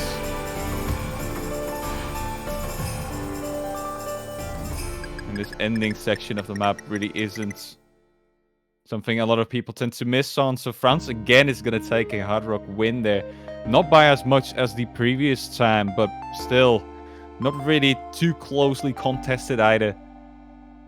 Yeah, and as we look at those misses there, honestly, I think if AoE had a lot less misses, it would have been really close there. Yeah, it feels like Russia is definitely missing out on a third really solid Hard Rock play at the moment, as AoE and Ima Lisu both feel like fills for the Hard Rock roster instead of a player that actually really practiced. That is all relative, obviously. They're still performing really well, but if you want to win against a team like France with Boros, of seeing a map like this, you're gonna need to have more firepower as well yourself. Yeah, you can't take France on in Hard Rock without having 3 players that are like actually really good at Hard Rock. We're going to see Russia get another pick here, though, so perhaps they'll go back to the Nomad and find themselves another point. We shall see. The hidden tactic really didn't work out too well, so after I did call it well, I do believe. So I'm going to pat myself on the back for that one. Yeah, Nomad is looking like a good option here for Russia, I do believe. I can't really... I don't know if there's any other option, really. I called double time in the very start of the match, but that is only very optional, I do believe, as well. I don't think any team is too comfortable picking double time against a team like France, with some people that can play all sorts of double time, whether they're really high AR or AR 8, for example. And yeah, they're gonna be going with Nomad 3 anti-crystal by Sakura Burst. Yeah, so Team Philippines is overdose. Interesting to see that map in the map pool, but alright. I've heard that the Philippines actually lost in that map, so... Indeed they did, yeah. I was about to say, you know, Russia needs to reach out to Bunray and Crowley and say, you know, give me your power on this one, but at the same time, maybe not, because they were having a difficult time on this map themselves yesterday. You might want to opt for Chile, indeed. Yeah, reach out to Chile and say, give me your power. Charlton Soloni has to pat himself. Well, I mean, it's Corona times, right? You shouldn't be having other people pat you back too much. Gotta limit the back pats, unfortunately. The times we're living in.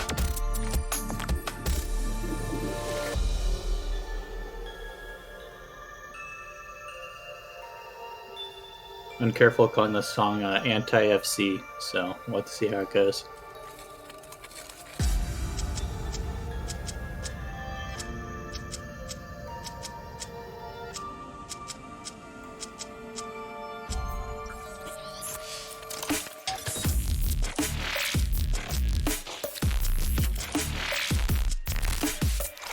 Sakura Burst is also one of those abstract artists, in my opinion.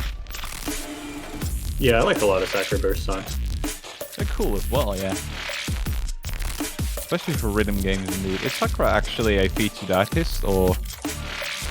That's a good question. I want to say yes, but I'm actually not sure if it's just an extremely popular artist for OS maps, or if it's actually a featured artist. Yeah, I just checked. They are. Okay, okay, nice. It's definitely a featured artist.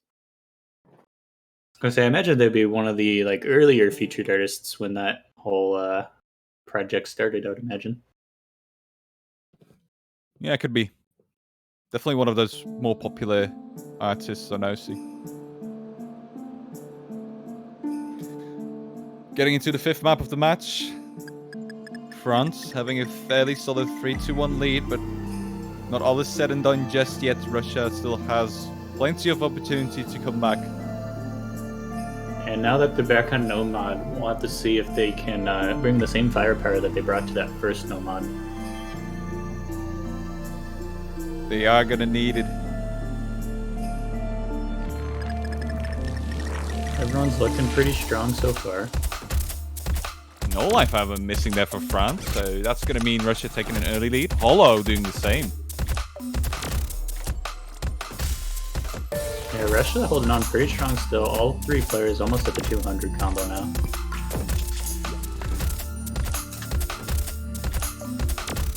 I have played this actual map itself a couple times, and it is pretty tricky, so I could definitely see a lot of drops coming from both teams.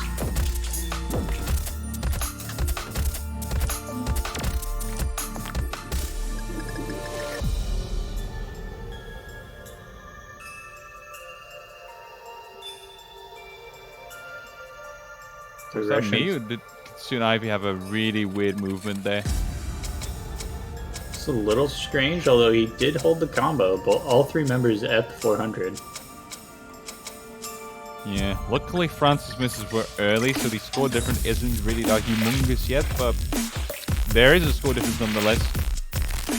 Getting into one of the trickier parts of the map again. Definitely see some misses coming out on Shayard there, failing the map as he misses quite a few notes. Kitsune did have a pretty decent miss there. Uncareful, gonna follow it. Yeah, definitely some struggle on this part of the map. Yeah, I'm seeing it as France is gonna take back the lead actually. Alright. Get back into it for a couple more jumps again. Yeah, No Life and Hollow performing really well here for the end of France. Shayad is already back at 300 combo as well. Yeah, Uncareful and Kitsune are recovering pretty well, but yeah, those misses were pretty big. Although Kitsune gonna miss again, that's not good for the Russian squad. Exactly. Uncareful following it up. 2/3 in, and France is building up a bigger lead by the second. Already at 80,000 points of difference. Ooh, this is starting to look grim. Russia really did have a good start there, but France doing that KI lots better. We are seeing some client lag, so we are going to have to wait for the result just a little bit. Yeah, about 75,000 difference, so not actually that huge, but definitely significant still. Yeah, but it's gonna build. Wait. Shayard is actually standing still. I think that's a client bug, but I hope nothing's actually happening over at his side. Hopefully no disconnects and such. That would be very bad. Yeah, I think that's a client bug because his accuracy is the same still.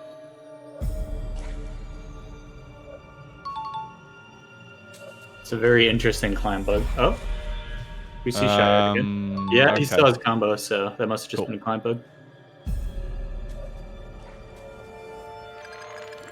Very suspenseful part right before the end. There is going to be a lot of hard snaps here and weird wiggles, so you can see a lot of misses coming out. Although indeed missing there. So Russia now having the combo advantage again. And they are holding it strong. They all three are above 200. Oh, Uncareful going to find a miss though. No Life is doing the same, but now Russia would have needed to nail that part, and sadly they didn't. Yeah. France missing twice at the end, but that's not going to matter. All three members of the Russian squad finding a miss there, bringing Nelly to his single miss. Yeah, indeed. Impressive performance there for Nelly. Shayad's graph looks really weird now, but he played normally. 7 misses there for him. Actually, more misses on the end of France compared to Russia. Single miss more. But a score difference of about 80 to 90,000 points. 94,000 points, actually. So, yeah, Russia not looking too strong, as France is going to pick double time for the first time in this match. Yeah, unfortunately for Russia, like you said, they had less misses overall, but the place and the timing that they had those misses were just a lot more unfortunate for them. Correct. We are going to see the K-pop song. The K-pop song. The one and only.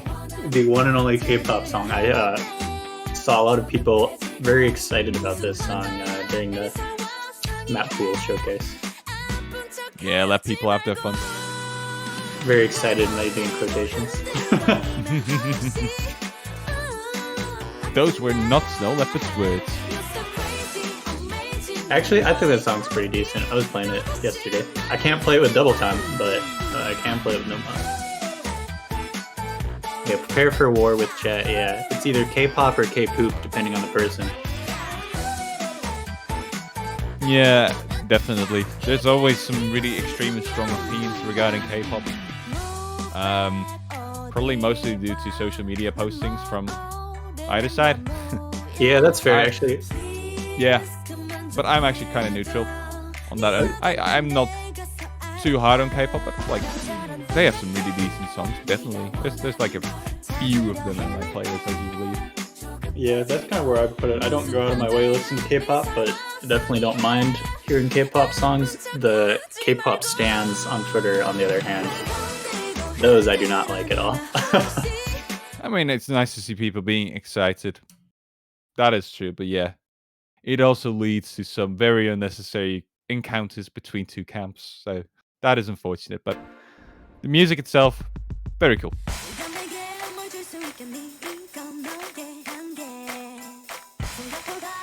Definitely some party music. That's for sure. What I actually definitely like is the CLC logo. That's like the little cat face. That is not bad indeed. What Russia is, however, not going to like is the misses there for Imailisa and Tsunaivi. Electro and Bastu also going to be finding a miss there, though a little bit after Russia. Yeah, so the score advantage is going to go to France now, since Imailisa is going to miss again. Yeah, Electro and Bastu recovering pretty well after those misses. Same can't be said for Tsunaivi and Imailisa, not really performing too well now, really struggling on some of those left-right patterns. Imailisa not picking up any sort of combo along the way. Yeah, all three people on France's team above the 200 combo now, so advantage looking pretty strong for them. Yeah, exactly. Imailisa is really struggling. Nelly, the only one with a combo on the end of Russia. Tsunaivi is moving towards 200 now, though. Ooh, we're going to see a double miss from France in that wiggle. Same here, though, but Imailisa actually failing the map and not having recovered just yet.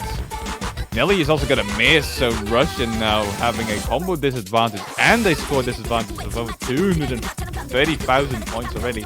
Yeah, it's not looking like they're fixing that at all. I was gonna say, Electro found another miss, but it's not gonna mean anything at this point. Not unless France sees a lot more misses. They have a really strong score advantage at this point. Yeah, and the messages keep on coming in from Russia. Nelly and Imailisa missing again. Bastu gonna find another miss, but still not enough. France needs to find a lot of misses for Russia to come back. Yeah, I don't think there's any way, actually, except for maybe like a fail from any of those team members in France. Look at that score difference. That's really stark. Over 400,000 points. And France taking that with fair ease, really. 4 with an FC. 5 misses for Electro and 6 for Bastu. Comparatively, though, when you look at Russia, 22, 10 and 2 misses.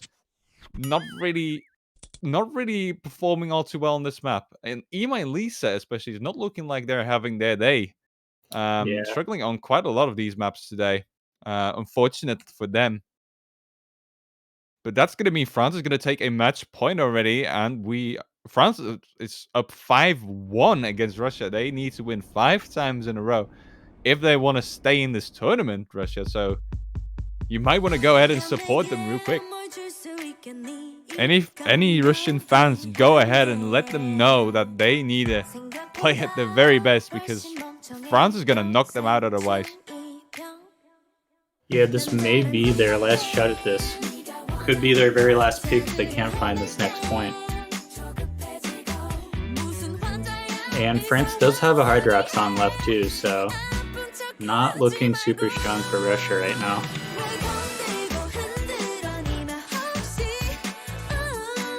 Exactly, there's a Hard Rock and a double time pick left for France to choose from, whereas Russia, and a hidden pick as well for France, really, if you want to consider that. Russia cannot even win if they win the remaining no-mod maps. They'll need to win either one of those hidden double time or Hard Rock picks as well. There's so much luck that needs to be involved for Russia here. I think there's very little they can do.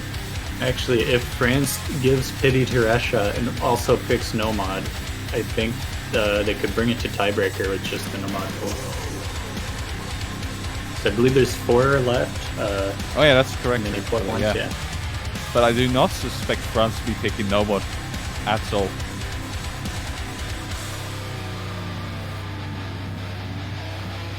Yeah, how does double time and catch work?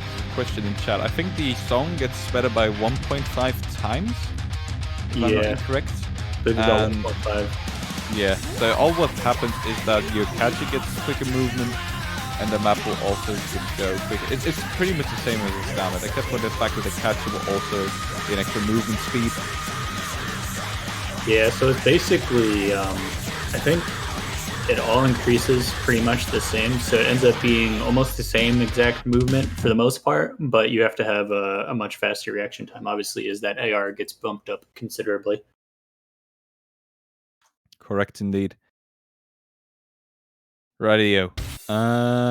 This might be the final map of the match if France were to beat Russia, so again, guys in chat, do support the team you want to win here. Let them know that you're supporting them. Whether that's France, whether that's Russia, they're both gonna need it. France is not done yet, and Russia will need a lot of firepower to come back from this deficit.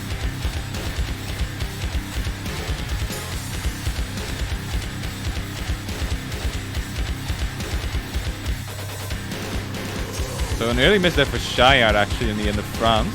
Russia is going to take an early lead because of that. Yeah, Russia looking pretty strong. Everyone hit the 200 combo without any issues.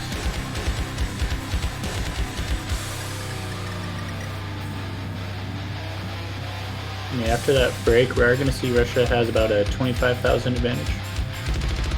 Yeah, that's probably going to build up to about 35,000 before Shayad reaches 200 combo. Into the fast snaps here, so now it'll be easy to see a couple misses come out if the hyper gets missed.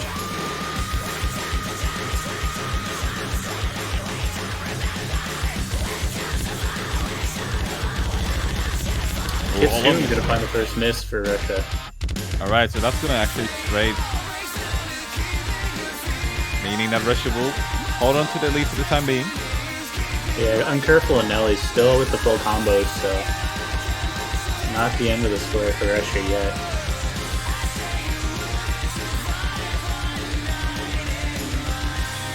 And all players are starting to go towards 200 combo again. Oh, never mind me. Hollow is actually going to find a very, very important miss. Going back to the middle of the map, whereas a note was spawned at the very right end of the map. Too late to catch that. That is a very important way to break combo. Absolutely, and Kitsune recovering strong all the way up to 300 combo now.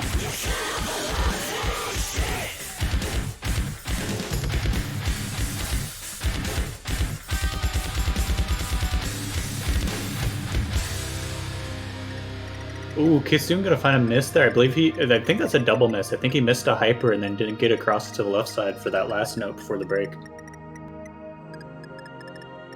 Could be, could be.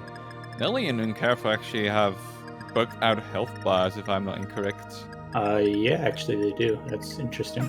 I didn't notice that until now. Still both full comboing the map, however. Russia with infinite health. Seemingly, yeah.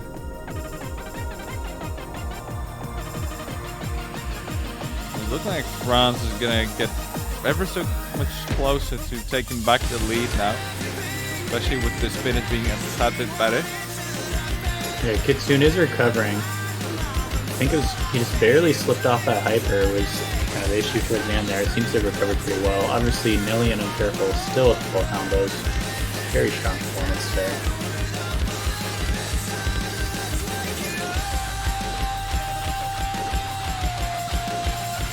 Shayad is also going to approach 1,000 combo. No life at 1,160. So far, everybody looking pretty stable, except for No Life missing again. Russia is going to take the lead further into their favor now. Yeah, the Sonics are almost out now. We've got maybe a 10% left, and Russia looking super strong. 2 FCs, Kitsune above 400. We've seen this go wrong before, however. So Russia shouldn't be celebrating just yet. Might want to finish the map first. This went really wrong for Poland.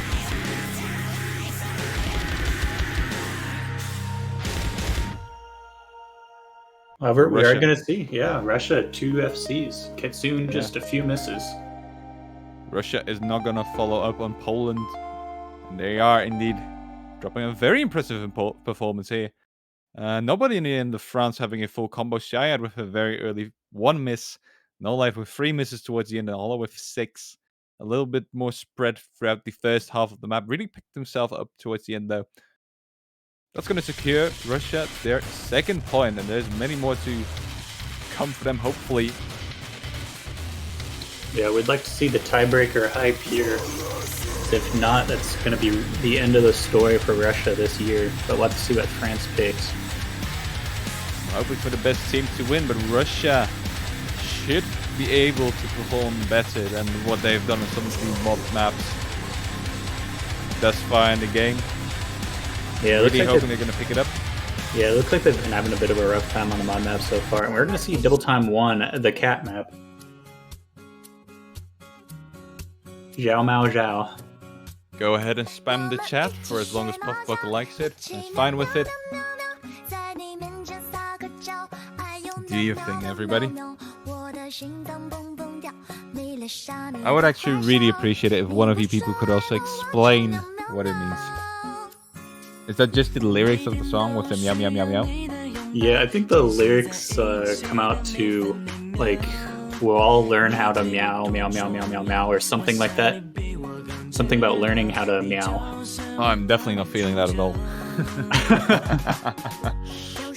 I've done enough of meowing in my life.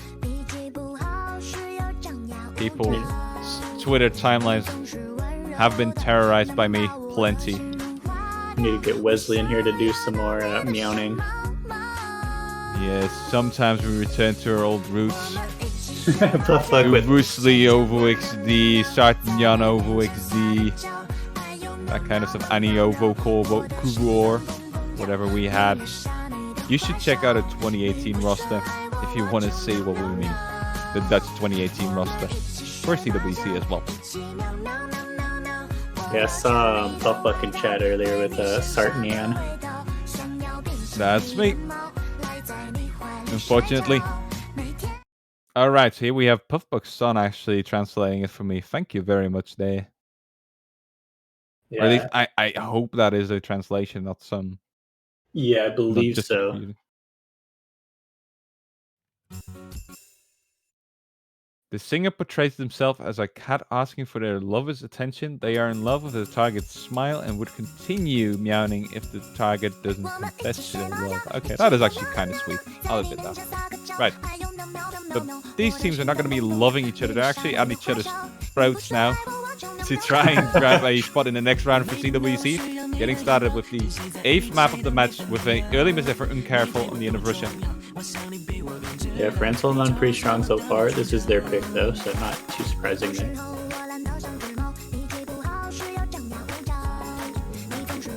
We have a very cute cat in a basket in the background.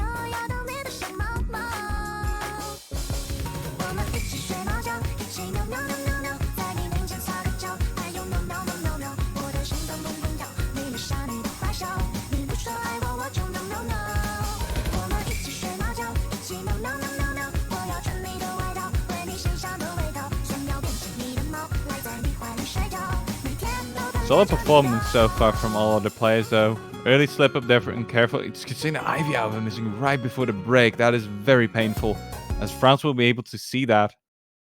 Yeah, we're going to see a bit of lag there. Everyone's going to be syncing back up. Looks like No Life actually found a miss.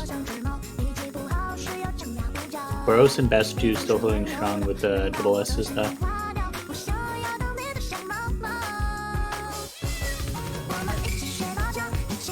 Yeah. Did you see that? What? No, it's a song. I thought that was you. Just get my pants off, man. Darn it. Ready. Everybody building up to doing a combo out in the meantime as we are meowing over here. But France is going to hold on to the lead with only a quarter of the map left. Kitsune Ivy with another miss there. Yeah, No Life recovered rather well all the way up to the 300 combo. Now Bastu could have found a drop, right? Actually, Russia not performing too bad on this map so far. Not all is lost, but France will need to miss really soon. Yeah, there's not a ton of song left for Russia to try to recover. And with that, we're into the slow part. I don't foresee a lot of misses here. No, seemingly not, but oh, that is really unfortunate because this time around Russia actually really performed well on the map. Like, France, however, performed out of their minds. A full combo for both Boros and Nelly again. Those two seem to be the most solid players in their respective teams in this match. Nelly with a crazy spinner as well, but that is going to be Russia's way out of the tournament. Unfortunately, it was, however, a very peaceful way to go out with this song. A very kind and loving way. No hatred there towards Russia at all from France. And a well done match by Russia and France. Unfortunately, Russia wasn't able to pick up the mod game in time to counter France there. But yeah, maybe next year, guys. Well played, however. And congratulations to France for advancing further down the bracket. Yeah, I was hoping to see the Russian team win there, but they did play pretty well overall. Like you said, I think if they can just work on their mod pool game a bit, then they definitely have a really strong shot next year. We are going to be seeing France move on to the semifinals. Exactly, and somebody in chat mentioning that Boris only had a single miss throughout the entire match, which I would believe could very well be true, so that is amazing. Congratulations. Here's a quick look at the bracket. We have one match left this weekend, as you can see, only one slot needing to be filled next to Indonesia, and that's going to be either Belgium or Germany. That is going to come up in, let me check real quick. I think that is in an hour and 30 minutes. A full hour. Yep. All right. Right. So there's some time in between, as you can see. Belgium versus Germany. So again, a double European country match in the losers bracket as well, meaning that the loser of this match will sadly also have to take their leave from CWC this year, making only 12 teams remain. And that is going to go down within an hour and 29 minutes to be exact. And there's lots you can do in that meantime, guys. We know there's plenty of stuff that needs to be done. But there's also some stuff that we would really appreciate you do, like buy a banner on the website for a team you support. Only costs $2.50 and it looks really clean on your profile. They improve each year. So if you want to check those out, we would definitely appreciate it. All funding goes towards the game as well as the tournament prize pool. So you also support your favorite team, maybe, if they were to win or get top 3. So keep that in mind. Yeah, you can also subscribe. Yeah. And there's even more. You can also subscribe to the channel if you feel very generous and you want to get some extra sub emojis and whatnot. And if you haven't already, go follow the channel. It's free and you'll get an email notification whenever we are live with matches like this. You won't miss out on any of the action. And there's lots of action in this tournament. It's CWC after all. It's lovely. Absolutely. I think that's going to be just about it for us for now, but I will be back for our next match. And that's going to be in about an hour and a half. Exactly. I'll be taking my leave for this weekend probably. We might do a recap of the round of 16 however at 8 p.m. UTC time, again on the Custom LOC channel. We'll probably get a host from OC Live. We shall see. Trying to fix that real quick, but we might be back doing that. But again, one match remaining this weekend. You don't want to miss out on that. Get yourself some water, food. Go outside if you want to. Go enjoy the sun or the night sky, wherever you live. And hopefully you'll be back in an hour and 27 minutes. Take care, everybody. Hopefully see you soon. See you later.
Ladies and gentlemen, welcome back to the final match today in the quarterfinals. This is going to be Belgium versus Germany in the losers bracket. This is your caster Snow Leopard, and I am here with Nurse Hyperion. How are you doing today? Hey guys, I'm going very, very well. I'm very excited for this match. It's going to be very, very interesting. So this is a losers bracket, so unfortunately one of these are going to be going home. Yeah, we're going to see another match where it's similar flags, but one vertical, one horizontal. So can never go wrong with a match like that. Belgium and Germany, both pretty strong teams. I think Germany may have a slight edge here, but we have seen Belgium show up a lot so far this tournament. Yeah, Belgium have been they've done really, really well. They, in their original first round, they had 2 wins and the loss against Poland. They did go 6-0 against China, which I don't think anyone was really surprised about, but they did put up a very, very good show. Germany, however, they also had 2 wins and a loss. They lost their match against Taiwan 5-4, and they did lose their match against Mexico 6-2. So yeah. This is going to be a very, very interesting match. Yeah, we've seen both teams, like you said, with some wins and some losses. Some of them more interesting than others. So I think really it's anyone's game right now. We'll just have to see who wins out for this quarterfinals match. Absolutely, absolutely. So obviously Belgium, as we say, have done absolutely brilliant. I think they even surprised themselves, and I'm sure there were quite a few people that didn't think that they would make it to this round of 16, and everyone has been very, very impressed with them so far.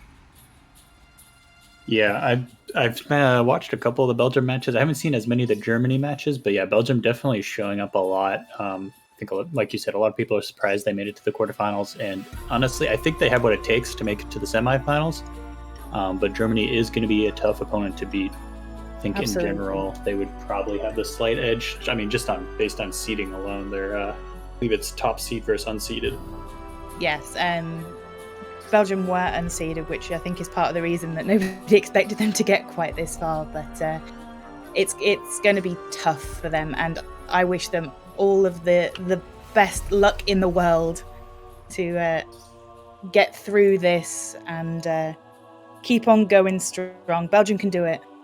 Absolutely. We've seen crazier things before, and let's hope we can see some crazy things again this match. It looks like we're going to be switching over to our warm-ups in just a second here.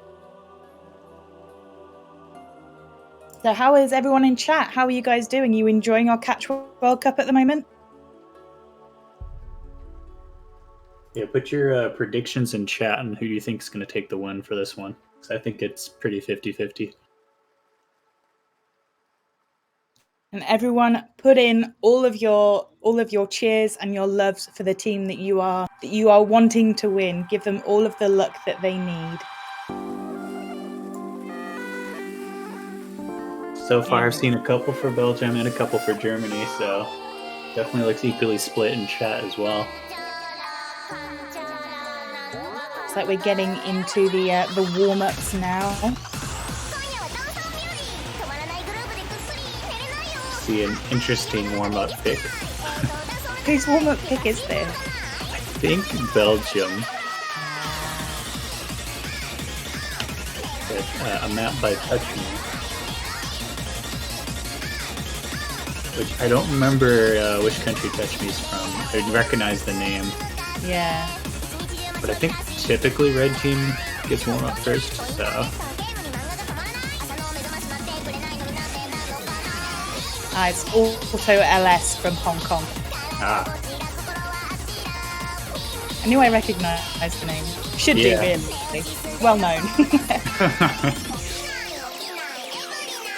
Oh, good old name changes. They always get me. So I know a lot of old names, and then I know the players of their new names, but I don't always make the connection. I had like a gap in playing around like 2015 to 2017. I had a big gap in playing, so it's like I know all these old names and all these new players. like, where did this person come from? Oh, actually, didn't you know that it was this person? Like, oh, I understand now. Yeah, I'm like, oh, so that's why I recognize both. And they seem really familiar. Yeah, that's why. Because it's the same person. Yeah.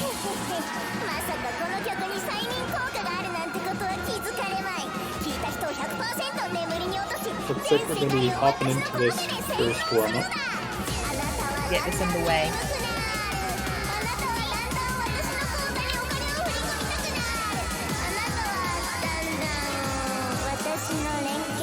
Looks like we have Inryuka in right now. I'm wondering if we're going to get Inryoka as well.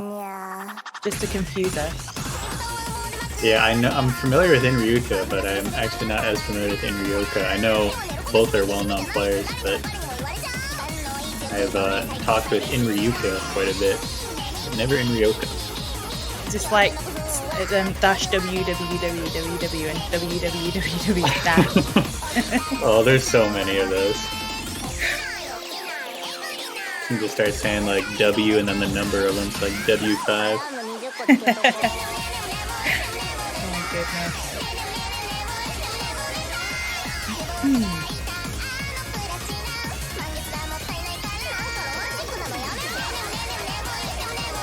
Alright, it appears the players are ready this time.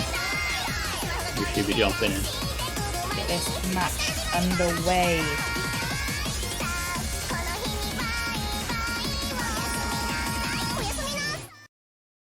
I was actually unironically listening to the Meow Meow song today. I played that yesterday when it got mentioned, and I was like, "Oh my god, this song is so cute!" I was happy that it came in again last match. I hope we can get the song playing again today. Chat seems to like that song as well. It's been very, very popular. It's not quite beating out on Pepe, but it's pretty close. So a nice 8.1 star map to get us started. Yeah, definitely interesting lyrics so far.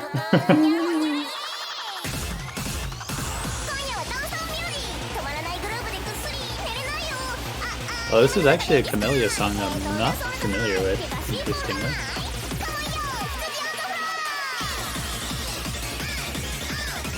This one's also going to be about 4.5 minutes, so a nice and long warm-up for everybody to get nice and toasty warm.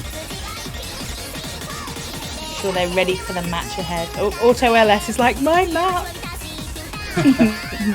We got Auto LS in chat, here we go. Touch Me himself.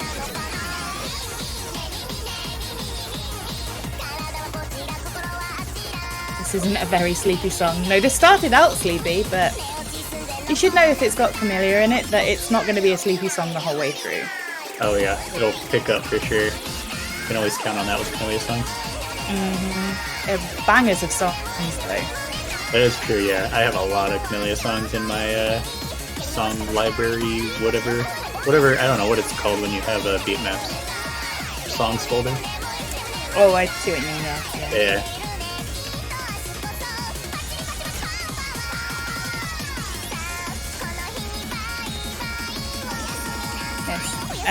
Hinoshi, the map ball showcase is at 2 p.m. Eastern, or UTC 6 p.m.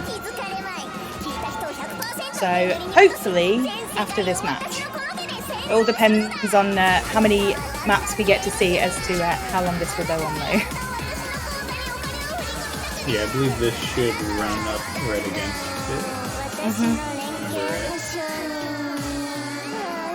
it.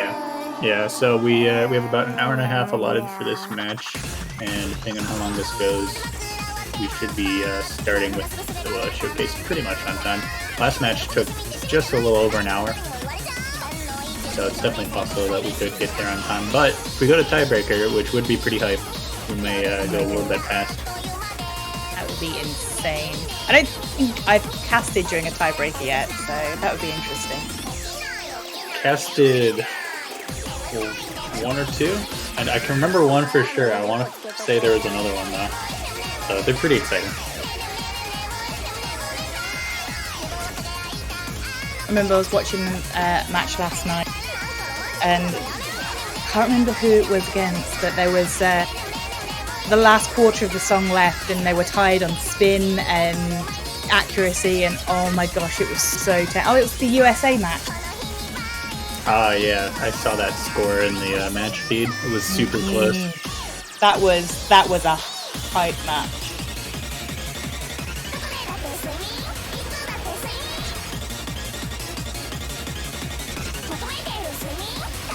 So Germany doing pretty well on this pick so far. Might be evident of them playing maybe some hard rack picks later on, as this is pretty high AR. Or double time, either way. Yeah, go ahead.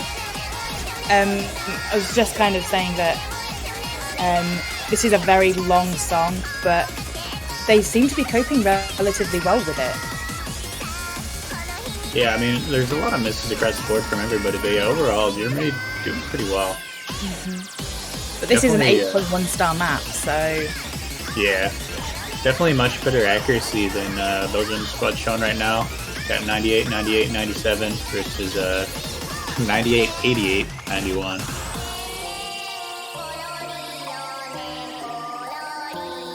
Oh, and we go back to being sleepy again. Nap time. Can't nap. Just started.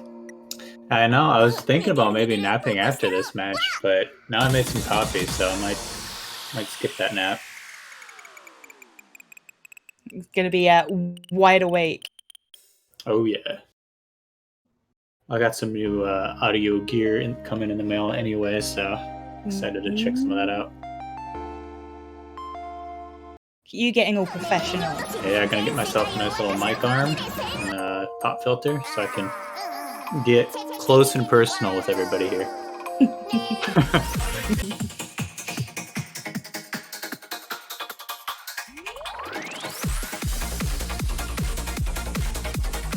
Okay, so the other warm-up's not so intense. Still 6.9 stars, which is still decently hard, but it's only 2 minutes in length, so yeah, we're gonna bump the AR down to 9.4. Kofu, I don't have my own warm-up downloaded. Oh my goodness. I think it was last year in CWC. I can't remember what map it was, but one of the players said, "Oh, I don't even have this map downloaded," and they went through to SC the map. It's like, oh my goodness, how? I've seen that happen in a couple of tournaments before, and it's always a mix-up between if they're actually just crazy and get the sight read FC, or some people will delete the maps right before the match just to mess with their opponents and have to download it in the lobby. It's a clever tactic to try and knock people off their stance. Yeah, and with Kofu saying that this is his map, that last warm-up might have actually been Germany's, which would mean this one's Belgium's. Yes. But it normally went red then blue, but perhaps I'm mistaken on that.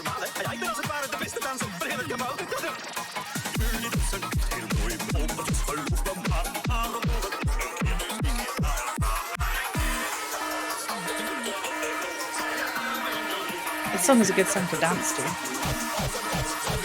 It does have a catchy beat. I wish I could tell by the language whose pick it is, but unfortunately, very similar languages, and I'm not all that familiar with either one.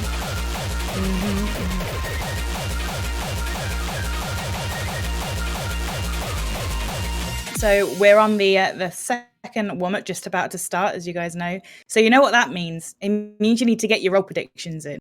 We need to see them. Oh, absolutely. I know we're looking for our tie on 66, because we had the tie on 99 and 33.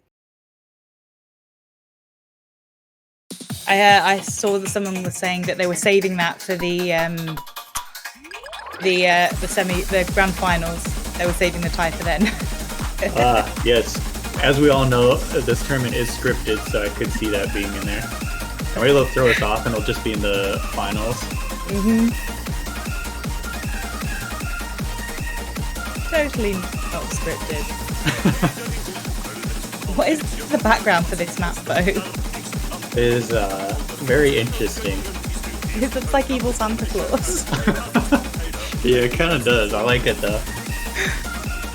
Hyper claws. Glowing red eyes. Oh, roll 199.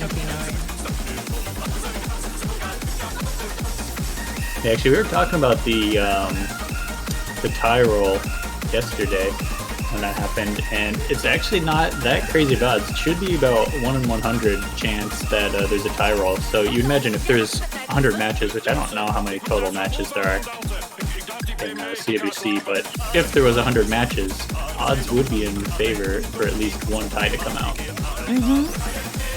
However, I know there's definitely not 200 matches in CWC, so for 2 ties to have already happened is pretty significant. I'm not quite sure what...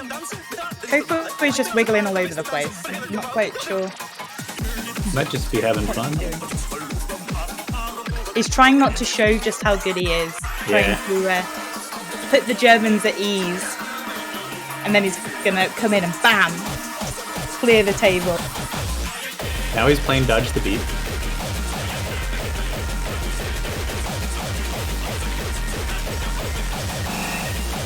I find Dodge the Beat harder than Catch the Beat.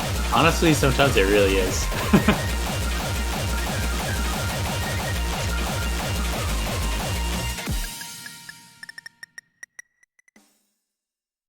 What always impresses me is players who, there's a few players out there that will strive to full combo a song but miss as many droplets as they can.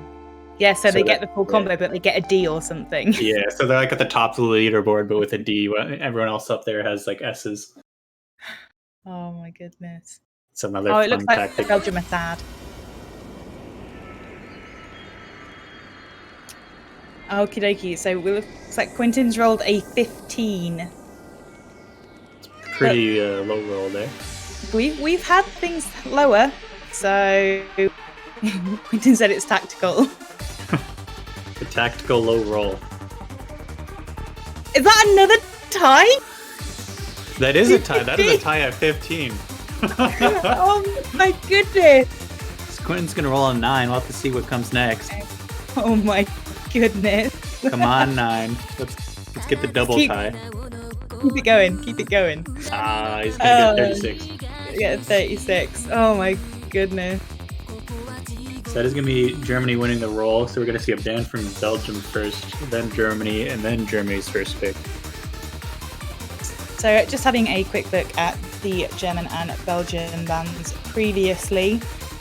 Germany don't really have a specific pattern when it comes to banning. It seems that they just ban whatever the other team believe they will find easier, because Germany have a very good all-round team. Okay. And they have actually banned Hidden 2, which is Golden Sauter, which I believe is our most banned map in this round. Yeah, I believe that ban came out from Belgium. Was it Belgium? Yeah. Yes. Yeah, that was Belgium. And then we're going to see what Germany bans now. Although I think Belgium has banned Hidden a lot, if I'm not mistaken. Yeah, Belgium have banned 2 no-mods and 2 hidden in their map, so maybe they feel they're not as strong on hidden as they are on the other mod. Yeah, we'll have to see how it goes. Curious to see what Germany is going to ban now, since, as you were saying, they typically have been banning what the opponent is good at. Although I thought Belgium was particularly good at no-mod and hidden, which is interesting that that's the only thing they've been banning.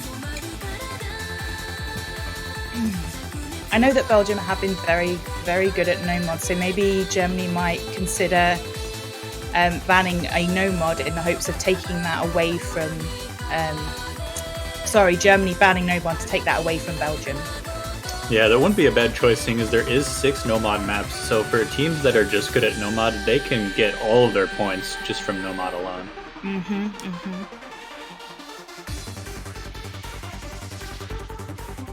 Just waiting for this ban to come in.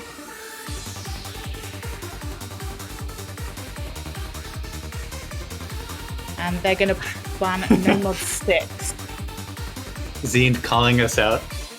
Yes. We didn't say that they weren't good at hidden and no mod. They said that they had most often banned hidden and no mod.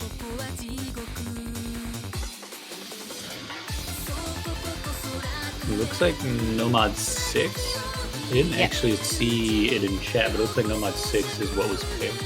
Yeah. Belgium are good at Banned, I being should say. confirmed.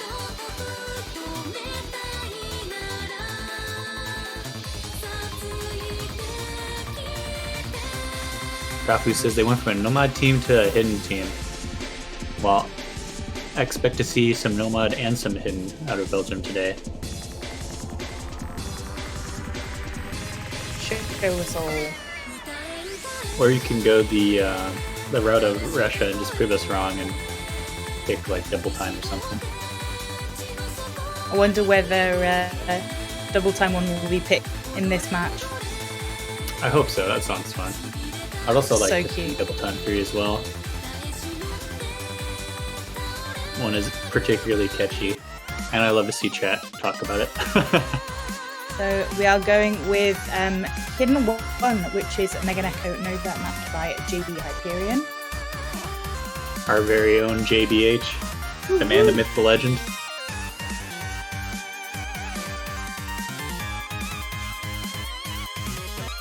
So that has been picked 4 times in this round. That sounds pretty fun. Mm-hmm. Pretty sure Very, I very heard score on Overdose. Not with Hidden though. I would be a little scared to play this with Hidden, but I'm also not a Hidden player. The whole reason I couldn't play in CWC, apart from the fact that I'm nowhere near good enough for this, is I've tried playing with mods and it's just not possible for me. Yeah, I'm not a strong mod player either in general. I think I can do okay on like double time on Hard Rock. Nowhere near CWC level, but no mod, I'm getting there. Definitely not quite there yet, but maybe another year or 2. Everyone's saying that Megan Echo is a great artist. I completely agree. Megan Echo does some amazing, amazing stuff. I can only imagine how many times Nurse has had to listen to Megan Echo while JBH is mapping all day long. Luckily enough, he maps in headphones and I'm in a completely different room, so I don't have to hear it. Well planned. I would expect nothing less from you two.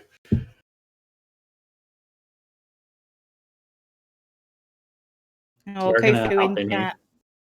Kofu saying they were calm 5 minutes before the match and now they're shaking. It's okay, boy. we have faith in you, Kofu. You can do it. Kofu not actually playing right now though, so we do have Count Spatula in Zend and Quentin. See a couple misses coming out early from both teams, mostly Belgium though. Yeah, Germany's still holding 2 FCs, but Belgium are really struggling to hold on to a combo at the moment. Yeah, Quentin all the way down to 91%, so that's not even an A ranking right now. Just not what you really want to see when Germany all at 99 plus.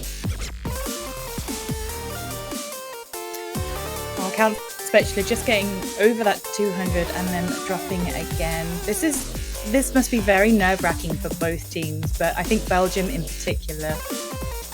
Yeah, they're kind of up against a giant here. Hopefully they can become the Goliath, take them down. Everyone's saying, Belgium, take my energy. Take the energy. Zend doing pretty strong. He's almost at a 500 combo, which isn't quite full combo. I think he had one early miss. So yeah, the other 2 on the Belgium squad having a bit rougher of a time. And unfortunately, while those other 2 players on Belgium not quite hitting that 200, the score will just keep pulling away from them. Yeah, Germany with a pretty big score lead at this point. Just over 300,000, I believe. And there's not a ton of the map left. We're below a quarter.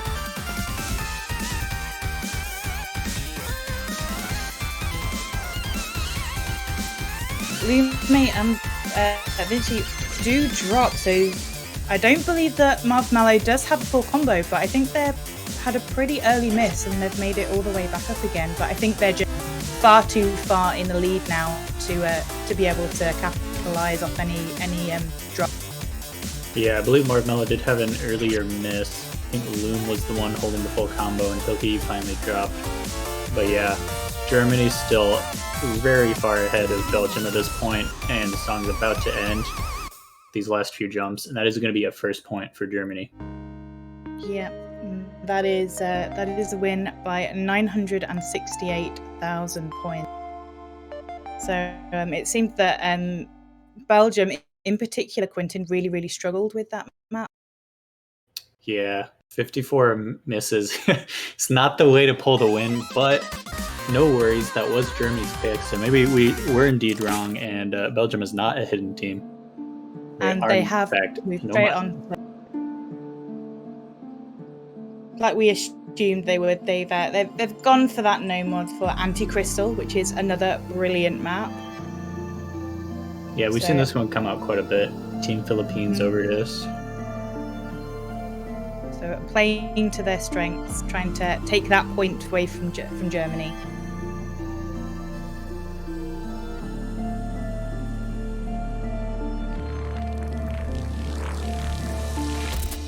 See Belgian hero come in. Yeah.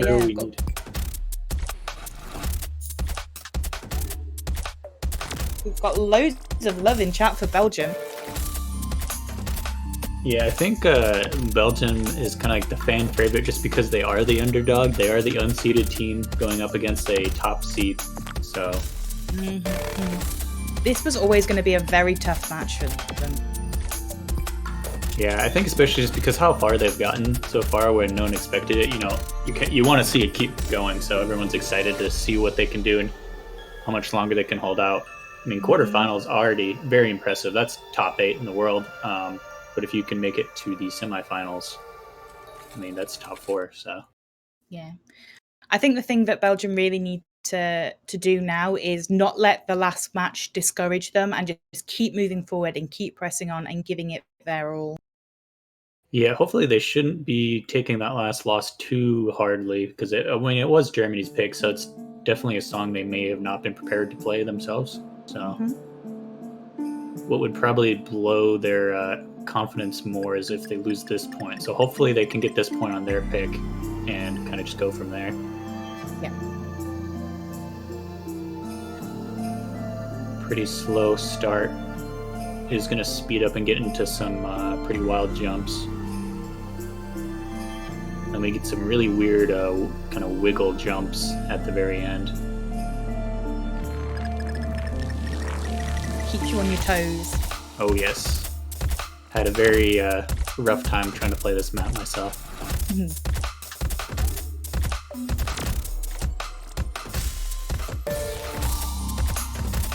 I think, if I'm not mistaken, JBH also has a difficulty on this map, doesn't he? He does indeed. This was for the Catch Mapping World Cup. This song was chosen, and after the round was over, they decided to combine the maps that were made by other countries and make a set out of it. So, Lume will find a miss. I actually didn't see that. So that will go in Belgium's favour. Yeah, which that's has got to be actually heartening. That is definitely the miss that Belgium was hoping for. That puts them in a pretty decent lead here. Lume just now going to be getting back to that 200 combo, which will kind of freeze that score difference. But Belgium in a really strong position if they just hold on and don't make any misses. Which we know is much easier said than done. Oh, but yep, Sarah finds it though. And Quinton finds one not long after that as well, which is there are quite a few drops. Belgian hero. There are now no combos over 200 on the side of Belgium, whereas Marvmello is still holding a full combo. Yeah, I think Belgium hero almost failed there. I don't think he quite hit it, but I didn't see it fully. Either way, he's back now, so it wouldn't be an issue. But yeah, definitely some difficulty in that last fill section. I don't think Puff's very happy with me. I cursinated. I'm sorry. This makes you a real caster. You now have your license to cast, or license to curse, more like.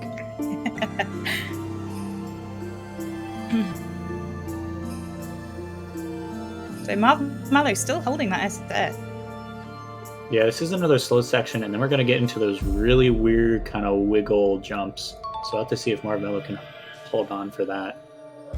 He's obviously very excited. Yeah. Germany does have a pretty strong lead now, just because Belgium did find quite a bit of misses right around the middle of the map. So they're going to need a lot of misses from Germany to try and take it back. However, if there's any section that could pull that out, it is definitely going to be this next section here.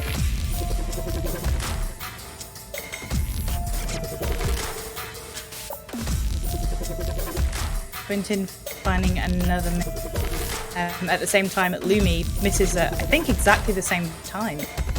Yeah, definitely some weird wiggles, and Lume's going to drop again, but it's not going to be enough for Belgium, as Quentin is also just trading those drops back. Marvello's just too strong. Yeah, Marvello really shown up on this one. That was an FC, I think, possibly an SS. Yeah, it is an SS. Yeah. Didn't even drop a single droplet on those really weird kind of wiggle snaps at the end there. So that is a win for about 284,000 points in Germany's favour. Yeah, Belgian hero saying had a choke moment from stress, and you can see that on the chart where he was doing really good, had one kind of weird section where he almost failed, if not actually failing, and then immediately came back and was holding on pretty strong for the rest of the match. It's Bit unfortunate there. It is tough. I mean, tournament nerves are super real. I was saying just before we went live, like, just casting makes me nervous. So playing, my goodness. I was playing in the 4-digit player tournament, and I was nervous for that. You know, that's should be low stakes for me being almost 3-digit. But yeah, I can't imagine playing CWC. I would have incredible nerves.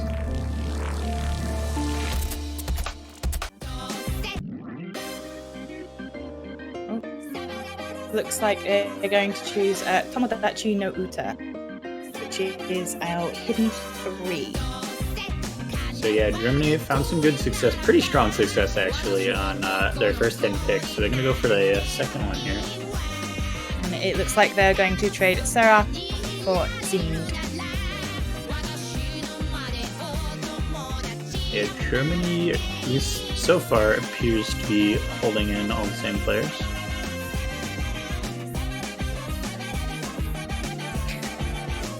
Oh, Count Spatula saying, at least I get to fail on a fun map. Yeah, Belgium not looking super excited about this next hidden pick. And if their last hidden matchup isn't even going to go on, it doesn't surprise me too much there. It does not look like hidden is actually their strong suit.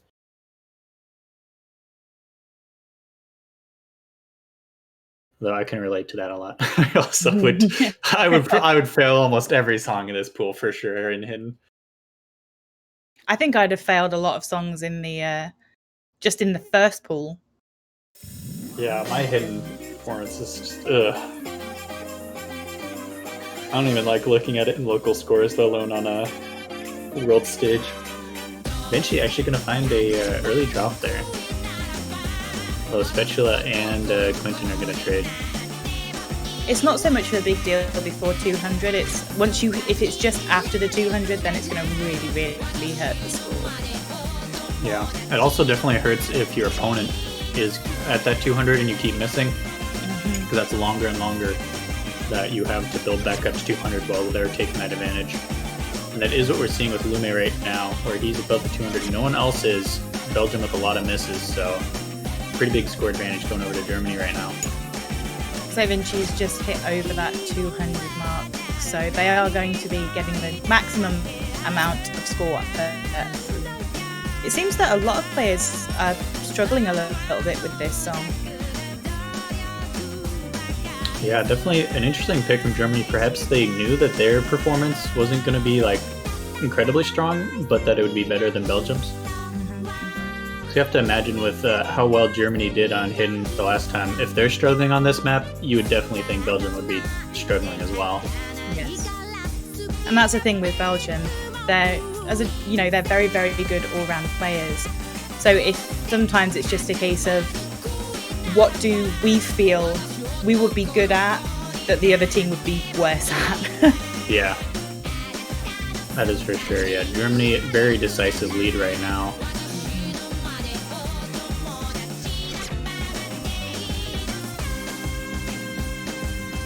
Yeah, like 600,000 score lead at this point, coming into the end of the song. So that... And yeah, it looks like Germany is going to take this point again. Quentin seemed to be really, really struggling with that. Yeah, we're going to see about like a 640,000 advantage to Germany, which I believe is even bigger than the last one. Although, luckily for Belgium, I think that's the last available Hin song. Yeah, because Hin 2 was banned, so no more Hin left on the board for Germany to get some freebies with. And it looks like they're going to pick No Mod 1.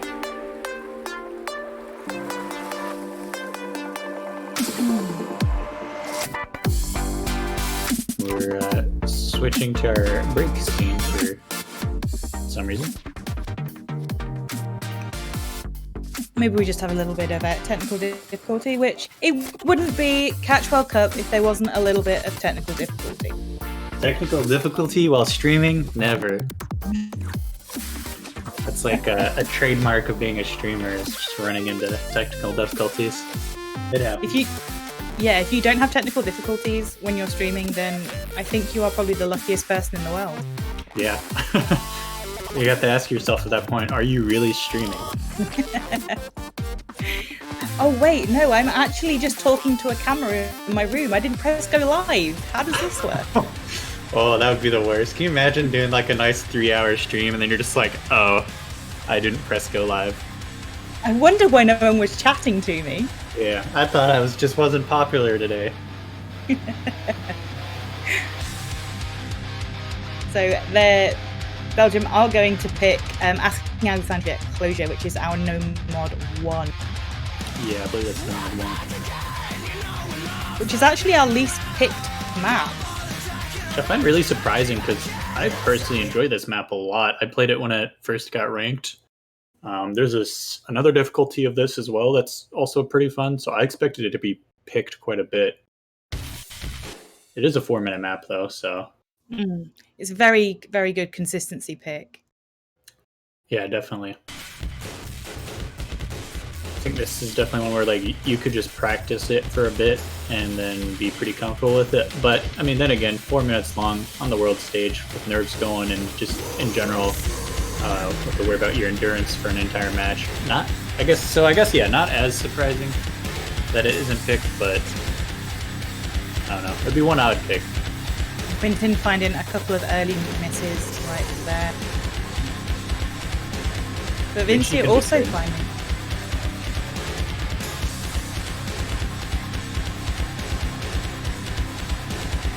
So we have Lume and Marvmallow on the side of Germany still holding that full combo, whereas it's only Sarah holding that full combo on the side of Belgium. And I believe this was Belgium's pick, so we're hoping for a bit less misses from Belgium's sides, but Seraph is doing pretty good so far. We just need Quentin and Belgian Hero to bring those combos back up themselves.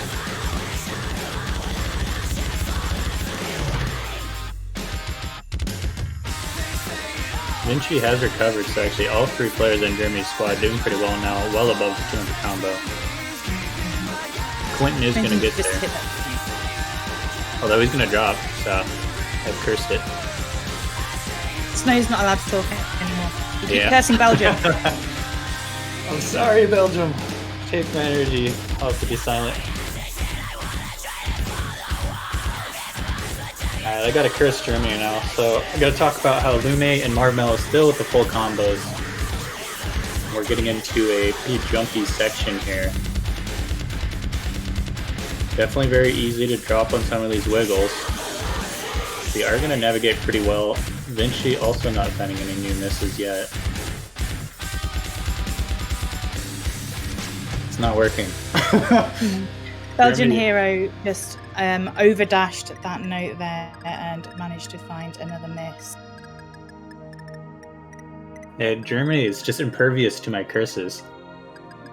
Perhaps why they are such a strong team. They know how to get around the cursinators. They have anti-curse armor. Yeah. Too strong, please nerf.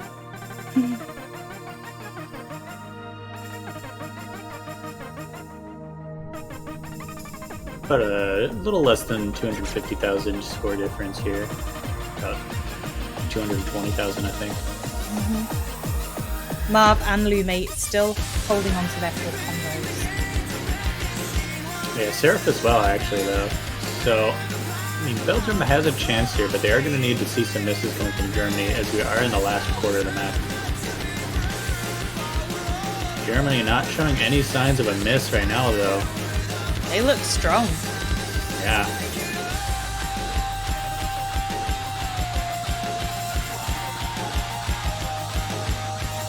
Belgium, take my energy.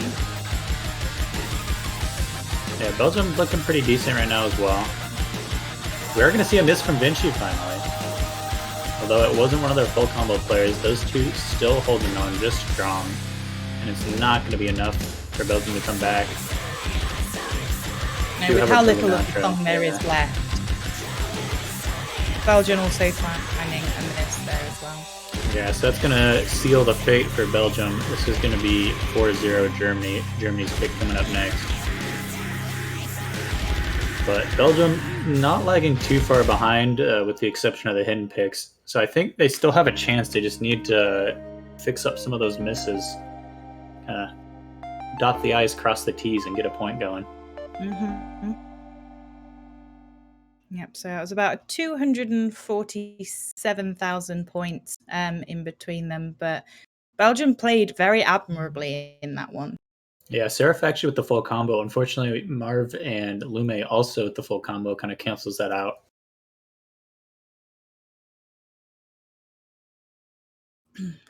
Send all the love.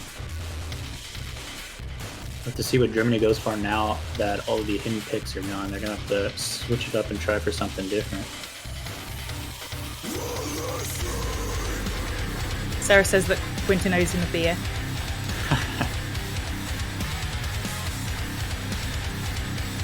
I think Belgium definitely deserve a beer after this. Oh yeah.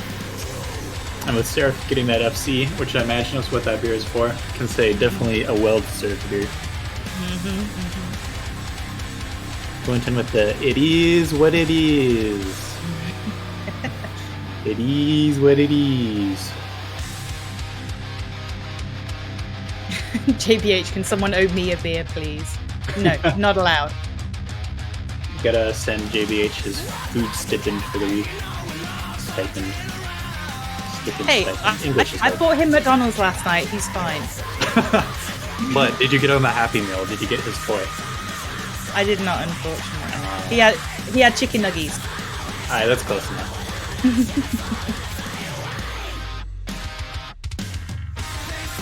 We have our ref outrolling Belgium. Not a good sign. Obviously, ref bias, and Belgium is just going down according to the script.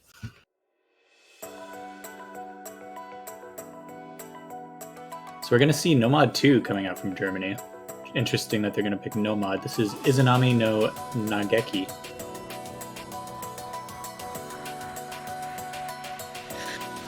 Let's go, boys. Absolutely. Mentioned it last match. So a lot of good Izanami, whatever, Izanami ___ songs, all coming from Neko Mata, and they're all pretty fun.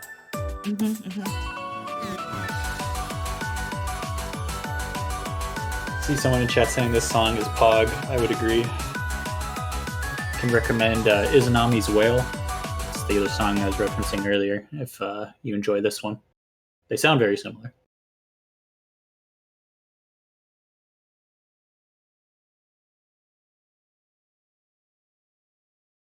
I must say Izanami's Well has a much cuter background. There's a nice little dog in it.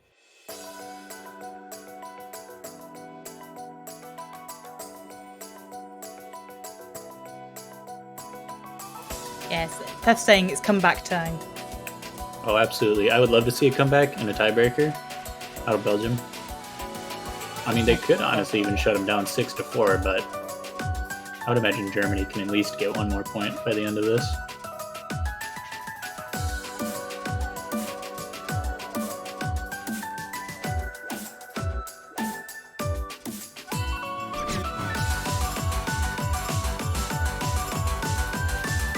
Unfortunately, Quintin finding a miss there just as everyone hits around about that 200 combo, which is going to hurt Belgium quite a bit.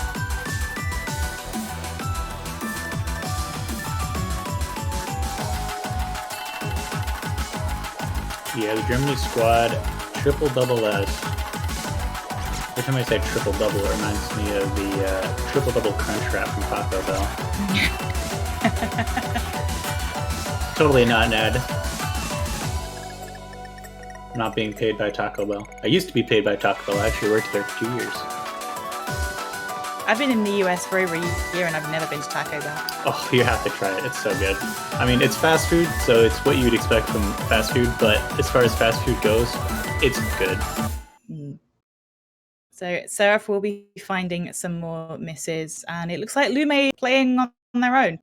Yeah, he did find a miss, though, actually, right before that drop. Maybe Germany's so powerful that when Lume finally misses, it just crashes the whole server. That's why Lume had the full combo last time. He didn't want to crash the server too early. So he's going to be taking a bit of a cooldown while everyone else catches back up. Maybe. Actually, I don't know, because it's... Yeah, Lume should be paused right now while everyone's catching up. Oh, Lume's finished.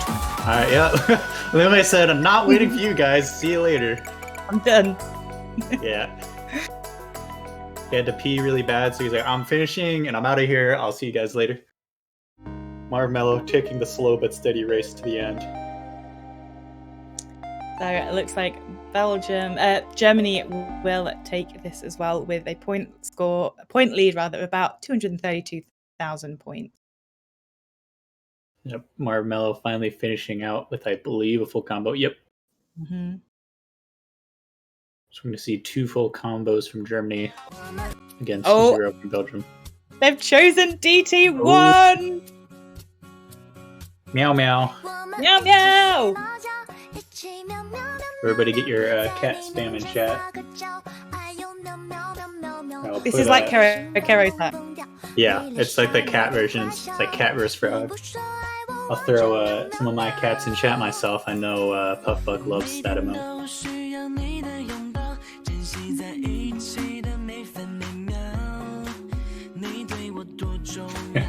Puffbuck embracing the incoming spam, saying, "Here we go, chat. You know what to do."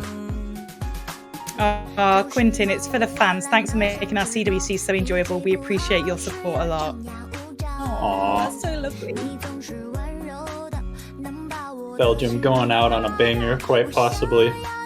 Maybe this is their secret strategy. They're going to pull out the win now, empowered by the meow. Oh, heck yeah. I was listening to this unironically earlier. I played it last night. It was pretty fun. I can't do it with double time, but it's fun with no mod. This is a good song from Dapolis. JBH, I just want to hug everyone from Team Belgium. They're so nice. I know, right? They are so cute. Belgium is the new Canada. Everyone's too nice. Enrique says lobby is weird. Too much love going through the lobby.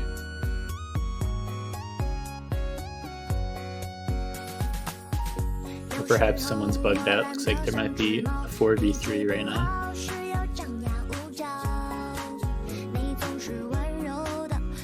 We learn meowing together. Meowing, meowing, meowing together.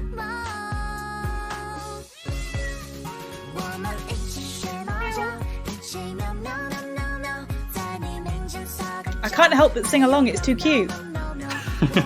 I know, I'm trying to stop myself from singing along as well.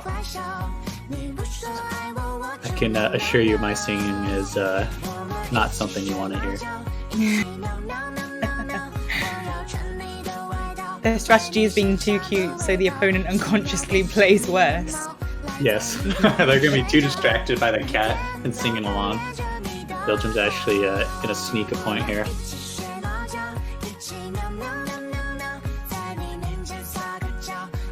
Looks like we're having issues. Yeah. So maybe that's actually what Enryuka meant by lobby is weird. Apparently, saying yeah, Vinci left, but it's still in the lobby. We do only see Lume showing up for Germany right now, so it's like a bit of lobby issues that are getting fixed up right now. Lume's going to tank it all on their own. An absolute legend. Time for the reverse sweep. Kafu. Wait, let me copy paste the lyrics. It's absolutely the strategy with this song.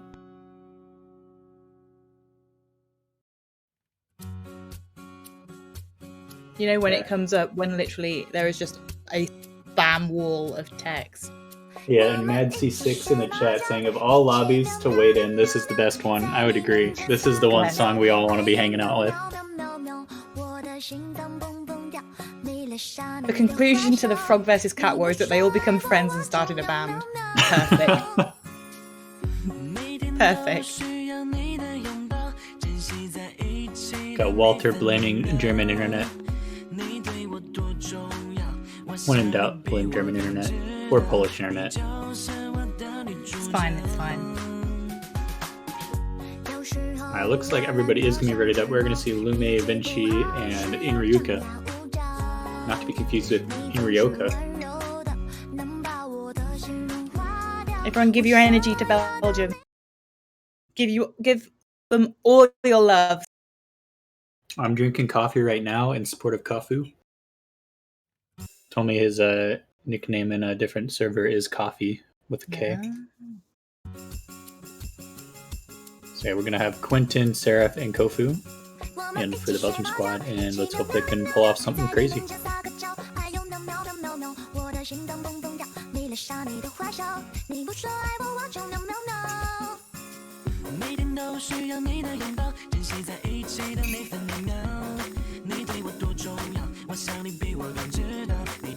We're going to see an early miss from Lume and Vinci, right around the 100 combo mark, so Belgium a bit of an advantage. Quentin is going to trade, but Vinci trading right back. Told you, Belgium are going to come forward strong. Yeah, maybe this was actually the secret strategy the whole time. We would talk about Nomad and Hinge, but in fact, Belgium was a double time team this whole time. Seraph will find a miss. So only Kofu and Enryuka holding that full combo there. Yeah, combo advantage going over to Germany right now. I believe it was on their side before Quentin dropped, but not by a ton. Mm-hmm. Now it's a little more decisively on their side, and they are going to take the advantage. Yeah, with everyone on Team Germany holding their combo over that 200 point, which means they are getting the maximum points per group. Yeah, Kofu going to drop now as well, so no more full combos on Belgium's side. They held on very strong for the first half of the map, struggling a little bit more in the second. Kofu will find a miss, which means there are no full combos on the side of Belgium. Seraph can also find a miss. Quentin holding on pretty strong right now. Only one above 200 on his squad. Vinci is going to find a drop. I don't know if it's going to be enough at this point. Probably not. I would like to believe, but we are in the last about 10 to 15% of the map. And Enryuka and Lume looking very strong for Germany. Enryuka still with that SS currently.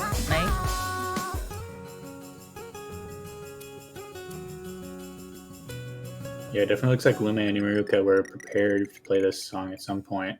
Enryuka gonna finish with the double S. And unfortunately, that will seal the fate for Belgium one last final time. And we're going to see Germany moving on to the semifinals in the loser bracket. And unfortunately, we will be saying goodbye to Belgium.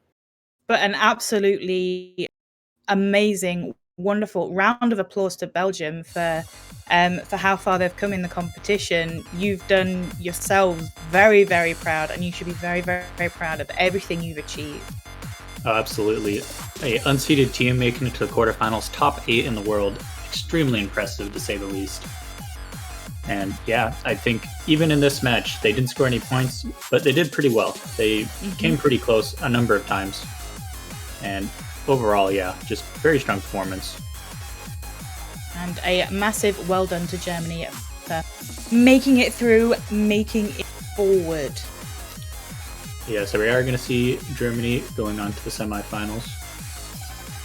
And I believe that is going to be the last match for today. However, in just about 6 minutes, if we stay on schedule, we should be getting the Map Pool Showcase for semifinals. Everyone, get your predictions in on what you think the tiebreakers might be. Get yourselves excited for what the maps will be. Oh yeah, tiebreaker hype, always there. Love to see what the map's going to be. I haven't gotten any hints from Sekre, aka Chicken Bible, yet. Maybe he'll fill me in. I think he can be casted for this. Let's take a look. Yeah, it is going to be Sekre and JBH that are going to be hopping in for the Map Pool Showcase.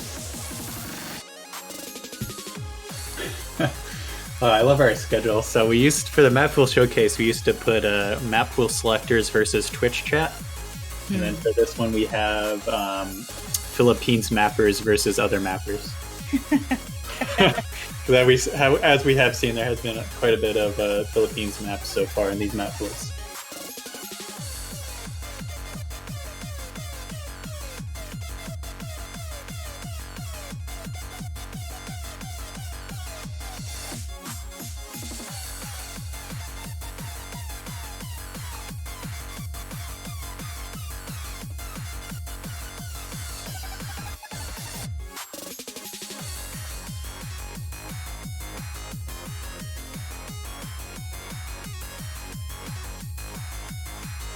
Going to be a couple more minutes until the showcase here. We might be checking out the brackets in just a minute here.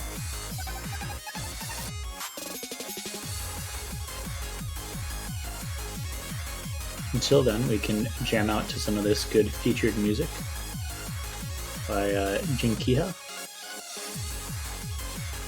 Just gonna pretend I didn't butcher that. Sure I did. So looking at the brackets for the semi-finals. So it looks like we're going to have Korea versus Italy and then China versus Hong Kong for the winners bracket. Definitely going to be some spicy matches there. And then the next ones we're going to be seeing is going to be Canada versus Chile, Mexico versus Taiwan, I think it's Indonesia. Yeah. Indonesia versus Germany, and USA versus France. A rematch of USA versus France. So that one will definitely be interesting. We've got some very, very good matches coming up. It's going to be very exciting. So yeah, we'll have to see who moves on. Got some predictions coming out. Coffin Dance tiebreaker. Coffin Dance tiebreaker? That would be pretty hype. I don't know how many maps we have of that so far, but it would not surprise me to hear that one of the mappers has made one in the last couple weeks here. Imperial Circus prediction? Dragon Force? I love every time we reveal a featured artist. So funny. I love it when the hints come out. It's just Dragon Force. Dragon Force? Yeah, it's one of these days. It's gonna be Dragon Force, and it's gonna just blow everyone's mind. Everyone's gonna freak out. Okie. So it looks like we might be ready to get into the Map Pool Showcase for the semi-finals. So I am going to say goodbye. Say thank you so much, chat. You've been absolutely wonderful. Yep, and this is going to be goodbye from me as well. And we're going to be passing it over to GB Hyperion, Sekre, and Rugoku. So yeah, guys, take it away, and thank you all for having us. Bye, guys. Thank you for introducing us. Hello, everybody. I am Sakurai, joined by my two friends, Map Pool Selector Rogoku, and my boy JBH. How are you guys doing today? Really fine. I hope that everyone is going to enjoy the tiebreaker because. But no, the semifinals map pool is.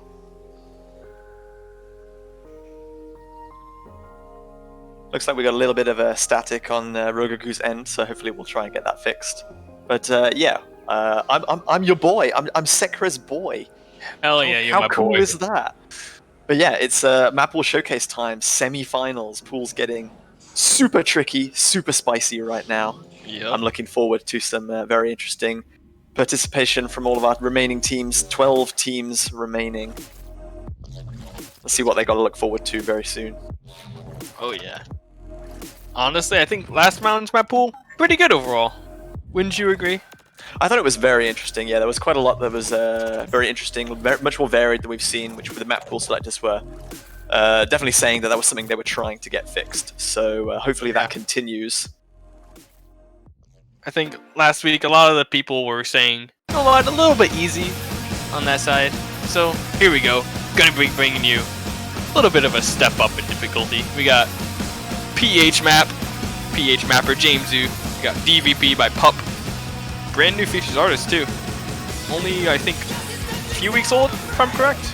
Yeah, the announcement for Pup was about 4 weeks ago. This map is currently pending, and you can help push it towards ranked if you so desire. Very cool song, very high BPM, about 290, I think. And there's going to be some kind of very dense rhythms here, even though a lot of it is 1/2, so it doesn't feel quite as fast as you'd maybe think based on the BPM. But this one has a lot of direction changes, a lot of very snappy sliders, and high velocity as well. Oh yeah, I'm looking at these little jumps over here. You can see a lot of far 1-1 jumps, even though it is 300 BPM like you said. They are pretty far and pretty annoying to hit sometimes. But at the same time, the anti-souls are, well, pretty enough due to the fact that the CS is pretty low. It's CS3, so even with the speed, the anti-souls are pretty comfortable to hit. I think you have a bit of leeway, and it's definitely needed because the BPM is really high. It's almost 300 BPM. So. Oh yeah, I'm seeing these hyper chains. It's kind of reminding me of JBH mapping a little bit. Well, I only helped him with a platter on this set, so you can't blame me for this particular one. But yeah, there are a couple of those side-to-side 1/2 hyper jumps that will, I guess, be equivalent to 1/4 jumps in any normal song, but this being so fast. Oh yeah, especially with those strong horizontal 1/1 sliders that use that slider velocity change. I can see a lot of misses happening on those especially. And interestingly as well, this is a punk rock song, so timing is maybe a little bit more tricky than you might expect. And towards this section at the end, there's a section that follows some vocal snapping that is a little bit strange, which will potentially trick some players out if they're not paying attention. Oh gosh, yeah. I can see that now. Yeah, thankfully the distancing is not too difficult, but yeah, you need to make sure you don't dash a little bit too early, which is very possible. It seemed very lenient at the end. Okay, so we are coming to the second number. This is Arian World. This is a map by Dave. And this is a 160 BPM map, but it's mapped in mostly 1/3 and 1/6. So, and there are some 1/8 too. So it's definitely faster than it seems. Like if you only like take into account the BPM.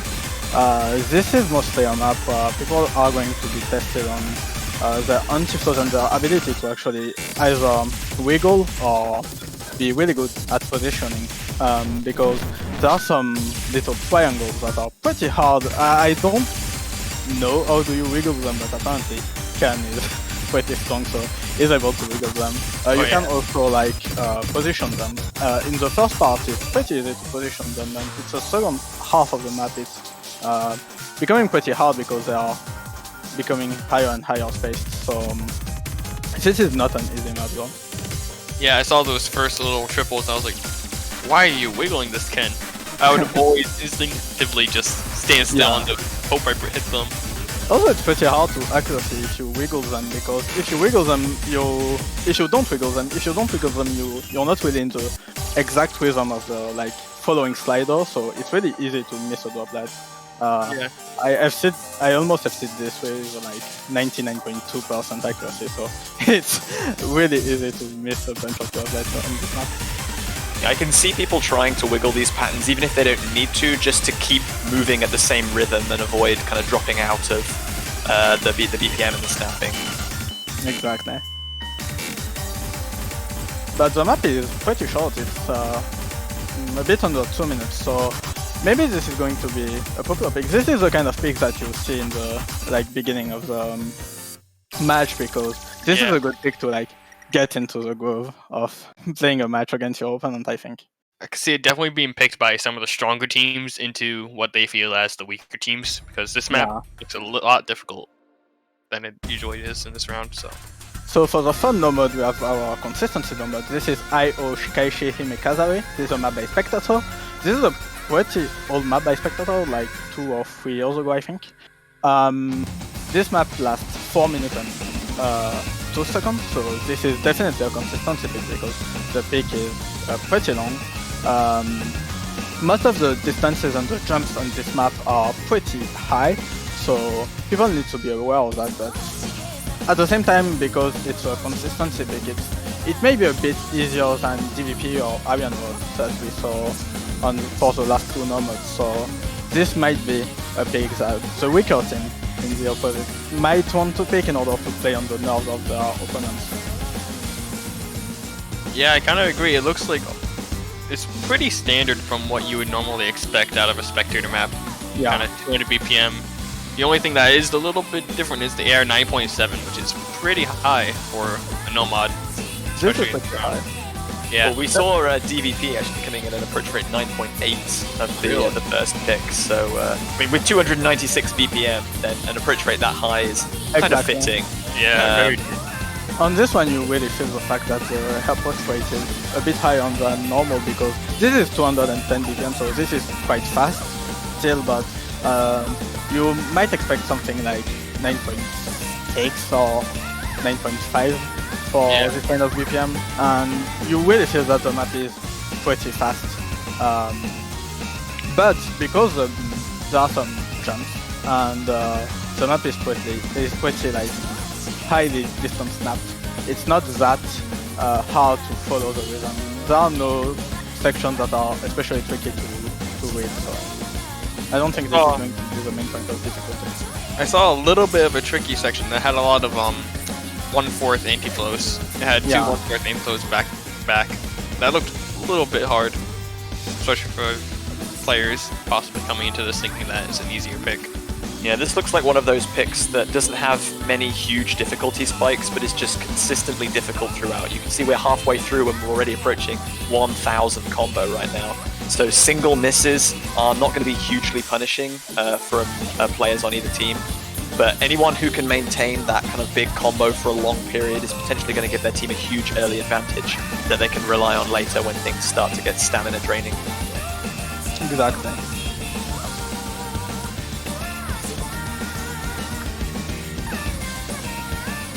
At the same time, this is, I think, because like Spectator's map are pretty popular in CTV, well, a lot of people are used to play this kind of map maybe, and people tend to be stronger at pure jumping than, for example, something that is streamy or techy. So this map, I think, will still be maybe it's not as easy as it looks, but I think this is still going to be the kind of map that a weaker team wants to pick against a stronger team, because it's pretty easy to actually miss, and I think that there are some players in this tournament that are extremely consistent, so they can really FC that like no problem. So if I think that we might see a lot of strategy on this map. Maybe this is not going to be as picked as maybe Arian mode by the stronger team, but there are some extremely good consistent players, so they might want to actually pick this map in order to stay on the last planet.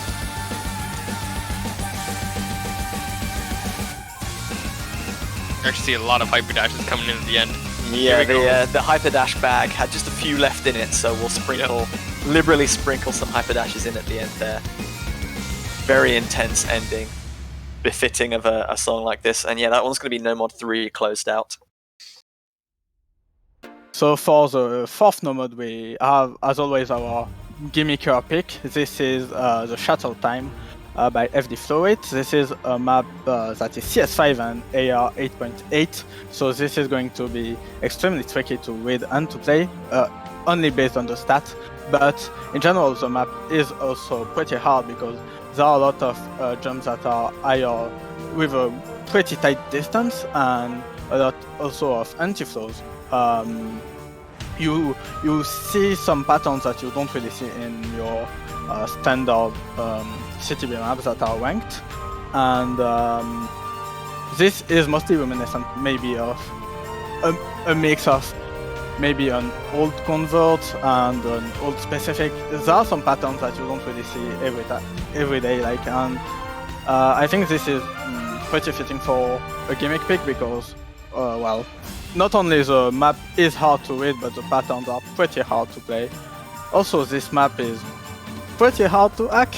There are some sliders and slider hippers, and these droplets that are sticking out of the sliders might be tricky. Maybe some teams want to avoid them on purpose in order to, well, keep their combo instead of their accuracy. So yeah, you really aren't kidding with some tricky slider positioning there. I'm not sure what the snapping was on those extended sliders. Was that 1/8 or where you had to kind of keep dashing in one direction? There's some tap dashing on vertical patterns there. Yeah, this really is the far and away the technical pick of the round. Yeah, this really does not look that fun for a player. If you're coming in with a lot of nerves, seeing all these wiggles at AR 8.8, you're just like, do I really want to play this right now as a pick? So also it's CS5, so now definitely. When I first saw this pick on the selection sheet, I thought, oh, CS5 AR 8.8, that should be a hidden pick, right? And now I'm seeing the map. I'm so glad that you did not pick it for hidden, because that would have been truly evil. Extremely hard in hidden. I also do want to give a shout out to FD Floyd for mapping Maple Story. Good taste. So for the first converted pick and the fifth nomad of the pool, we have I Love You. I don't really know how to say this, but this is a featured artist song, and this is a converted pick, a pretty like recent convert. It was ranked like this year or the year before. I'm not really sure. September 2019, so yeah, about 9 months old.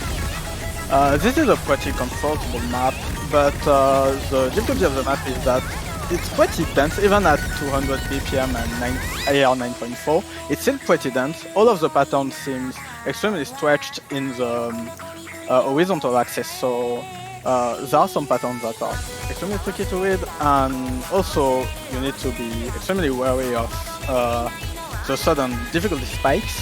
And for example, there's a spinner trap at one point, but this is not really hard with training, but there are some sort of like little traps for the map that may trip up some players. But this is going to be the comfortable convert pick. I think most of the teams that are pretty good in convert are going to like this map because it's pretty easy for a converted pick. There are not a lot of edge jumps. This is mostly a dance and a denser and speed pick, and the ending is extremely tough. You are going to see. Yeah, I saw a spinner about 100 combo go. I was like, that spinner isn't that great. You start on the right side, it goes immediately to the left, and there's like a little bit of a trap. These streams also. Ooh. Yeah, the density there looked kind of really tricky. I think it's offset a little bit by the circle size being 3.5, so you don't quite need to tap dash for as many of these densely snapped patterns as you might think. But although there are no huge kind of edge dashes, there's still quite a lot of micro movement going to be required in these streams. Exactly. And the end is extremely crazy. you have a lot of micro movement, a lot of really weird like hippo dash to that pattern. There are a lot of these patterns for the map, but on the end they are starting to become really hard, and you need to position yourself. Even if it's CS 3.5, you need to position yourself pretty well for the stacks. So. You know, Goku, I'm looking at this replay, I'm thinking, did you or Ken play this? It's me. I was gonna say, if it was Ken, he would have been wiggling those. I don't even know how many BPM those were. I challenge you, Ken, to wiggle those stacks now. I'm not that fast. So for the last no mode, we have Kyokyo no Fortunate Polka. This is converted pick again, and this is our consistency converted pick. This map is extremely long. It's 4 minutes and 39 seconds. And I think it has almost 2000 combos, so this is an extremely long map. With the first half being pretty easy, but the map ramps up in difficulty. And this is a pretty hard map. This is one of the maps I think we are not going to see a lot of FC, because this is not only AR9, so AR9 is, well, at this level of difficulty for some players, it's starting to become pretty hard to read and play at the same time. A map that is really hard with really tough patterns, but also it's 4 minutes and 49 seconds, so extremely long. That stream right there looked really brutal. I don't know if people are going to be wiggling that or plate walking it. It's not as tough as it looks, but I think with this skin, you think it's a bit harder than it is. Again, this is circle size 3.5 again as well, so they look more comfortable to stack than they maybe first appeared, but again, if you're comfortable wiggling things, like, I could see people wiggling that pattern, but also I can see people trying to wiggle, overshooting, and then making it just impossible to hit the next thing, so plate walking is maybe the better option there. Honestly, I think that... Yeah, sorry. It does seem that a recurring trend in this Nomad map pool is that low circle size, big wiggles. I mean, we need to compensate because low circle size is, well, easier. Circle size is like this, the only stat in the game where it's relatively easy to say, well, if it's higher, it's harder. So with a low circle size, we need to compensate with harder patterns and things that you don't see every time. So. But the map pool as a whole, besides the shuttle time, is mostly low circle size if you're talking about normal at least. Yeah. And I think that the map ramps up in difficulty now. The first 900 combo for teams of this caliber, the teams that managed to survive until semifinals, I think is pretty comfortable, because even though there's these like weird streams that you need to either walk on or like wiggle, I don't think it's that hard for teams at this point. But starting from now, there are some edges that are starting to appear on the map, and edge jumps are a pretty big choke point in converted picks, and the map is becoming faster also.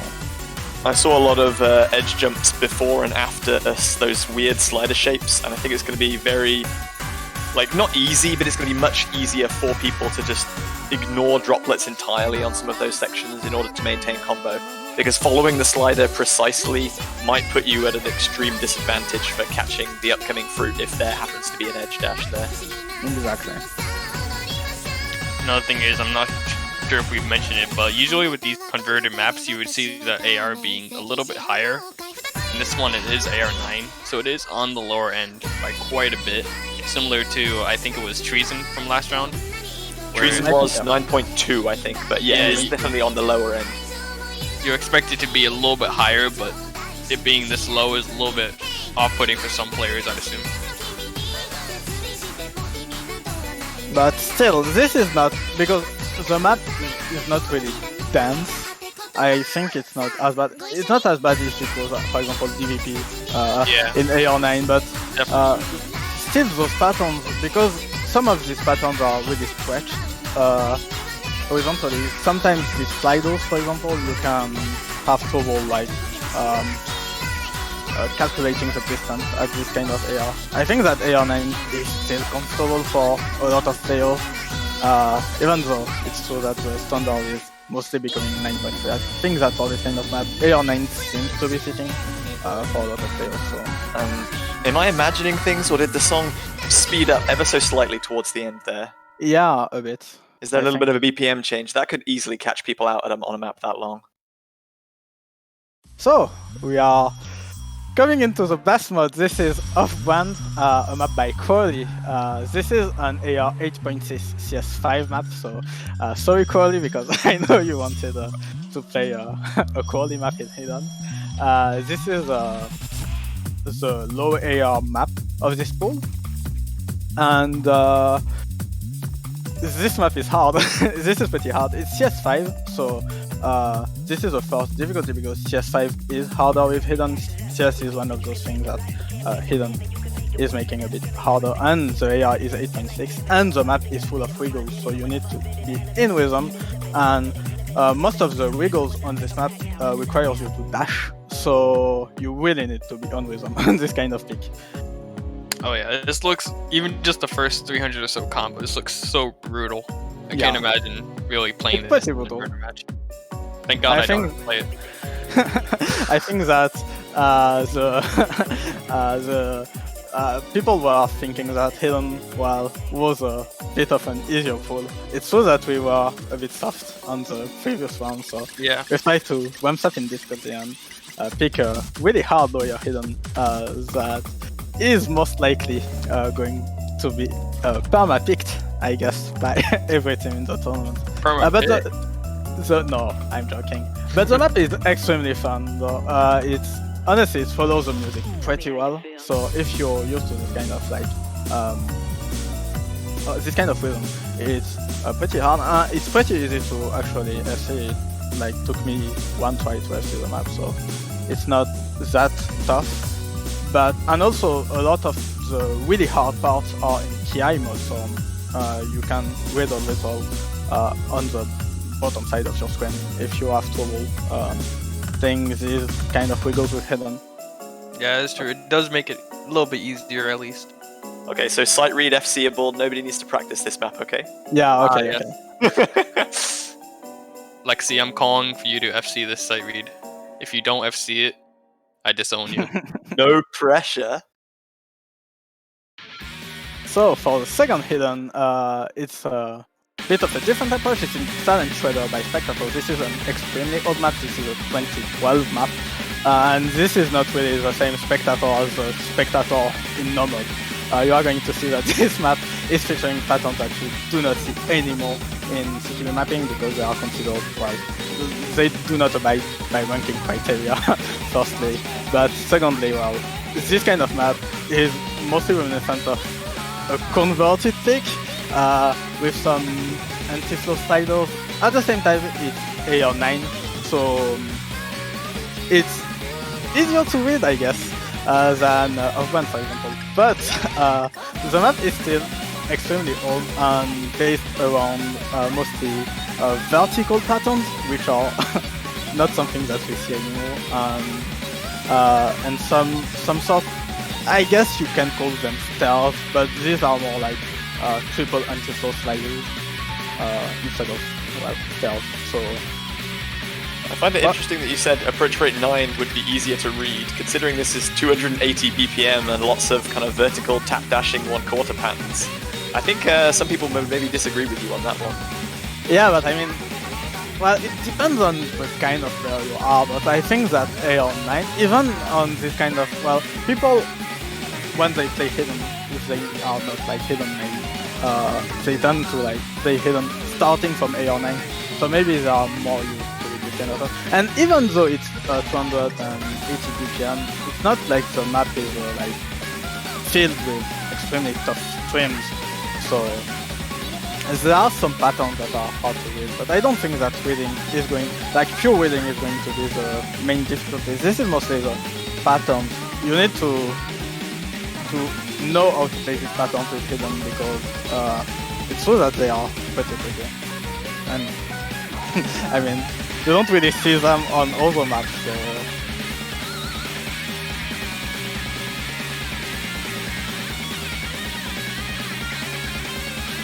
Yeah, very true. These very vertical streams are something that you just don't see anymore. And unless you've played a lot of these maps for a long time, probably not gonna have a good time on this. Yeah. Yeah, there's quite a lot of patterns where you're effectively standing still for quite a long time, and it's going to be very easy to dash away from them too early in anticipation of the next note. I think that this happens a lot more than people think. Like, if you, because it's not always obvious to like know at which point you need to dash out from the vertical, because from time to time there are like 4 foot vertical, but from time to time there are 6 or 3 foot, and you don't really know. You really need to listen to the song and the hit sound in order to catch this pattern. You need to really be focused. You know, one thing I'm also noticing is a little bit more mappers are kicking in, but on these 1-1 sliders that have been just appearing throughout the map, it feels like it's a little off-timed on the vocals, that might be a remnant of a 2012 map. Yeah, it's a bit. I think it's off-time for the vocals, but it might be on time with the instrumental. Yeah, it is. So like the vocal happens on the 1/4 in the middle, I think. Yeah, exactly. So that's gonna definitely throw off some people, I feel. Gonna make it a lot harder than it usually should be. So for the last map we have Emzor Lotus. If you search this on YouTube, you are going to see that the background is a frog, so everything always loops back to the frog.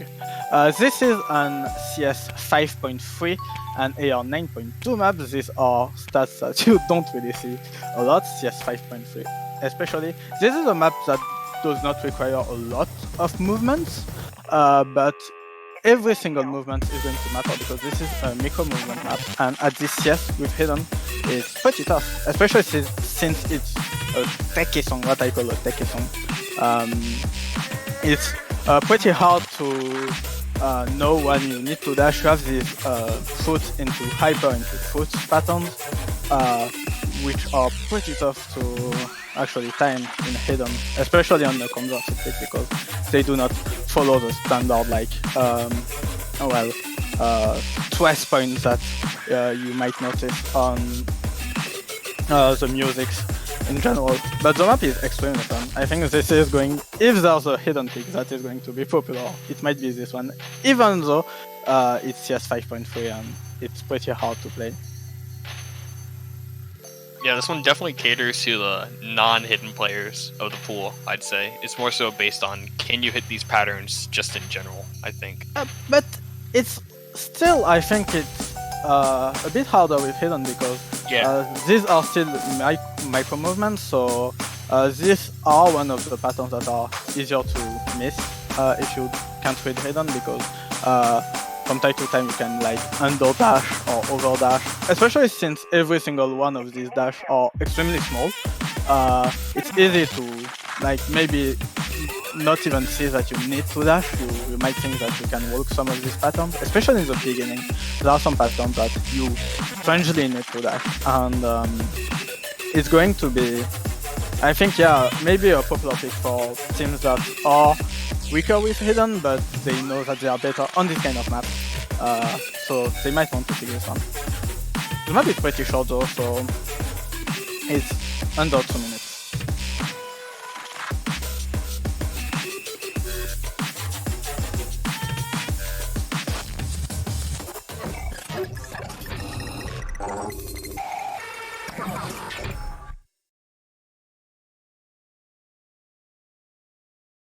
So, as we finished with the hidden pool, we are coming to the hard rock pool.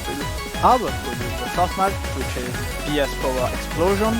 This is a map by Lacrima, and this is mostly a more generic map for hard rock, but there are some little like streams that you need to be extremely good at, because you need to, because of the higher CS of hard rock in general, you need to be more precise on every pattern.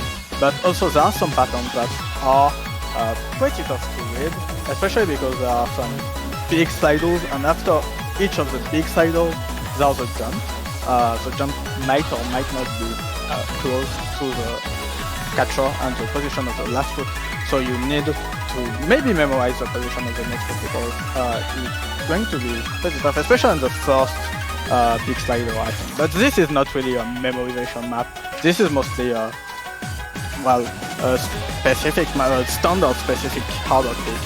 People are going to pick it, especially because it's on the shorter side. It's 2 minutes 17, so people might want to pick this one because it's a really stable pick, I think.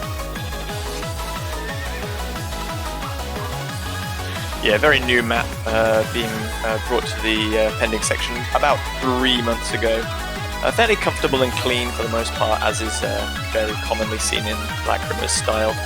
Similar to how we saw Regrets from the previous Hard Rock pool, Lacrima is also a person who maps a lot of streams with kind of very smooth and comfortable flow, and Hard Rock doesn't often take too kindly to those types of streams. Exactly. So there will be some deformed streams like that just there. I'm sure. Yeah, Stekra, you were instantly about to pick up on it. I wasn't already talking. It's actually easier to hit that it looks like you just need to you don't need to wiggle them, you need to go in the same direction, but you have this kind of really weird pattern that you need to learn a bit how they work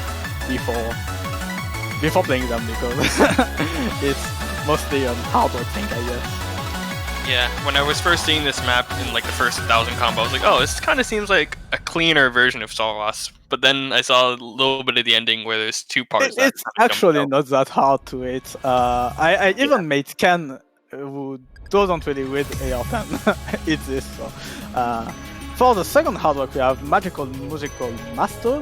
This is a map by Wakma, and this is a deluge difficulty. This is, I think, more akin to a consistency map with hard rock. It's a bit longer than the last one, but a lot of the hard parts on this map are also about streams, but mostly about hedge jumps. There are a lot of hedge jumps that you might not see by looking at the map like that, but especially after like the slider, you have a slider, an hyper dash, and another slider. The first jump towards the hyper dash is actually, it's not a big edge jump, but it's an edge jump. There are some hyper dashes that I don't know if they disappear or if it's the normal jump that gets pushed really on the opposite direction, but there are some normal dashes that are pretty tough. All in all, it's still pretty easy map to do a good score on, but it's hard to see. I think that most of the time on this map I did 1 and 2 misses, and I SC'd only once, so it's pretty hard to SC, because you need to stay consistent during the whole map, and these streams, well, they change rhythm, they change direction, it can be tough. It's an interesting comment you made there. I've just looked at the beatmap description for this, and Rockman's description is, what the hell, this map is too hard, oh my god, Rockman map. And I mean, you obviously didn't think it was hard enough because you put it in a hard rock pool. Well, I think that with hard rock it's actually it's pretty fun to play with hard rock. With normal the map is extremely good, but it would have been too easy for this kind of round. Anyway. It looks like it's a very slider heavy map, so there's not a lot of deformation in terms of streams and triplets as well. It's mostly just the reduced fruit size and obviously the higher precision required by the looks of things. But no spin or traps on this one. So, maybe there's one, a really slight spin or trap in the I think the first one. Yeah. But the person who did the replay, you, didn't spin at all. This is. I was so happy to see that I forgot to put a custom name. This is the first time I think that you see Goku play. Right. Yeah. Who comes up with all the custom names for the replays? Do you all kind of do your own, or? Yeah, we all do our own. Sometimes while we're stuck, we don't have any ideas, so we just ask if someone has an idea. But most of the time, we come up with our own custom apps. And I was really happy, so I didn't spin because I was nervous, because there's a pattern after the stream. Yeah, a little hyperchain to watch out for at the end. Yeah. Didn't want to get spin trapped. I never put patterns after spinners at the end of my maps. Who would even do that? So for the last map, we have Grenade into Darkness, Tamame's Bootleg Edit. This is a really long name. This is a converted pick, a really short converted pick. This is like TV size, this is 1 minute and 29 seconds. This is a pretty easy map, I think. This is one of the maps that is going to be the most popular because it's extremely intense, not a lot of deformation due to hard work, and it's mostly like a giant stream. Not a really like fast stream, but it's a giant string of nodes doing TVSI. So I think this is going to be a popular pick. You still need to be careful of these little like hard work still deforms some of the patterns, so you need to be careful and move more than you would in normal, especially in the ending part because there's a lot of pretty slight micro movements. So. Yeah, interesting to see in this pool that we don't see anything with significantly smaller fruit size. There, everything is circle size 5.2. We got no skies over, no sun and moon. So this is definitely more about patterning and the rhythms rather than the precision of very small fruit size. Exactly. Yeah, all in all, like the CS on the pool overall is lower, I think, than last. I'd agree. This map is relatively more standard for a convert than you would expect as well. Yeah.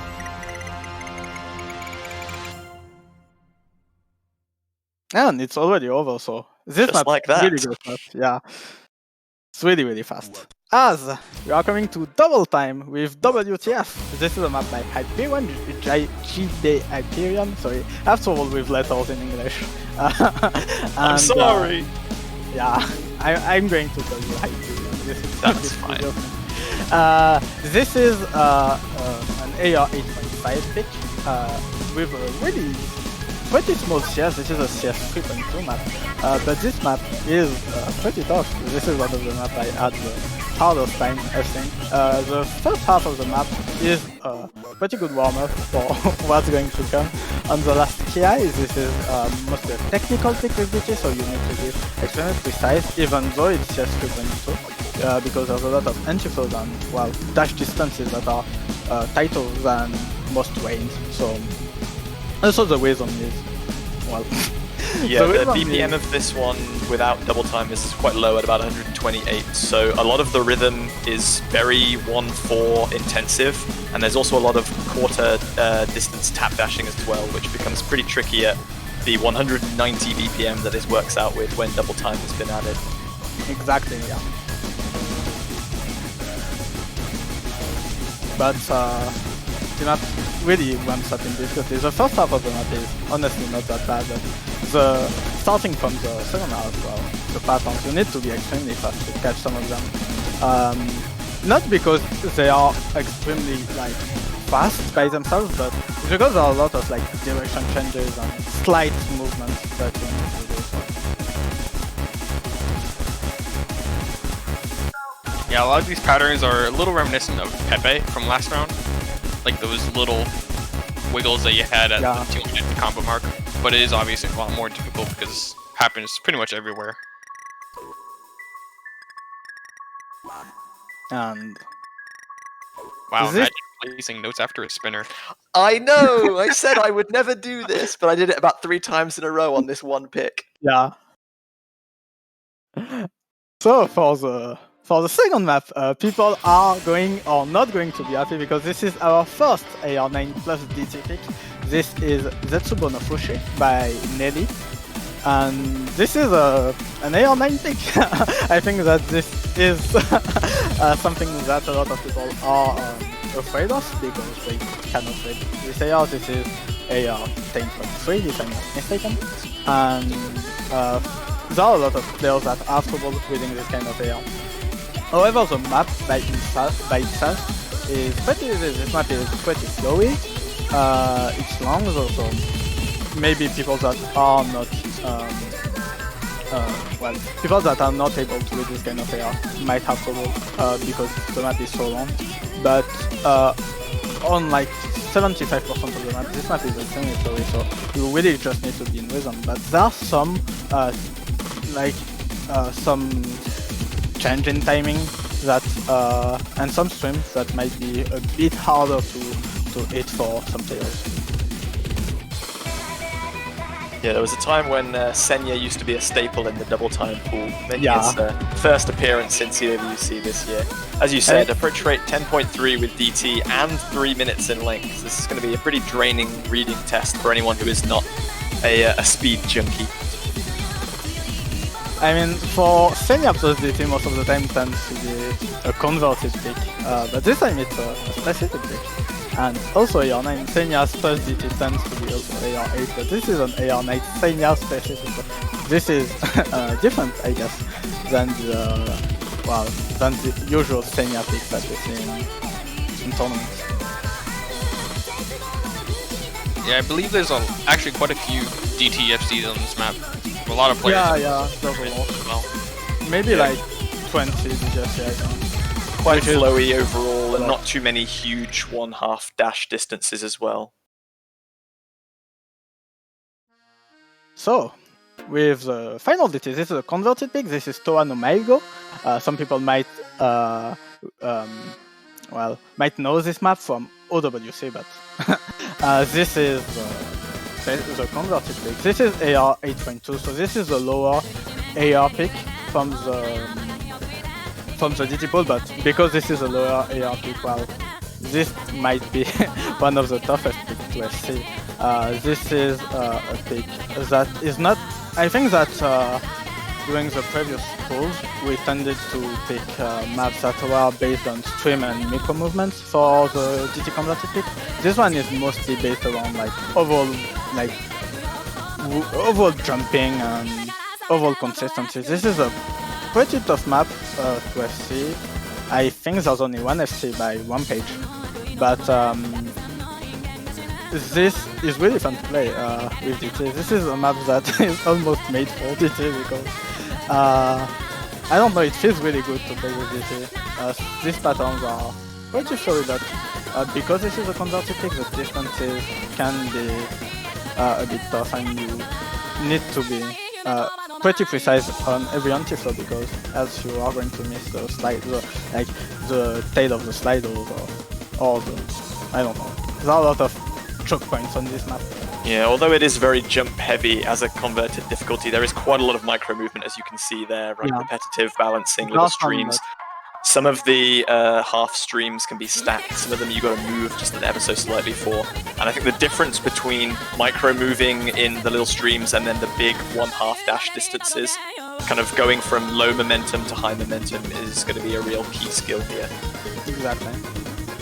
I don't know if we are going to see. So for the moment, there is only one FC on the leaderboard with DT, but we are going to see if every team is going to try on FC one. I think this is going to be a popular pick, though. Yeah, I don't think there's going to be many SSs though. That's a pretty good SS. Yeah, I know. I'm really. It was all a dream. It wasn't really an SS. It was just a dream. Yeah. I see what you did there. Hyperion coming in strong. Anyway, tiebreaker time. I haven't seen anyone guess it this week either. Yeah, this is Raccoon Factory Hyperion. This is a map made by Hyperion, and this is 5-minute tiebreaker, of course, because this is a tiebreaker, CS4 and AR 9.5. So this is, I think, the standard AR for this kind of difficulty, this kind of pick. But on this map, you have a lot of speed and tech elements, so it can be pretty hard to actually read some of these patterns. I'm going to let you present them because I think you are going to do a better job at it than me. I think it'll be a bit sad if I talk about it for the whole 5 minutes, so I guess I'll just discuss a little bit.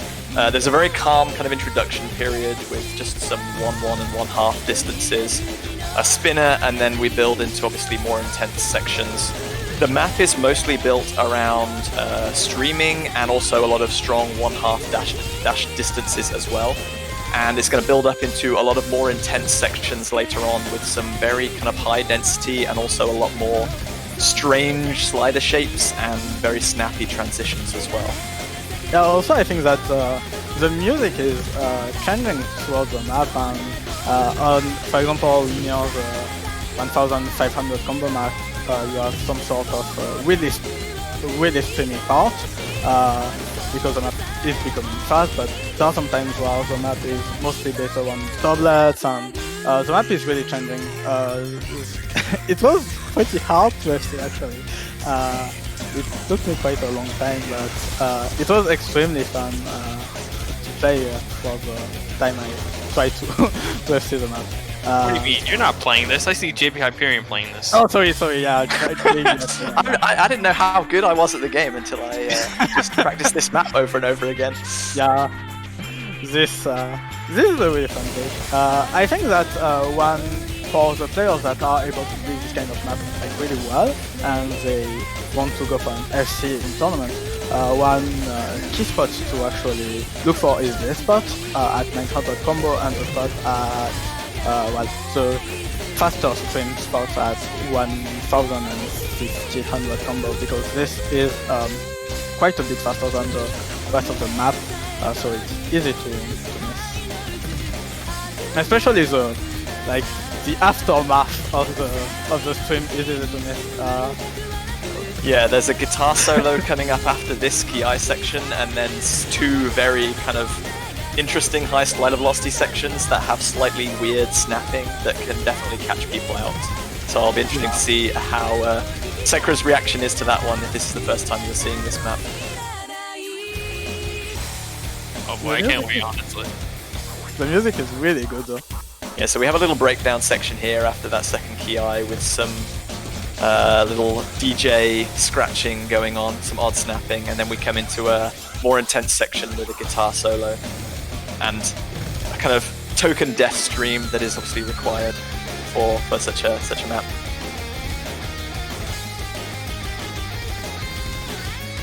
Karim, you better be taking notes. You're going to be playing this next week, aren't you? Yeah, Italy have had just a few tiebreakers so far.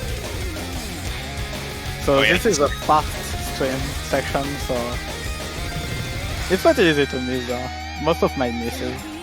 I think when playtesting this map was on, not the stream actually, but the aftermath of the stream, because I was really nervous. It was 3 minutes or something in a map.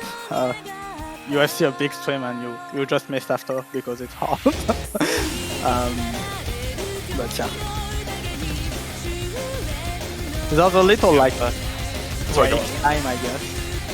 This is hard, but it's a bit easier, so you have time to recover from the whole stream section. Because the map is not over and there's still a lot of hard patterns. Yeah, this rhythm is more of what's been seen earlier, but the dash distancing is getting stronger, the slider velocity is getting a little stronger. There's more of those little wiggling patterns. Yeah. We have one more intense section coming up now, and then the song actually is like a mix of two songs together, and the very last kind of 30 seconds is a completely different song entirely, so you'll see the rhythm completely change up here.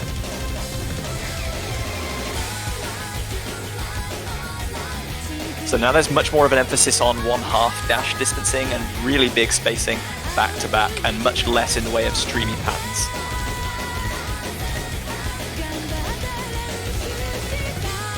And it's actually the very end of the map is extremely stressful because this is still intense. You tend to see on this kind of long maps, a really slow ending, but this, it's really intense. Yeah, there's a lot of 1/4 and some 1/6 patterns there towards the end, so definitely something that could catch people out if they're moving too quickly or just stressed out from the previous 2,300 combo. Guys, he didn't put a note after the spinner. No, I wanted to add something into the MP3, but no, I'm not that mean. An applause section with a really big spinner. So, thanks everyone for watching the semifinals map pool showcase. This was Rugoku. I hope that players are going to have a lot of fun playing the map pool, and the spectators are going to have a lot of fun watching the map pool, because I think that a lot of these maps are really, really hype. I think that a lot of these maps are going to, go down through the maybe last seconds of the map. There are going to see maybe some big swings. So we will see how this will develop, but I hope that everyone will have fun with this map pool. And if you have any additional words, Hyperion or Sekra? Nothing really. I just great to obviously have your input on the map pool once again. We've got a lot of very more interesting picks this week that are going to be a great challenge, and I look forward to seeing how everyone copes with them in the upcoming week. Anything from you, Sekra? No, that's about it, I think. Okay, so thank you again, Rogaku, for your great help. Thanks. We've got a semi-final stage coming up next week. 16 teams have started and 4 have left. Philippines, Poland, Belgium and Russia have all met an unfortunate end. They've done really well to get this far, but 12 teams remain, and here you can see the matches that we'll be contesting on this semi-finals map pool in the following week. We're going to have Korea versus Italy and China versus Hong Kong in the winners bracket. 4 teams remain, and then let's just drop down to the losers bracket and we'll see some more matches. Sekra, do you want to take us through those? Yeah, sure. We got Canada versus Chile. Pretty hype match, I'd say, coming in for the first match of the losers bracket, followed by Mexico, Taiwan, Indonesia, Germany, and then my team USA versus France. Happening again. Yeah, USA France was it at this stage as well from the losers or the winners bracket or the losers bracket last year? I think it was it a little later on? It was a lot later, I think. Oh, maybe I think it was one later. I don't think it was losers finals. I can check the map pool real quick from last year. In terms of rematches, though, we do have Chile versus Canada, which was a group stage matchup, I believe, where Canada took a little bit of a surprising win, I think 5-3. So Chile may be looking for a little bit of revenge, hoping that their team scales better in the harder map pool. Yeah, we're actually getting quite a few group stage rematches, which is a little surprising considering, this is the earliest that they can appear. But yeah, that's going to conclude our quarterfinals coverage for this year's Catch World Cup. We'll be back again next week with the semi-final stage.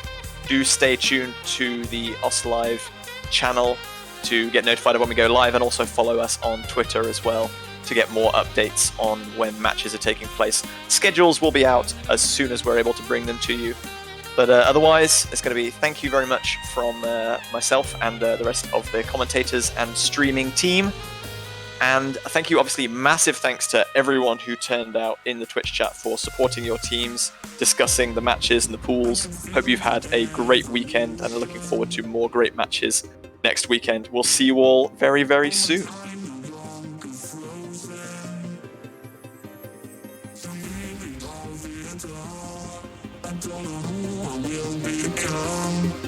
But I know what I want more than ever.